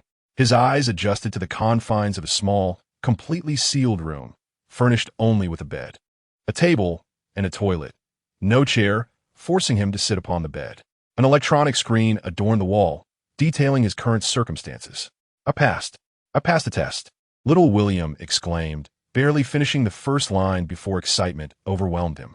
This was a monumental honor for the William family and the epitome of loyalty to the Emperor. In an instant, little William's ambitions soared, envisioning the expulsion of chaos and the restoration of a human empire. Calming his exuberance, he continued reading the screen, which provided an assessment of his physical condition, merely exhaustion and nutritional deficiencies. The subsequent task was to rest here and await the commencement of the next selection round, with the time frame remaining uncertain. For those wishing to withdraw from the selection, a red button was provided at the top of the screen. Food would be delivered through a mechanical aperture, with a recommendation to consume it all to maintain physical strength. A week's worth of nutrient blocks and food bars had already been deposited on the table, alongside emergency water pouches, items entirely foreign to little William. A scion of the noble lineage. Ugh, this tastes dreadful. It's choking me. A bit of water, please. The room was entirely enclosed, equipped with a ventilation system, and devoid of any time display. Day and night were dictated solely by the operation of the electric lights. He switched off the lights and prepared for sleep. He could not gauge how long he had slumbered, but upon awakening, he continued to eat, ensuring he was well fed and stored the remaining food. What should he do next? Perhaps some exercise? He completed all exercises feasible on a bed, then succumbed to fatigue and drifted back to sleep. Meanwhile, Anka found himself ensnared in profound ennui, devoid of data or information, rendered impotent in action, merely consuming and calculating time. It was unbearable, yet unbeknownst to him, within this seemingly simple assessment, he possessed a distinct advantage. Anka's friend, Frosa, remained comatose in bed, while Xiaolan reveled in immense bliss. What day is it? No more scavenging for food. No more petty thievery, fraught with the risk of discovery and retribution. Lying on this comfortable bed, food appears effortlessly? Is this what the lives of the affluent entail? How blissful! To him, these nutrient-rich food blocks and bars far surpass the starchy remnants he could only occasionally procure from corpses. Bliss. Were it not for the limited cultural understanding of this individual, Yifeng had transformed all text into auditory announcements. Thus, he could consume the week's provisions within just 2 or 3 days. Yifeng had orchestrated a trap. In this entirely sealed management environment, no one could ascertain the accurate time. Consequently, Yifeng mandated that supplies be delivered every 6 days, with 7 days' worth of provisions each time. Confident that many would find their biological clocks spiraling into a peculiar state. The first delivery, which included food and water, was met with indifference, as everyone assumed a week's rest was sufficient. The second delivery went largely unnoticed, as many believed they had merely been unconscious for too long upon entry, causing the biological clocks of many to become erratic. Sometimes they would sleep for 3 hours, thinking a full night had passed, while at other times, they awoke after just 7 hours, convinced it was day. When they attempted to take a brief nap, they unwittingly succumbed to slumber for 10 hours, oblivious to the passage of time. No one is aware of the current time. They attempt to rest, yet find that the more they try to relax, the more fatigued they become, almost to a counterproductive extent. Among them, some astute individuals have begun to measure time, for instance, by slowly allowing water to fill the sink in the restroom. When the basin is full, they consider it one cycle. However, they remain unable to control their sleep duration. At this moment, the resting quarters feel akin to a confinement cell, driving them to madness. By the time food is dispensed for the third time, even those who attempted to calculate time have lost their sanity, as their calculations reveal a deficit of 27 hours. A day on this planet consists of 27 hours, leading them to believe they have lost that much sleep. Only a few remain unaffected. William is among them, employing a unique method of timing based on his physical training. His regimented exercise routine has instilled in him a sense of regularity. He is acutely aware of the time required for each set of physical exertion. Thus, he follows a strict regimen of training, training, eating, and sleeping. His slumber is also orderly, as he often pushes himself to the brink of exhaustion, necessitating a definitive period of rest for recovery. The admirable qualities passed down through the generations of the Shao William family are fully manifested in him, as he continuously strengthens himself and seeks to transcend his limits, enhancing both his physical and mental faculties through rigorous training. Anka, on the other hand, is engulfed in profound bewilderment. His time calculations are remarkably precise, nearly mirroring real time, yet the food rations dispensed every 6 days leave him perplexed. Consequently, he begins to assess this as a test of probability, considering the likelihood of food rations being a trap or even the odds of escaping the small confinement. He searches within this confined space for anything that might aid his escape or for cleverly concealed mechanisms. His confidence and formidable calculation skills constitute Anka's greatest strengths. He harbors no doubts about his computations. It can be said that he is one of the few who have deduced Yi Feng's intentions. Xiaolon continues to live a life of bliss, occasionally pondering the fates of his old friends in the lower nest. It is truly a pity that they do not dare to take the plunge. Among those in the lower nest is Xiaolan's longtime partner, nicknamed Wild Mouse, who dreams of dying from overeating. If only he were here. What? Extra food? That is splendid. Let us prepare a late-night feast. Perhaps it is only prolonged boredom that can shatter their spirits. Otis is both delighted and troubled. Due to this large-scale selection process, many have perished, resulting in a significant number of dissenters against him. The populace dares not direct their ire toward Astartes. Thus the planet's actual ruler, Otis, bears the brunt of their fury. On the bright side, Yi Feng is currently residing in his mansion, and from now on, that room shall be sealed for his exclusive use. Whenever a distinguished guest arrives, let them stay in the second-best chamber. When they inquire why they cannot occupy the prime room, Otis can simply mention that Commander Yi Feng is occupying it, thereby subtly elevating his own status in comparison. Just thinking about it brings delight. He must diligently attend to Yi Feng. The public grievances outside are no concern. The longer Commander Yi Feng resides with him, the greater Otis's prestige becomes, and the more secure his position is. Yi Feng now dwells in a luxurious abode, adorned with exquisite architecture, though the predominantly Western artistic aesthetics are somewhat disconcerting, imbued with a hint of German influence and a touch of French elegance. Suddenly, an unconventional thought strikes Yi Feng, contemplating how an imperial portrait would appear in ink wash style. Just as his mind drifts into myriad thoughts, the communicator beeps incessantly. What? A fourth food distribution? Someone pressed the red button to exit? It has only been 19 days. The most exceptional candidates often belong to this group, yet they are also the most indecisive. They have an exit strategy, while the boys in the middle nest also have a way home. Only the boys in the lower nest, though few in number, just over 100, have not wavered. Of course, I cannot speak for others' thoughts. Xiaolon simply wishes to eat as long as he can. Over the past days, his previously malnourished body has experienced significant improvement, no longer resembling a mere collection of bones. Subsequently, several boys from the upper nest have exited, preparing to inherit their family legacies. And when the fifth batch of food is distributed, dozens press the red button, unaware of the passage of time, indifferent to the seasons, and beset by extreme boredom. These spirited young boys are on the brink of madness. When the final sixth batch of food is distributed, the selection process is set to conclude that very night. Yet over 100 noble boys suddenly withdraw from the selection. Even Yifeng is astonished. The unwavering determination displayed by these individuals in the desert is nowhere to be seen here. Is the prospect of retreat truly the greatest stumbling block? Have the most exceptional children from across the globe, who came to become Astartes, truly failed to endure even 30 days? Yifeng arrived at the designated small black room for the selection at night, intent on personally assessing the state of these children. By the end of the night, over 1,500 contestants emerged, most of them with disrupted biological clocks.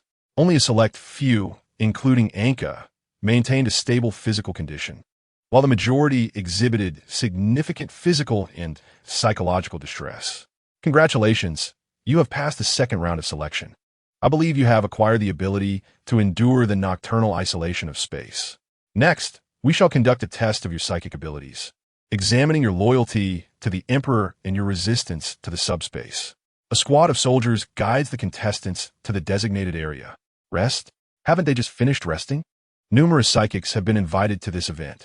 They will simulate the fluctuations of subspace and may even evoke simulated temptations of malevolent deities, though not the kind that verbally assails the Emperor, as such utterances would likely lead to the psychic's own judgment. Instead, they will draw forth the boy's innermost desires, encompassing familial disputes, friendships, and enmities, cravings for gourmet delicacies and power, as well as desires for combat and bloodshed. The vast space is filled with extension devices utilized by the psychics, ensuring that all subjects receive identical psychic fluctuations, thereby guaranteeing fairness and impartiality. Powerful psychics are present to oversee the proceedings, reportedly borrowed from a general, likely a figure of psychic mentorship. The boys find their seats and prepare to begin their meditation. Chapter 29. Submission is the choice of the week. Yifeng sits regally upon a high platform, adorned with a white helmet, a power sword and explosive gun resting to his left, while a psychic stands to his right. Yifeng scrutinizes his warriors like a primordial genetic entity, his expression concealed in endless silence. The psychics below are poised, having been summoned from various families and organizations to assist Yifeng in the testing. Each participant in the selection sits in their designated position. The noble children from the upper nest quickly settle into a meditative posture, while those from the middle and lower nests appear bewildered, eventually mimicking the actions of their peers. Naturally, some remain utterly clueless, predominantly the boys from the lower nest, who languidly sit, occasionally glancing around. Xiaolon simply closes his eyes to rejuvenate after a satisfying meal.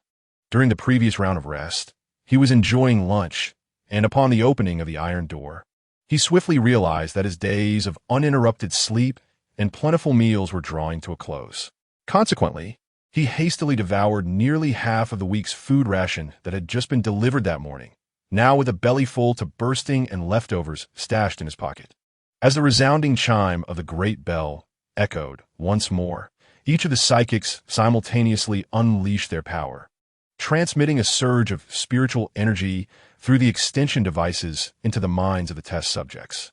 White electrical sparks flickered incessantly across the linear apparatus, and every boy began to suffer excruciating headaches. The initial phase of the assessment merely gauged the boys' resistance to the subspace, while the latter stages would test their loyalty. As blue spiritual energy began to intertwine with the apparatus, a formidable psychic, clad entirely in a black robe save for a hand adorned with a white glove gripping the extension device, intervened. He was there to safeguard the boys, ready to sever the white energy swiftly should they falter, for the overwhelming psychic force could scorch their brains. As time elapsed, the boys' minds bore tremendous strain. Some bled from their orifices, gritting their teeth to endure. Others, with blood oozing from their lips, were left with scorched black marks, succumbing to unconsciousness. The blue energy enveloped them, liberating them from the extension device. Meanwhile, flickers of white light danced atop some boys' heads, poised to explode at any moment. With each boy removed, the remaining participants felt an increase in psychic pressure, and some were already witnessing their hair ignite, yet they resolutely bit their lips, silencing their cries. Anka's friend, Fu Luosa, was also carried away, nearly all of his eyebrows singed off. Unbeknownst to him, he no longer needed to worry about his future. Merely enduring to the third round in this innate test of subspace resistance was enough to garner the attention of numerous factions. As time progressed, over 900 contestants had been taken away. With a sweeping gesture, Ifong ordered a significant portion of the psychics to cease emitting white energy, allowing all the boys to breathe a sigh of relief.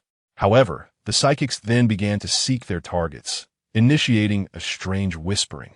William was the first to be locked onto by a psychic. The potent energy swiftly invaded William's mind, and images of the past gradually emerged in his eyes. A picturesque garden unfolded, with white prisms supporting a Gothic-style pavilion. Exquisite tables crafted from ancient Terra's precious white jade displayed holographic projections of arcane knowledge. Young William, seated within the pavilion, was utterly distracted, disinterested in learning. The sudden appearance of a beautiful woman startled him. "Mother, you, young William, have lost focus again. As the future Duke of William, you must master this knowledge to better lead our family towards new glory." "Mother, I do not wish to study. It is so dull." "Is life not splendid as it is? Why must we think of such things?" "Foolish child, at our status, stagnation equates to regression. Many covet our position, and we have no choice. If we do not advance, we shall be devoured by the abyss behind us, leaving not even scraps of bone." Young William continued to absent-mindedly gaze at the holographic device. Eerie whispers echoed in the void. "Why must you bear this burden? Look at the children from the Franklin family, carefree and playing. Their parents use wealth and power to ensure their happiness, while you merely waste time on these holographic devices." "But my parents care for me. They only want what is best. For your sake, wake up. They only care for the William family's reputation, for power and wealth. If you cannot procure or maintain that power, they will discard you without hesitation. They do not care for you. No, I'm the firstborn of the William family. I must shoulder these responsibilities. Indeed, because you're the firstborn. If you were not, who would care for you? Who would pay you any mind? Without your identity, you are merely a child unloved by anyone. See, they wish to mold you into their vision, indifferent to your exhaustion or desire, even to whether you remain yourself." As the scenes shifted continuously, young William maintained his silence. Another psychic approached Xiaolon. The peculiar individual had captured the psychic's attention for quite some time. Having just endured an intense headache, Xiaolon gritted his teeth to persevere. He had no retreat. To preserve his seemingly abundant life, he had to endure. Crouched in a corner, flanked by two burly men, Xiaolon faced a grim fate. "You little thief, daring to steal from Lord Rome. Are you tired of living?" The two men kicked at Xiaolan's body, as if he were a dead dog. "You wretched spawn, a sewer rat loathed even by the Emperor. Brother, he seems to be on the verge of death." One of the men paused, yet the other continued to kick relentlessly. "What of it if he dies? Would anyone care about such a wretch?" After a few more furious kicks, they departed, satisfied that Xiaolon lay motionless. After a while, Xiaolon stirred, clutching a half-eaten block of corpse starched tightly in his arms. "There is food." He took a gentle bite of the block, now stained with blood. "You are but a lowly creature, forever unsated. Why subject yourself to such suffering?" Scenes of Xiaolan's past experiences were fragmented, simultaneously playing out across various parts of his body. His feet were blistered and bloodied from suffering in the desert. His stomach ached with hunger, a torment he regularly endured in the underbelly, now exacerbated. His hands bore fractures from being beaten by gangsters. A gruesome scar marred his thigh, a souvenir from a crocodile's bite, while scavenging for food. Xiaolon trembled. The torment that would have caused him to faint in the past now resonated with startling clarity. The scene shifted again. Xiaolon, joyfully tucked in a corner, unwrapped a protein bar he had just obtained. From the depths of darkness, a large hand emerged, snatching the bar away. "Today's offering is insufficient. It is confiscated. I said it is confiscated. Dare to resist, and you shall pay." A flurry of punches sent Xiaolan's small body crashing into a pool of blood. "You will forever be a suffering, worthless wretch, doomed to live in hunger." The malevolent voice echoed once more from the void. However, when Xiaolon heard the word hunger, he abruptly ceased trembling. "As long as I can eat my fill, I fear nothing. Ha ha, you pitiful wretch, a beggar trampled upon at will. Does it matter whether you fear or not? It will inevitably happen to you. As long as I can eat my fill, I can endure. I want to eat my fill. Xiaolon, seemingly oblivious to the bizarre whispers, spoke to himself. I want to eat my fill. I have eaten my fill before. It was merely luck dragging this battered body like a dog. I have eaten my fill. I must eat my fill. Suddenly, Xiaolon straightened his hunched posture, his features, twisted in pain, relaxed. His tightly closed eyes opened without warning. Fixating intensely upon the elevated platform, his gaze brightened by the blue-white glow of spiritual energy. I have eaten my fill before. He made me eat my fill. He can feed me. He provided me with sustenance, and I shall follow him to the ends of the earth. Countless prayers to the emperor yielded no food, but fighting for that man above could. Yifeng, seated upon the high platform, gripped the power sword tightly in his left hand, the golden blade activated. A soft golden glow radiating around it. Yifeng leapt from the platform, traversing the testing grounds. The unconscious child, a pitiable figure, was lifted by skilled medical personnel and transported to the medical vehicle. Wrapped food items and snacks tumbled from his pockets, rustling softly as they fell. Yifeng called a halt to the medics, picking up the fallen packaged food and gently placing it in the boy's hands. This was his sustenance. It was important that he held on to it. Yifeng was not a native of this world. He hailed from another era, from a great civilization where the question, "Have you eaten?" served as a customary greeting. He eternally harbored compassion for those who begged for food to survive. According to my calculations, the probability of passing the assessment is 100, while the chance of delusion stands at 100. Are you always so confident in your calculations? Is there not a possibility that you may have erred? Regardless of how the scene shifts or how words attempt to manipulate, Anka remained motionless, his eyes firmly shut. He embodied a steadfast resolve, unyielding as the gentle breeze caresses the mountain ridge, indifferent to the chaos around him, while the bright moon illuminated the great river. The psychic raised a hand to signal. Anka was deemed to have passed the assessment. Young William's illusion persisted, each word piercing his soul like a dagger. You are merely a sacrificial pawn upholding the honor of the William family. Who truly cares for your being? They only concern themselves with whether you can achieve glory to elevate the family's prestige. The psychic attempted to alter the scene once more, aiming to further torment young William. However, the psychic soon discovered that he could no longer control the scene's transitions. At this moment, an ancient and dignified elder sat prominently in the grand hall, cradling the young William, whose tiny feet kicked about erratically as he clamored for old William to tell him a story. Old William recounted tales of his ancestors fighting alongside the great interstellar warriors, stories that flowed through the veins of this ancient family like blood. Behind him, on the central wall of the hall, hung a colossal portrait depicting his ancestors bravely battling alongside towering Astartes. They wished for me to become a man of extraordinary talent, to bring endless status and wealth to the family, and for my descendants to inherit this legacy for generations to come. Indeed, in their eyes, you are merely a pawn. But before this strange whisper could conclude, young William interrupted him. Yet there is another who wishes for me to bring unparalleled glory to the family, who hopes that under the Emperor's guidance, I will surpass my ancestors. Indeed, in his eyes, are you not also?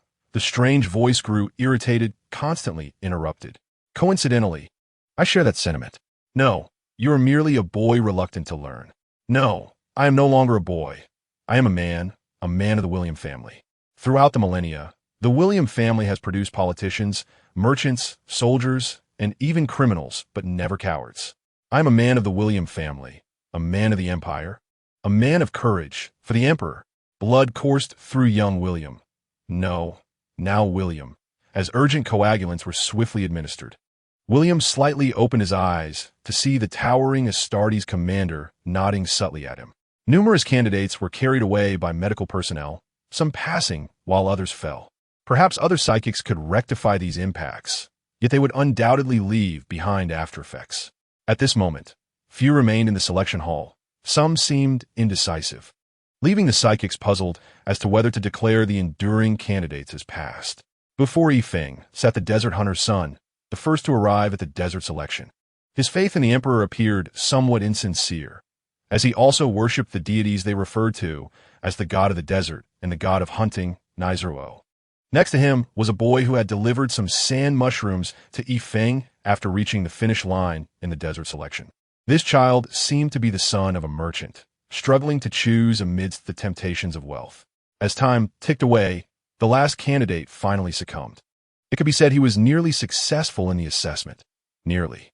Yifeng observed the surrounding psychics, signaling him. The faint golden hue of his power, sword gradually fading.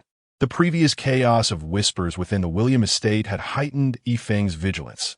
The barrier between subspace and reality had grown exceedingly thin. With so many psychics gathered here, it was better to be overly cautious than to regret it later. Thus, he produced several sacred relics, fortunate that no mishaps had occurred. The efficiency of the William family was characteristically high. After all, as long as the payment was satisfactory, the construction team would work tirelessly. In just 30 days, a colossal statue of the emperor had been erected in the backyard. Duke William had spent a significant sum to have the psychics bless and consecrate it. The shattered piece of white jade was enshrined beneath the family relics to commemorate this perilous crisis. Now, first-hand news reached Duke William's desk. Young William had successfully passed the third round of selection, entering the ranks of the final 211 elite candidates. Duke William immediately roused his slumbering wife, leading her to the statue of the emperor for prayer. After their prayers concluded, he left his wife, who lay in bed, restless with excitement, and took a fine bottle of wine to their ancestral grave. "Father, my son, yes, the grandson you cherished while telling him stories has blossomed. He is likely to fulfill, even surpass, your expectations. Please, grant him your blessings from beyond. Ancestors of the William lineage, please watch over my son. He is about to carve the history of the William family. Emperor, bestow your favor upon the generations loyal to you." The 211 fortunate candidates who passed the third round of selection remained unharmed under the careful treatment of the medical personnel. The final trial was about to commence. Chapter 30. Invulnerable? Yifeng was more than willing to conduct the final selection on this planet, as it would not cost him a dime. His landlord, Otis, would cover all expenses. Additionally, many nobles had their own children competing in the final selection. As for the creatures for the final assessment, they would be graciously provided by the technical soldiers from the Shadow Venom, after departing from Atres aboard a battle barge acquired from the Stormwell Warband. Shadow Venom ventured to a planet to eliminate xenomorphs, known for their exceptional hardness and burrowing capabilities, creatures resembling a series of sentient stones. A call was made to the Mechanicus. "Hello, Mechanicus? I need a stone spirit. Hasn't Shadow Venom signed an agreement with you? They're out of stock. Give me one stone spirit, and we will fulfill our agreement afterward." Just a few days later, the Mechanicus's transport ship arrived here, fearful that Yifeng might change his mind, especially since he had already allocated supplies and ammunition to Shadow Venom. If they were to lose this deal, the previously paid deposit would be wasted, and they could not let this generous patron slip away. Yifeng personally inspected the key element of this final assessment. A series of stones lay entwined in mechanical chains, reportedly injected with a powerful sedative. Yifeng looked perplexed. Had he not stated that one would suffice? Why were there so many? The mechanical sage was genuinely anxious, fearing Yifeng would reconsider. The front end of the Phino stone serpent features a conical structure, advantageous for traversing the rocky terrain, with a digging mechanism reminiscent of that of an earthworm. Through our research, we discovered that the Phino stone serpent becomes exceedingly aggressive in the absence of rock or soil, such as in water or exposed to air. The current dilemma facing Yifeng was how to ensure precisely 100 candidates advanced, no more, no less.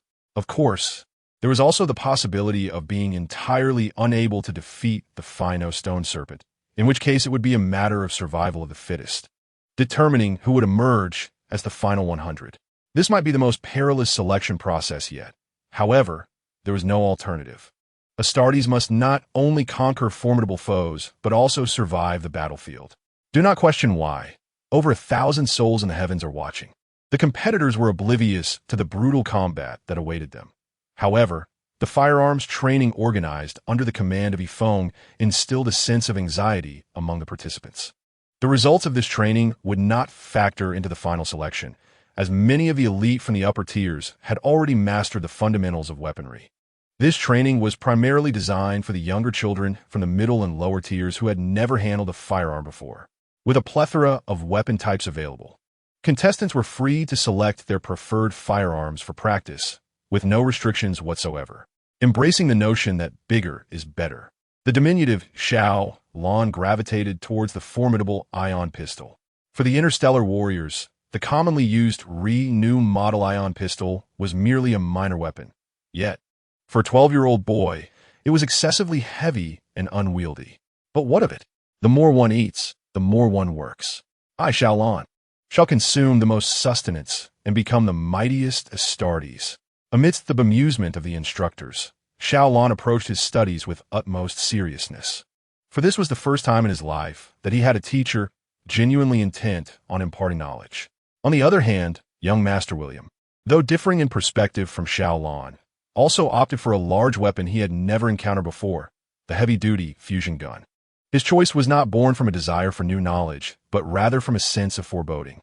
The presence of such a massive firearm hinted at the possibility of encountering extraordinarily large adversaries, necessitating preparedness for these seemingly incongruous weapons.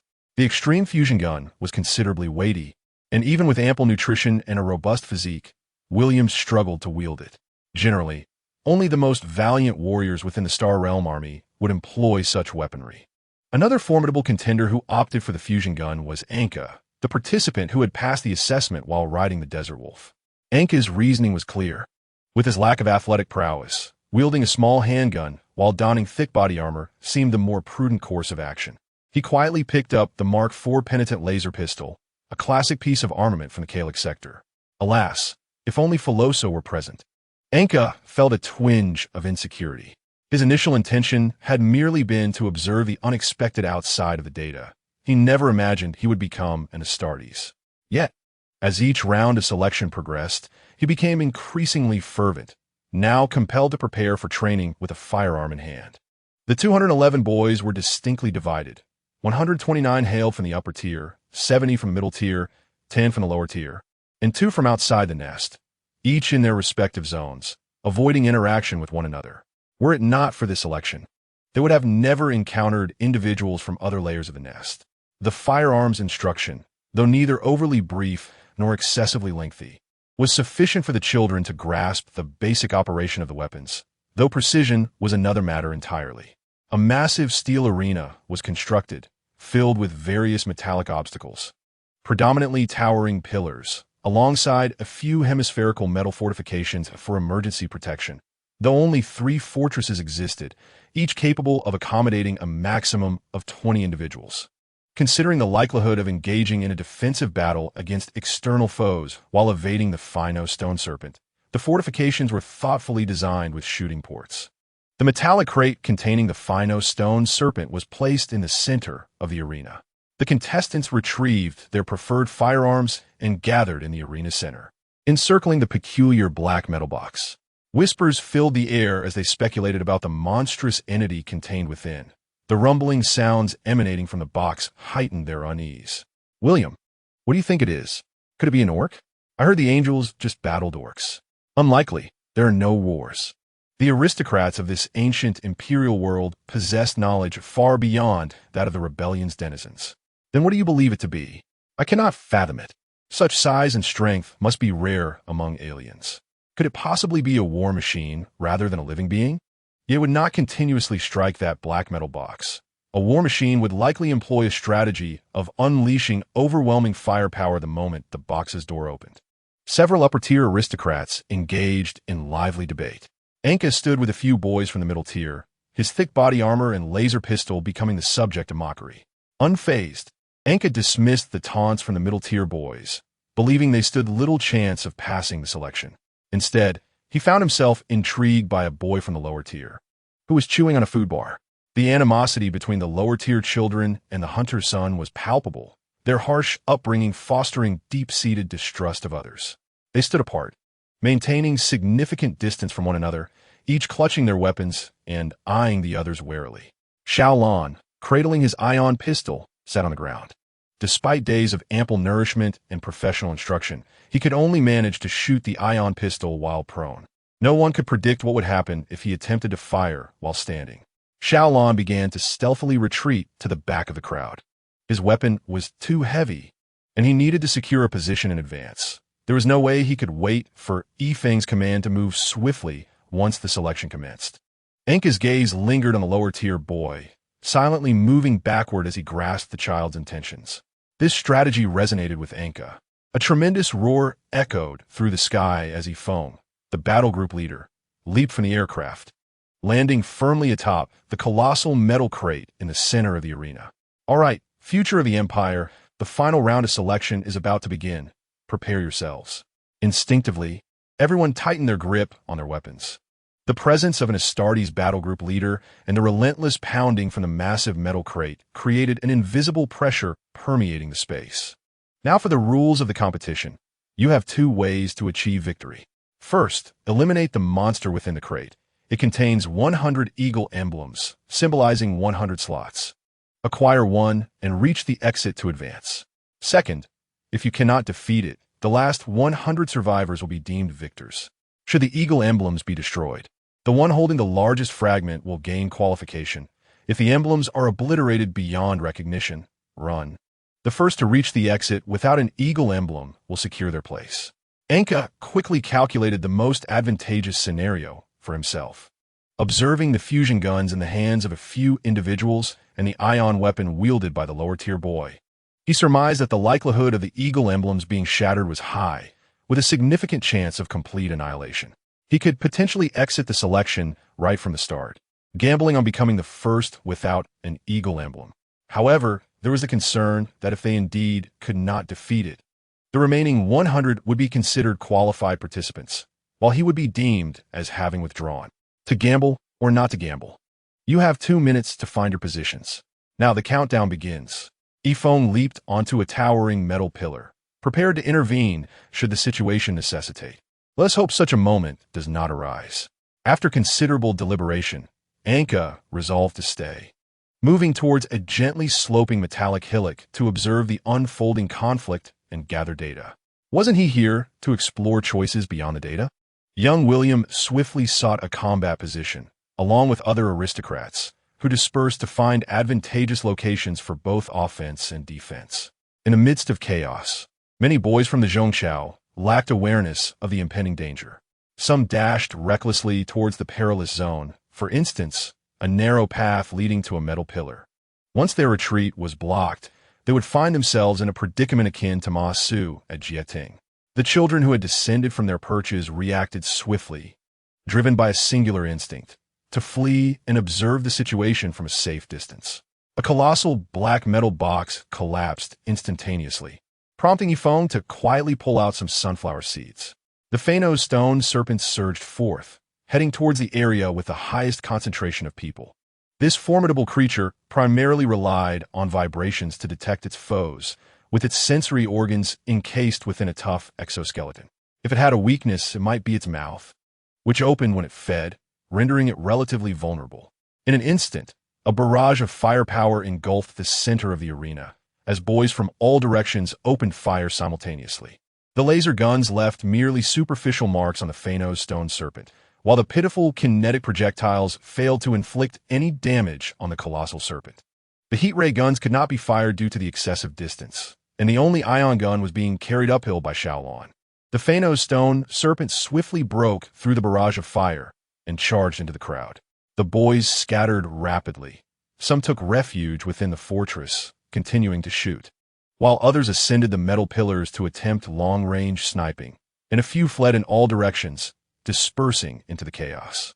Among the particularly daring was William, who hid behind a metal pillar, his back pressed firmly against it, hands poised with a heat ray gun, awaiting the serpent's pass. The gargantuan serpent, seemingly cumbersome, traversed the steel terrain with astonishing speed. Its undulating body granted it remarkable velocity, producing a grating sound as it scraped against the ground. Steady yourself, it was nearing. The Phanos stone serpent struck a boy, who screamed as he crashed heavily against the metal pillar, his life extinguished in an instant. The serpent drew closer, its grinding noise sending chills down William's spine. Bullets flew chaotically around him, with a few nearly striking his thigh. Another armor-piercing round failed to breach the Serpent's defenses and ricocheted away. The Serpent's pointed head, accompanied by a fierce wind, loomed before William. Now was the moment to fire. A successful shot would halt its advance, allowing the heat ray gun a moment's reprieve to strike a fatal blow. At this juncture, the Phano stone serpent entered a state of furious rage, thrashing its tail and sending several competitors flying who attempted to ambush from behind. The creature's might was terrifying. Being struck by it was virtually a death sentence. Many sought refuge within the fortress, commencing their assault. Some astute individuals ceased their futile gunfire against the Phano's stone serpent, realizing that their bullets could not penetrate its formidable armor. However, they could pierce flesh. If I were to reduce the number of opponents to 100, would that not guarantee our advancement? Several individuals were restless, yet the situation had not deteriorated to such an extent. The Serpent's armor had been breached. William was now exerting every ounce of strength to escape. He harbored no fear of the Phano's stone serpent. Through keen observation, he noted that the creature's structure seemed incapable of executing turns exceeding 90 degrees. Yet the flying bullets were indeed terrifying. The individuals firing at the serpent were unable to pierce its tough hide, yet they continued to unleash a hail of bullets. He had witnessed several unfortunate souls fall victim to stray shots. This heat ray gun was unbearably heavy, hindering his speed. The injured Phano's stone serpent sought its assailants. Yet being a subterranean creature, it lacked vision.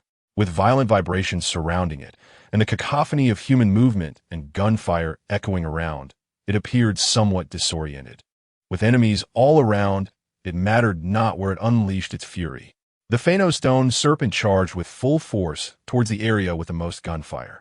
With a resounding crash, it collided with the human hemisphere-shaped fortress, denting its metallic walls, leaving everyone startled. Was this fortress not impenetrable? Many stood frozen in disbelief. From his elevated position, Anka yearned to awaken them with Emperor's old slippers, shouting, "What are you doing? It has stopped moving. Use the heat ray gun to incinerate it." The Phano stone serpent soon regained its bearings, swiftly twisting its body just in time to evade a lethal strike. Although the thunderous noise of gunfire drowned out Anka's commands, Xiaolon, who had painstakingly reached the summit of a neighboring peak, heard his call and promptly aimed her ion pistol at the serpent. Had the serpent not reacted so quickly, that shot could have dealt it a significant blow. Alas, it merely stirred a flurry of metallic debris. The battle seemed to be an impasse. The enraged serpent attacked indiscriminately, sending numerous individuals flying, while those within the fortress and those stationed at elevated positions found themselves powerless against the Phano's stone serpent.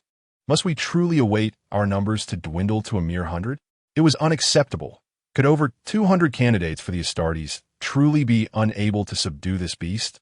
Chapter 31. The Lament of the Great Serpent. The fortress was packed with individuals, and the metal pillars outside teemed with competitors. How could one possibly confront this seemingly invulnerable creature? William glanced at Yifeng, the captain, perched atop the highest pillar, pondering how this esteemed figure would tackle the beast. With no clear strategy, he speculated that Yifeng would effortlessly rend it asunder. Only the heat ray and ion guns could inflict considerable damage. Yet maintaining a steady line of fire proved challenging. Opportunities arose only when the Phano's stone serpent paused.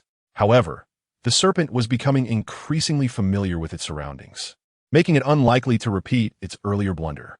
Anka, hiding above, had several contingency plans to eliminate the serpent, but now was not the time to disclose them. The number of survivors was still too high. Should the serpent be killed, there was a significant risk of friendly fire among the panicking crowd.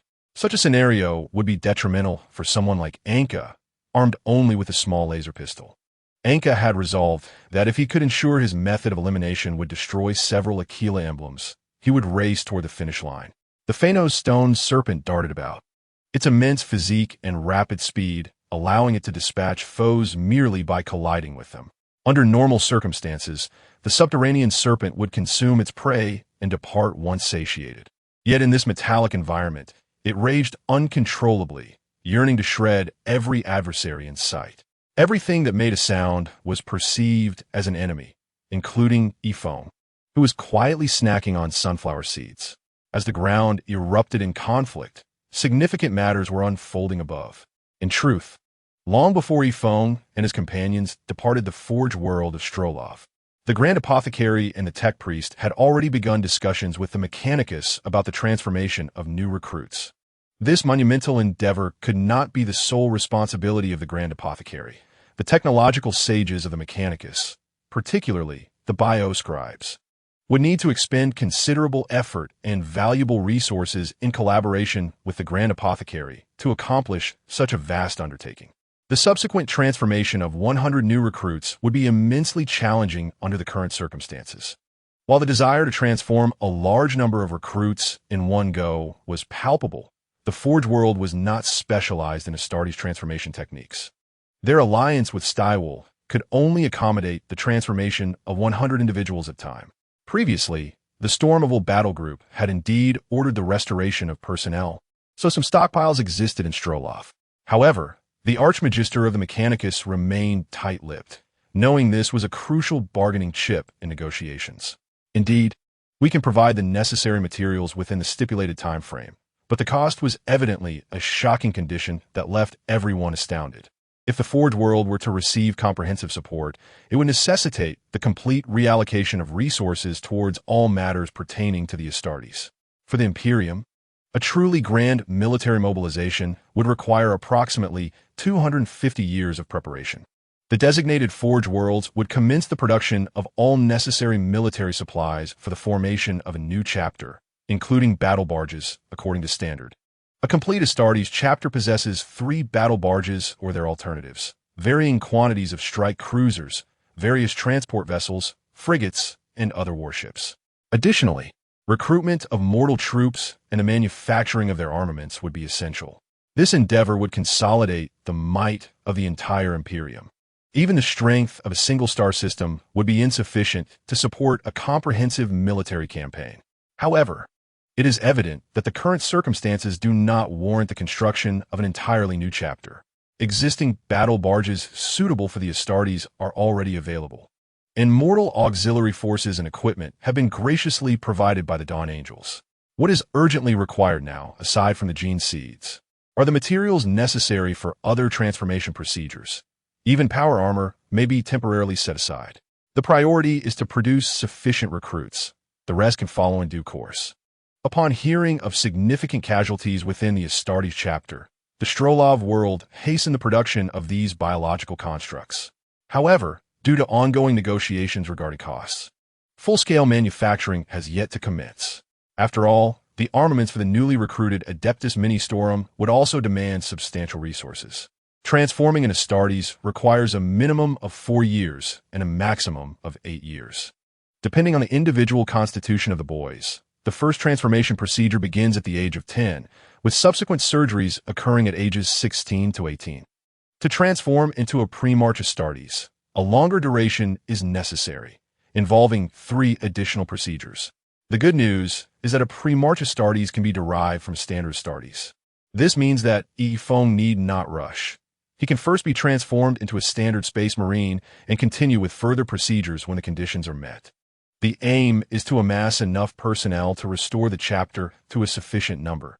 The greater the number, the higher the likelihood that they will be recognized as a new chapter by the Imperium rather than being merged into existing ones. Furthermore, if transformed into pre-March warriors, each round of transformation will span 12 years. Yet every 10 years a new batch of biological organs can be produced, making it impractical to let them sit idle in storage. Concurrently, those who complete their transformations first can begin acquiring the requisite knowledge for apothecarian and techmarine roles, enabling earlier candidates to become apothecaries. It is rare for individuals like Yifeng to be directly transformed into pre-March Astartes. At the onset of the 42nd millennium, various chapters prioritize the enhancement of veteran soldiers through transformation, and decades later, the Machina Ecclesiarch Belisarius Call has once again refined the procedures, significantly increasing the success rates for creating pre-March Space Marines. However, within such a brief period, securing biological organs for merely 100 new recruits from a single Forge world, even accounting for materials previously ordered by the Stormwarden's chapter, would require Strolov to operate under extreme constraints. Thus, the construction of warships would inevitably come to a halt, indicating that the orders for the Dawn Angels would not be fulfilled on time. Either you assist us in covering the breach of contract penalties, or you redirect part of your ordered warships to the Dawn Angels. The exact words from the Mechanicus were accompanied by peculiar binary expletives, seemingly expressing dissatisfaction with halting research on the Eldar vessels. As the selection process neared its conclusion, the Tech Marines and Chief Apothecaries were compelled to make a final decision, retaining only one battle barge and one strike cruiser for delivery a century hence, with all other resources redirected to the Dawn Angels chapter.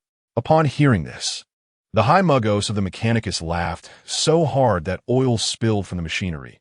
Under normal Imperial protocol, they would be obliged to assist the Red Tide chapter without compensation, at least not funded by the chapter itself.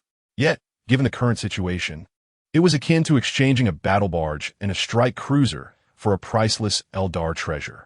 What a lucrative deal! The Bio-Sages immediately ramped up their workload, channeling the majority of the Forge World's resources into biological production. With stocks originally intended for the Storm Wardens, they did not require such a large output.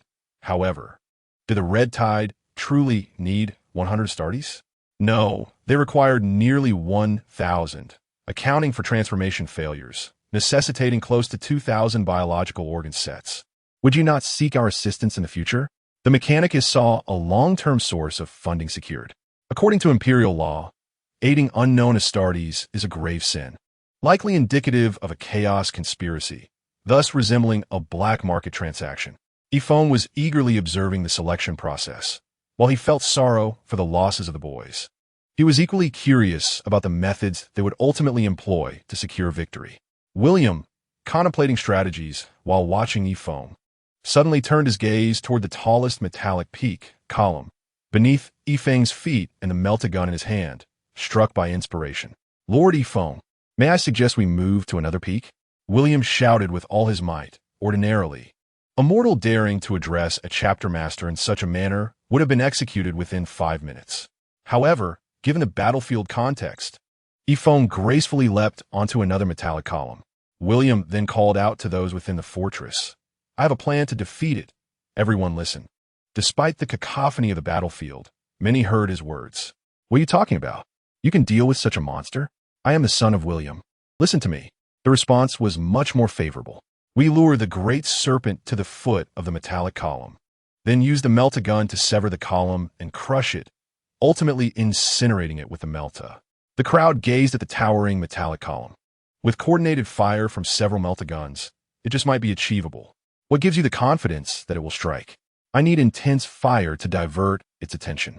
Observe where the sound is loudest. That is where it will go. Why should we assist you? If we wait for 100 more to perish, we will advance. William met this with a cold laugh. Does Chapter Master Ephone value cowards? Indeed, in a selection process to determine the most valiant, powerful, and fearless Space Marines, would they ultimately accept those hiding in their burrows? The questioning child suddenly realized that Chapter Master Ephone was present and immediately felt an overwhelming sense of shame. He knew he must demonstrate his bravery in the ensuing battle. Anchor recognized that he could no longer remain silent. William had proposed a highly viable plan, and as he admitted, his current performance was unworthy of a Space Marine. Anka shouted, "I will guide you to the Serpent's location. Prepare the traps." William gestured toward the peak of the metallic column, signaling Xiaolan to assist with his ion pistol. Xiaolan had a favorable impression of this individual within the nest. His willingness to collaborate with someone below demonstrated a broad-minded character. Sliding down the metallic column with his ion pistol, compared to the limited ammunition of a melta-gun, the ion pistol's capacity was rather unfathomable. It was said to fire 10 shots, with the majority of instances yielding a 5-shot capacity, and each shot requiring approximately half a minute to recharge. Thereafter, the risk of self-detonation increased significantly, although typically, the wielder of an ion pistol would not survive long enough to face that dilemma. Of course, direct overcharge firing belonged to the sacred relics of the chapter, and ordinary ion pistols did not possess such capability. However, some ancient models remained from long ago, such as the one Yifeng had used in battle previously. 5 shots could potentially take down 5 smaller metallic columns. At this moment, there were still many boys outside, approximately 80 in number. The majority of these boys heeded William's call and joined the fray, while those still engaged in battle were valiant warriors, constantly on the lookout for the weaknesses of the Fey Nuwa Sea Stone Serpent. Anka was persistently reporting the position of the colossal serpent and occasionally fired a few shots with his laser pistol to divert its attention. Between the largest metallic pillars and the nearest battle fortress, William and Xiaolon had managed to topple 4 metal columns, creating a rudimentary passage to impede the advance of the Fey Nuwa Sea Stone Serpent.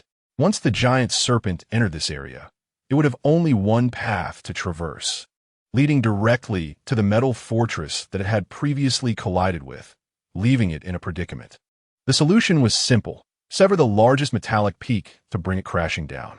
While William was engaged in tactical planning, Anka inexplicably assumed the role of commander, directing fire from various locations in an effort to draw the Fey Nuwa Sea Stone Serpent away from William and his column-cutting brigade. Spontaneously organized speaking tubes relayed information at the bases of each column. Yifeng observed them with great interest. When they rallied against a common foe, unity prevailed. But how would they react once the enemy was vanquished? Through Anka's meticulous calculations, it was crucial to lure the Fey Nuwa Sea Stone Serpent into the designated location while William's team prepared their trap. Thus, for the majority of the time, Anka directed the fortress and the improvised guerrilla teams to confine the serpent's movements between 2 other metallic fortresses. With the trap set, the Fey Nuwa Sea Stone Serpent was about to pass through the passage, and Anka signaled for everyone to prepare. The moment the colossal serpent showed its head, an overwhelming barrage of firepower rained down upon it. Regardless of its effectiveness, the sound was undeniably thunderous. In a fit of rage, the Fey Nuwa Sea Stone Serpent charged towards the fortress, its fury palpable as it had slain numerous foes, yet the incessant noise around it incited further wrath. William and several holders of thermal-cutting guns swiftly commenced their work on the tallest metallic pillar, with each individual wielding a weapon within moments. 90% of the entire metallic column was vaporized by the intense heat. The massive pillar began to tilt slowly. As it fell, the Fey Nuwa Sea Stone Serpent continued its aggressive advance. However, hesitation crept in when the column was halfway down, and as it neared the serpent, it surged forward in a frenzy. With a resounding crash, the powerful impact struck the previously dented metallic wall, resulting in its complete breach. The forceful collision and the ensuing debris instantly claimed the lives of half the fortress's occupants, while the remaining individuals struggled to survive under the immense pressure. The severed metallic column ultimately crashed down upon the body of the Fey Nuwa Sea Stone Serpent. The undamaged portions writhed in madness, save for its head, which was trapped within the metallic fortress. Inside the fortress, the serpent's massive head attempted to open its jaws to devour human flesh, but as it did, the first boys to awaken promptly filled its mouth with bullets. The occupants of the other 2 fortresses also rushed in, and the 95 individuals outside swiftly began to cut through the bodies in search of the eagle emblems, Anka among them. The 10 severely injured individuals trapped within the fortress? Who would care for them? We must first secure our advancement.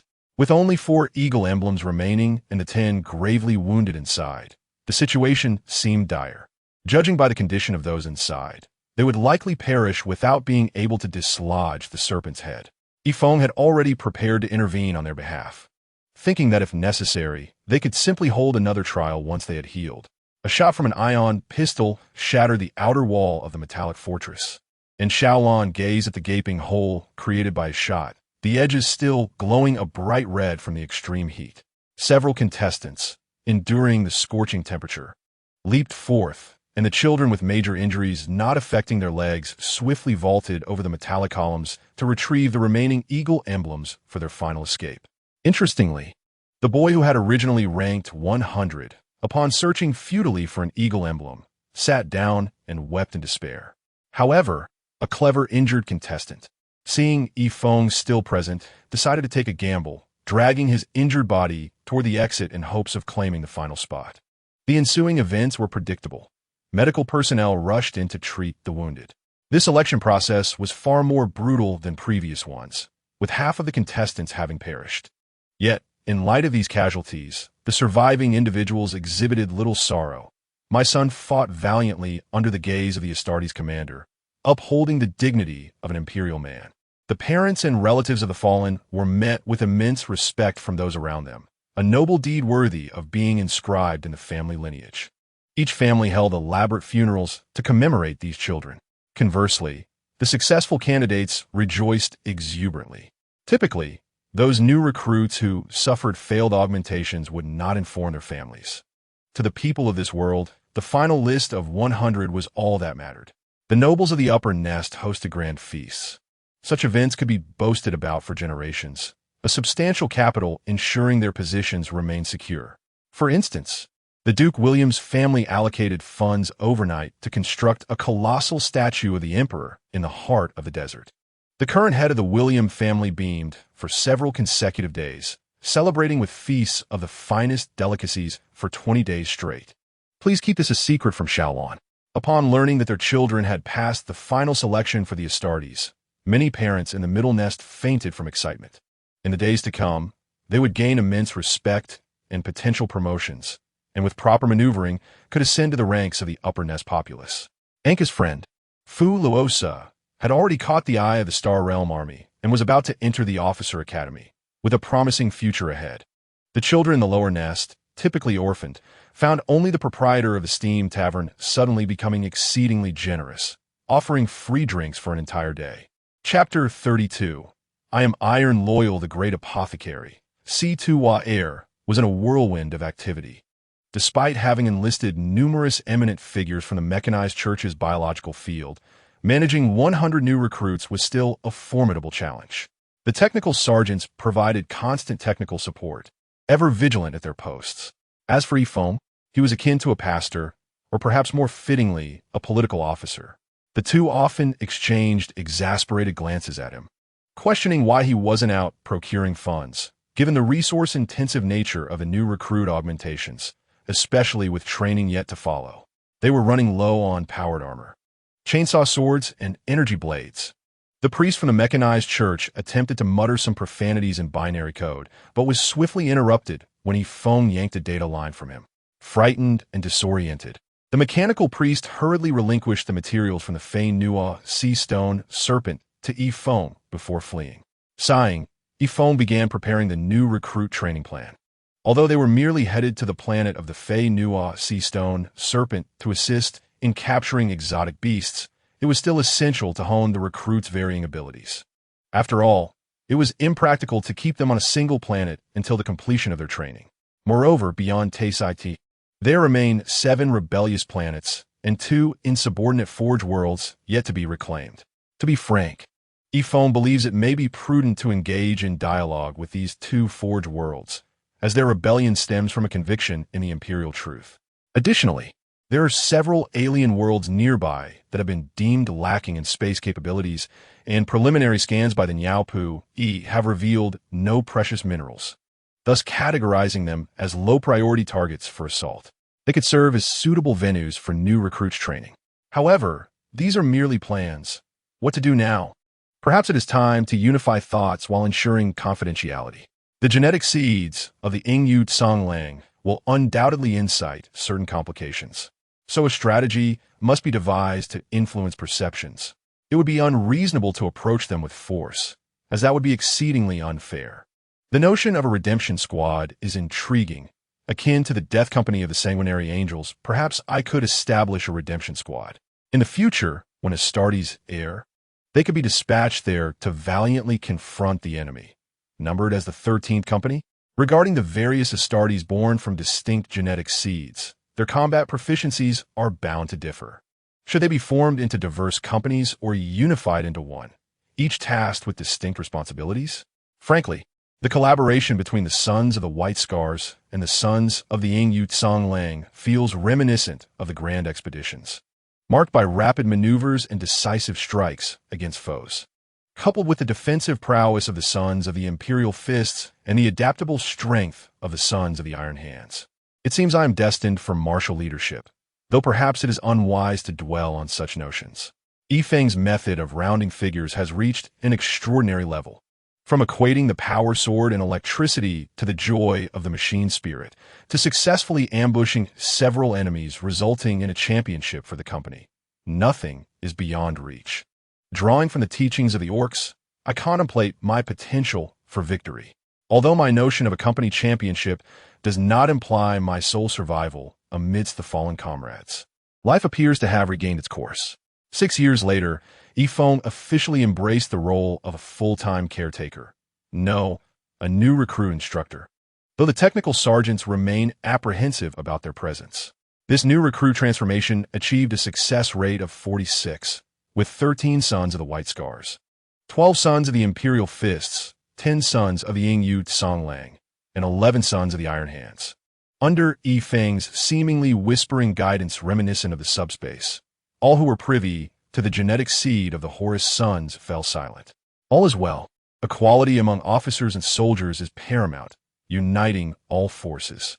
As long as you are loyal, silence is golden. In addition, 9 battle servitors were acquired. These fortunate yet unfortunate children who could not attain full Astartes status yet transcended the realm of mortals. Based on Yifeng's suggestion, joining the auxiliary human force as a minor leader seems quite favorable, without the necessity of remaining in the proximity of the Astartes. 3 years prior, the battle barge of the Red Tide chapter arrived at the homeworld of the Fenrisian Stone Serpent, collaborating with the Mechanicus. The earliest recruits have been training alongside Yifeng for 2 years now. While combat is indispensable, Yifeng feels a pang of compassion. Every recruit is a precious asset, and the loss of one represents a significant detriment. Fenris, a desert planet characterized by high gravity, provides an excellent environment for Astartes recruits to enhance their physical prowess and accelerate hormonal release from their glands, though it remains uncertain whether prolonged exposure will render them space dwarfs.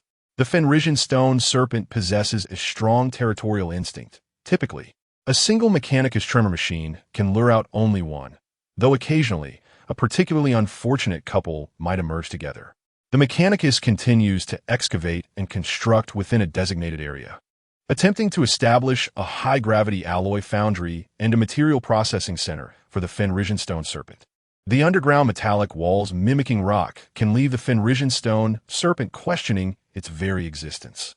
Simultaneously, a magnificent mixed fleet emerged from Mandeville Point, unexpectedly visited by officials from the Ministry of Internal Affairs and the Ministry of Justice hailing from the nebulous sectors, arriving at this desolate periphery of the tranquil star realm. Why would they venture from their jurisdiction to this place? Thanks to the widespread proclamation of the Dawn Angel's great trumpet, it seems that even high-ranking human officials are aware of the recent triumph here. An accompanying ship from the tribunal arrived to verify the loyalty of this region. Upon the fleet's arrival at the planet hosting the temporary Second Council of the Tranquil Star Realm, Otis hastily prepared to welcome them, despite being from a neighboring sector. Rank carries weight, especially when the difference in ranks is considerable. Officially, the largest administrative division is the Star Sector, akin to our provincial level, followed by the subsector, comparable to a municipal level. The temporary Second Council of the Tranquil Star Realm, represented by Otis, is akin to village heads convening. Suddenly confronted by a visiting inspector, this would surely leave one in a state of shock. Upon arrival, the inspectors immediately revealed their identities. And while there might be room for negotiation with the Ministry of Internal Affairs, there is no way to deceive the Tribunal and the Ministry of Justice. In an instant, Otis replayed all the transgressions he had committed in his mind, from the gravest acts of murder against political rivals to the trivial misappropriation of a handkerchief belonging to the Duke of William's maid. What could have gone wrong? Normally, tax collection is not within their purview, and there is no need for the Ministry of Justice to accompany them.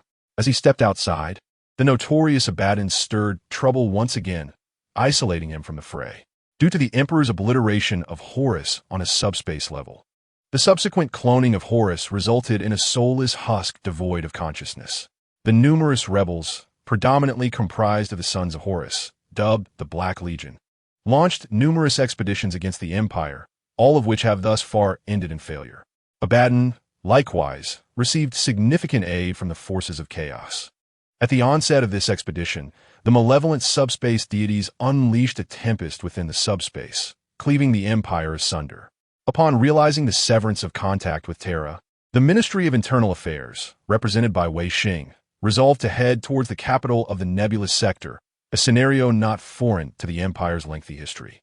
Emergency plans were activated across various regions, and a substantial fleet of dormant warships was mobilized, heightening defenses against chaos. Observing the impending danger, the overseer of the Nebulous Sector, noting the inadequacy of Wei Qing's fleet, suggested that he should accompany the Ministry of Justice and the Tribunal. Taxes are to be collected by the Ministry of Internal Affairs. If they fail, then the Ministry of Justice will take over. Consequently, the fleets of the Ministry of Justice, led by Cusack and the Tribunal, under Judge Laquelle, joined Wei Qing's contingent. Judges are often resolute individuals, most of whom possess formidable psychic abilities, like Laquelle, while minority are exceptionally powerful mortals accompanied by psychic aides. These individuals possess the audacity and capacity to investigate Astartes chapters they suspect, wielding considerable authority. Judge Laquelle promptly established communication with the Dawn Angels chapter, who, feeling the pressure, eagerly recounted the Taisai TE campaign, complete with video recordings from the tactical helmets generously sponsored by the Shadowblade technical sergeants and data from their own warships. However, Wei Qing had no intention of involving himself in these matters. His responsibility was to ascertain whether the Ministry of Internal Affairs tax vessels were present in those 5 worlds. They were not. Very well, let us all depart and assess the situation. Upon hearing that tax collectors were en route, Otis felt a wave of relief. Despite the recent anxiety permeating the populace, the tax collection had been diligently upheld. The Ministry of Justice and Tribunal persistently inquired about the Red Tide chapter, causing Otis to break into a cold sweat. Granting approval for the establishment of a new chapter without authorization is a grave offense. While the Empire has contingency plans to address the autonomy issues of long-isolated territories, such as the temporary Second Council of the Tranquil Star Realm, it strictly adheres to established protocols. However, the Astartes battle group did not have such contingency plans. Otis teetered in thought, realizing that his greatest bodyguard was Ephome, and he wondered if they could still rely on the Inquisitor for protection. Did you all comprehend the scale of our previous enemies? Consequently, those who could send money did so, and those who could offer gifts did likewise. In short, it was imperative to retain these Astartes to safeguard this place. Engaging in such activities under the watchful eyes of the Ministry of Justice and the Inquisitor was no trivial endeavor, but fortunately, Wei Qing was remarkably cooperative, managing to divert the other 2 departments. With nothing else to occupy them, the 2 departments decided to assess the situation on the planet. Upon landing, they found everyone discussing the monumental victory of the Astartes and the ongoing recruitment. At the center of the desert stood an enormous statue of the Emperor, visible even from space. This was a planet brimming with loyalty and vitality. The idle Inquisitor led his team to investigate cases of official corruption, while the Ministry of Justice was embroiled in disputes with Otis and Wei Qing. Ultimately, through Otis's adept political maneuvering, he successfully shifted the responsibility of the temporary Second Council of the Peaceful Star Domain to the realm of insignificance. With the formation application for the Crimson Torrent Battle Group dispatched to the capital of the Misty Star Domain for review by the Ministry of Internal Affairs personnel. Logically, it should pass without issue. This new battle group had a mother ship and new recruits, with reasonable equipment and supplies, and exhibited a high degree of self-sufficiency, rendering cancellation unnecessary. Even if they were to cancel, each of the 3 battle groups had at least 3 individuals surviving, and it was likely they had all acquired new recruits by now. Would they really allocate supplies to 3 battle groups? Or would they entirely dissolve their formations and remove them from this realm? Such actions would hold little merit. The vast Imperial fleet was en route to Phenos, and as long as the Crimson Torrent Battle Group remained loyal, there would be no issues, merely a lengthy approval process spanning 1 or 2 centuries. What?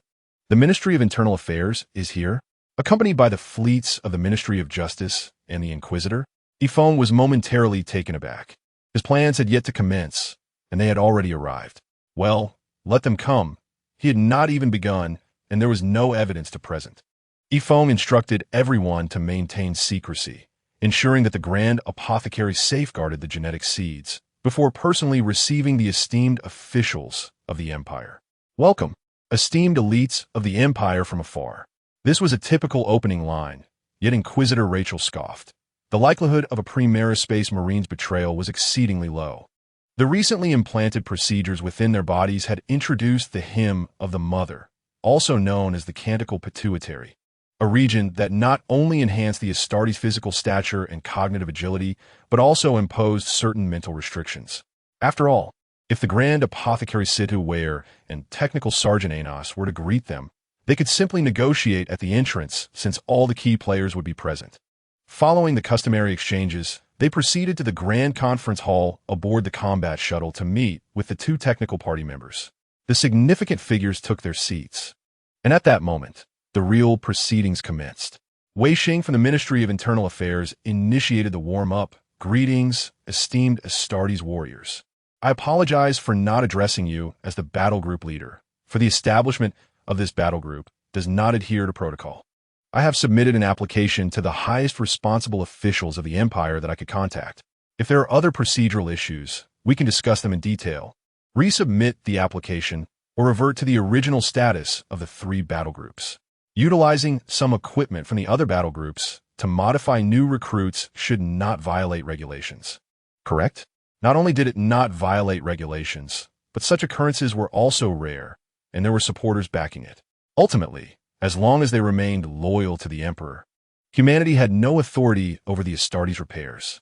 The Primaris warriors followed the Astartes sacred texts, but that did not mean the other veteran battle groups would acquiesce, especially not the White Scars and their subgroups, which had confirmed that the Gene Father was still alive.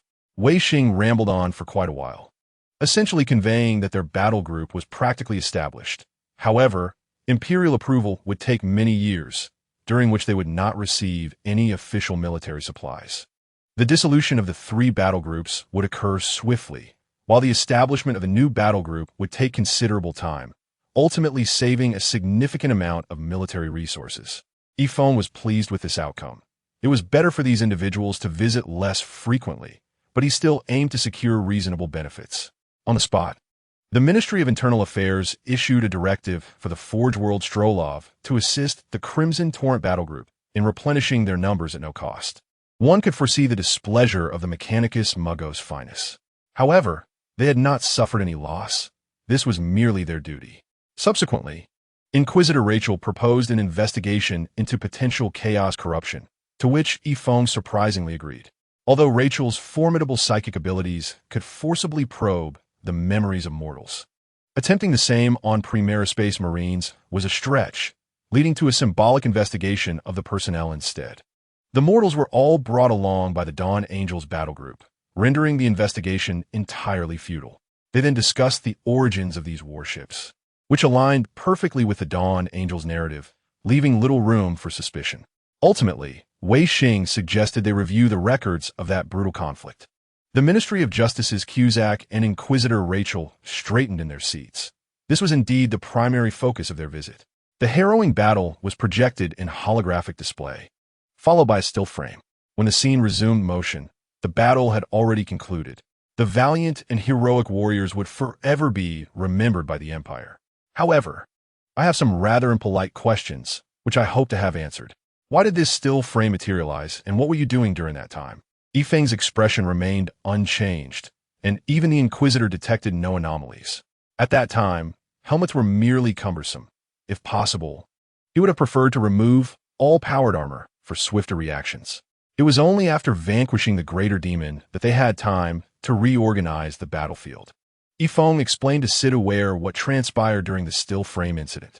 This was already an exceptionally cooperative attitude, as most Astartes battle groups would consider it a courtesy to submit their final battle reports.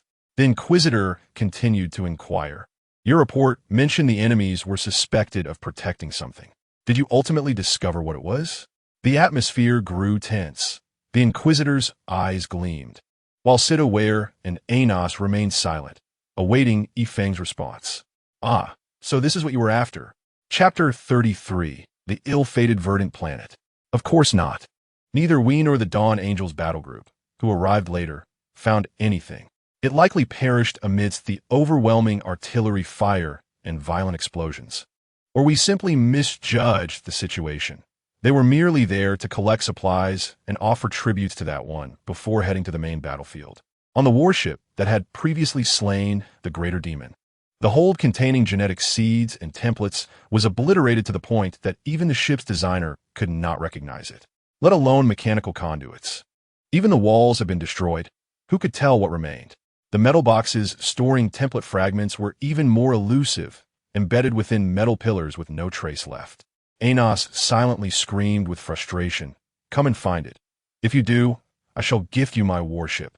You are not a machine spirit. How could you locate my treasures? Yet, outwardly, he could not reveal such sentiments. The best approach was to subtly guide the inquiry towards the speculation that a large contingent of enemies was headed to the main battlefield. For who could say what transpired on the Empire's visible front lines? What followed was a grand banquet, where the unfortunate chef Phalene's spatula once again billowed smoke. Ever since arriving here, his arms had grown thicker, and no chef had bested him in arm wrestling contests. Even though Inquisitor Rachel remained somewhat uneasy, he dared not question this undoubtedly loyal Astartes, who had recently secured a monumental victory for the Empire.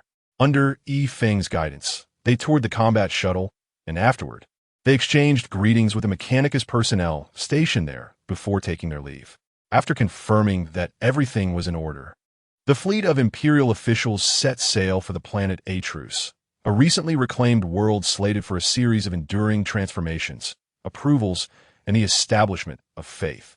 Once the fleet departed, there was a swift inspection of the warships, as these Inquisitors might have left behind some eavesdropping devices.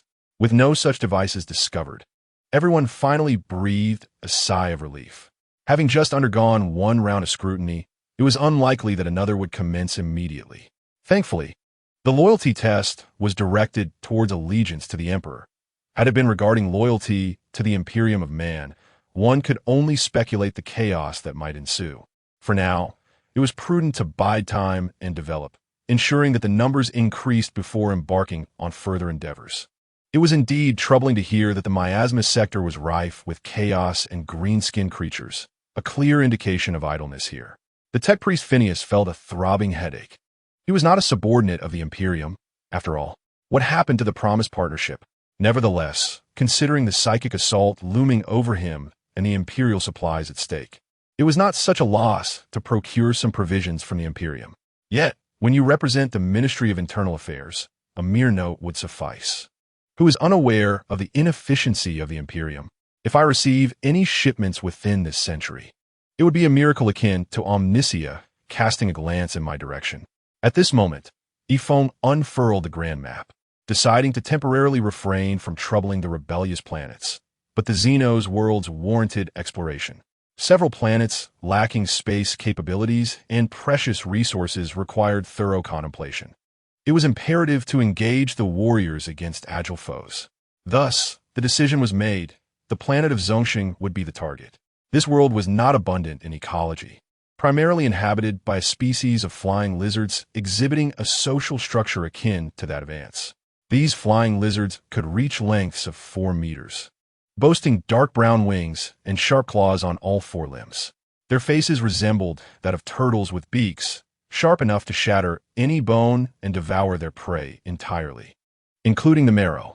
They had developed organs capable of emitting and receiving electromagnetic waves, facilitating effective large-scale coordinated combat, and it was suspected they had a leader. For Horus and the son of Shagatai Khan, this presented an excellent target for practicing swift strikes and decapitations. Another sizable species was the robust terrestrial beast, capable of growing up to 20 meters. Though cumbersome, it showcased the art of layered armor splendidly. As a 4-legged reptile, its body was covered in intricately arranged arch-shaped plates, making piercing these defenses akin to attacking medieval plate armor, extremely challenging for weaponry.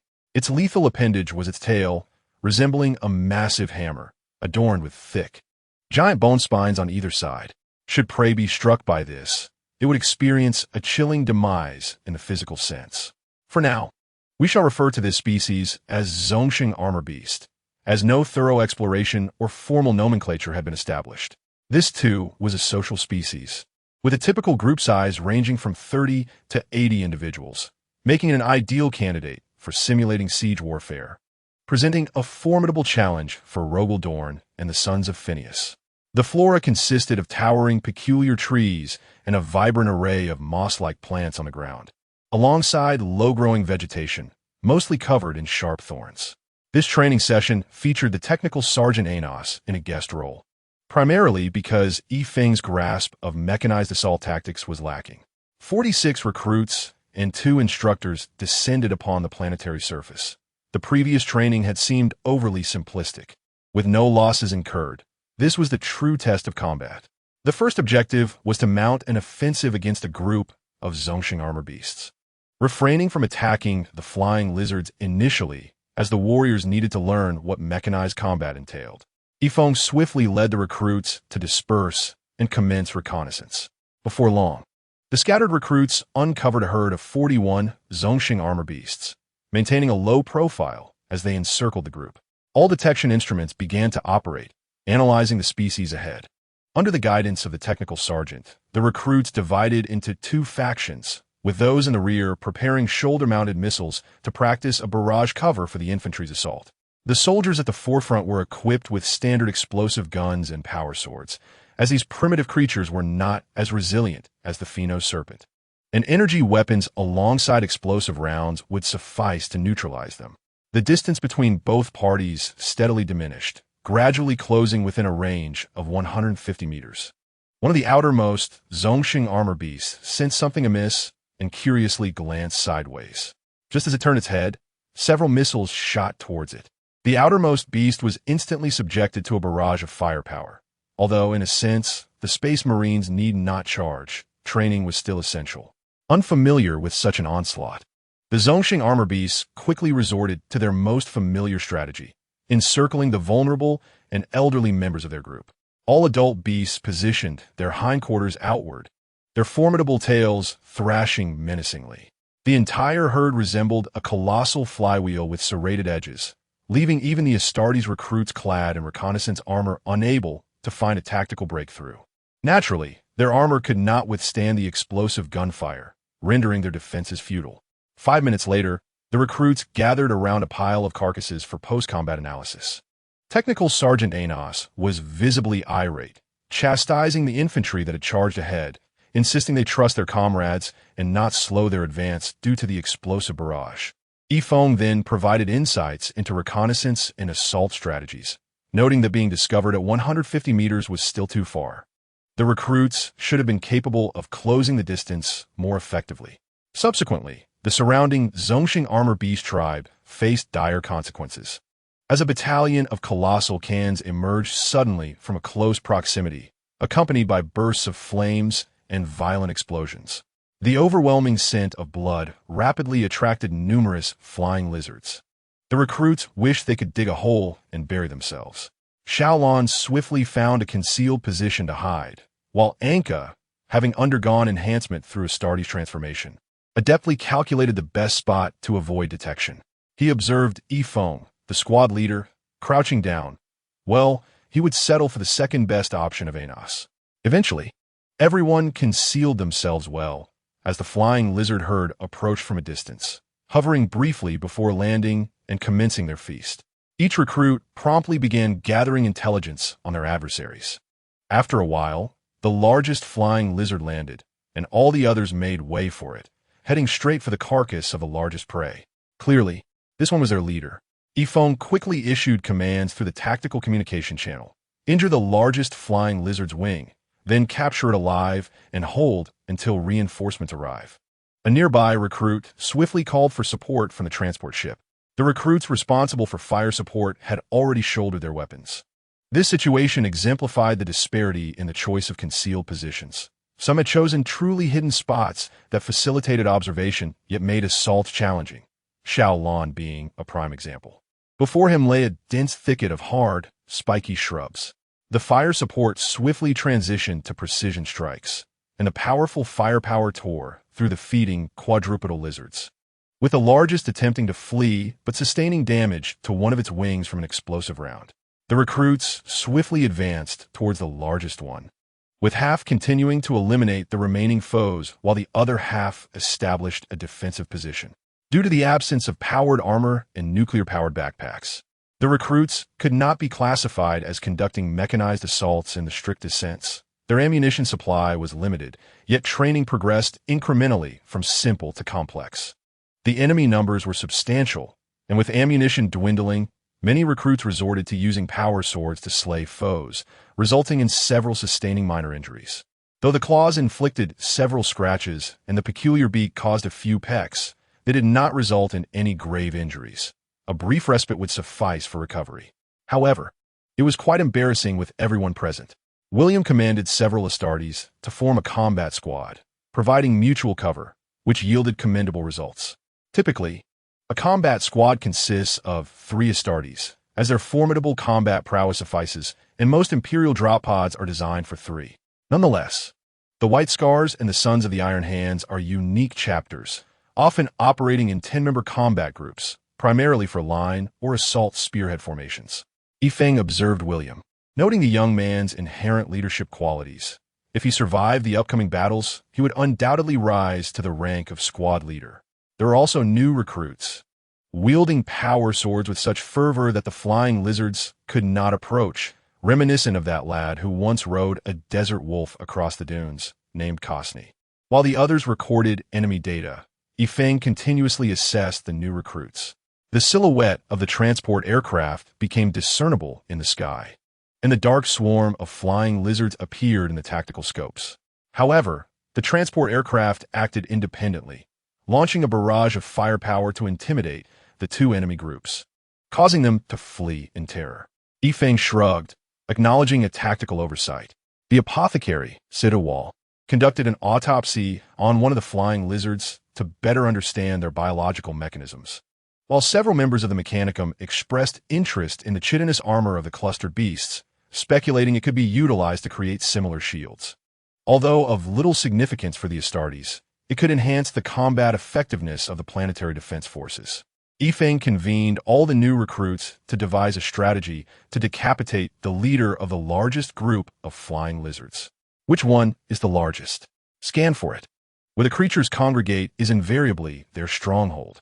A few recruits were still mocking each other's injuries, but after several more missions, their laughter faded, especially when one unfortunate recruit was accidentally pierced through the body by the powerful tail of a clustered beast, narrowly escaping disaster thanks to timely rescue. The recruits finally realized that even though they were Astartes, there remained a probability of death in this mission, prompting them to take the situation seriously. This was the demeanor of formidable Astartes warriors. These warriors began to engage in meticulous planning, with the perceptive sons of the White Scars serving as scouts. The adept sons of the Shadow Moon Wolves executing outlandish tactics as the offensive tip, the renowned sons of the Iron Hands providing fire support, and the stalwart sons of the Imperial Fists safeguarding the fire support personnel. The formidable battle cohort began to take shape within the chaotic and malevolent realm of the warp. A domain saturated with blood and fire, traversing a landscape littered with severed limbs and traversing a vast river of blood amidst the frenzied demons of perpetual conflict and slaughter. A colossal fortress loomed at the heart of this vast expanse. The blood-soaked moat churned with the wails of the damned, while the solid fortress was adorned with horrific instruments of torture, and at its very center, upon a massive mound of countless skulls, sat a brass throne. Now, from the brass throne erupted a voice, both joyous and terrifying. Ha ha ha! I have seen it. The endless slaughter is imminent, and my power will surge immensely. The crimson hide and blackened spines failed to convey his terror. The great master of the brass throne, Khorne, sat high on his throne, and it seemed that only here did a semblance of order exist amidst the chaos. Let the Blood Legion advance. Abaddon can no longer hold the front line, but he has successfully drawn most of the bloodthirsty forces. Let the Blood Legion feast to their heart's content. His voice resonated throughout the realm, prompting a cacophony of chilling war cries from the multitude of demons. The bloodthirsty berserkers brandished their blades. The skull harvesters wielded massive axes of carnage, roaring as they surged into the rift between the warp and the material world, while the demon engines of the Skull Lord emitted terrifying shrieks. Driven by an insatiable thirst for blood, it was an opportune moment to fulfill the will of the Brass Throne, to genuinely simulate warfare. Each son of the Iron Hands was tasked with commanding a squad of Imperial Venomfang tanks for authentic artillery infantry coordination training. Of course, these were not the formidable Venomfang tanks produced on Mars, but rather secondary variants crafted in other Forge worlds.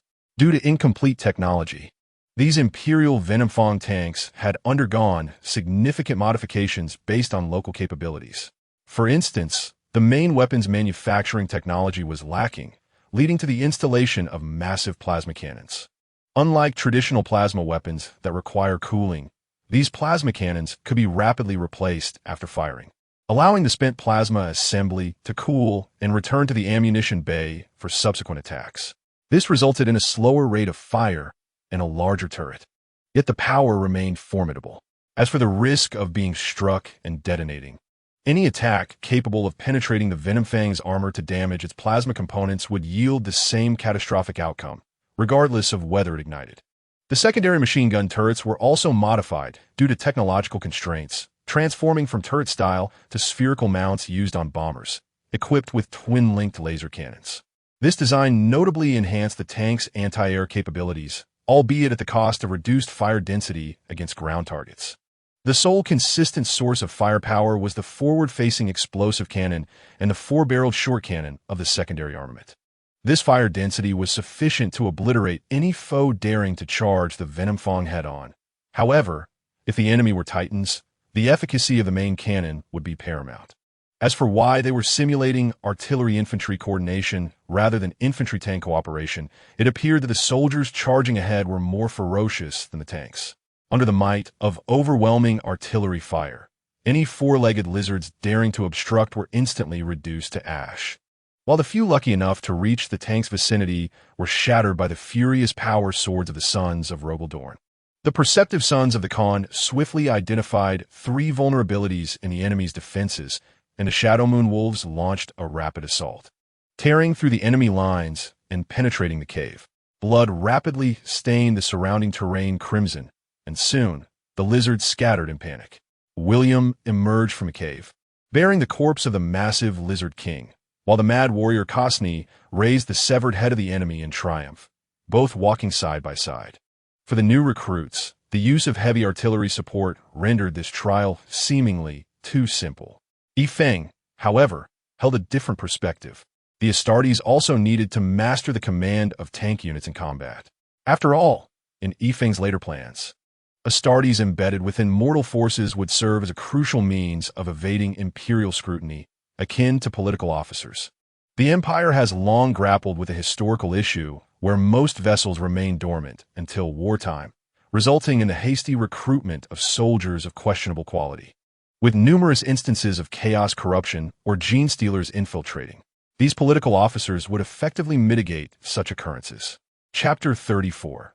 The Hidden Armory years passed swiftly as the recruits traversed various alien worlds, and they were soon approaching their 10th year of service, the minimum tenure for graduation. This time, Yifeng prepared a rebel planet as their assessment. A decade had elapsed, and the second batch of Astartes recruits from the Mechanicum had arrived, albeit only 60 candidates. The technical sergeants had commenced the next recruitment cycle for Astartes on another planet, with 5 colonies taking turns. Atrus needed time to recuperate and would not engage in such large-scale activities for the time being.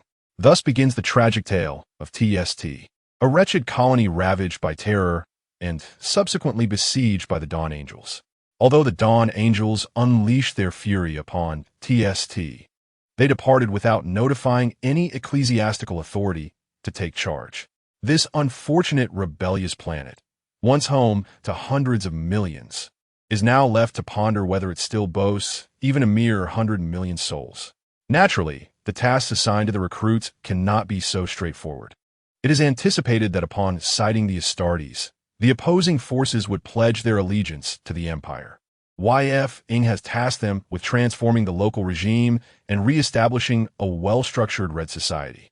How this will be accomplished will depend on the intelligence gathered during their reconnaissance missions. Under the cover of night, 42 recruits descended upon TST, utilizing disposable spacecraft. Upon entering the atmosphere, they abandoned their vessel, gracefully gliding down on wings. While the craft itself disintegrated into a fiery spectacle reminiscent of the scattered debris of spacecraft in recent years, ultimately vanishing entirely. To be discovered in space? The remnants of space stations still drift among the stars. If you can spot me on land, consider yourself fortunate. Why 42, you ask? New recruit training is fraught with peril. Despite Y.F. Eng's precautions, there were still 4 casualties and 8 who now bear prosthetics. Fortunately, the craftsmanship of New S remains unparalleled, producing prosthetics of commendable quality. Y.F. Ing will not participate in this operation, as it is entirely theirs to assess. Before their departure, he uttered a single phrase: "We are a force most benevolent to the people, but only to the people." After the recruits embarked on their trial, Y.F. Ing strolled leisurely to find STWR, the Grand Apothecary. Every Astartes battle company possesses unique rituals, some conducted during the transformation of recruits, while others occur throughout their training. For instance, the White Scars brand their faces with distinctive symbols and totems. While the 3 other companies have no issues, they remain oblivious to the rituals of the Y.N.G.C. NGL Ing. As Y.F. Eng's knowledge of the Warhammer universe was limited to late-night storytelling sessions in his previous life, Y.F. Ing stealthily approached STWR, who was meticulously inspecting various metal canisters for proper operation. "Is there something you need, Y.F. Ing?" Over the years of collaboration, familiarity has grown. Although STWR and New S are less than fond of Y.F. Eng's informal manner of speech and carefree demeanor. STWR, given the current pace, how long will it take to restore the battle company to full strength of 1,000? Under present conditions, it would take at least 200 years, and that is without any external interference. Do you have any intentions of taking on apprentices? It is evident that the circumstances do not allow Astartes to pursue specialized training elsewhere. Estevoir paused, contemplating, while many apothecaries emerge under the tutelage of Grand Apothecaries. This is typically a practice reserved for companies that operate outside the Empire's influence. For a company like the Storm Wardens, further education in specialized institutions is more common. I could manage a few apprentice apothecaries, but to start from scratch would require nearly a century. STWR was uncertain. He had never trained a novice from ground zero. Then let us commence immediately. Do you have suitable candidates? STWR had not thoroughly contemplated this matter, given the pressing demands on his time. What are your thoughts, brother? 10 individuals to study at the Forge World for a century, acquiring technical skills, while another 10 train under you as apothecaries. That seems excessive. Do you aspire to cultivate an entire battle company's worth of technical personnel all at once? In a century, at minimum, we must be at full strength. That is implausible. It is simply too far-fetched, STWR retorted, asserting that even if 100 new recruits were continuously processed, it would not suffice to reach full strength so swiftly. Y.F. Ing, however, appeared intent on seizing a few more capital ships. Meanwhile, the arrangement for technical sergeants was rather straightforward. An unexpected death among the 11 sons of the Iron Hand allowed for a complete allocation of 10 individuals to study at the Mechanicum for a century.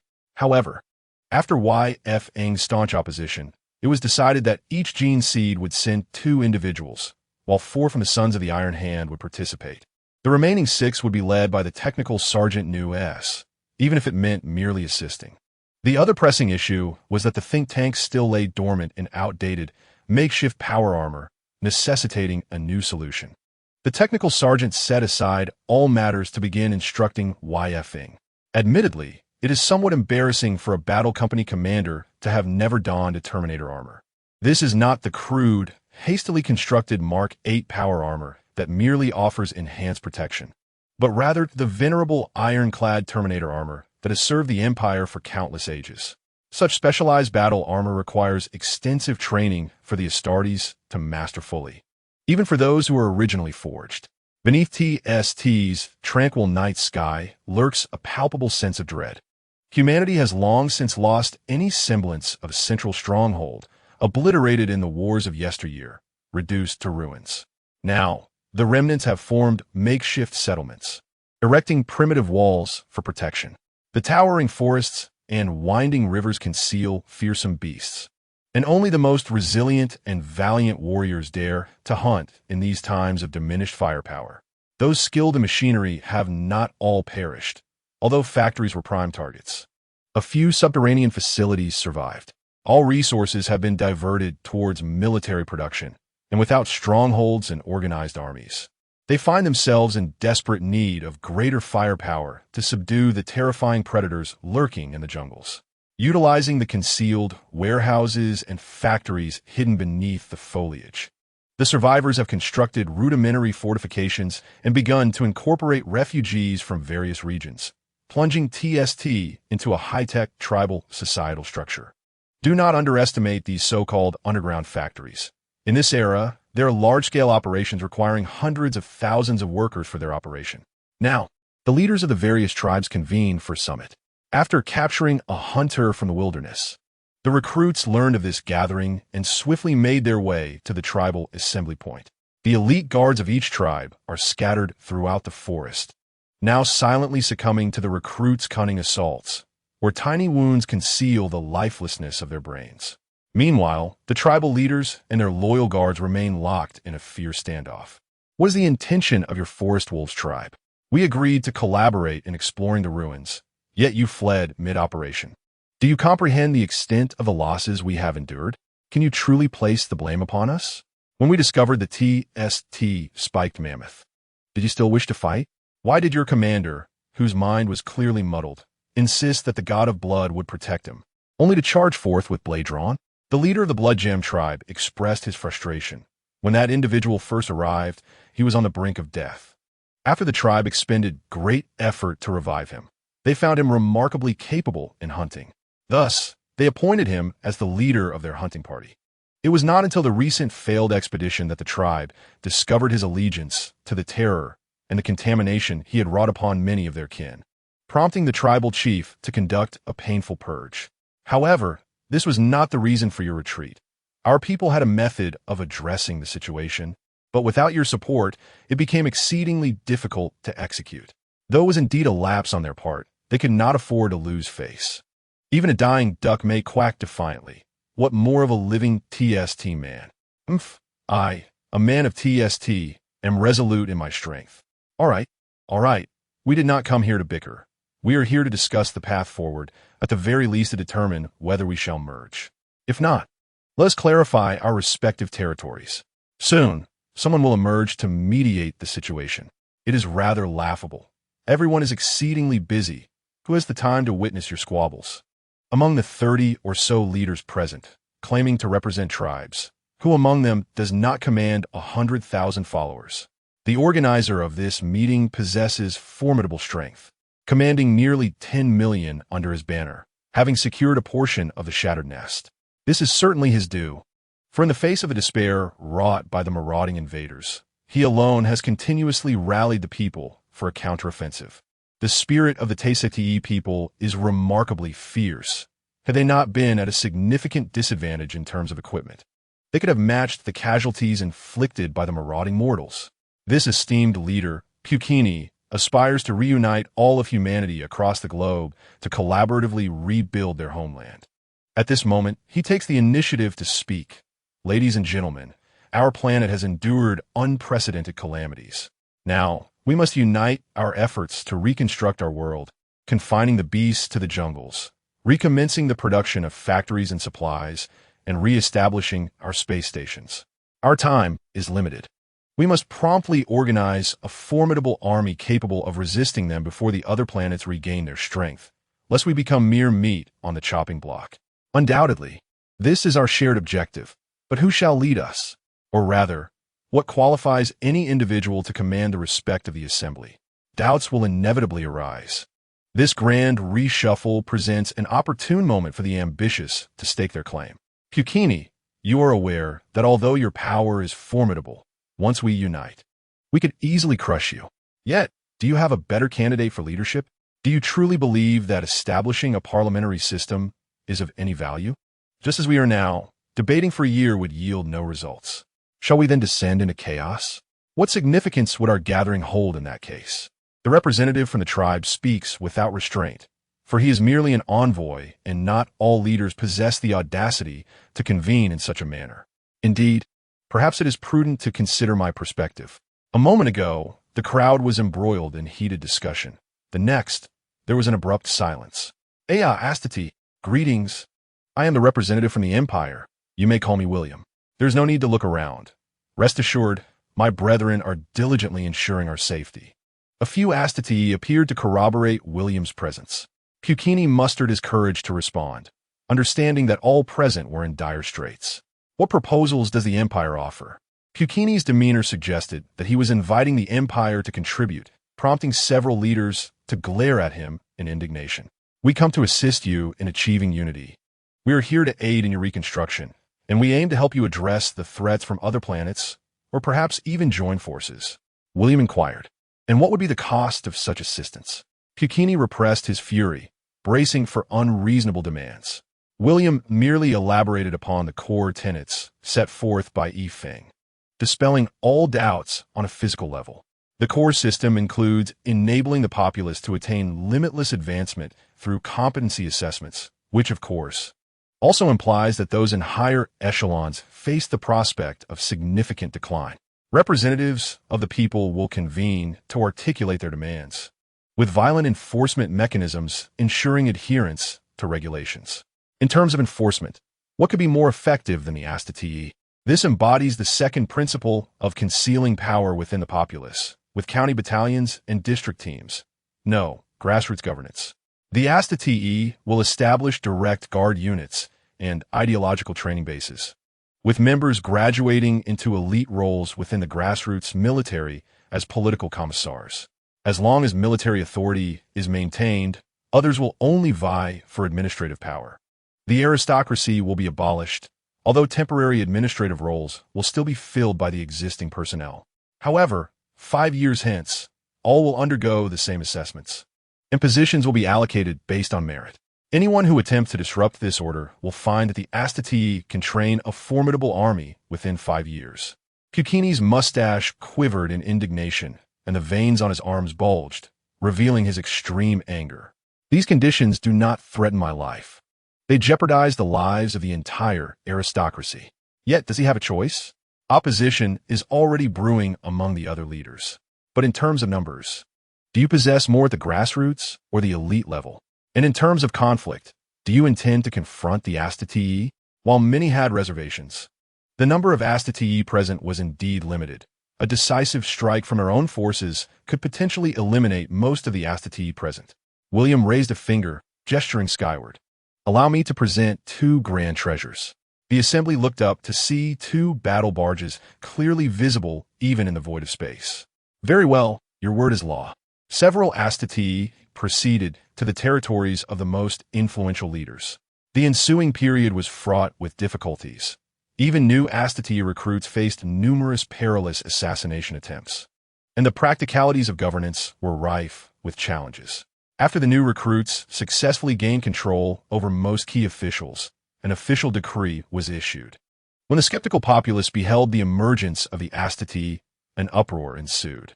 The common folk eagerly participated, and various voting systems and military structures were established. Although joining the empire necessitated an 11% tax, could it be heavier than what these individuals imposed? A colony isolated in the cosmos, surrounded by visible competitors, is devoid of human rights. All actions are directed toward the survival of their own planet and people. There is no need to dwell on such matters now. Moreover, most officials and aristocrats were deposed and subjected to reevaluation. The struggling masses at the grassroots level finally glimpsed a thread of hope. At least their descendants might aspire to lead dignified lives. The cries of anguish echoed throughout the upper nests, while productivity in the lower nests surged dramatically. Even basic education was extended to the lower nests, though first the population there must be accounted for, like a dull knife slicing through flesh. The privileges of the aristocracy were gradually eroded, all based on merit. The advantage of this approach is that the planet can function effectively without concern for any particular bias-causing issues. Nonetheless, those small leaders without Astartes protection swiftly formed alliances, If you intend to take my wealth and status, you might as well take my life. Taisai once again descended into the flames of war, but this time, the Astartes were involved.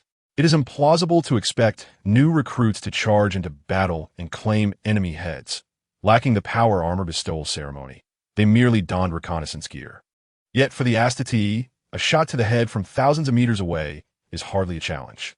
After 30 days of turmoil, tranquility was eventually restored to the planet.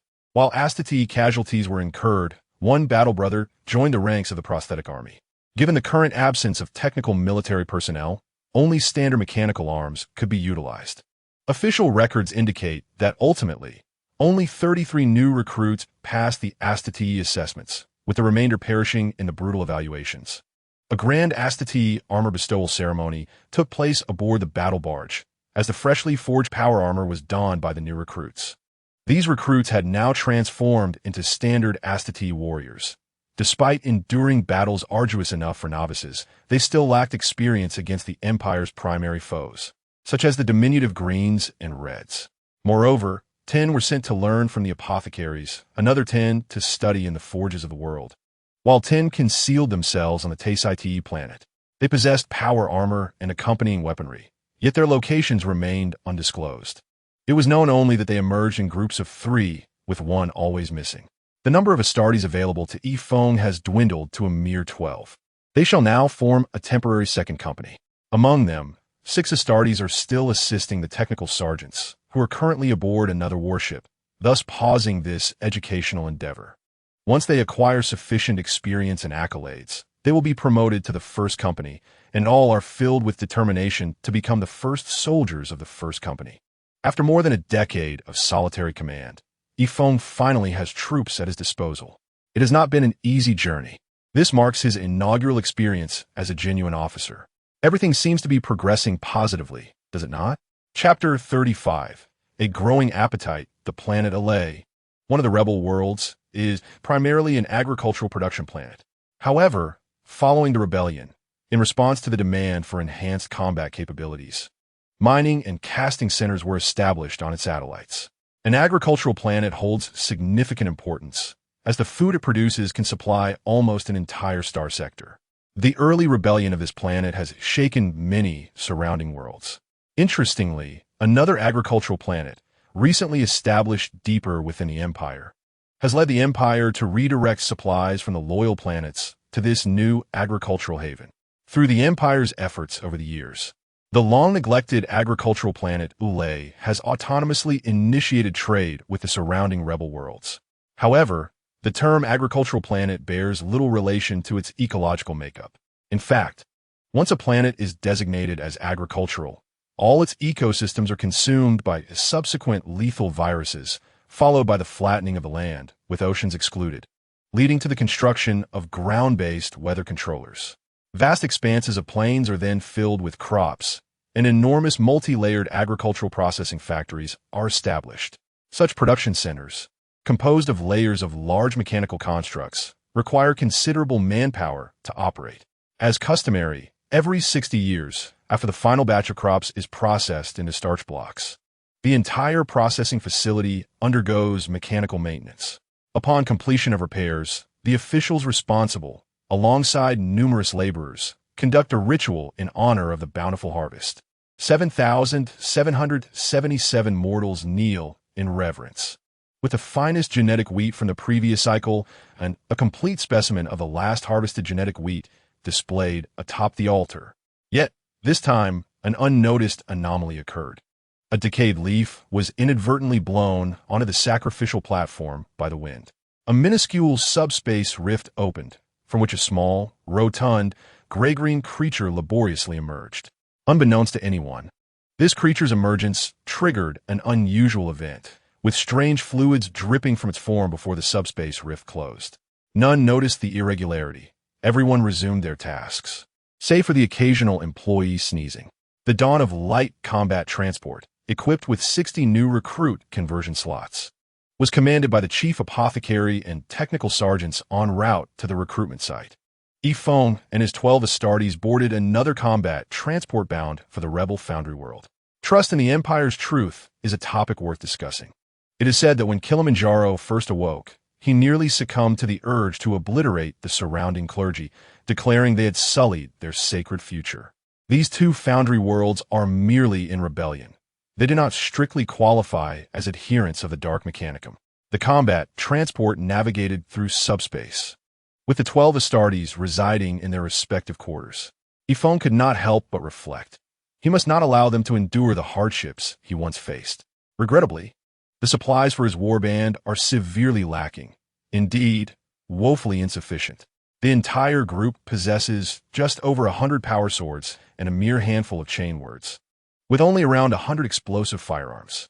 The power armor count stands at a scant 98, while there are merely 10 Terminator suits, far too few to equip everyone. A strategy must be devised to procure additional resources from the Foundry world.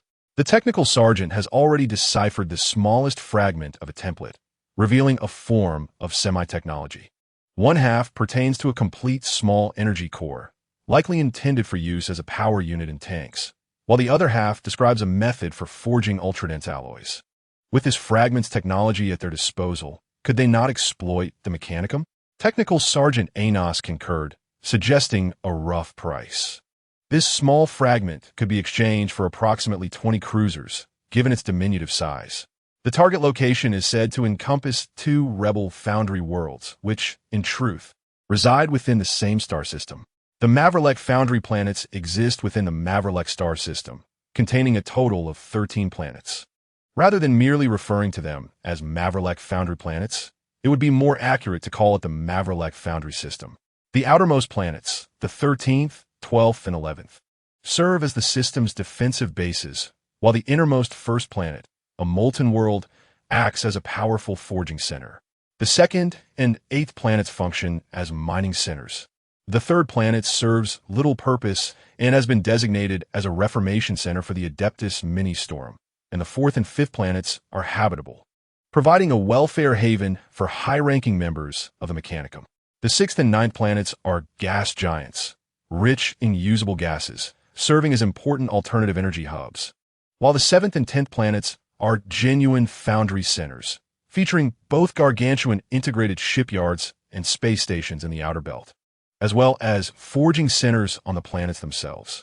This luxurious configuration has enabled survival in the dark, forest-like universe, with the defensive zones of the 3 planets ensuring that any fleets arriving here comply with regulations. Of course, today, a few unruly guests have arrived. The combat transport emerged from the Mandelville point, prompting the entire system to enter a state of battle readiness. Numerous defensive cannons and star fortresses were mobilized, and countless ships converged from across the system.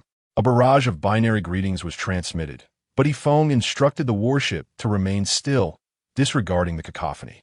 Only upon the appearance of the Mechanicus Archmagister did the communications transition to the proper Gothic language. What brings you here? Regardless of how they aimed or activated their planetary cannons, Yifeng remained unperturbed. What a jest! As an Astartes warband leader, simply refraining from assaulting these rebels is already a concession. Would they dare to request a meeting without sending representatives? Yifeng even contemplated whether to unleash a bombardment upon them. The opposing side appeared flustered, with the Archmagister and various priests engaged in fervent discussion. My calculations indicate a 34 probability that this is a trap, yet there's a 98 chance that they will present us with unacceptable demands. Historically, every time Astartes have extended meeting invitations to hostile forces, it has invariably been to demand surrender and other intolerable concessions. Archmagister, I believe this instance is different. No previous hostile force has approached with such demeanor. They possess a combat transport capable of launching a direct assault against us. While we would likely annihilate them, they exhibit no visible inclination for battle. Kinnarin, are you jesting? You claim Astartes lack the will to fight? Such words from you are utterly absurd. Even the Archmagister found himself troubled. Despite his consistently grim assessments, he was nonetheless eager to meet them and discern their true purpose for arriving. The Mechanicus Archmagister agreed to the meeting, but requested a change of venue. Yifeng firmly rejected this, insisting that the discussion take place there. He commanded the combat transport to conduct reconnaissance maneuvers around the Mandelville point at the closest distance.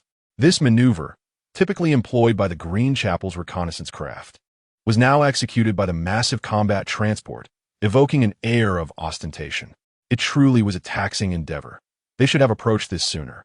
Despite the limited number of warriors aboard Yifeng, the atmosphere exuded the presence of countless Astartes. A small spacecraft entered the hangar of the battle barge, where the Mechanicus Archmagister Andanil and several of his servitors disembarked onto the vigilant vessel. Guided by 4 Astartes, they made their way to the grandest conference hall of the ship.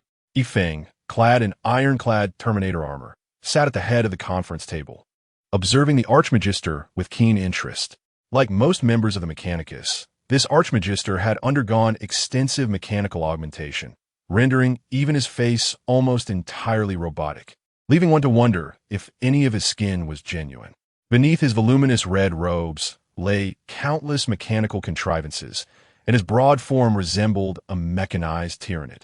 Numerous mechanical arms writhed behind him, while irregular black metal boxes concealed secrets unknown to all. "Please, take a seat, Archmagister. I am Yifeng, the chapter master of the Red Torrent. What is your name?" "I am Floris. It is evident that our chapter arrives without malice. We seek to negotiate certain matters with your world. Kindly delineate your intentions. I would advise against maintaining this mode of speech. It may attract the scrutiny of some entity from the chaos." The Mechanicus Archmagister seemed to ponder for a moment, likely adjusting his linguistic mode. "What of it now? Chapter Master Yifeng? Ah, much more comfortable. Let us commence. I shall first outline the basis of our discourse. I too believe in the imperial truth."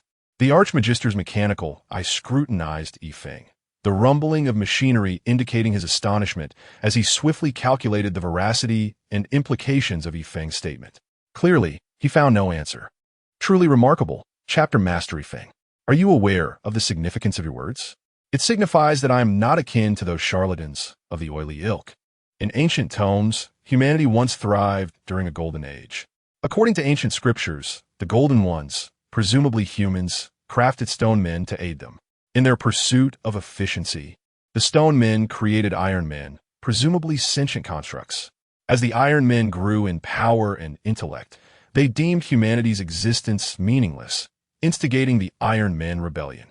The stone men, in their futile struggle, faced near extinction, while humanity, with great effort, vanquished the Iron Men. Yet, the golden age of humanity inevitably waned. Deprived of the Iron Men, humanity retreated from its position as the dominator of the galaxy, and the self-proclaimed invincible Aeldari ascended to the throne, indulging their desires, thus birthing the seeds of corruption and the ensuing cataclysmic warp storms. Those who had sought solace after the Iron Men Rebellion were ensnared by the warp, severing their connections to various colonies, leading to humanity's ultimate downfall and an end of the Golden Age. Yifeng harbored grave suspicions that those so-called creations imbued with machine spirits might be remnants of the ancient stone men's craftsmanship. Or perhaps, the stone men were constructs akin to servitors, possessing a fragment of human thought amidst extensive mechanical augmentation. Might they be the progenitors of artificial intelligence? The oily folk utilize various oils, blessings, and soothing machine spirits, leading Yifeng to suspect it is merely a form of experiential science.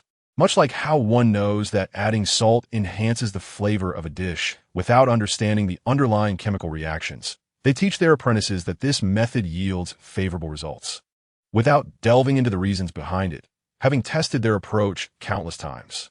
Yifeng and those who profess belief in the imperial truth strive to fundamentally rediscover the principles at play. Archmagister Floris. This indicates my intention to seek the essence of matters rather than allow myself to be shackled by the ignorance of rituals. Chapter Master. I fear this does not align with the intentions of the Imperium. Indeed, this meeting reflects my personal sentiments, which you may also interpret as the stance of my chapter. I comprehend your perplexity, yet I venerate the Emperor, not the ignorant human Imperium. The Mechanicus Archmagister laughed, the cacophony of mechanical syntheses unable to mask his delight. Then, Chapter Master Yifeng, we now possess a solid foundation for collaboration. What specific projects do you propose? Let us present our respective demands. I require 2,000 suits of power armor, 1,000 power swords, 1,000 chain swords, 200 suits of ironclad Terminator armor, 20 Dauntless-class ships, 2 transport vessels, for strike cruisers, for battleships, 10 cruisers, 50 escort vessels, and 200 Imperial Venom Blade tanks, with a century's worth of supplies for the mortal auxiliary forces, regardless of the warship classes. Let us disregard other matters for now and boldly make our demands. The Mechanicus Archmagister displayed no signs of disturbance. Rather, he seemed intrigued, inquiring of Yifeng. "And what price can you pay?" "I shall provide you with a certificate of allegiance to the Imperium, ensuring you remain unscathed by other Imperial personnel." The Archmagister regarded Yifeng's countenance, seemingly incredulous. "How could you engage in such actions? Are you not aware that your behavior constitutes treasonous collusion? You threaten me with your vulnerabilities? Simultaneously, we shall offer a fragment." Contrary to expectations, Archmagister Floris fell into an unusual silence, possibly transmitting a message, though this was improbable as the design of the conference hall prevented signals from escaping. The fragment was an object coveted by every Forge world at any cost. While it may appear to merely retain a modicum of manufacturing data, a complete product's manufacturing process can yield numerous technologies, such as the production technique for this ultra-compact energy core, which can unveil a plethora of sub-technologies, including energy compression, energy restriction, and energy stabilization techniques. After an extended silence, the Archmagister spoke slowly, his voice now resembling that of a human. "Based on the production capabilities of our entire Forge system, manufacturing what you request would require 500 years, which is entirely unfeasible. The methods for creating ironclad terminators are nearly lost. Although we possess them, only a single machinist sage retains the knowledge. We must ascertain the actual value of this fragment to make a precise determination, primarily as I have yet to see or analyze it." Archmagister Floris rambled on, implying a desire to witness the fragment. "Then let him see it," Yifeng thought, recognizing the substantial value of the fragment, particularly the utility of the energy core. A metallic box, sealed with layers of various shielding materials, was brought forth by 6 Astartes. Even the Mechanicus Archmagister could hardly contain his excitement, fidgeting as if he possessed hands. As the various boxes were opened, the Archmagister's mechanical eye underwent frantic adjustments. A small shard was revealed, and the Archmagister reached out with 2 mechanical arms, only to be blocked by the Astartes beside him. "Archmagister, you have yet to state your conditions. You cannot have access to this fragment." Archmagister Floris suddenly turned to glare at Yifeng, as if he were the nemesis of his kin. The calming program swiftly activated, suppressing the meaningless garble emanating from Floris. "Chapter Master Yifeng, I hope you comprehend our sincerity. All members of our Mechanicus within the entire star system shall strive to meet your demands, but your conditions are somewhat excessive. Indeed, it is feasible, as the factories cannot cease operations. However, they require income to sustain their workforce. In light of ensuring their abundant production can be exchanged for sustenance and mineral supplies." The Archmagister rapidly calculated the maximum output. "What can you offer within 100 years? As a friendly reminder, you need not concern yourself with the threats posed by the rebellious planetary alliances or other forces lurking in the depths of the cosmos. We currently possess 6 semi-finished cruisers, with orders for 96 frigates yet to be delivered. 47 Emperor's poison blade tanks have been completed, while 29 are still under construction. Although the foundry world of Mafioleak is a rebellious star system, their insurgency has not persisted long enough for them to lose the technological prowess utilized by the Empire. They simply do not have the latest models. In fact, the majority of the Mechanicus sages hail from the Imperial era. However, the production lines required to revive the Astartes demand considerable time. How much longer until your semi-finished products are fully completed? A conservative estimate suggests around 10 years. I mean, under full production, or rather, out of the military supplies I just mentioned, how much can you provide in 10 years? Approximately 7 cruisers, 96 frigates, around 100 Emperor's Poison Blade Class 2 tanks.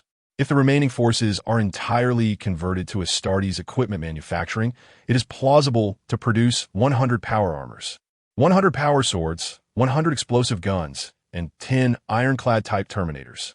Let us use these as a down payment.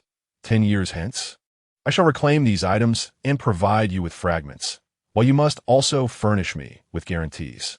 Are you suggesting that the Warlord-class Titan be loaned to me until you deliver the remaining goods? Do not claim you lack such resources.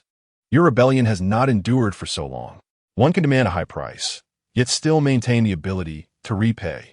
Clearly, it is impossible for these two foundry worlds to meet the conditions set forth by Yifeng, and the value of this fragment remains uncertain.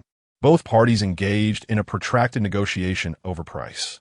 The final agreement stipulates the provision of 10 cruisers, 150 frigates, 500 power armors, explosive guns and power swords, 50 ironclad-type Terminator armors, and 200 Emperor's poison blade tanks within a century. Should any member of the Red Torrent battle group remain alive thereafter, an additional 2 battleships, 100 power armors, chainswords, and power swords, and 100 Terminator armors will be supplied within the next 100 years. It is not that the Foundry world is unwilling to provide the invincible mechs. They simply lack the necessary technology. The battle transports are unable to acquire the required materials, and even if both colossal shipyards operated at full capacity, they cannot guarantee completion within 2 centuries. Yifeng was astonished to learn that this world could indeed forge battleships in the Empire's Foundry worlds. Those capable of constructing cruisers are exceedingly rare, let alone battleships. However, the Archmagos Mechanicus indicated that these ships were remnants collected from a previous war, which could be repaired and modified. The limits presented by the Archmagos represent nearly the entire capacity of the Foundry world. Of course, Yifeng must also provide them with rare materials and negotiate with the rebellious planetary alliances. Note, according to official data, the best Foundry world can produce a lunar-class cruiser in 11 months under full operation. Yifeng declared, "A fragment shall compel the Foundry world to labor for me for 2 centuries." Chapter 36. A mechanized warfare exercise? Help! Ole is afflicted with a plague. Nagu is one of the 4 malevolent gods of the subspace, and plague is his dominion. A brief star message was vaguely translated, conveying a similar sentiment, and included references to a paternal figure and walking corpses. The Archmagos Mechanicus received this urgent transmission and promptly forwarded it to Yifeng, the commander seated across from him. "Why not lend me the Warlord-class Titan for now? I shall refrain from intervening, as the rebel planets do not fall under the Empire's jurisdiction." Archmagos Phros was also troubled. This singular agricultural world, situated within the vicinity, serves as the primary food source for the rebellious planets.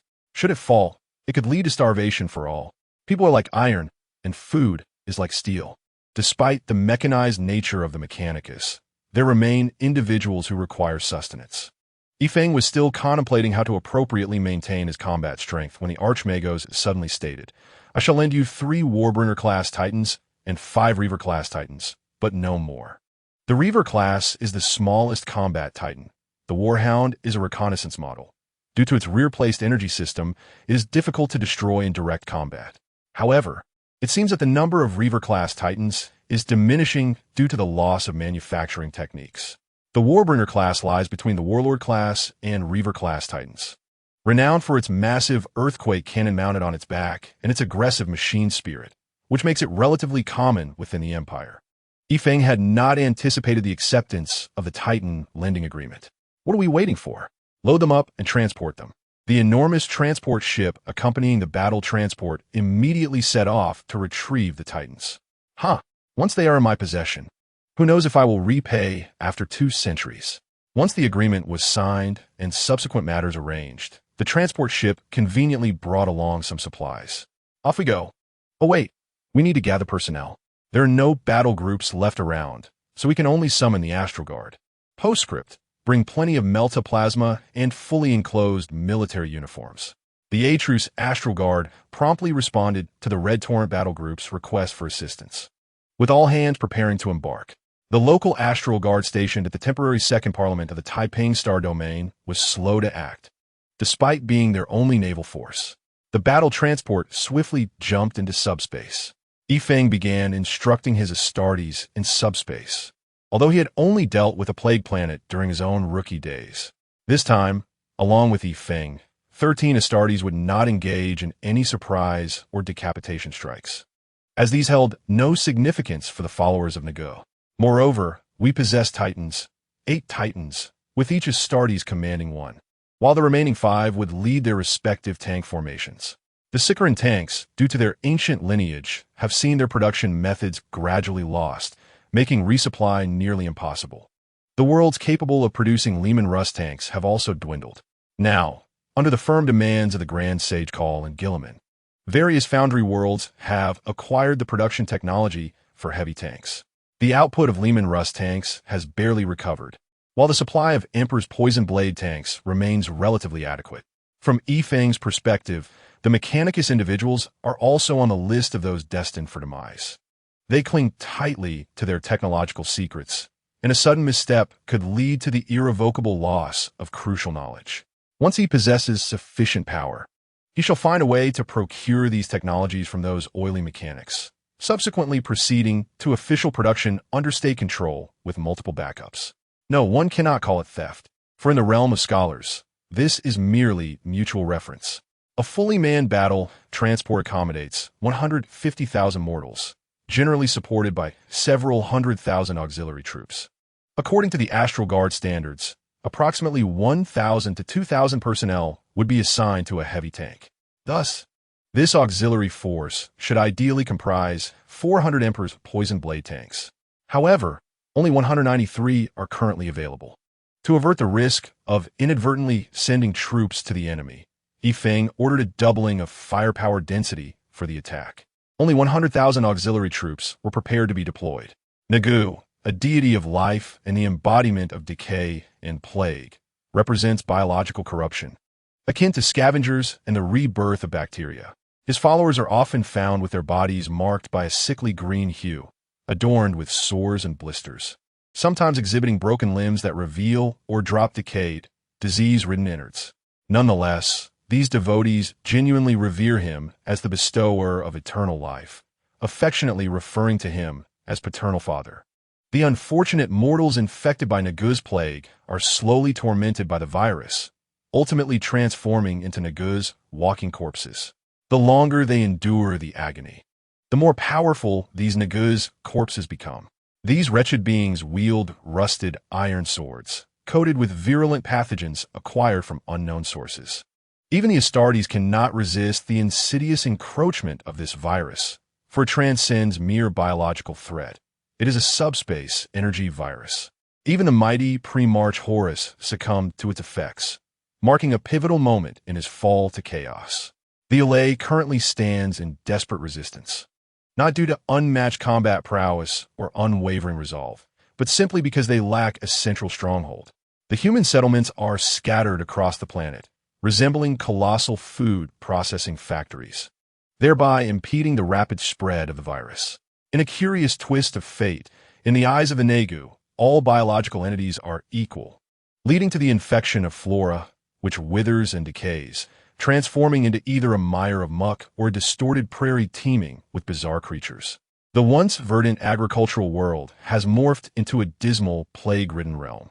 Only a singular bastion remains, not due to indomitable will or sheer military strength, but rather because the factory's overseer is merciless, denying entry to all, be they fleeing souls or Nagu abominations, executing them without hesitation.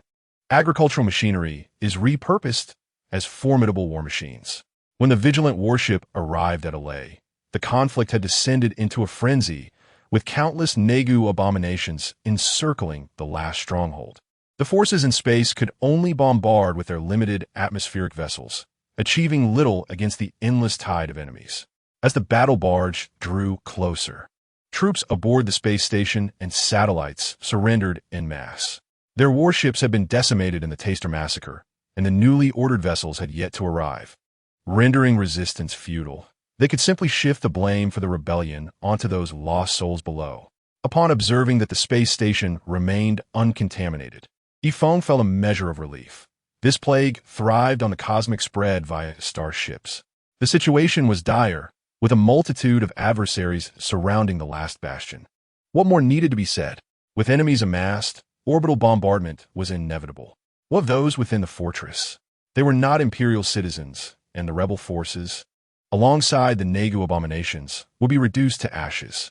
The battle barge swiftly adjusted its posture, powerful lances charging, and the massive orbital artillery was readied. Enormous craters erupted as all life was reduced to ash. Initially intent on saving the planet, Yifeng arrived too late. The Nago plague, unlike any other, threatened to obliterate all life. Amid the encroaching chaos, the last sanctum became a forbidden ground, where the most effective counter to the Nagu chaos was sheer firepower. Titans were deployed to the Forbidden Land, followed by legions of heavy tanks and fully equipped mortal auxiliaries. An orbital bombardment could have cleansed the entire planet. Yet the source of the Nagu plague remained elusive. Was it a rift in subspace, a cosmic transmission, or a summoning ritual performed by the misguided? This enigma must be unraveled to avoid facing an endless onslaught of foes. After interrogating the space station's leaders, they divulged information as if spilling beans, recounting events and the timing of messages received. It appeared that everything stemmed from a food processing facility, prompting a concerted effort to advance towards that location. Yifeng initially contemplated obliterating it directly, yet the prospect of a subspace rift expanding under bombardment was too perilous to ignore. With a deluge of firepower unleashed upon the ground, Yifeng forged ahead, the terrifying Titan artillery and Gatling destroyers clearing the path. As the ordinary Nagu abominations proved no match for the divine machinery, the mortal army continued its advance under the protection of heavy tanks. The key to vanquishing the Nagu was simple: maintain distance and use overwhelming fire to eradicate them. All Astartes were positioned as commanders, even ensconced within the robust steel machinery. Though spirited, these warriors were not to take unnecessary risks. The vast and flat terrain of the agricultural planet was ideally suited for mechanized operations, allowing the sons of Ferris to execute a quintessential mechanized assault. Of course, the enemy possessed long-range weaponry, such as decayed heads filled with infectious slime hurled towards them. The airborne virus posed a lethal threat as well, but the holders of Prometheum flammers swiftly dealt with such menaces. The great wrath of the Emperor descended upon the Yolei planet. Not only did the planet host Nagu abominations, but also other creatures, such as livestock corrupted by Nagu, transforming into formidable combatants with potent infection capabilities, henceforth referred to as the undead beasts. Some Nagu abominations rode these undead beasts, significantly enhancing their mobility. Yet they posed little threat to Yifeng and his mechanized march. The sight of infectious heads hurled towards them was daunting. One creature managed to overturn a chimera transport, only to be obliterated by the Titan's fury. The ant cow, a parasite-ridden entity, could be rendered delectable post-cooking, yet due to its ferocious nature and relentless tunneling, even through superalloy walls, the Empire forbade its domestication. Yet, it was evident that a foolhardy individual had attempted to breed them here. The ant cow thrived under the Nagu's corruption, rapidly transforming into a powerful Nagu war beast. Meanwhile, another battle barge was conducting recruitment for 60 new soldiers above the Cusleave planet. Typically a grand event presided over by a chapter's priest, this occasion saw Sid Var and Aenos, seasoned veterans, overseeing the proceedings. The grand selection of new recruits commenced with pomp, mirroring the practices of the Extreme Warriors chapter, aiming to identify promising boys for transformation.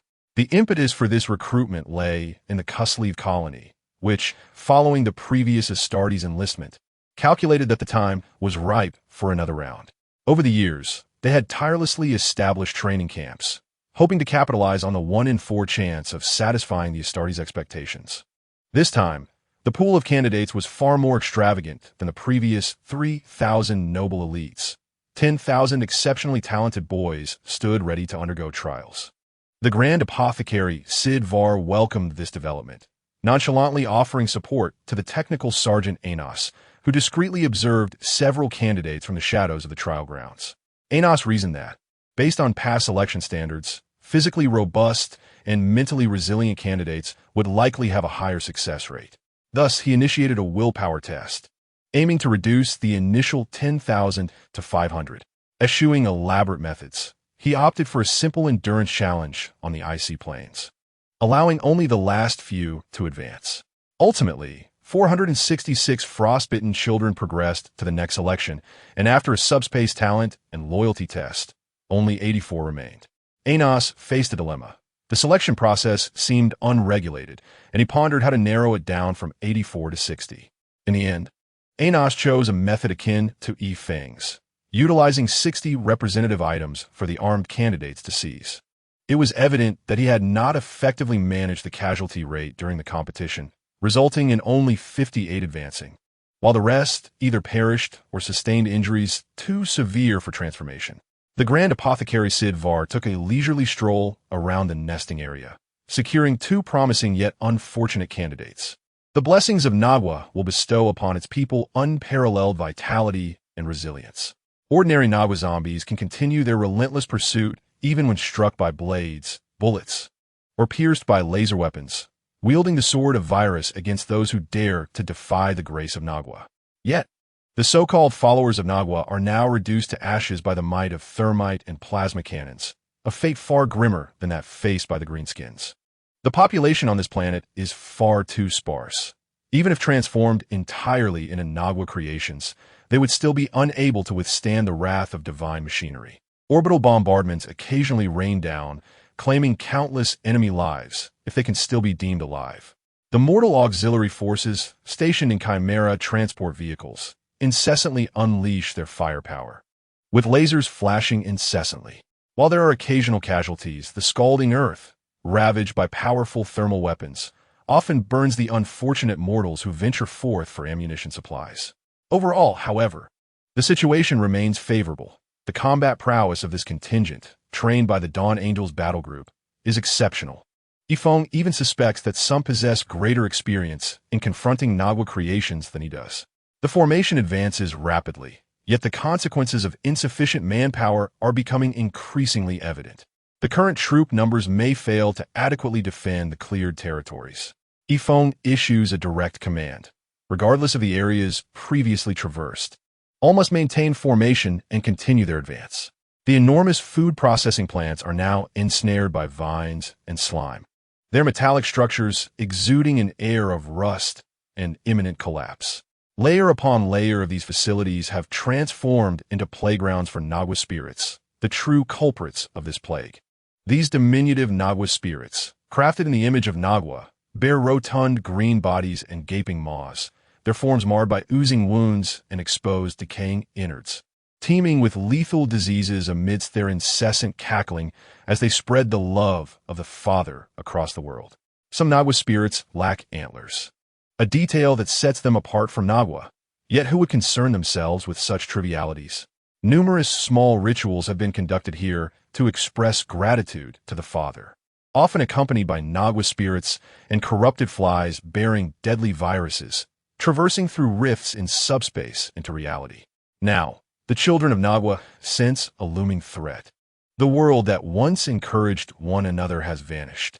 Countless children have perished at the hands of searing weaponry, and the relentless heat waves render all life uncomfortable. They decide to undertake a grand gesture. A vast multitude of Nagwa zombies congregates at the site of the initial ritual, the altar of food offering, where various grotesque sacrifices, tormented by disease, are ceaselessly transported to the altar. This is a ritual initiated by Nagwa creations to express gratitude to the Father and to beseech for greater forces. Chapter 37. Return to Eternal Tranquility. An eerie rift in subspace is opened, and it is evident that the entire population of the planet is insufficient to summon a major impurity, Nagwa Domo. The Nagwa zombies tremble before the rift, awaiting the Father's bestowal. A Spartan assault tank roars forth, an ancient relic from the Great Expedition era. Strange vines and repulsive slime continuously descend upon the stationary tank. The rear hatch opens, and 7 ancient death guards, along with a host of distorted Nagwa creations, descend upon Olay. There is no need to question why these peculiar creations can share a vehicle with the Death Guards, the Chaos Space Marines. Nagwa is the most loving of the malevolent deities, treating all its subjects with true equality. In its eyes, all subjects are equally beautiful and endearing, a sentiment that influences many of its followers, including the Death Guards, who have been eroded by chaos for a millennium, treating all Nagwa creations with the same regard. The primary reason, of course, is that they have occupied the assault tank, If the Death Guards wish to board, they must accept the presence of these beings. These 7 Death Guards, or Plague Marines, are veterans of millennia, having engaged in combat with the Empire since the onset of rebellion. Now, apart from one, the other 6 have completely lost their sanity, becoming mere executors of Nagwa will. They now belong to the first company of Plague Marines, led by Typhus, also known as the Harbingers. The corrosive nature of Nagwa is exceedingly potent. In their own words, even Mortarion, the pre-march, has not reacted to anyone for a long time, sitting vacantly, leaving no one to ascertain whether he retains any semblance of sanity. The 7 Plague Marines disembark, for they prefer not to ride in vehicles. Long before the Death Guard's defection, their pre-march Mortarion had mandated that all warriors cultivate exceptional combat skills on foot. They possess no special vehicles, nor any distinctions among assault troops or fire support teams. Each soldier is equipped uniformly, rendering them nearly omnipotent. After succumbing to the embrace of Nagwa, this trait has intensified. They have never maintained their equipment. All vehicles are either completely wrecked or have been seized by Nagwa spirits, as was the case with the aforementioned tank. The corruption of chaos has fused their muscles with their decaying armor. The once energetic nuclear power packs, now sprouting bone-like chimneys resembling decayed wood, continuously emitting toxic gases and viruses. Their forms have become grotesquely bloated, with their power armor sprouting strange maws and heads. The potent Nagwa corruption has even eroded their weaponry. Their explosive guns can tear through enemy armor and unleash terrifying clouds of poison, while their chainswords are filled with venom. Although the Plague Marines march on foot, their formidable physiques rival any tank, each one standing as unyielding as a rock. The enmity between them and the Sons of the White Scars is palpable. When the flagship of the White Scars Legion, the Blade Storm, sought to trap Mortarion, it overloaded its reactor and raised a void shield, ultimately allowing the enemy to escape, albeit at the cost of the flagship. The Plague Marines advance on foot to confront the enemy, revered as totems by the followers of Nagwa, who boldly march forward in their wake. Yifeng's strategy is beginning to take shape. While a single Astartes commander may have little impact on a larger picture, 200 Astartes commanding 1,000 heavy tanks would wield terrifying combat power. Imagine the opposing force of 1,000 Astartes charging at Yifeng's seemingly meager 300-strong force, only to be met with an unprecedented barrage of fire from the heavy tanks, propelling them into the sky. Yifeng's warriors, shielded by artillery fire, will consistently find themselves in scenarios where they outnumber their foes. When an enemy finally approaches a tank, preparing to dismantle it, a single Astartes emerges to unleash a full magazine from an explosive gun. What a terrifying prospect. One should not underestimate ordinary mortal soldiers. When they operate the Empire's mechanical marvels, they can match Astartes in battle. For instance, the Emperor's Venom Blade tank, equipped with plasma cannons, can obliterate a standard Space Marine with a single shot. The perception that Space Marines evade and charge to dismantle tanks arises from the fact that both the mortal's aim and the speed of the shells are too slow for Astartes. Should these mechanized Space Marines command multiple tanks, while their precision may not be remarkable, they can create an impenetrable curtain of fire, ensuring that even if not killed outright, opponents are caught in the devastating aftershocks of explosions. The Empire refrains from employing such strategies simply because Astartes are too scarce and valuable, unable to deploy them to form sufficient strength while also engaging them in grassroots command. Even during the era of the Great Emperor, the Astartes were primarily utilized as a formidable legion rather than as grassroots commanders. However, Yifeng's circumstances are markedly different.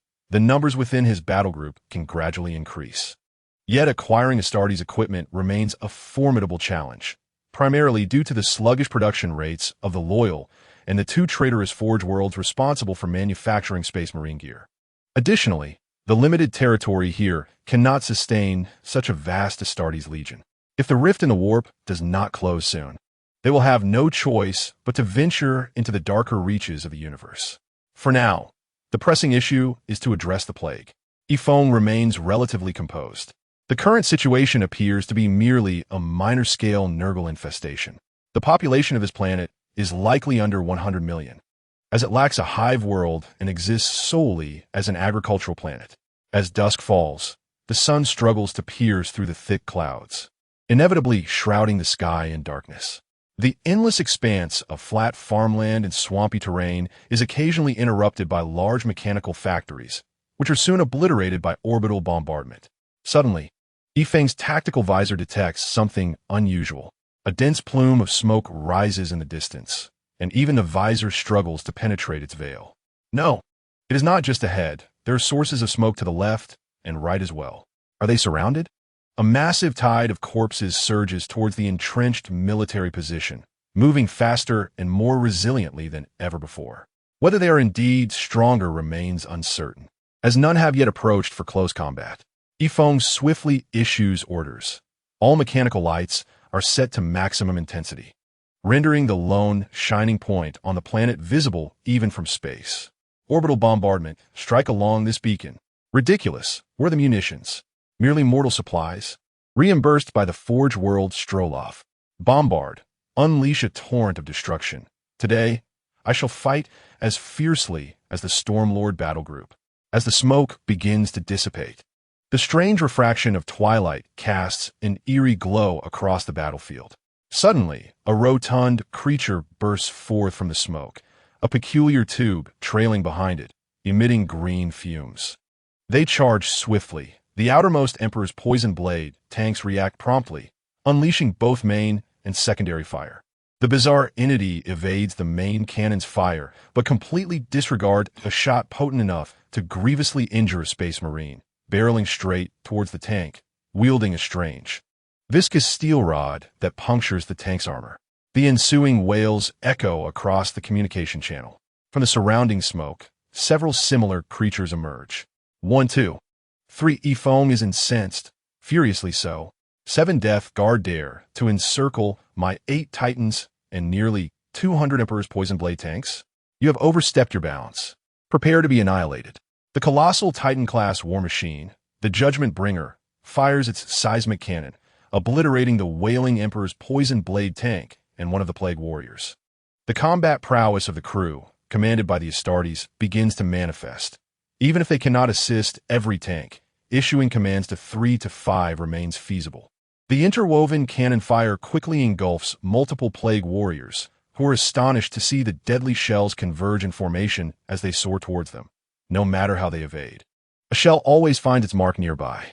In an arena devoid of the ultimate abomination known as the Great Unclean One, the joint operation of 8 Titans becomes a massacre of the Nurgle forces. Only one Plague Warrior manages to breach the hail of fire. A once ancient warrior imbued with Nurgle's blessings, charging toward a Judgment Bringer Titan. He is already too close, and the surrounding heavy mechanized units hesitate to fire. Yifeng is exceptionally irate. This squad of warriors lacks the ferocity required. What harm could a couple of shots at the Titan possibly cause? It is a Titan after all. Truly, is it not merely me seated atop it? Why be alarmed? Yifeng leaps from the Titan, igniting the softly glowing green chain's word in his grasp, a relic from the Green Sanctuary that appears reluctant to engage the Plague Warrior. The machine spirit is displeased. Your end is nigh. Yifeng raises his trusty relic ion pistol and fires a round of overcharged ammunition. The Plague Warrior skillfully dodges this attack. However, it is evident that this is no ordinary shot. Even as it strikes the ground beside him, the ensuing ion storm devastates the terrain and engulfs the Plague Warrior's left arm. Yet, his movements remain largely unaffected, with corrupted innards and pus seeping from the wound. Such a peculiar and vigorous vitality. Before long, the two combatants draw near the Astartes, blessed over countless years by Nurgle, nearly matching Yifeng in height. Their relics clash, the sacred chain word and the filthy ancient chain word, resulting in Yifeng being pushed back several steps. This is no ordinary foe. The immense strength, vitality, and resilience displayed are formidable. If every enemy were as terrifying as he, the Imperial front lines would indeed face insurmountable challenges. The Plague Warrior continues to emit virulent green smoke, causing the mortal soldiers to hesitate, only engaging in bombardments against the advancing undead under the direction of other Astartes. Several Astartes, less burdened by defensive pressures, swiftly abandon their command positions to rally alongside Yifeng. A pointed reprimand is directed at Kosni, who has fled faster than a desert wolf. Precise explosive rounds strike the plague warrior, yet he continues his relentless advance toward Yifeng, seemingly unfazed. Yifeng now exercises utmost caution. The threat posed by this warrior surpasses even that of the chain's word dripping with filth. After all, Horus could not withstand a mere strike. He must not allow himself to be harmed. The principles of Taiji give rise to dualities, generating the 4 cardinal directions and subsequently the 8 trigrams. Yifeng invokes the Taiji sword technique, unleashing a furious onslaught that erases the plague warrior's aggressive advances. The viscous fluid and surrounding air swirl in response to Yifeng's rapid swordplay, forming a cyclone. At least from a mortal's perspective, it appears exceedingly swift. Even the green, smoke trailing the plague warrior converges before Yifeng's blade, as the pale green chain's word channels a surge of psychic energy, eliciting a sense of elation from even Yifeng, who knows not of mechanical artistry. What might this machine's spirit truly be? The sacred hymn implanted within the original Astartes allows them to think in multiple streams, yet when faced with overwhelmingly powerful adversaries, they must engage with all their might. The plague warriors refrain from war cries, believing that death arrives in tranquility and departs in peace. Enjoy your serenity, vile traitor. The massive vortex of green smoke dissipates, revealing the plague warrior staggering back several steps. Just as he regains his footing, Yifeng closes the distance, bellowing a war cry. I will slay the traitor. Let his legs be severed. The berserker Kosni sweeps through, delivering a stunning strike that leaves the plague warrior legless, akin to a tank stripped of its main cannon. The plague warrior protests, "You lack chivalry. We are engaged in a true man's battle. How can you second squad, plasma guns and melta cannons, fire at will?" Yifeng's thunderous command reverberates through the communication channel, accompanied by the cacophony of weaponry discharging. Why engage in melee when they cannot escape? Bombardment should suffice, right? Surely nothing can hinder us now. Just as Yifeng settles into a comfortable position, a shell laden with virulent spores detonates against an Emperor's poison blade tank ahead, tearing a gaping wound into its hull. The damaged tank gradually comes to a halt, green pus oozing from within. The ancient Spartan assault tanks launch an attack on Yifeng's mechanized forces from the flank. Is that all? Ironically, as several tanks redirect their focus to confront the Spartan assault tanks, the tide of Nurgle's undead surges forward significantly. Lakeshin and William, cannot you coordinate among yourselves? Although these individual tank units possess formidable strength, they have yet to acclimate to truly collaborating against the enemy. William, with swift reflexes, expresses his trust in his comrades and recalls each individual's strengths. Lakeshin, you shall devise the annihilation strategy. William's voice resonates with calm authority. Lakeshin promptly submits the plan to William, as the 3 tank regiments swiftly mobilize. According to the Empire's configuration, a single Emperor's Venom-heavy tank constitutes a tank company, while the adjacent tank units and a Reaver-class Titan rapidly assume defensive positions against the encroaching tide of Naga corpses. A rudimentary artillery cage is erected, leveraging their numerical advantage to swiftly confine the enemy's Spartan assault tanks within a small area. The tanks, controlled by the Naga spirits, stand no chance against such overwhelming foes. After a futile struggle, they are promptly reduced to ashes. Yifeng observes the surrounding deployment with great satisfaction, noting the gradual maturation of the soldiers from the Second Company. A communication from space arrives as anticipated. The Astartes Starfleet emerges from Manderville Point, although only 2 cruisers are borrowed from the Temporary Peace Zone's Second Council. It does not hinder the spirited young men from coming to Yifeng's aid. At this moment, there is virtually no force left on the planet to resist Yifeng's army. The Starfleet provides comprehensive aerial support with their fully enclosed fighters. Due to a shortage of fully enclosed individual equipment, after borrowing some gear from the Vigilant Watch, only approximately 300,000 Starfleet soldiers arrive on the planet to join Yifeng in battle. Those not selected lament their fate, regretting their missed opportunity. Under the sustainable promotion of Astartes, children who experienced the Greenskin Wars during their youth have grown up with a deep appreciation for the interstellar warriors represented by Yifeng. They are particularly fond of the tales told by the veterans who once stood shoulder to shoulder with the Astartes on the city walls. They regard fighting alongside Yifeng as the utmost honor of their lives. The original altar has been successfully captured by Yifeng, and after inspection, all subspace rifts have been closed. Yifeng orders its complete destruction. Alas, how could the barrier between subspace and reality be so fragile? What has transpired on the Empire's front lines? A combined total of 400,000 men took nearly a year to scorch the entire Allay. The Mechanicus, responsible for clearing and rebuilding the agricultural worlds, remarked, "You have been even more ruthless in your cleansing than we have. Indeed, the consumption of resources in that agreement was yours. Do make haste to settle the accounts." The representative of the Strelov Forge world, Mechanicus, grumbled under his breath. Chapter 38. An unexpected work adventure. Fuzzy flies congregate in the sky, forming sinister black clouds above an endless, decaying world, where trees have rotted, entwined with twisted vines and bizarre fungi. The ground teems with deadly insects, while soft, foul-smelling sludge conceals sharp thorns, their tips coated with terrifying toxins. Murky rivers meander into the distance, occasionally echoing the wails of souls tormented by plague.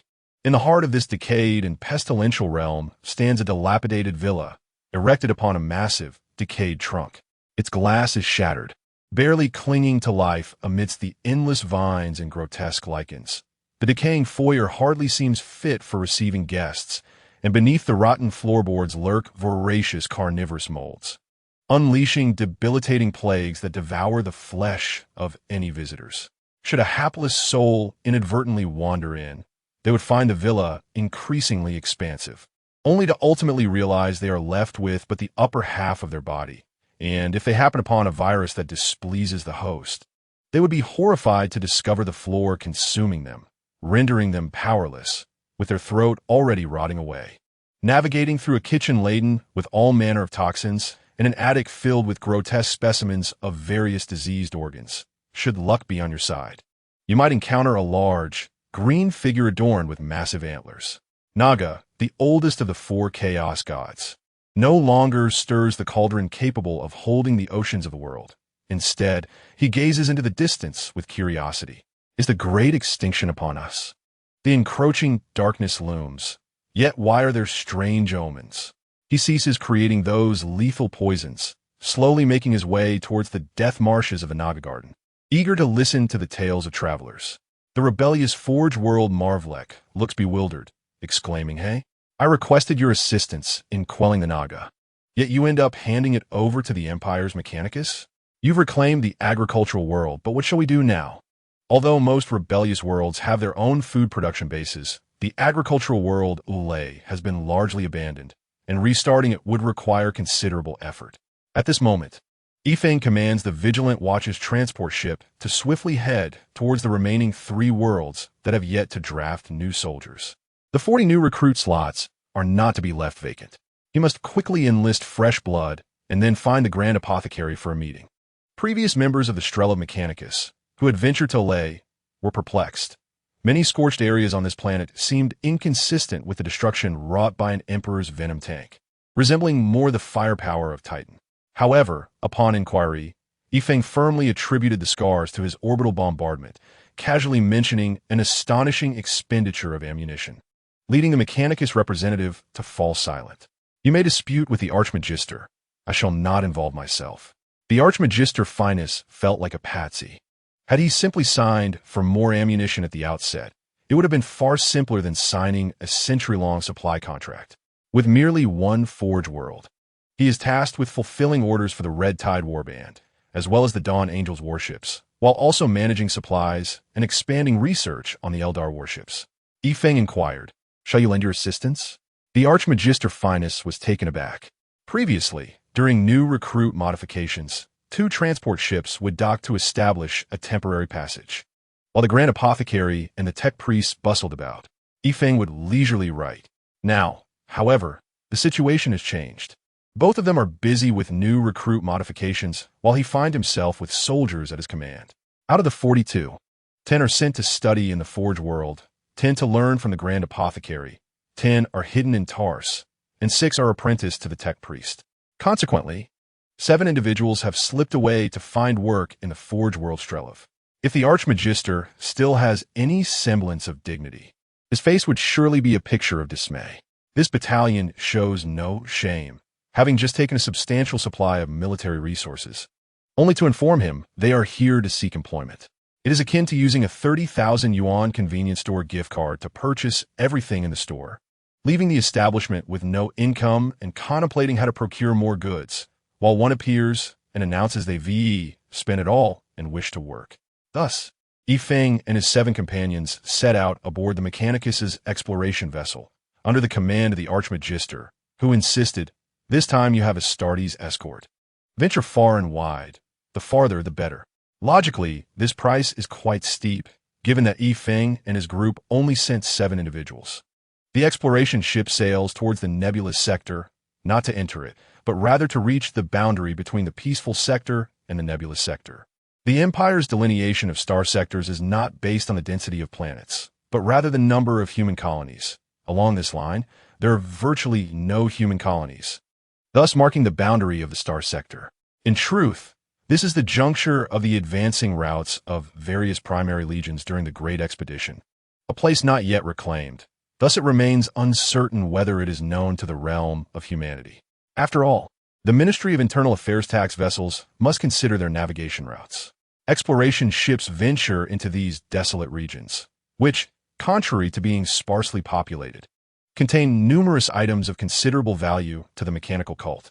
Originally, Yifeng and his companions were situated far from the galactic center. However, they are now advancing deeper into the cosmos along the boundary line of 2 star domains.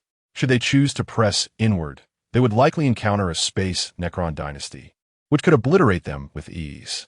In the profound darkness of the universe, where the number of stars has significantly diminished, the exploration ships have discovered several wandering planets. These celestial bodies may have been ejected by their own stars or cast away due to the gravitational pull of other stars or black holes. They drift in the shadows of the cosmos, awaiting a sufficiently massive planet to capture them. The mechanical cult has even observed several wandering planets orbiting a colossal rogue planet. This peculiar planetary configuration allowed them to gather data before they departed. Regrettably, this gravitation-induced environment has yet to give rise to any form of life. Bored, Yifeng engaged in sparring with other Astartes. Such duels among these angels of war have become their sole means of passing time. As an exploration vessel, upon arriving at a star system, they promptly initiate scans, marking various resource points on their map, which will serve as invaluable reference material for future construction by the mechanical cult. Upon reaching an unknown star system, the bird servant finally displayed an unusual signal. The signal indicated a metallic construct adrift in space, potentially a spacecraft, a space station, or an observation post. The Astartes swiftly boarded their reconnaissance aircraft, eager to finally pilot their ships after being cooped up for so long. Accompanying Yifeng were 3 sons of the Chagatai Khan. All sons of Ferris had recently undertaken technical training, leaving only 2 from the White Scars, 2 from the Shadow Moon, and 2 from the Imperial Fists, perfectly matching the 3 reconnaissance aircraft, with Yifeng bringing 1 additional person. The reconnaissance craft traced elegant arcs through the cosmos, utilizing asteroids as cover as they approached their target. Upon closer inspection, it appeared to be a derelict Imperial spacecraft, its Gothic architecture and statues of the Emperor unmistakably testifying to its allegiance. Scanning the vessel's keel revealed that it was a pilgrimage ship from the year 38 of the Empire. Such ships, under the auspices of the Imperial cult, assisted pilgrims in traversing the Empire to visit sacred relics scattered across various regions, typically guarded by battle sisters or other armed forces, carrying precious treasures for the faithful who sought to pay homage at the worlds they reached. Surely, such a vessel would harbor cult treasures. This could be a significant windfall. Immediate inquiries were initiated. The mechanical cult's exploration vessel swiftly verified the keel code, discovering that this Imperial pilgrimage ship had vanished in the extreme star domain during the year 39, with no one knowing what had transpired. However, it was known to have once carried a living saint of the Empire, a staff once wielded by Saint Catherine, founder of the Order of the Fiery Heart, and a chain that had been used to bind the enemies of the Empire. This could indeed lead to a bountiful fortune. The wealth of the Imperial cult is a widely acknowledged reality. Could this not serve as a substantial financial boon? The personnel of the mechanical cult rapidly contacted Yifeng, preparing for incursion. Who knows what awaits within? Everyone hastily armed themselves. The priest of the mechanical cult overseeing this exploration, Mappus, was most reluctant to allow the Astartes to partake in this endeavor. However, the high risk associated with such operations necessitated their involvement, as any peculiar foes encountered could result in catastrophic losses and severe repercussions for his forces. Ultimately, after scanning the entire ship, they indeed discovered what appeared to be some dormant organisms. The mechanical cult urged caution as the Astartes and the Ecclesiarchy's forces simultaneously boarded from a bow. The shielded infantry of the mechanical cult and 5 scouts quickly dispersed to search, followed closely by the Iron Wing fire dragons, the Ecclesiarchy troops armed with flamethrowers. The Astartes sensed an unsettling presence. Yifeng commanded all to activate their multispectral tactical visors, advancing in a defensive formation. Surrounding them were grand statues of the Emperor, now shattered and strewn across the ground, with half-erased images of the Emperor and profane symbols defacing the sacred inscriptions everywhere. The Ecclesiarchy transmitted an image to Yifeng. An empty power armor, painted purple, lay abandoned on the ground.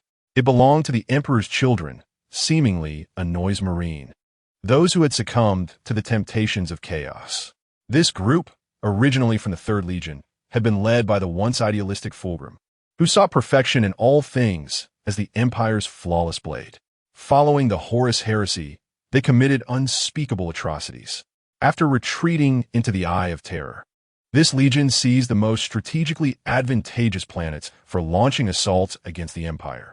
Subsequently, Fulgrim, transformed into a demon prince, successfully ambushed the pursuing fleet, inflicting grievous wounds upon the Imperial commander Gilliman, who lay dormant for 10 millennia within a stasis field. All loyalists to the Empire harbor an indescribable hatred towards the Emperor's children, particularly for Fulgrim, who is regarded as the foremost traitor beneath Horus. Are our enemies the Emperor's children? Clearly not, as their corpses have vanished without a trace. Although blasphemous symbols mar the walls, they have long since faded into obscurity. It can be inferred that this vessel had fallen victim to the forces of chaos. They pressed onward, heightening their vigilance. They traversed through heavy iron doors, arriving in a grand hall. No one knows precisely what transpired here, but it is evident there was a desperate resistance. Remnants of shattered swords and laser guns are still faintly visible. All bodies, along with their bones, have mysteriously disappeared, leaving even the most advanced analytical and reconnaissance databases of the mechanical clergy at a loss for answers.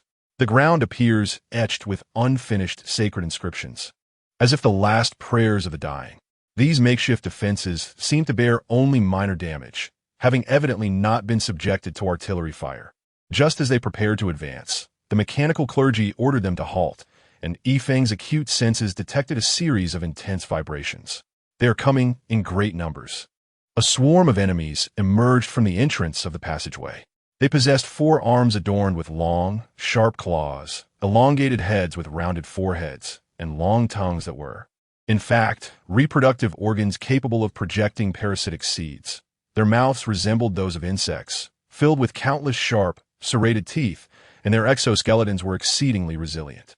The true visage of the enemy was unveiled: Genestealers. Genestealers are the vanguard of the Tyranid hive mind, which consumes all life. Worlds they traverse are rendered barren, devoid of life. Their numbers are vast, originating from the dark voids beyond the Milky Way, having devoured countless planets. The Genestealers seek out planets rich in biological material, using psychic signals to alert the Tyranids and infect local species, incapacitating their defenses while awaiting the arrival of the Great Devourer. Genestealers typically exhibit 4 forms, with the first 4 forms increasingly resembling their hosts through reproduction, while the 5th generation reverts to the pure-blood Genestealer form. The initial Genestealers to arrive here will grow increasingly powerful with each successive generation, potentially becoming formidable psychic overlords.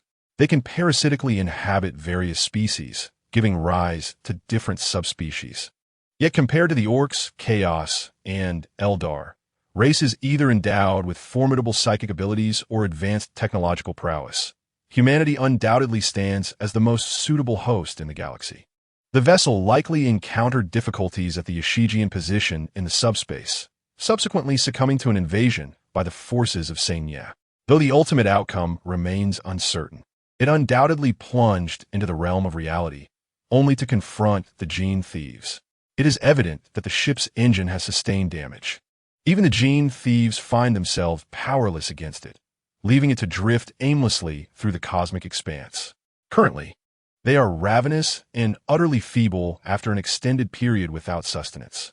All first to fourth generation thieves have perished from old age, consumed in turn, leaving only the pure-blooded gene thieves capable of entering a slumber lasting millennia. They lunged at Yifeng and the members of the mechanical sect, eager for fresh blood. The protectors, almost entirely mechanized, might not even possess blood. In an instant, a terrifying volley of fire erupted, decimating the gene thieves ahead. Once swift in their movements, they now find themselves weakened. Their once formidable exoskeletons prove inadequate against the formidable weaponry of the Astartes and the protectors. Maintain alternating cover. Their claws are razor-sharp, capable of easily shredding our power armor. The shielded infantry of the protectors lead the charge. What business do you have joining the fray? A muttered comment from a voice in Kazaniv, hoping Yifeng did not hear. The oncoming gene thieves were swiftly eradicated as the Iron-Wing Fire Dragon unleashed its flames, incinerating the biomass.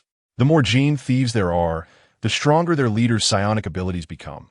We must be vigilant in eliminating the biomass, for the enemy does not hesitate to consume their own dead to bolster their numbers. Complete extermination is imperative.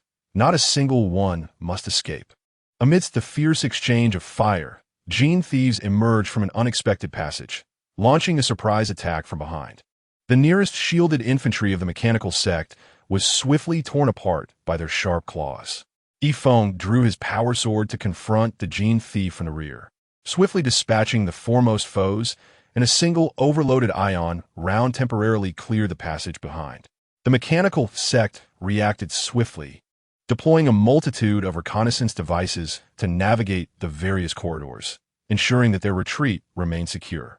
The Astartes and the protectors advanced with a thorough search, with ongoing skirmishes indicating a loss of contact with the protectors. Supplies from the exploration vessel continued to be delivered. The gene thieves momentarily retreated, yet all understood that these cunning adversaries were undoubtedly laying traps in anticipation of unwary prey. The magnificent murals and glass artifacts, glowing pearls, and vividly colored gems radiated opulence. This space, once filled with the devout voices of worshippers, now lay in silence, occasionally interrupted by the rustle of movement. The corridors and bulkheads of the ship were prime targets for the mechanical sect scrutiny, as this was where gene thieves frequently launched their attacks. Yifeng recalled his previous ambush aboard the Blessing of the Forest, where he had stealthily eliminated 3 of the Sons of Horus. This tactic was one the gene thieves also favored. A sudden explosion echoed from the ventilation ducts, as the exploration machines of the mechanical sect clashed violently with the gene thieves within the narrow confines. The protectors and the fully mechanized space undead were indeed the optimal adversaries for the gene thieves. Devoid of flesh, defeating them yielded no biomass replenishment, leading to a gradual decline in the gene thieves' numbers, weakening the nest master. Navigating through bizarre Gothic chambers, the surroundings were littered with scattered weapons and mere shells of purple power armor. Surely, this was not the scene of a battle between the state religion and the forces of Senya when the gene thieves infiltrated. Truly a cunning foe. The group was about to enter the corridor bridge, the widest and tallest part of the ship, also the most vulnerable to a massive swarm of insects. The iron door lay just ahead. Chapter 39. You are no better than Mistenpal. As the final iron door slowly opened, all tactical visors adjusted their parameters.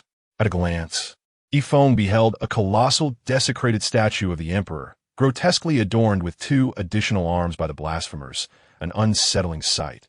The area below was empty, presumably once a place for collective prayer by the saints. Nearby stood live saints, loyal primarchs, and fragmented images of the Emperor, with the opulent architecture failing to withstand the ravages of time. Several shielded infantry led the way, yet nothing occurred. Just as Yifeng was about to step forward, he suddenly inquired of the mechanical priest, where precisely is the location of the dormant creature scanned by the bird servitor. The external scans by the bird servitor were somewhat imprecise, likely just a bit further ahead, and then upward. Move forward and then upward by the Emperor's great spatula. Open fire, quick, open fire. The gene thieves lying in ambush on the ceiling of the corridor, realizing their exposure, screeched and plummeted downwards to launch an assault. All personnel formed a circular defensive perimeter around the final door, capable of both offense and defense. The mechanical priest had learned well, with 2 hunting soldiers maintaining a vigilant retreat. Meanwhile, another squad from the mechanical sect had already breached the presumed sanctum of the relic, well fortified and seemingly impervious to frontal assaults. The protectors established internal and external defenses around this area, while the remaining 3 hunting soldiers stealthily advanced within. The hunting soldiers, elite protectors of the mechanical sect, were notoriously difficult to forge, requiring not only dangerous weaponry, but also a high success rate in their augmentation procedures.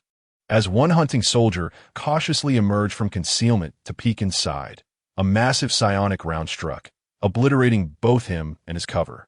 Alarms blared throughout the communication system. Psionic alert? The Nest Master has been detected.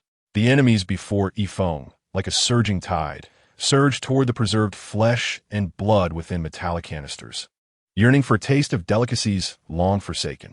The battle raged on with neither side able to gain the upper hand. Just as the combat intensified, suddenly, all the gene thieves on the corridor bridge seemed to pause in their actions.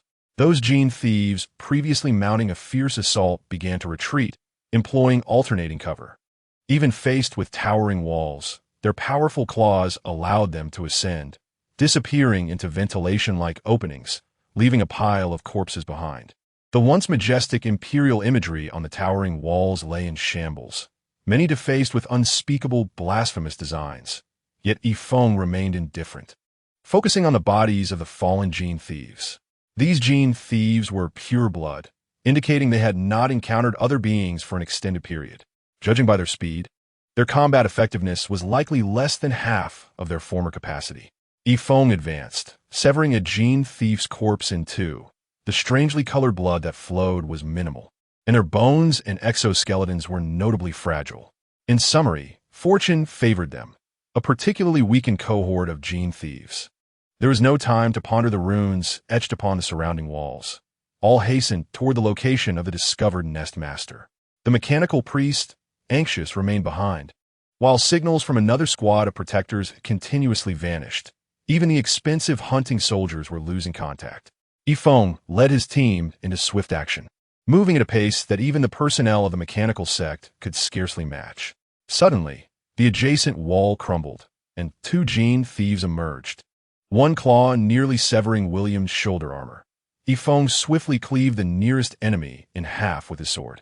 Kazan 4's explosive gun fired rapidly, shattering another enemy. Then he maneuvered into the conduit, continuing his barrage, while another Astartes provided support. The rest advanced with Yifeng, pressing towards the Nest Master. The more fierce your resistance, the more it affirms that the path I tread is the correct one. Ahead, the remnants of destroyed fortifications gradually came into view, few of which had been obliterated by explosive weaponry or ordnance, possibly due to the noise warriors of the Sanai forces preferring not to engage with firearms. Potent psychic energy flickered intermittently. Even without sighting the enemy, Yifeng felt a creeping unease. Just how many gene stealers must exist to sustain a Nest Master of such formidable psychic prowess? No, they have also consumed the blood and flesh of the Emperor's son. What chaotic situation! Just how many foes are there? As Yifeng traversed various barricades and finally reached the vast exhibition hall, the sight before him was overwhelming. A swarm of gene stealers emerged from the overhead ventilation ducts and gaps in the floor, and the gigantic Nest Master loomed in the center, towering far above regular progeny. Nearly 12 meters tall, its sharp claws almost matching William's height. Its head was distinctly different from other gene stealers, with a pronounced bulge on its rounded forehead, radiating psychic brilliance. Originally meant to be the leader of a gene stealer brood, this one, having feasted on the flesh of the Emperor's son, had ascended to the rank of Nestmaster. A bolt of psychic lightning struck a nearby ecclesiarchy soldier, incinerating 3 shield-bearing infantrymen in an instant. Yifeng swiftly directed his comrades to disperse and establish positions. Unlike the Great Demon, the Nestmaster was a corporeal enemy, susceptible to even standard explosives. Uncertain of the enemy type this time, various explosive rounds were prepared, including the Abyssal-type armor-piercing shells and Hellfire explosive darts, specifically designed for organic targets. Containing a slight infusion of organic mutagenic acid, countless explosives erupted from the fan-shaped fire net, accurately directed at the Nestmaster. A multitude of gene stealers congregated around the Nestmaster, some towering figures charging directly at the Astartes. The Astartes moved and shot continuously, evading the Nestmaster's psychic attacks while battling the relentless tide of gene stealers. The iron-winged fire dragons of the Mechanicus joined the fray, unleashing torrents of flames upon the gene stealers, incinerating enemies in mere moments. Despite their impending doom, the foes surged toward the Mechanicus personnel. The Mechanicus priest Mapus now resembled a weapon rack, launching an array of peculiar darts at the enemy. Upon impact, foes crumpled to the ground, soon dissolving into pools of ichor. Additionally, a thermite gun emerged, its location previously unknown, now a grim reaper for the enemies. A 6-barreled short Gatling gun was being operated by several mechanical arms, mounted on his left shoulder, if that could be considered a shoulder. The barrel spun and fired relentlessly, scattering the enemy into disarray. The reason these gene stealers exhibited such aggressive combat proficiency, retreating like shadows, stemmed from the psychic neural network of the colossal Nestmaster controlling them. It was imperative to eliminate this Nestmaster to facilitate subsequent operations. The Mechanicus's exploratory vessels' avian servitors worked tirelessly, scanning the derelict spacecraft. A rough estimate suggested the number of life forms present had exceeded 100,000. Merely 100,000? Driven by hunger, have these gene stealers devoured each other down to this number? This vessel conservatively housed 2 million souls. And with the invasion of the Emperor's son, the gene stealers must have consumed all those bodies, yet now only 100,000 remain. This implies that maintaining the current intensity of psychic attacks is a considerable strain for the Nestmaster, whose progeny cannot support such a terrifying psychic drain. Yifeng's ion pistol continued to fire at the Nestmaster, obliterating the numerous gene stealers obstructing its path. The Nestmaster gradually sensed the gravity of the situation. These enemies were highly potent, yet lacked substantial biomass to consume, and the relentless reinforcement from the opposing side was far from reassuring. The Nestmaster prepared to retreat, intending to engage in guerrilla warfare in this place it had inhabited for thousands of years. Just as it sought to withdraw from the rear, a tremendous explosion erupted behind, toppling several Mechanicus personnel engaged in direct combat. What was happening? A colossal superalloy beam crashed down from above, utterly blocking its escape route. Even with 500,000 progeny, the Nestmaster could scarcely lift such an object with its psychic might. The enormous gap available for the Nestmaster to retreat was sealed. Even ordinary gene stealers had to crouch to pass through.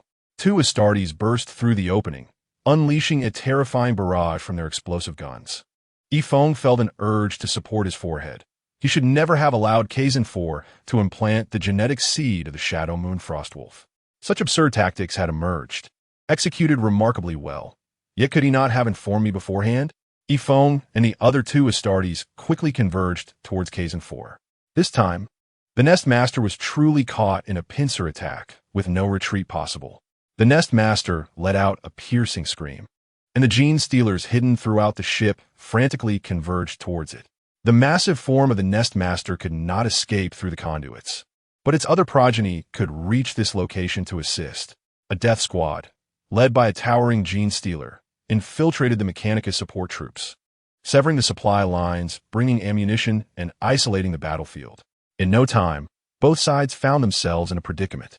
The Astartes were nearly out of ammunition, while the relentless tide of gene stealers continued to surge forth. Yifeng was unwilling to sacrifice his warriors to close combat. Those enemy shark claws could easily tear through Terminator armor and the Valiant metal shells. In the face of such foes, prolonged close combat was exceedingly perilous. These Astartes were the only mobile force within the entire regiment.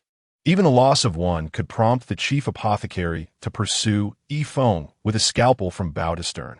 Yifeng, wielding a power sword, charged towards the Nest Master, an overloaded ion round clearing the area of Gene Stealers ahead, with his teammates covering him with explosives. William restrained Kazan IV. Do not let him charge in. Too late. He has already surged forth. By the Emperor, this must be the progeny of the Devourer. Yifeng and Kazan IV attacked the Nest Master from either side. This Nest Master was no ordinary Gene Stealer. Its 4 arms wielded massive claws, poised to devour these 2 oblivious tin cans, just as it had done millennia ago. Am I, the illustrious Yifeng, slayer of Mistantopol, exile of Korkarim, perjurer Nego, and commander of the Crimson Torrent, to be underestimated by you? Before the two could make contact, the Nest Master's body had already endured numerous assaults from explosive guns.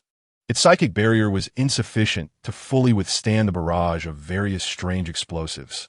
It was too weakened, having survived for thousands of years solely by consuming its progeny.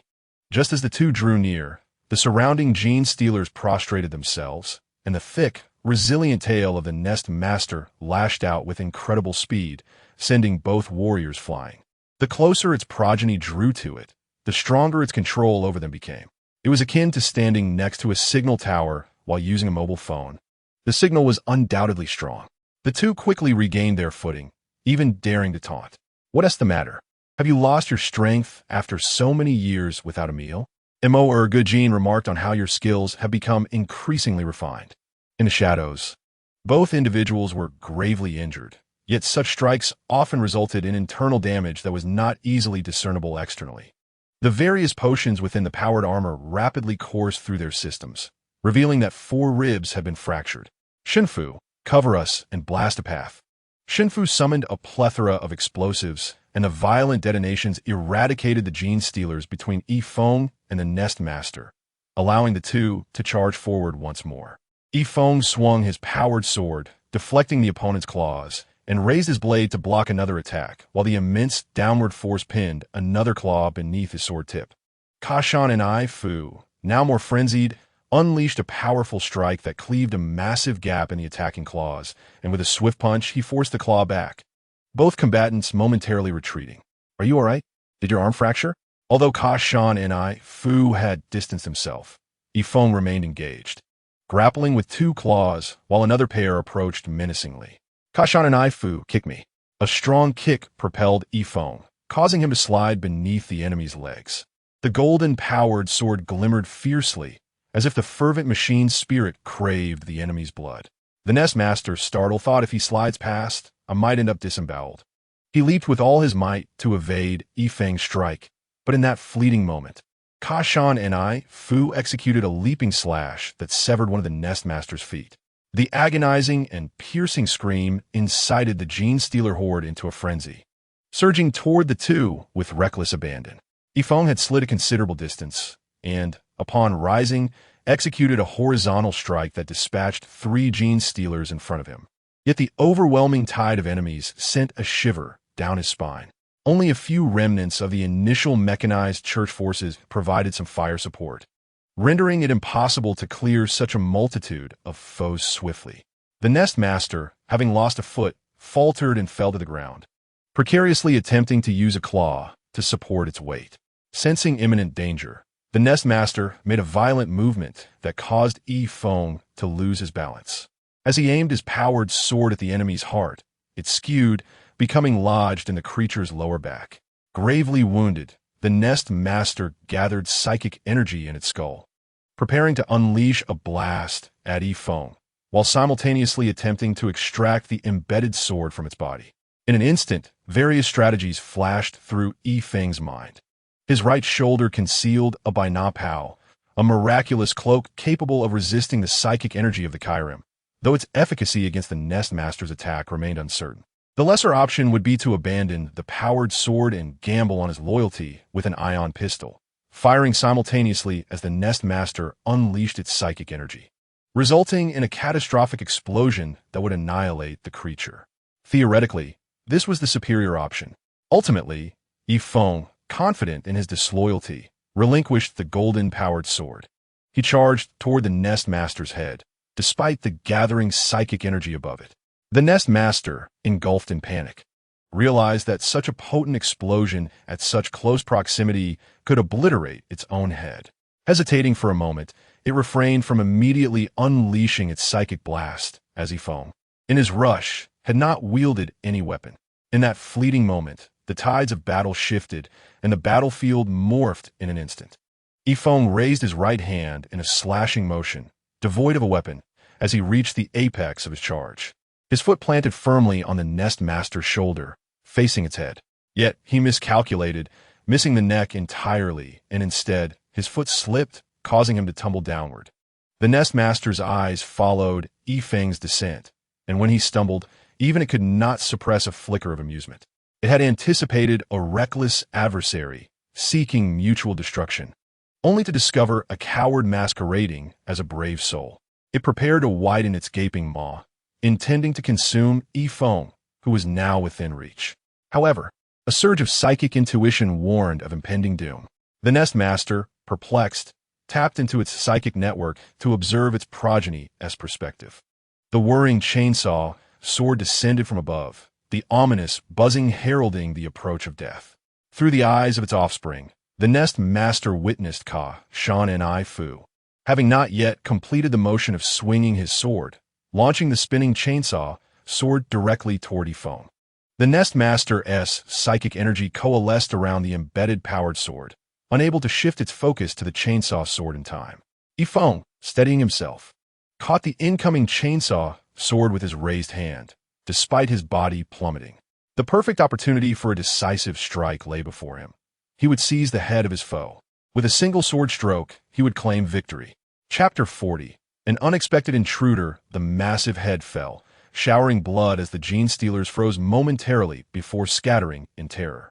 Those fortunate enough to escape would likely be second-generation Gene Stealers. It was evident that multiple second-generation specimens existed.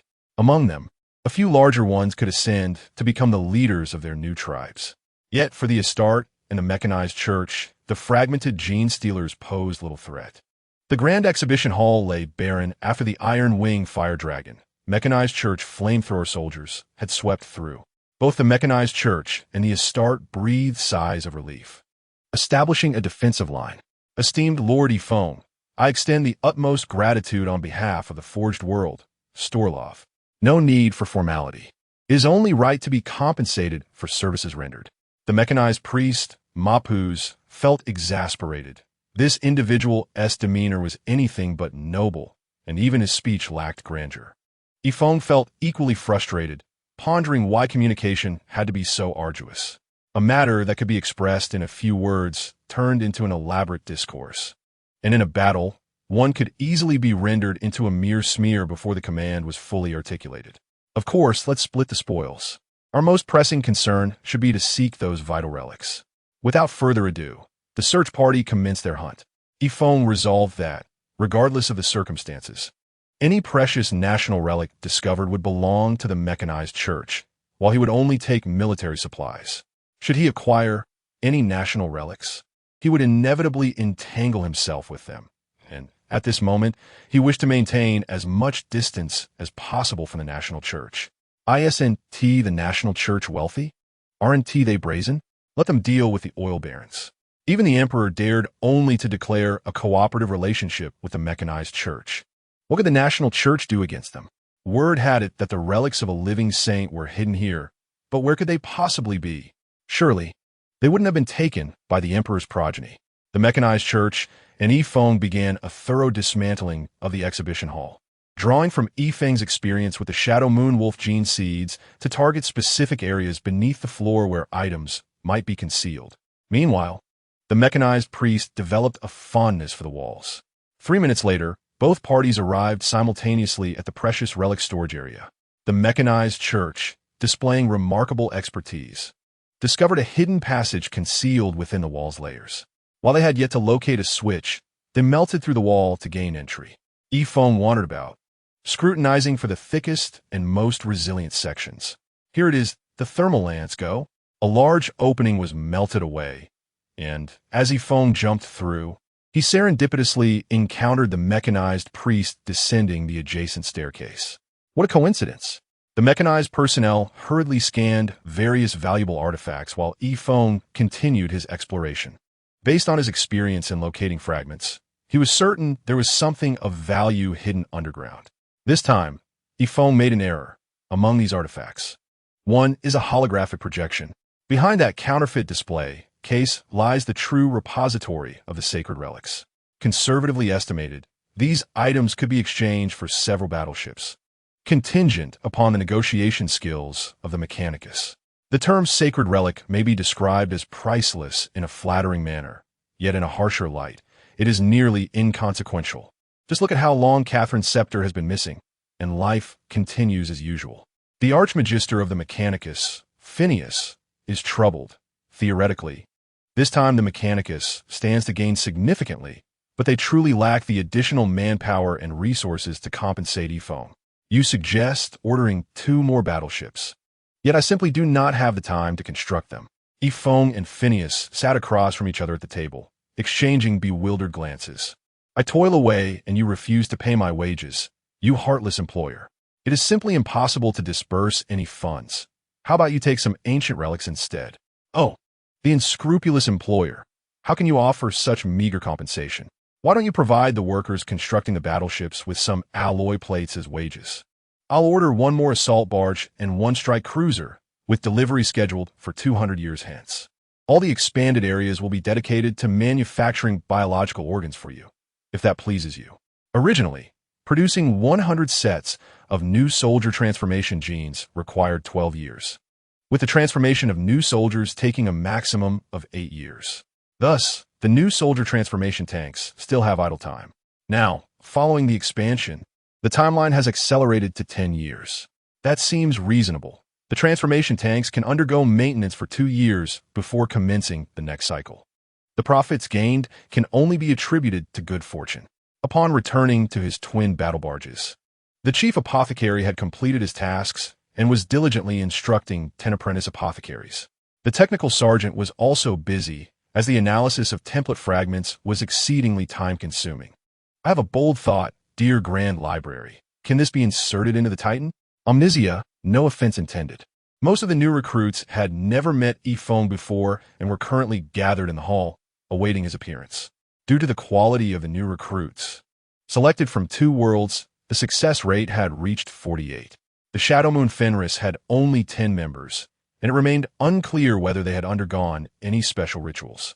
The Imperial Fist numbered 13, the White Scar 12, and the Shadow Blade 13. This was a potentially promising force, led by 6 veterans. Unlike Yifeng, who was a pre-march warrior, an ordinary Astartes retains the gene seeds within, which continuously release growth hormones, enabling them to grow taller and stronger over the long years. For instance, it is said that the Bullhead Warband leader is an ordinary Astartes, yet stands nearly 3 meters tall. The new recruits, similar to the previous batch, would first undergo training to capture the Fennos Stone Serpent, as the Mechanicus sought to establish a second base and required their assistance per treaty obligations. 3 years swiftly passed, and during these dark days, the Imperial Shadow faced considerable challenges without the guidance of the Emperor's astral light, severely affecting ship navigation. Some powerful planets had dedicated psychers as celestial markers to prevent surrounding worlds from becoming lost. The more backward worlds fared worse, relying solely on the navigator skills to determine their fates. Even Yifeng, who led the new recruits, had seldom engaged in interstellar travel, typically remaining on one planet for an extended period for training, despite the fact that for Astartes, conquering a planet does not require much time. As the appointed time approached, Yifeng, along with 6 warriors from the Second Company and the new recruits, journeyed to the Forge world of Mavurek to collect the agreed-upon 7 cruisers, 96 frigates, 100 Emperor's Shadow-class tanks, 100 power armors, 100 power swords, 100 explosive rifles, and 10 sets of iron-clad Terminators, 3 of which were oversized models used by the pre-march Astartes. The battle barges, along with a multitude of transport ships borrowed from the neighboring Astral Army, were filled with the naval recruits cultivated over the past decade.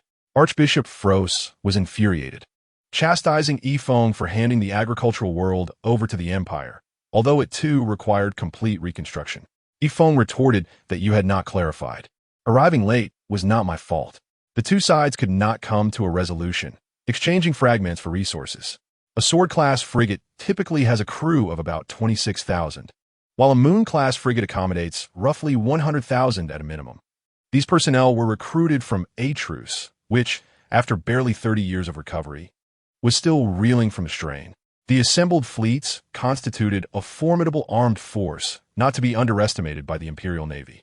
At Yifeng's insistence, these warships were disguised as loyal vessels adorned with statues of the Emperor. In response to the Navy's inquiries, Yifeng simply deflected, stating that this forged world had been reclaimed. After all, I had promised to protect them, and they work for me. I have not rebelled. Therefore, my loyalty remains intact. Serving me is tantamount to serving the Empire, and thus, it is reasonable to consider it loyalty. The current dilemma lies in finding an appropriate rationale to explain the origins of these warships or to completely obscure the truth. Hello, Archbishop, I have returned. Please do not hang up. Do we not collaborate quite well before? What do you mean by the weasel coming to pay a New Year's visit? I merely wish to inquire about my fleet working for you. What do you mean by not needing a convoy? The Great Rift has been open for so long that minerals cannot be brought in. Must you not seek out mining operations and manufacturing plants? We can provide you with protection. We do not demand much. Just help us with supplies. How can you claim that I am merely shearing a sheep? These are your vessels, and you are currently utilizing them. By all accounts, you are not a loss. You merely need to provide sustenance and lodging for those guarding you. And if you possess a conscience, craft me 100 ion pistols. Very well, it is concealed. Yifeng canceled the training assignment with the technical sergeant. Among the 12 Astartes, most were offspring of the Steel Hand. 6 Astartes each commanded a moon-class cruiser and 3 frigate formations. One formation comprises 5 vessels. The remaining 6 frigates were dispatched to escort the battle barges, while one cruiser was utilized by Yifeng for the training of the new recruits.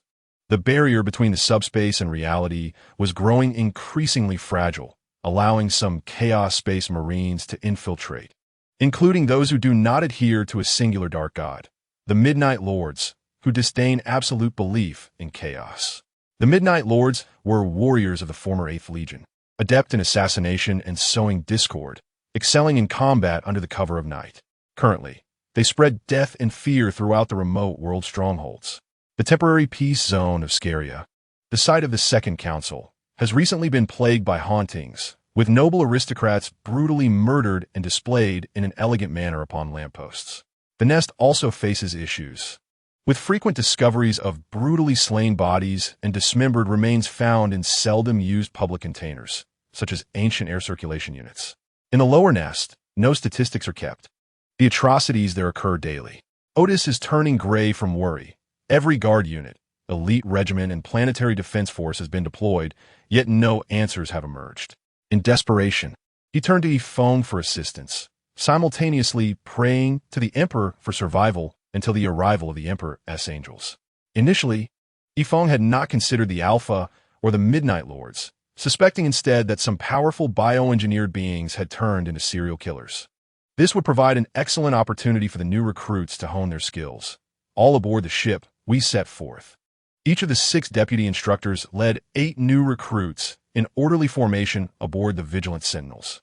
The next batch of new soldier transformation organs would not arrive for several years. The stern alert signal finally allowed for some movement. Meanwhile, the inky darkness enveloped Sycharia, where several phantoms flitted through the hive city. They were colossal compared to ordinary folk, yet moved stealthily in the night, undetected even from mere meters away. In the forested park atop the hive, a handsome man was on a date with a lady. Clemens, I am so frightened. There have been strange rumors of a deranged killer roaming at midnight. Reyna, there is no need to fear. I am the son of an admiral, and any monster would tremble before my sacred bloodline. But the news has reported that this fiend has slain many illustrious nobles. Do not be afraid, Reyna. The young man flexed his robust arms, showcasing his strength. Yet, even generals under guard. Fear not, Reyna, for I have this. Clemens discreetly lifted his shirt, revealing a laser pistol adorned with exquisite diamonds and gold. Oh my, you truly are a reliable gentleman. Protecting a woman is a duty every responsible man must consider. What say you, beautiful Miss Reyna? Sweet words may not deceive a girl's heart, yet mine has long been yours. The handsome youth gazed deeply into the girl's eyes, and Reyna slowly closed her own, awaiting that tender and sweet kiss. Yet, after a prolonged moment, the kiss never came. Reyna opened her eyes in confusion. Clemens, Clemens, where are you? Do not frighten me. This is not amusing. The terrified girl scanned her surroundings, which were engulfed in darkness, devoid of any figures. Clemens, come out. Her voice trembled, tears threatening to spill. Haha, did I scare you? Clemens emerged from behind a great tree, prompting the frightened yet joyful girl to leap into his embrace. You rascal, you know I am easily frightened. The girl nuzzled against the boy, secretly wiping her tears on his shirt. Do not fear. I am here. Humph, this is not amusing at all. Reyna suddenly broke free from his grasp, turning her face away, refusing to look at him. As time passed, the boy's comforting voice remained absent. Clemens, you are doing it again. I said it is not funny. I am truly angry. The girl stormed towards the tree, failing to find her lover, then moved to a pile of stones, still finding no trace of him. In a fit of anger, Reyna marched towards the park's entrance, plotting to give him a good punch. As she fumed, the lights around her flickered erratically. These damned workers, cannot they produce some reliable light bulbs? Just like Clemens. The handsome youth's lifeless body hung in a grotesque manner from a lamppost, his mouth stuffed with his prized luxurious pistol, his eyes protruding like those of a dead fish, his body swaying like a swing in the lamplight. The girl's scream shattered the night's tranquility, and she collapsed helplessly onto the cold pavement of the park, soon to be joined by a patrol team. Yet she remained motionless, staring blankly at her lover's remains. The following morning, after reviewing the night's grim reports, Governor Otis felt a surge of anger, nearly fainting from the wrath boiling within him. We must bring this murderer to justice. Governor Otis pounded the table, roaring at the military officers before him.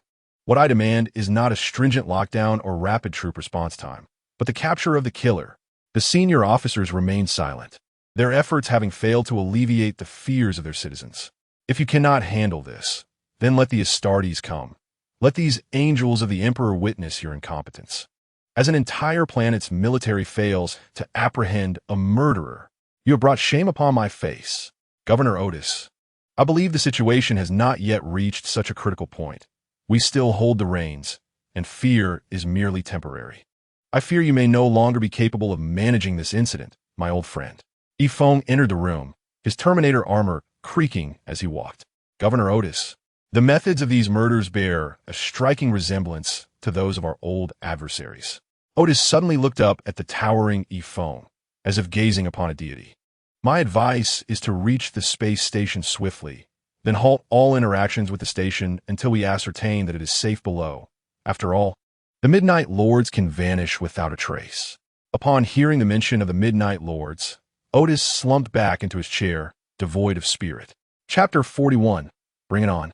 Everyone donned jetpacks. These ancient devices were scarce, primarily salvaged from the corpses of Green Sanctum assault warriors, with only 56 available. Just enough for now. The new recruits adorned themselves in power armor, excitement bubbling within them. Though many felt unworthy of such honor, the majority displayed immense pride. However, in Yifeng's eyes, survival was paramount. Who knew how many foes awaited them? 6 serving Astartes led 8 new recruits each, roaming the Hive City. Following the death of the Gene progenitor, the Midnight Lords had fractured into various war bands, suffering heavy losses during the massacres on remote loyalist planets, thanks to the interventions of the White Scars. This established an unending rivalry between these war bands and the White Scars. Yifeng harbored grave suspicions, fearing that he, clad in the white armor of the Scars, will be targeted by a band of Midnight Lords come nightfall. This was a perilous mission. 6 squads were mandated to act in pairs, as many veteran Midnight Lords possessed the lives of dozens, even hundreds of Astartes. Capturing 2 Midnight Lords was arduous. 3 would lead to slaughter. As dusk approached, all residents of Sycaria remained indoors, locking windows and doors, praying before their statues or images of the Emperor. Noble families took even greater precautions, with many retreating to their underground fortresses, guarded by formidable biochemically enhanced bodyguards stationed at the sole entrance. Every corner was ablaze with light, as household staff patrolled relentlessly.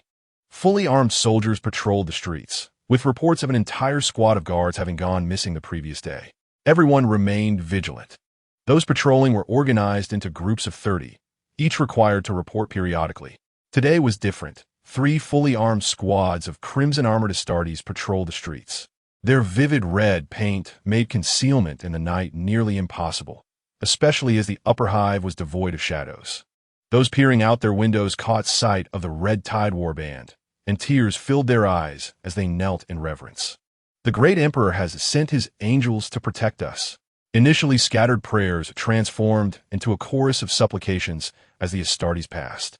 By the time Yifeng and his team completed their first patrol at dusk, nearly the entire city was reciting sacred incantations.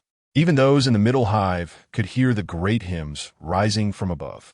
As night finally descended, the brilliantly lit upper hive slept surprisingly soundly, confident in the protection of the omnipotent Astartes. Yifeng led his squad slowly towards the middle hive, accompanied by squad leaders Cassanive and Xiaolan. Before Yifeng's arrival, they had been deliberating tactical strategies with the entire team. The squad, led by William, trailing behind, was poised at the entrances of the upper and middle nest, ready to provide support at a moment's notice. The Midnight Lords particularly relished sowing chaos behind enemy lines. Their reputation during the Great Expedition sufficient to compel even the most resilient planets to surrender to avoid their wrath. What, then, is the most effective way to instill fear in the enemy? Firstly, to eliminate key personnel under the heavy protection of the Crimson Torrent. Then brazenly display their corpses in conspicuous locations, leading the populace to believe that the Astartes failed to safeguard them, thus eroding trust and triggering an unprecedented crisis. However, the Astartes currently lack specific targets to protect, making it challenging to select a sufficiently impactful prey. Secondly, by slaying an Astartes or an entire squad and hanging their lifeless forms prominently, akin to the recently dispatched patrol, an unparalleled wave of panic would ensue. What will the Midnight Lords choose now? Attacking the Astartes in well-lit areas is no simple feat. They must grapple with uncertainty. Yifeng took it upon himself to make the choice, moving directly into the dimly lit middle nest. If they remained inactive, Yifeng might even venture into the lower nest, or delve deeper into the area known as the bottom nest. Today marks the first day of the Crimson Torrent's appearance in Scararia, yet they hesitate to act. Cowards.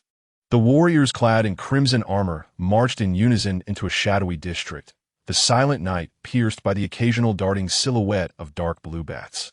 They made not a sound, save for Yifeng and 5 fellow Astartes, also sons of the White Scars, who sensed something amiss. Everyone maintained their original course. The enemy was near, and I would no longer lead. Now, outside the warp, exposing their skin allowed Yifeng to better perceive the enemy through the air's flow and subtle sense. The Astartes' augmented eyes afforded them night vision, yet against the Midnight Lords, such a trivial advantage was negligible. Tactical optics were rendered meaningless in the face of the Midnight Lords. The usual low-light settings revealed only the purest darkness against their specially modified armor. All continued forward on high alert. The streetlight ahead was broken. Beyond it lay the third lamp before light could be seen again. The moment Yifeng stepped into the darkest region, he detected a slight disturbance in the air to his left. From above, a shot rang out. Yifeng shouted as a Midnight Lord, utilizing his silent air pack, reached the ambush position. From the perspective of an Astartes in the middle of the formation, it appeared merely as a malfunctioning streetlight.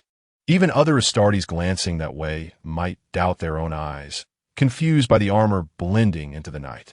The Astartes raised their explosive blasters, activating the powerful flashlights specially designed for this battle. One Midnight Lord, clad in dark blue power armor, descended from the sky, his armor adorned with menacing spikes that glinted ominously. The armor bore numerous bullet marks and cracks, obscured by strange skulls and the remains of unknown beasts as decorations. The power sword emitted an inky glow, hinting at a possible chaotic essence. The once loyal insignia on his armor was replaced by defiled patterns, indicating a moderate level of corruption. Unlike the other warriors, Yifeng did not fire at the sky. Instead, he struck to the left. The pale green light illuminated the twisted, defeated visage of his foe. The dark blue power claw intercepted his attack, and the two disengaged. The Midnight Lord above executed an emergency maneuver, retreating into an adjacent old building. His spherical thruster expelling dark ion streams that remained difficult to discern even in the darkest conditions. While everyone was firing upwards, an enemy emerged from the right, successfully striking one of the outer Astartes, leaving deep gashes on the unfortunate novice. The enemy did not press their advantage. In a skirmish of fewer against many, a careless move could lead to annihilation from the explosive blasters. "Hello, Bateman," Yifeng greeted with a smile. It was evident that the adversary did not comprehend this gesture, nor did they intend to respond. The Midnight Lords were not known for their verbosity before capturing their prey. Yifeng advanced a mere 3 steps when several darts shot from the right, aimed directly at his forehead. However, Yifeng subtly shifted his position, causing 5 darts to slide harmlessly off his right shoulder plate and chest armor. He pressed the attack against the enemy on the left. The formidable strength of the Primarch's Astartes will be challenging for even seasoned veterans to withstand, should they possess the blessings of Khorne or Nurgle. Yifeng would be compelled to retreat, but the Midnight Lord's lack of trust implied that any power granted by a dark god was minimal. "Fear not, pursue, and strike." The ferocious assault left the enemy incapable of resisting. He was no world eater, and without the element of surprise, his advantage diminished significantly. The Midnight Lord activated his jetpack, leaping towards the old building, with Yifeng hot on his heels, moving even faster. The jetpacks they wore were anything but silent. Their thrusts surpassed that of their adversaries. Yifeng had his helmet secured at his right hip and a standard-issue ion pistol at his left. In midair, he drew the ion pistol. Both combatants crashed into the building, causing it to sway.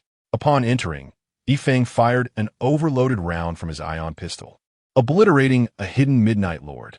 This was not due to any prescient abilities. Regardless of the presence of foes, Yifeng would fire to the left, then contend with the enemy on the right, wielding his chain's word effectively. A foe engaged with Yifeng, clearly unprepared for his decisive shot, displayed a look of astonishment on his pale face. An enemy concealed above Yifeng swung a black power sword toward him.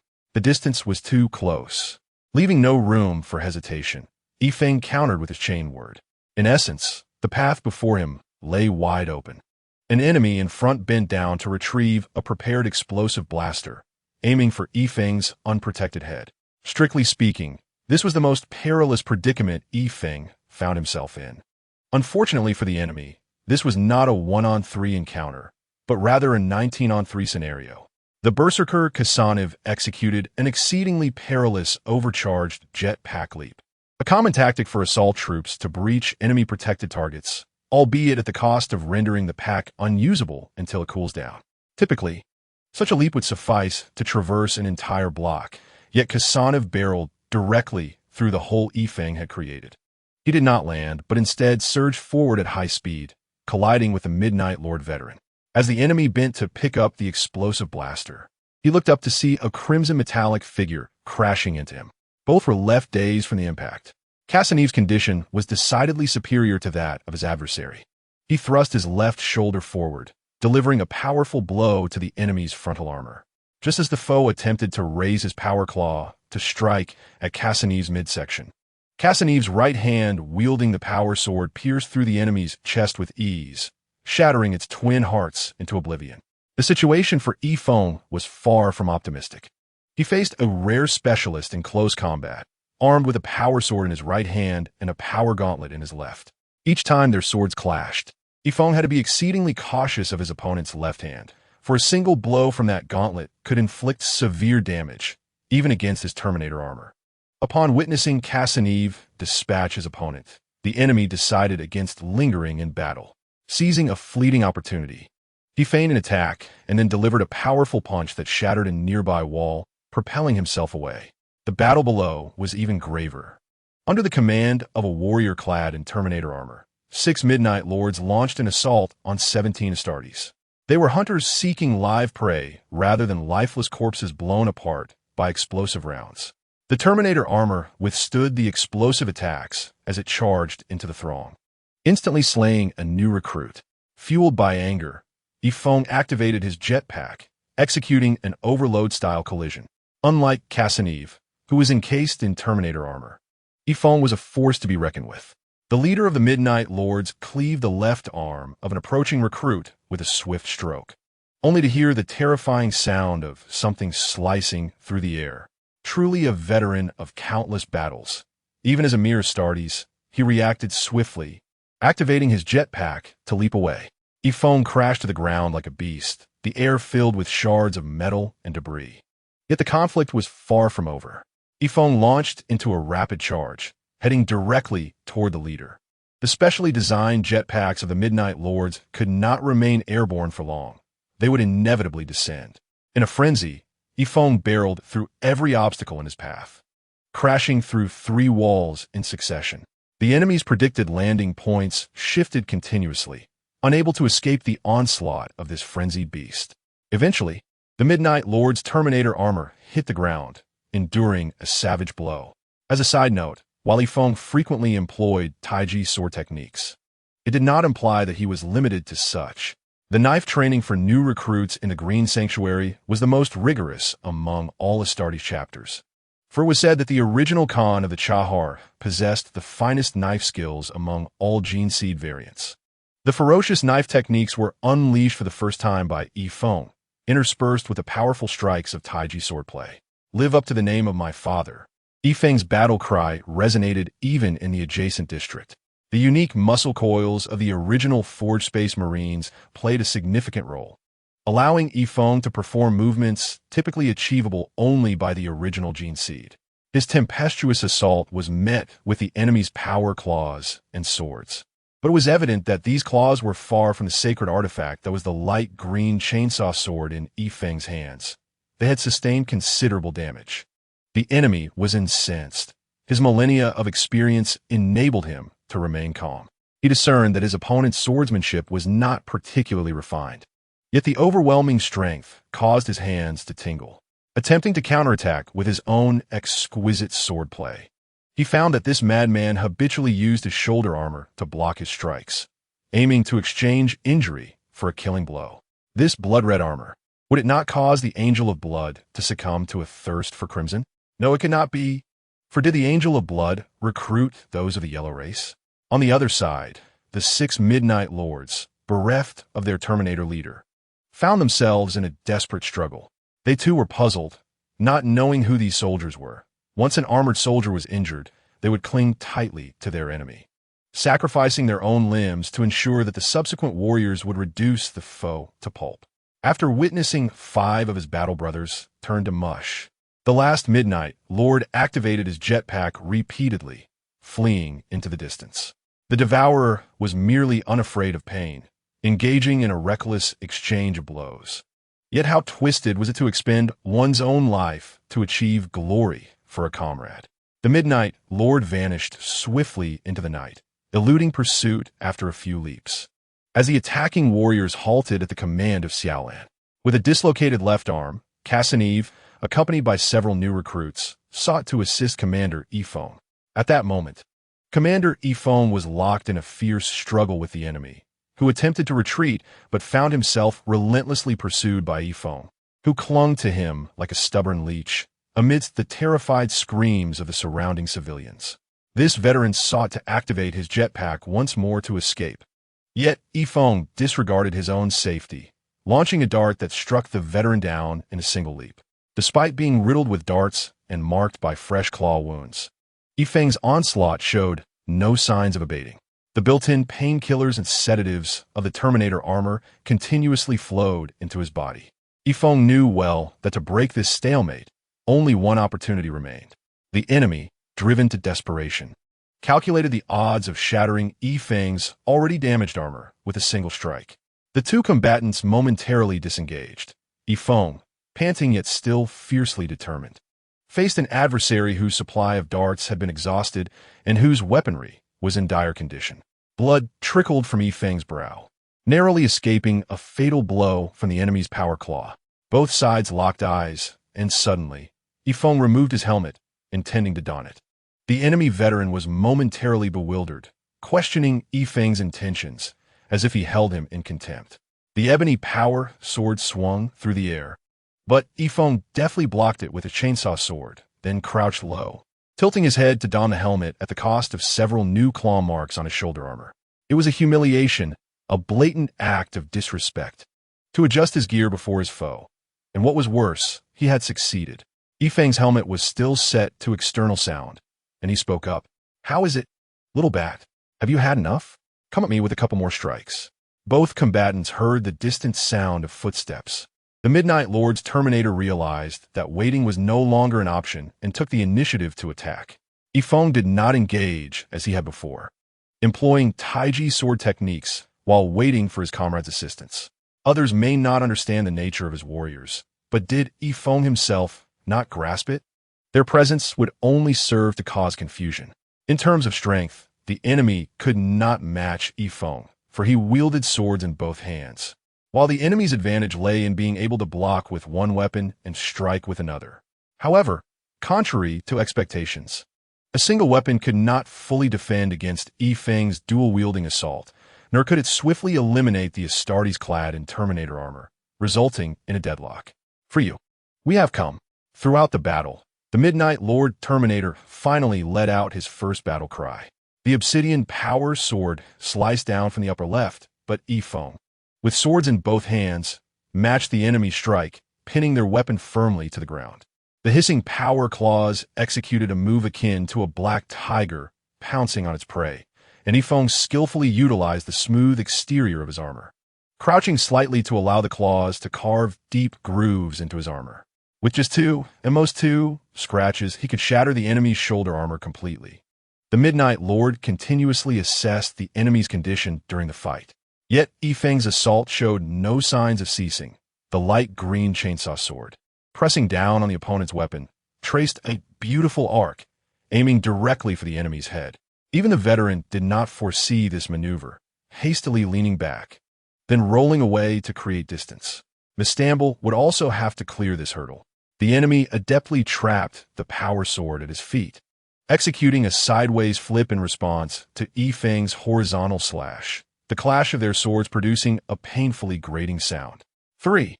The Midnight Lord heard Yifeng utter peculiar words midair. 3. What does that mean? As the enemy's foot barely touched the ground, the Terminator of the Midnight Lord sensed an unsettling presence. The faint heat emanating ahead sent shivers down his spine. Upon landing, he swiftly turned to face Yifeng, only to be engulfed by a pale green electric glow that filled his entire field of vision. The formidable electrical energy, intertwined with enigmatic psychic power, effortlessly tore through the scars of his armor and then his very flesh. The crackling electric arcs seared his skin, melted his muscles, shattered his bones, and vaporized his blood. Amidst the dancing ion streams, he beheld the cold and sinister smile of his primal form, the smile of a victor and a hunter. A smile that embodied the justice he held within. Alas, after a millennium of rebellion, the final visage he witnessed was that of his primal self, gracing the Emperor with victory during the Great Crusade. The overloading ion shots consumed the enemy while fiercely scorching Yifeng, with barely 2.5 body lengths between them. Even the explosion before the enemy's chest sent Yifeng hurtling away, crashing through several walls, uncertain of his fate. Chapter 42. You cannot escape. The original arena of combat had transformed into a pool of molten iron, surrounded by the skulls of enemies and power swords, the rest having been reduced to floating iron vapor due to the explosive ion shots, traversing through walls shattered by impacts. The commander of the Crimson Tide lay on the ground, the chest plate of his Terminator armor lost to the chaos, his chest a charred mess. Unlike conventional explosives that shatter armor, the ion pistol rounds melted the enemy with intense heat generated from high electrical energy. Even at a distance of 2.5 body lengths, the searing ion winds blackened Yifeng, rendering him almost edible when sprinkled with salt. Between two hearts, the unique Belisarius furnace of the original Forged Space Marine activated rapidly, serving only one purpose: to aid Astartes in quickly regenerating their flesh and bones when gravely injured. Of course, this would necessitate a lengthy recuperation period after each use. The fierce battle left the surroundings trembling, and the reinforcements rushed to evacuate the commander and any useful items from the battlefield. Curious onlookers peeked out to witness the unfolding drama, while many more remained in their homes, reciting prayers. The impact of the battle was profound, with fires raging and buildings collapsing. Only after the Astartes had vacated the area were the specialized firefighting units allowed to enter and extinguish the flames, with Yifeng included. The loss of 15 lives was unacceptable for the Crimson Tide.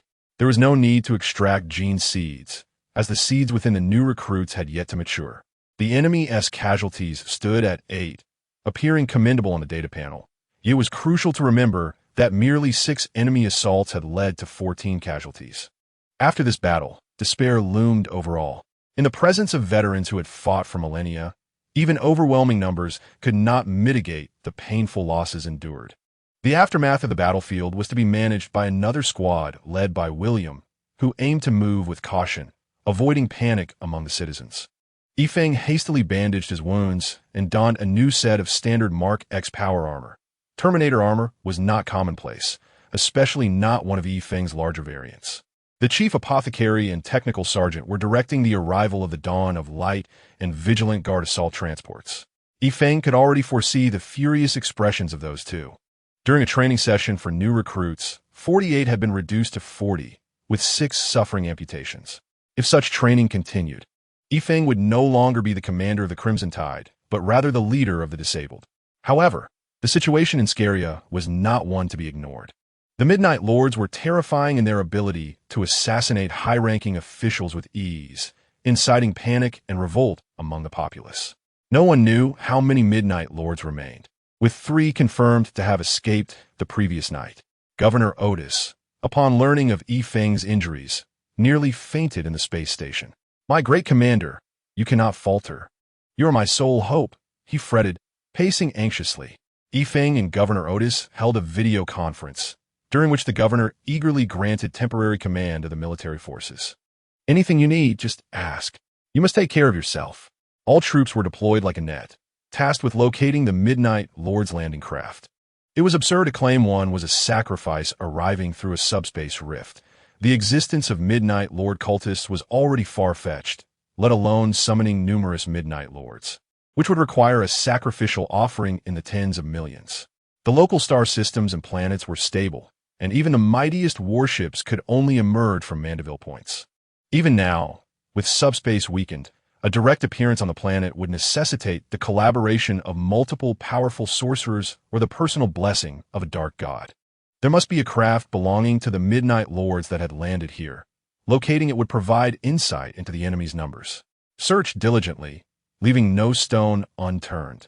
Even sending divers into lakes to investigate possible underwater entrances and employing bird proxies to scour the desert inch by inch. Was this truly effective? Of course, finding the craft was nearly impossible. But if one were a Midnight Lord, would they desire mortals to approach their concealed hideaways? It was a harsh reality, yet undeniably effective. Coordinating such a multitude of troops was cumbersome, yet with the assistance of several Astartes, it became significantly more manageable. Within a few days, the assault ships arrived.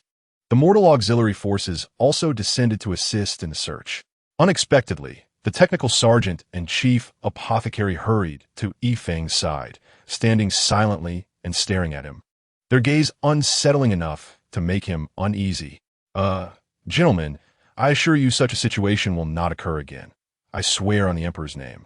Should I breach this vow, may psychic wrath descend upon me and the Emperor's wrath befall me." Their unwavering gaze continued. "This battle has cost us dearly, and we must look forward, seeking ways to eliminate the hidden enemies. I will take full responsibility for this operational failure and will prepare a thorough review and battle summary to disseminate to the entire regiment. You two aren't planning to chase me with scalpels and screwdrivers, are you?" Fortunately, he remained unscathed, his mind intact. The 2 technical officers sighed in relief. The most unacceptable outcome of the entire battle was the grievous injury of their commander, "You fool." They disregarded Yifeng, who wore a bewildered expression, as there were still numerous matters requiring attention, including the installation of mechanical limbs for the injured warriors. With the chief apothecary's assistance, the pain would be significantly mitigated. The Midnight Lords remained elusive, while the mortal troops continued their relentless search. After 3 years of searching, they uncovered numerous hideouts of gangsters and corrupt officials, even stumbling upon the concealed arms of unfortunate souls plotting a coup. The bandits and fugitives hiding in the mountains faced dire consequences. They thought they were safe. Yet the extensive searches were excessive, prompting them to wish they had sought refuge elsewhere. Eventually, an anomaly was discovered within a mountain cave. The towering mountains, with their sheer cliffs, posed a perilous environment, filled with natural crevices and caves. Occasionally, large birds nested among the white rocks, and even seasoned explorers would hesitate to venture into such treacherous territory. After a series of fatalities during explorations in one area, the entire military equipped themselves with every flashlight and spotlight available, illuminating the entire region, each step potentially knocking over a lamp. The Astartes regrouped, surrounding the mountain, in light of the possibility that the enemy might launch an assault while the main force is away.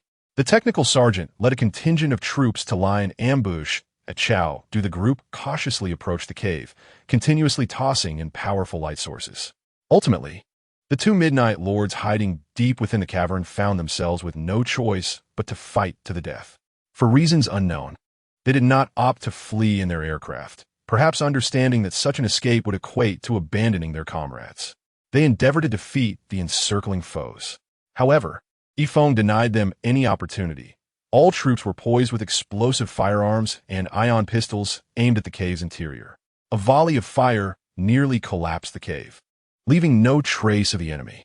Yifeng entered the cavern, neutralizing 3 hidden traps before finally reaching the storage area for the spacecraft. Regardless of how dimly lit it had been before, it was now illuminated by various light sources. The spacecraft had sleek lines, its black exterior devoid of embellishments, an aircraft designed for both atmospheric and space travel. This model was unlike any previously encountered. It had neither been produced by the Dark Mechanicus, nor was it a fragment of their newly discovered templates.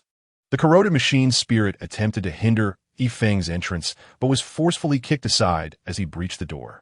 This vessel resembled a small infiltrator-class transport ship, with a spacious cargo hold capable of accommodating up to 15 individuals. Judging by the expansive cockpit and co-pilot seat, it could carry a maximum of 17 Midnight Lords, with the Terminator taking up 2 positions.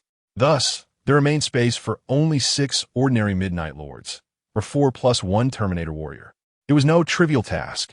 In Yifeng's absence, no squad could independently contend with these 6 individuals. In most open square of the nest, the black power sword wielded by the enemy's Terminator hung prominently, while warriors patrolled the vicinity in hopes of luring out the bats concealed in darkness. Yet none had fallen for the bait for an extended period. Hence, a visit to relatives became inevitable. Xiaolan's ancestral home was in the lower nest, and Yifeng prepared to lead 20 Astartes to investigate. Such a squalid place would deter any noble from treading upon it. It had long been neglected, with a multitude of laborers residing just above, while the area referred to as the bottom nest was a haven for various riots. No one would waste their time counting the population of a lower nest. Auditors were reluctant to venture down, questioning the purpose of such statistics. Would the Empire's 11 taxes increase? The inhabitants of the lower nest would yield no tax revenue, rendering it a losing proposition.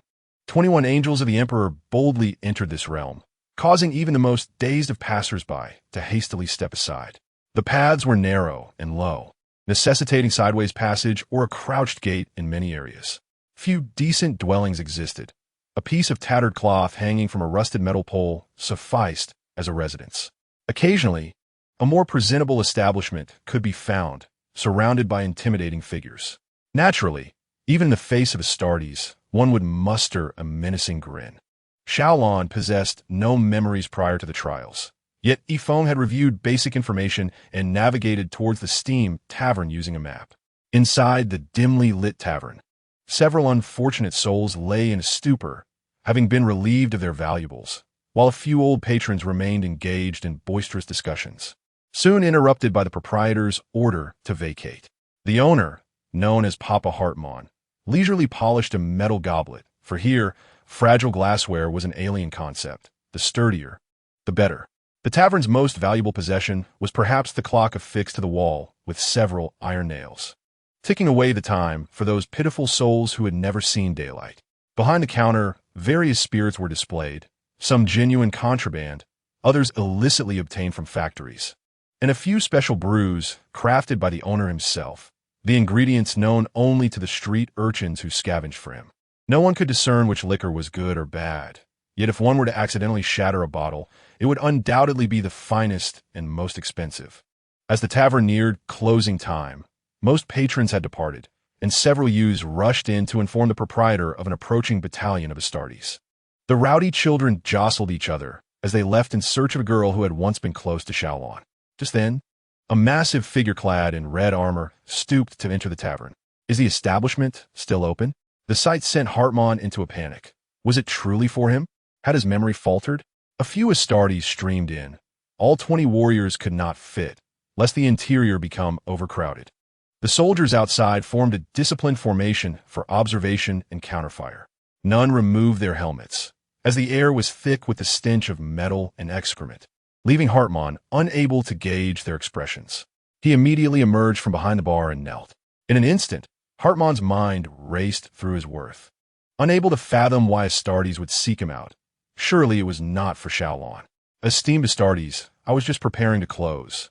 Please, whatever you require, I shall do my utmost to fulfill. Do not worry, it is within your capabilities. Yifeng paused, shifting his tone. I have heard that you are quite familiar with the local gangs. My lord, you jest. I am but a law-abiding citizen. How could I be entangled with them? Do not feign ignorance. Do you believe our intelligence network is idle? Yifeng continued. I need you to assist me with a task. Hartmann's palms grew clammy. Had he inadvertently spoken out of turn before the angels of the Emperor?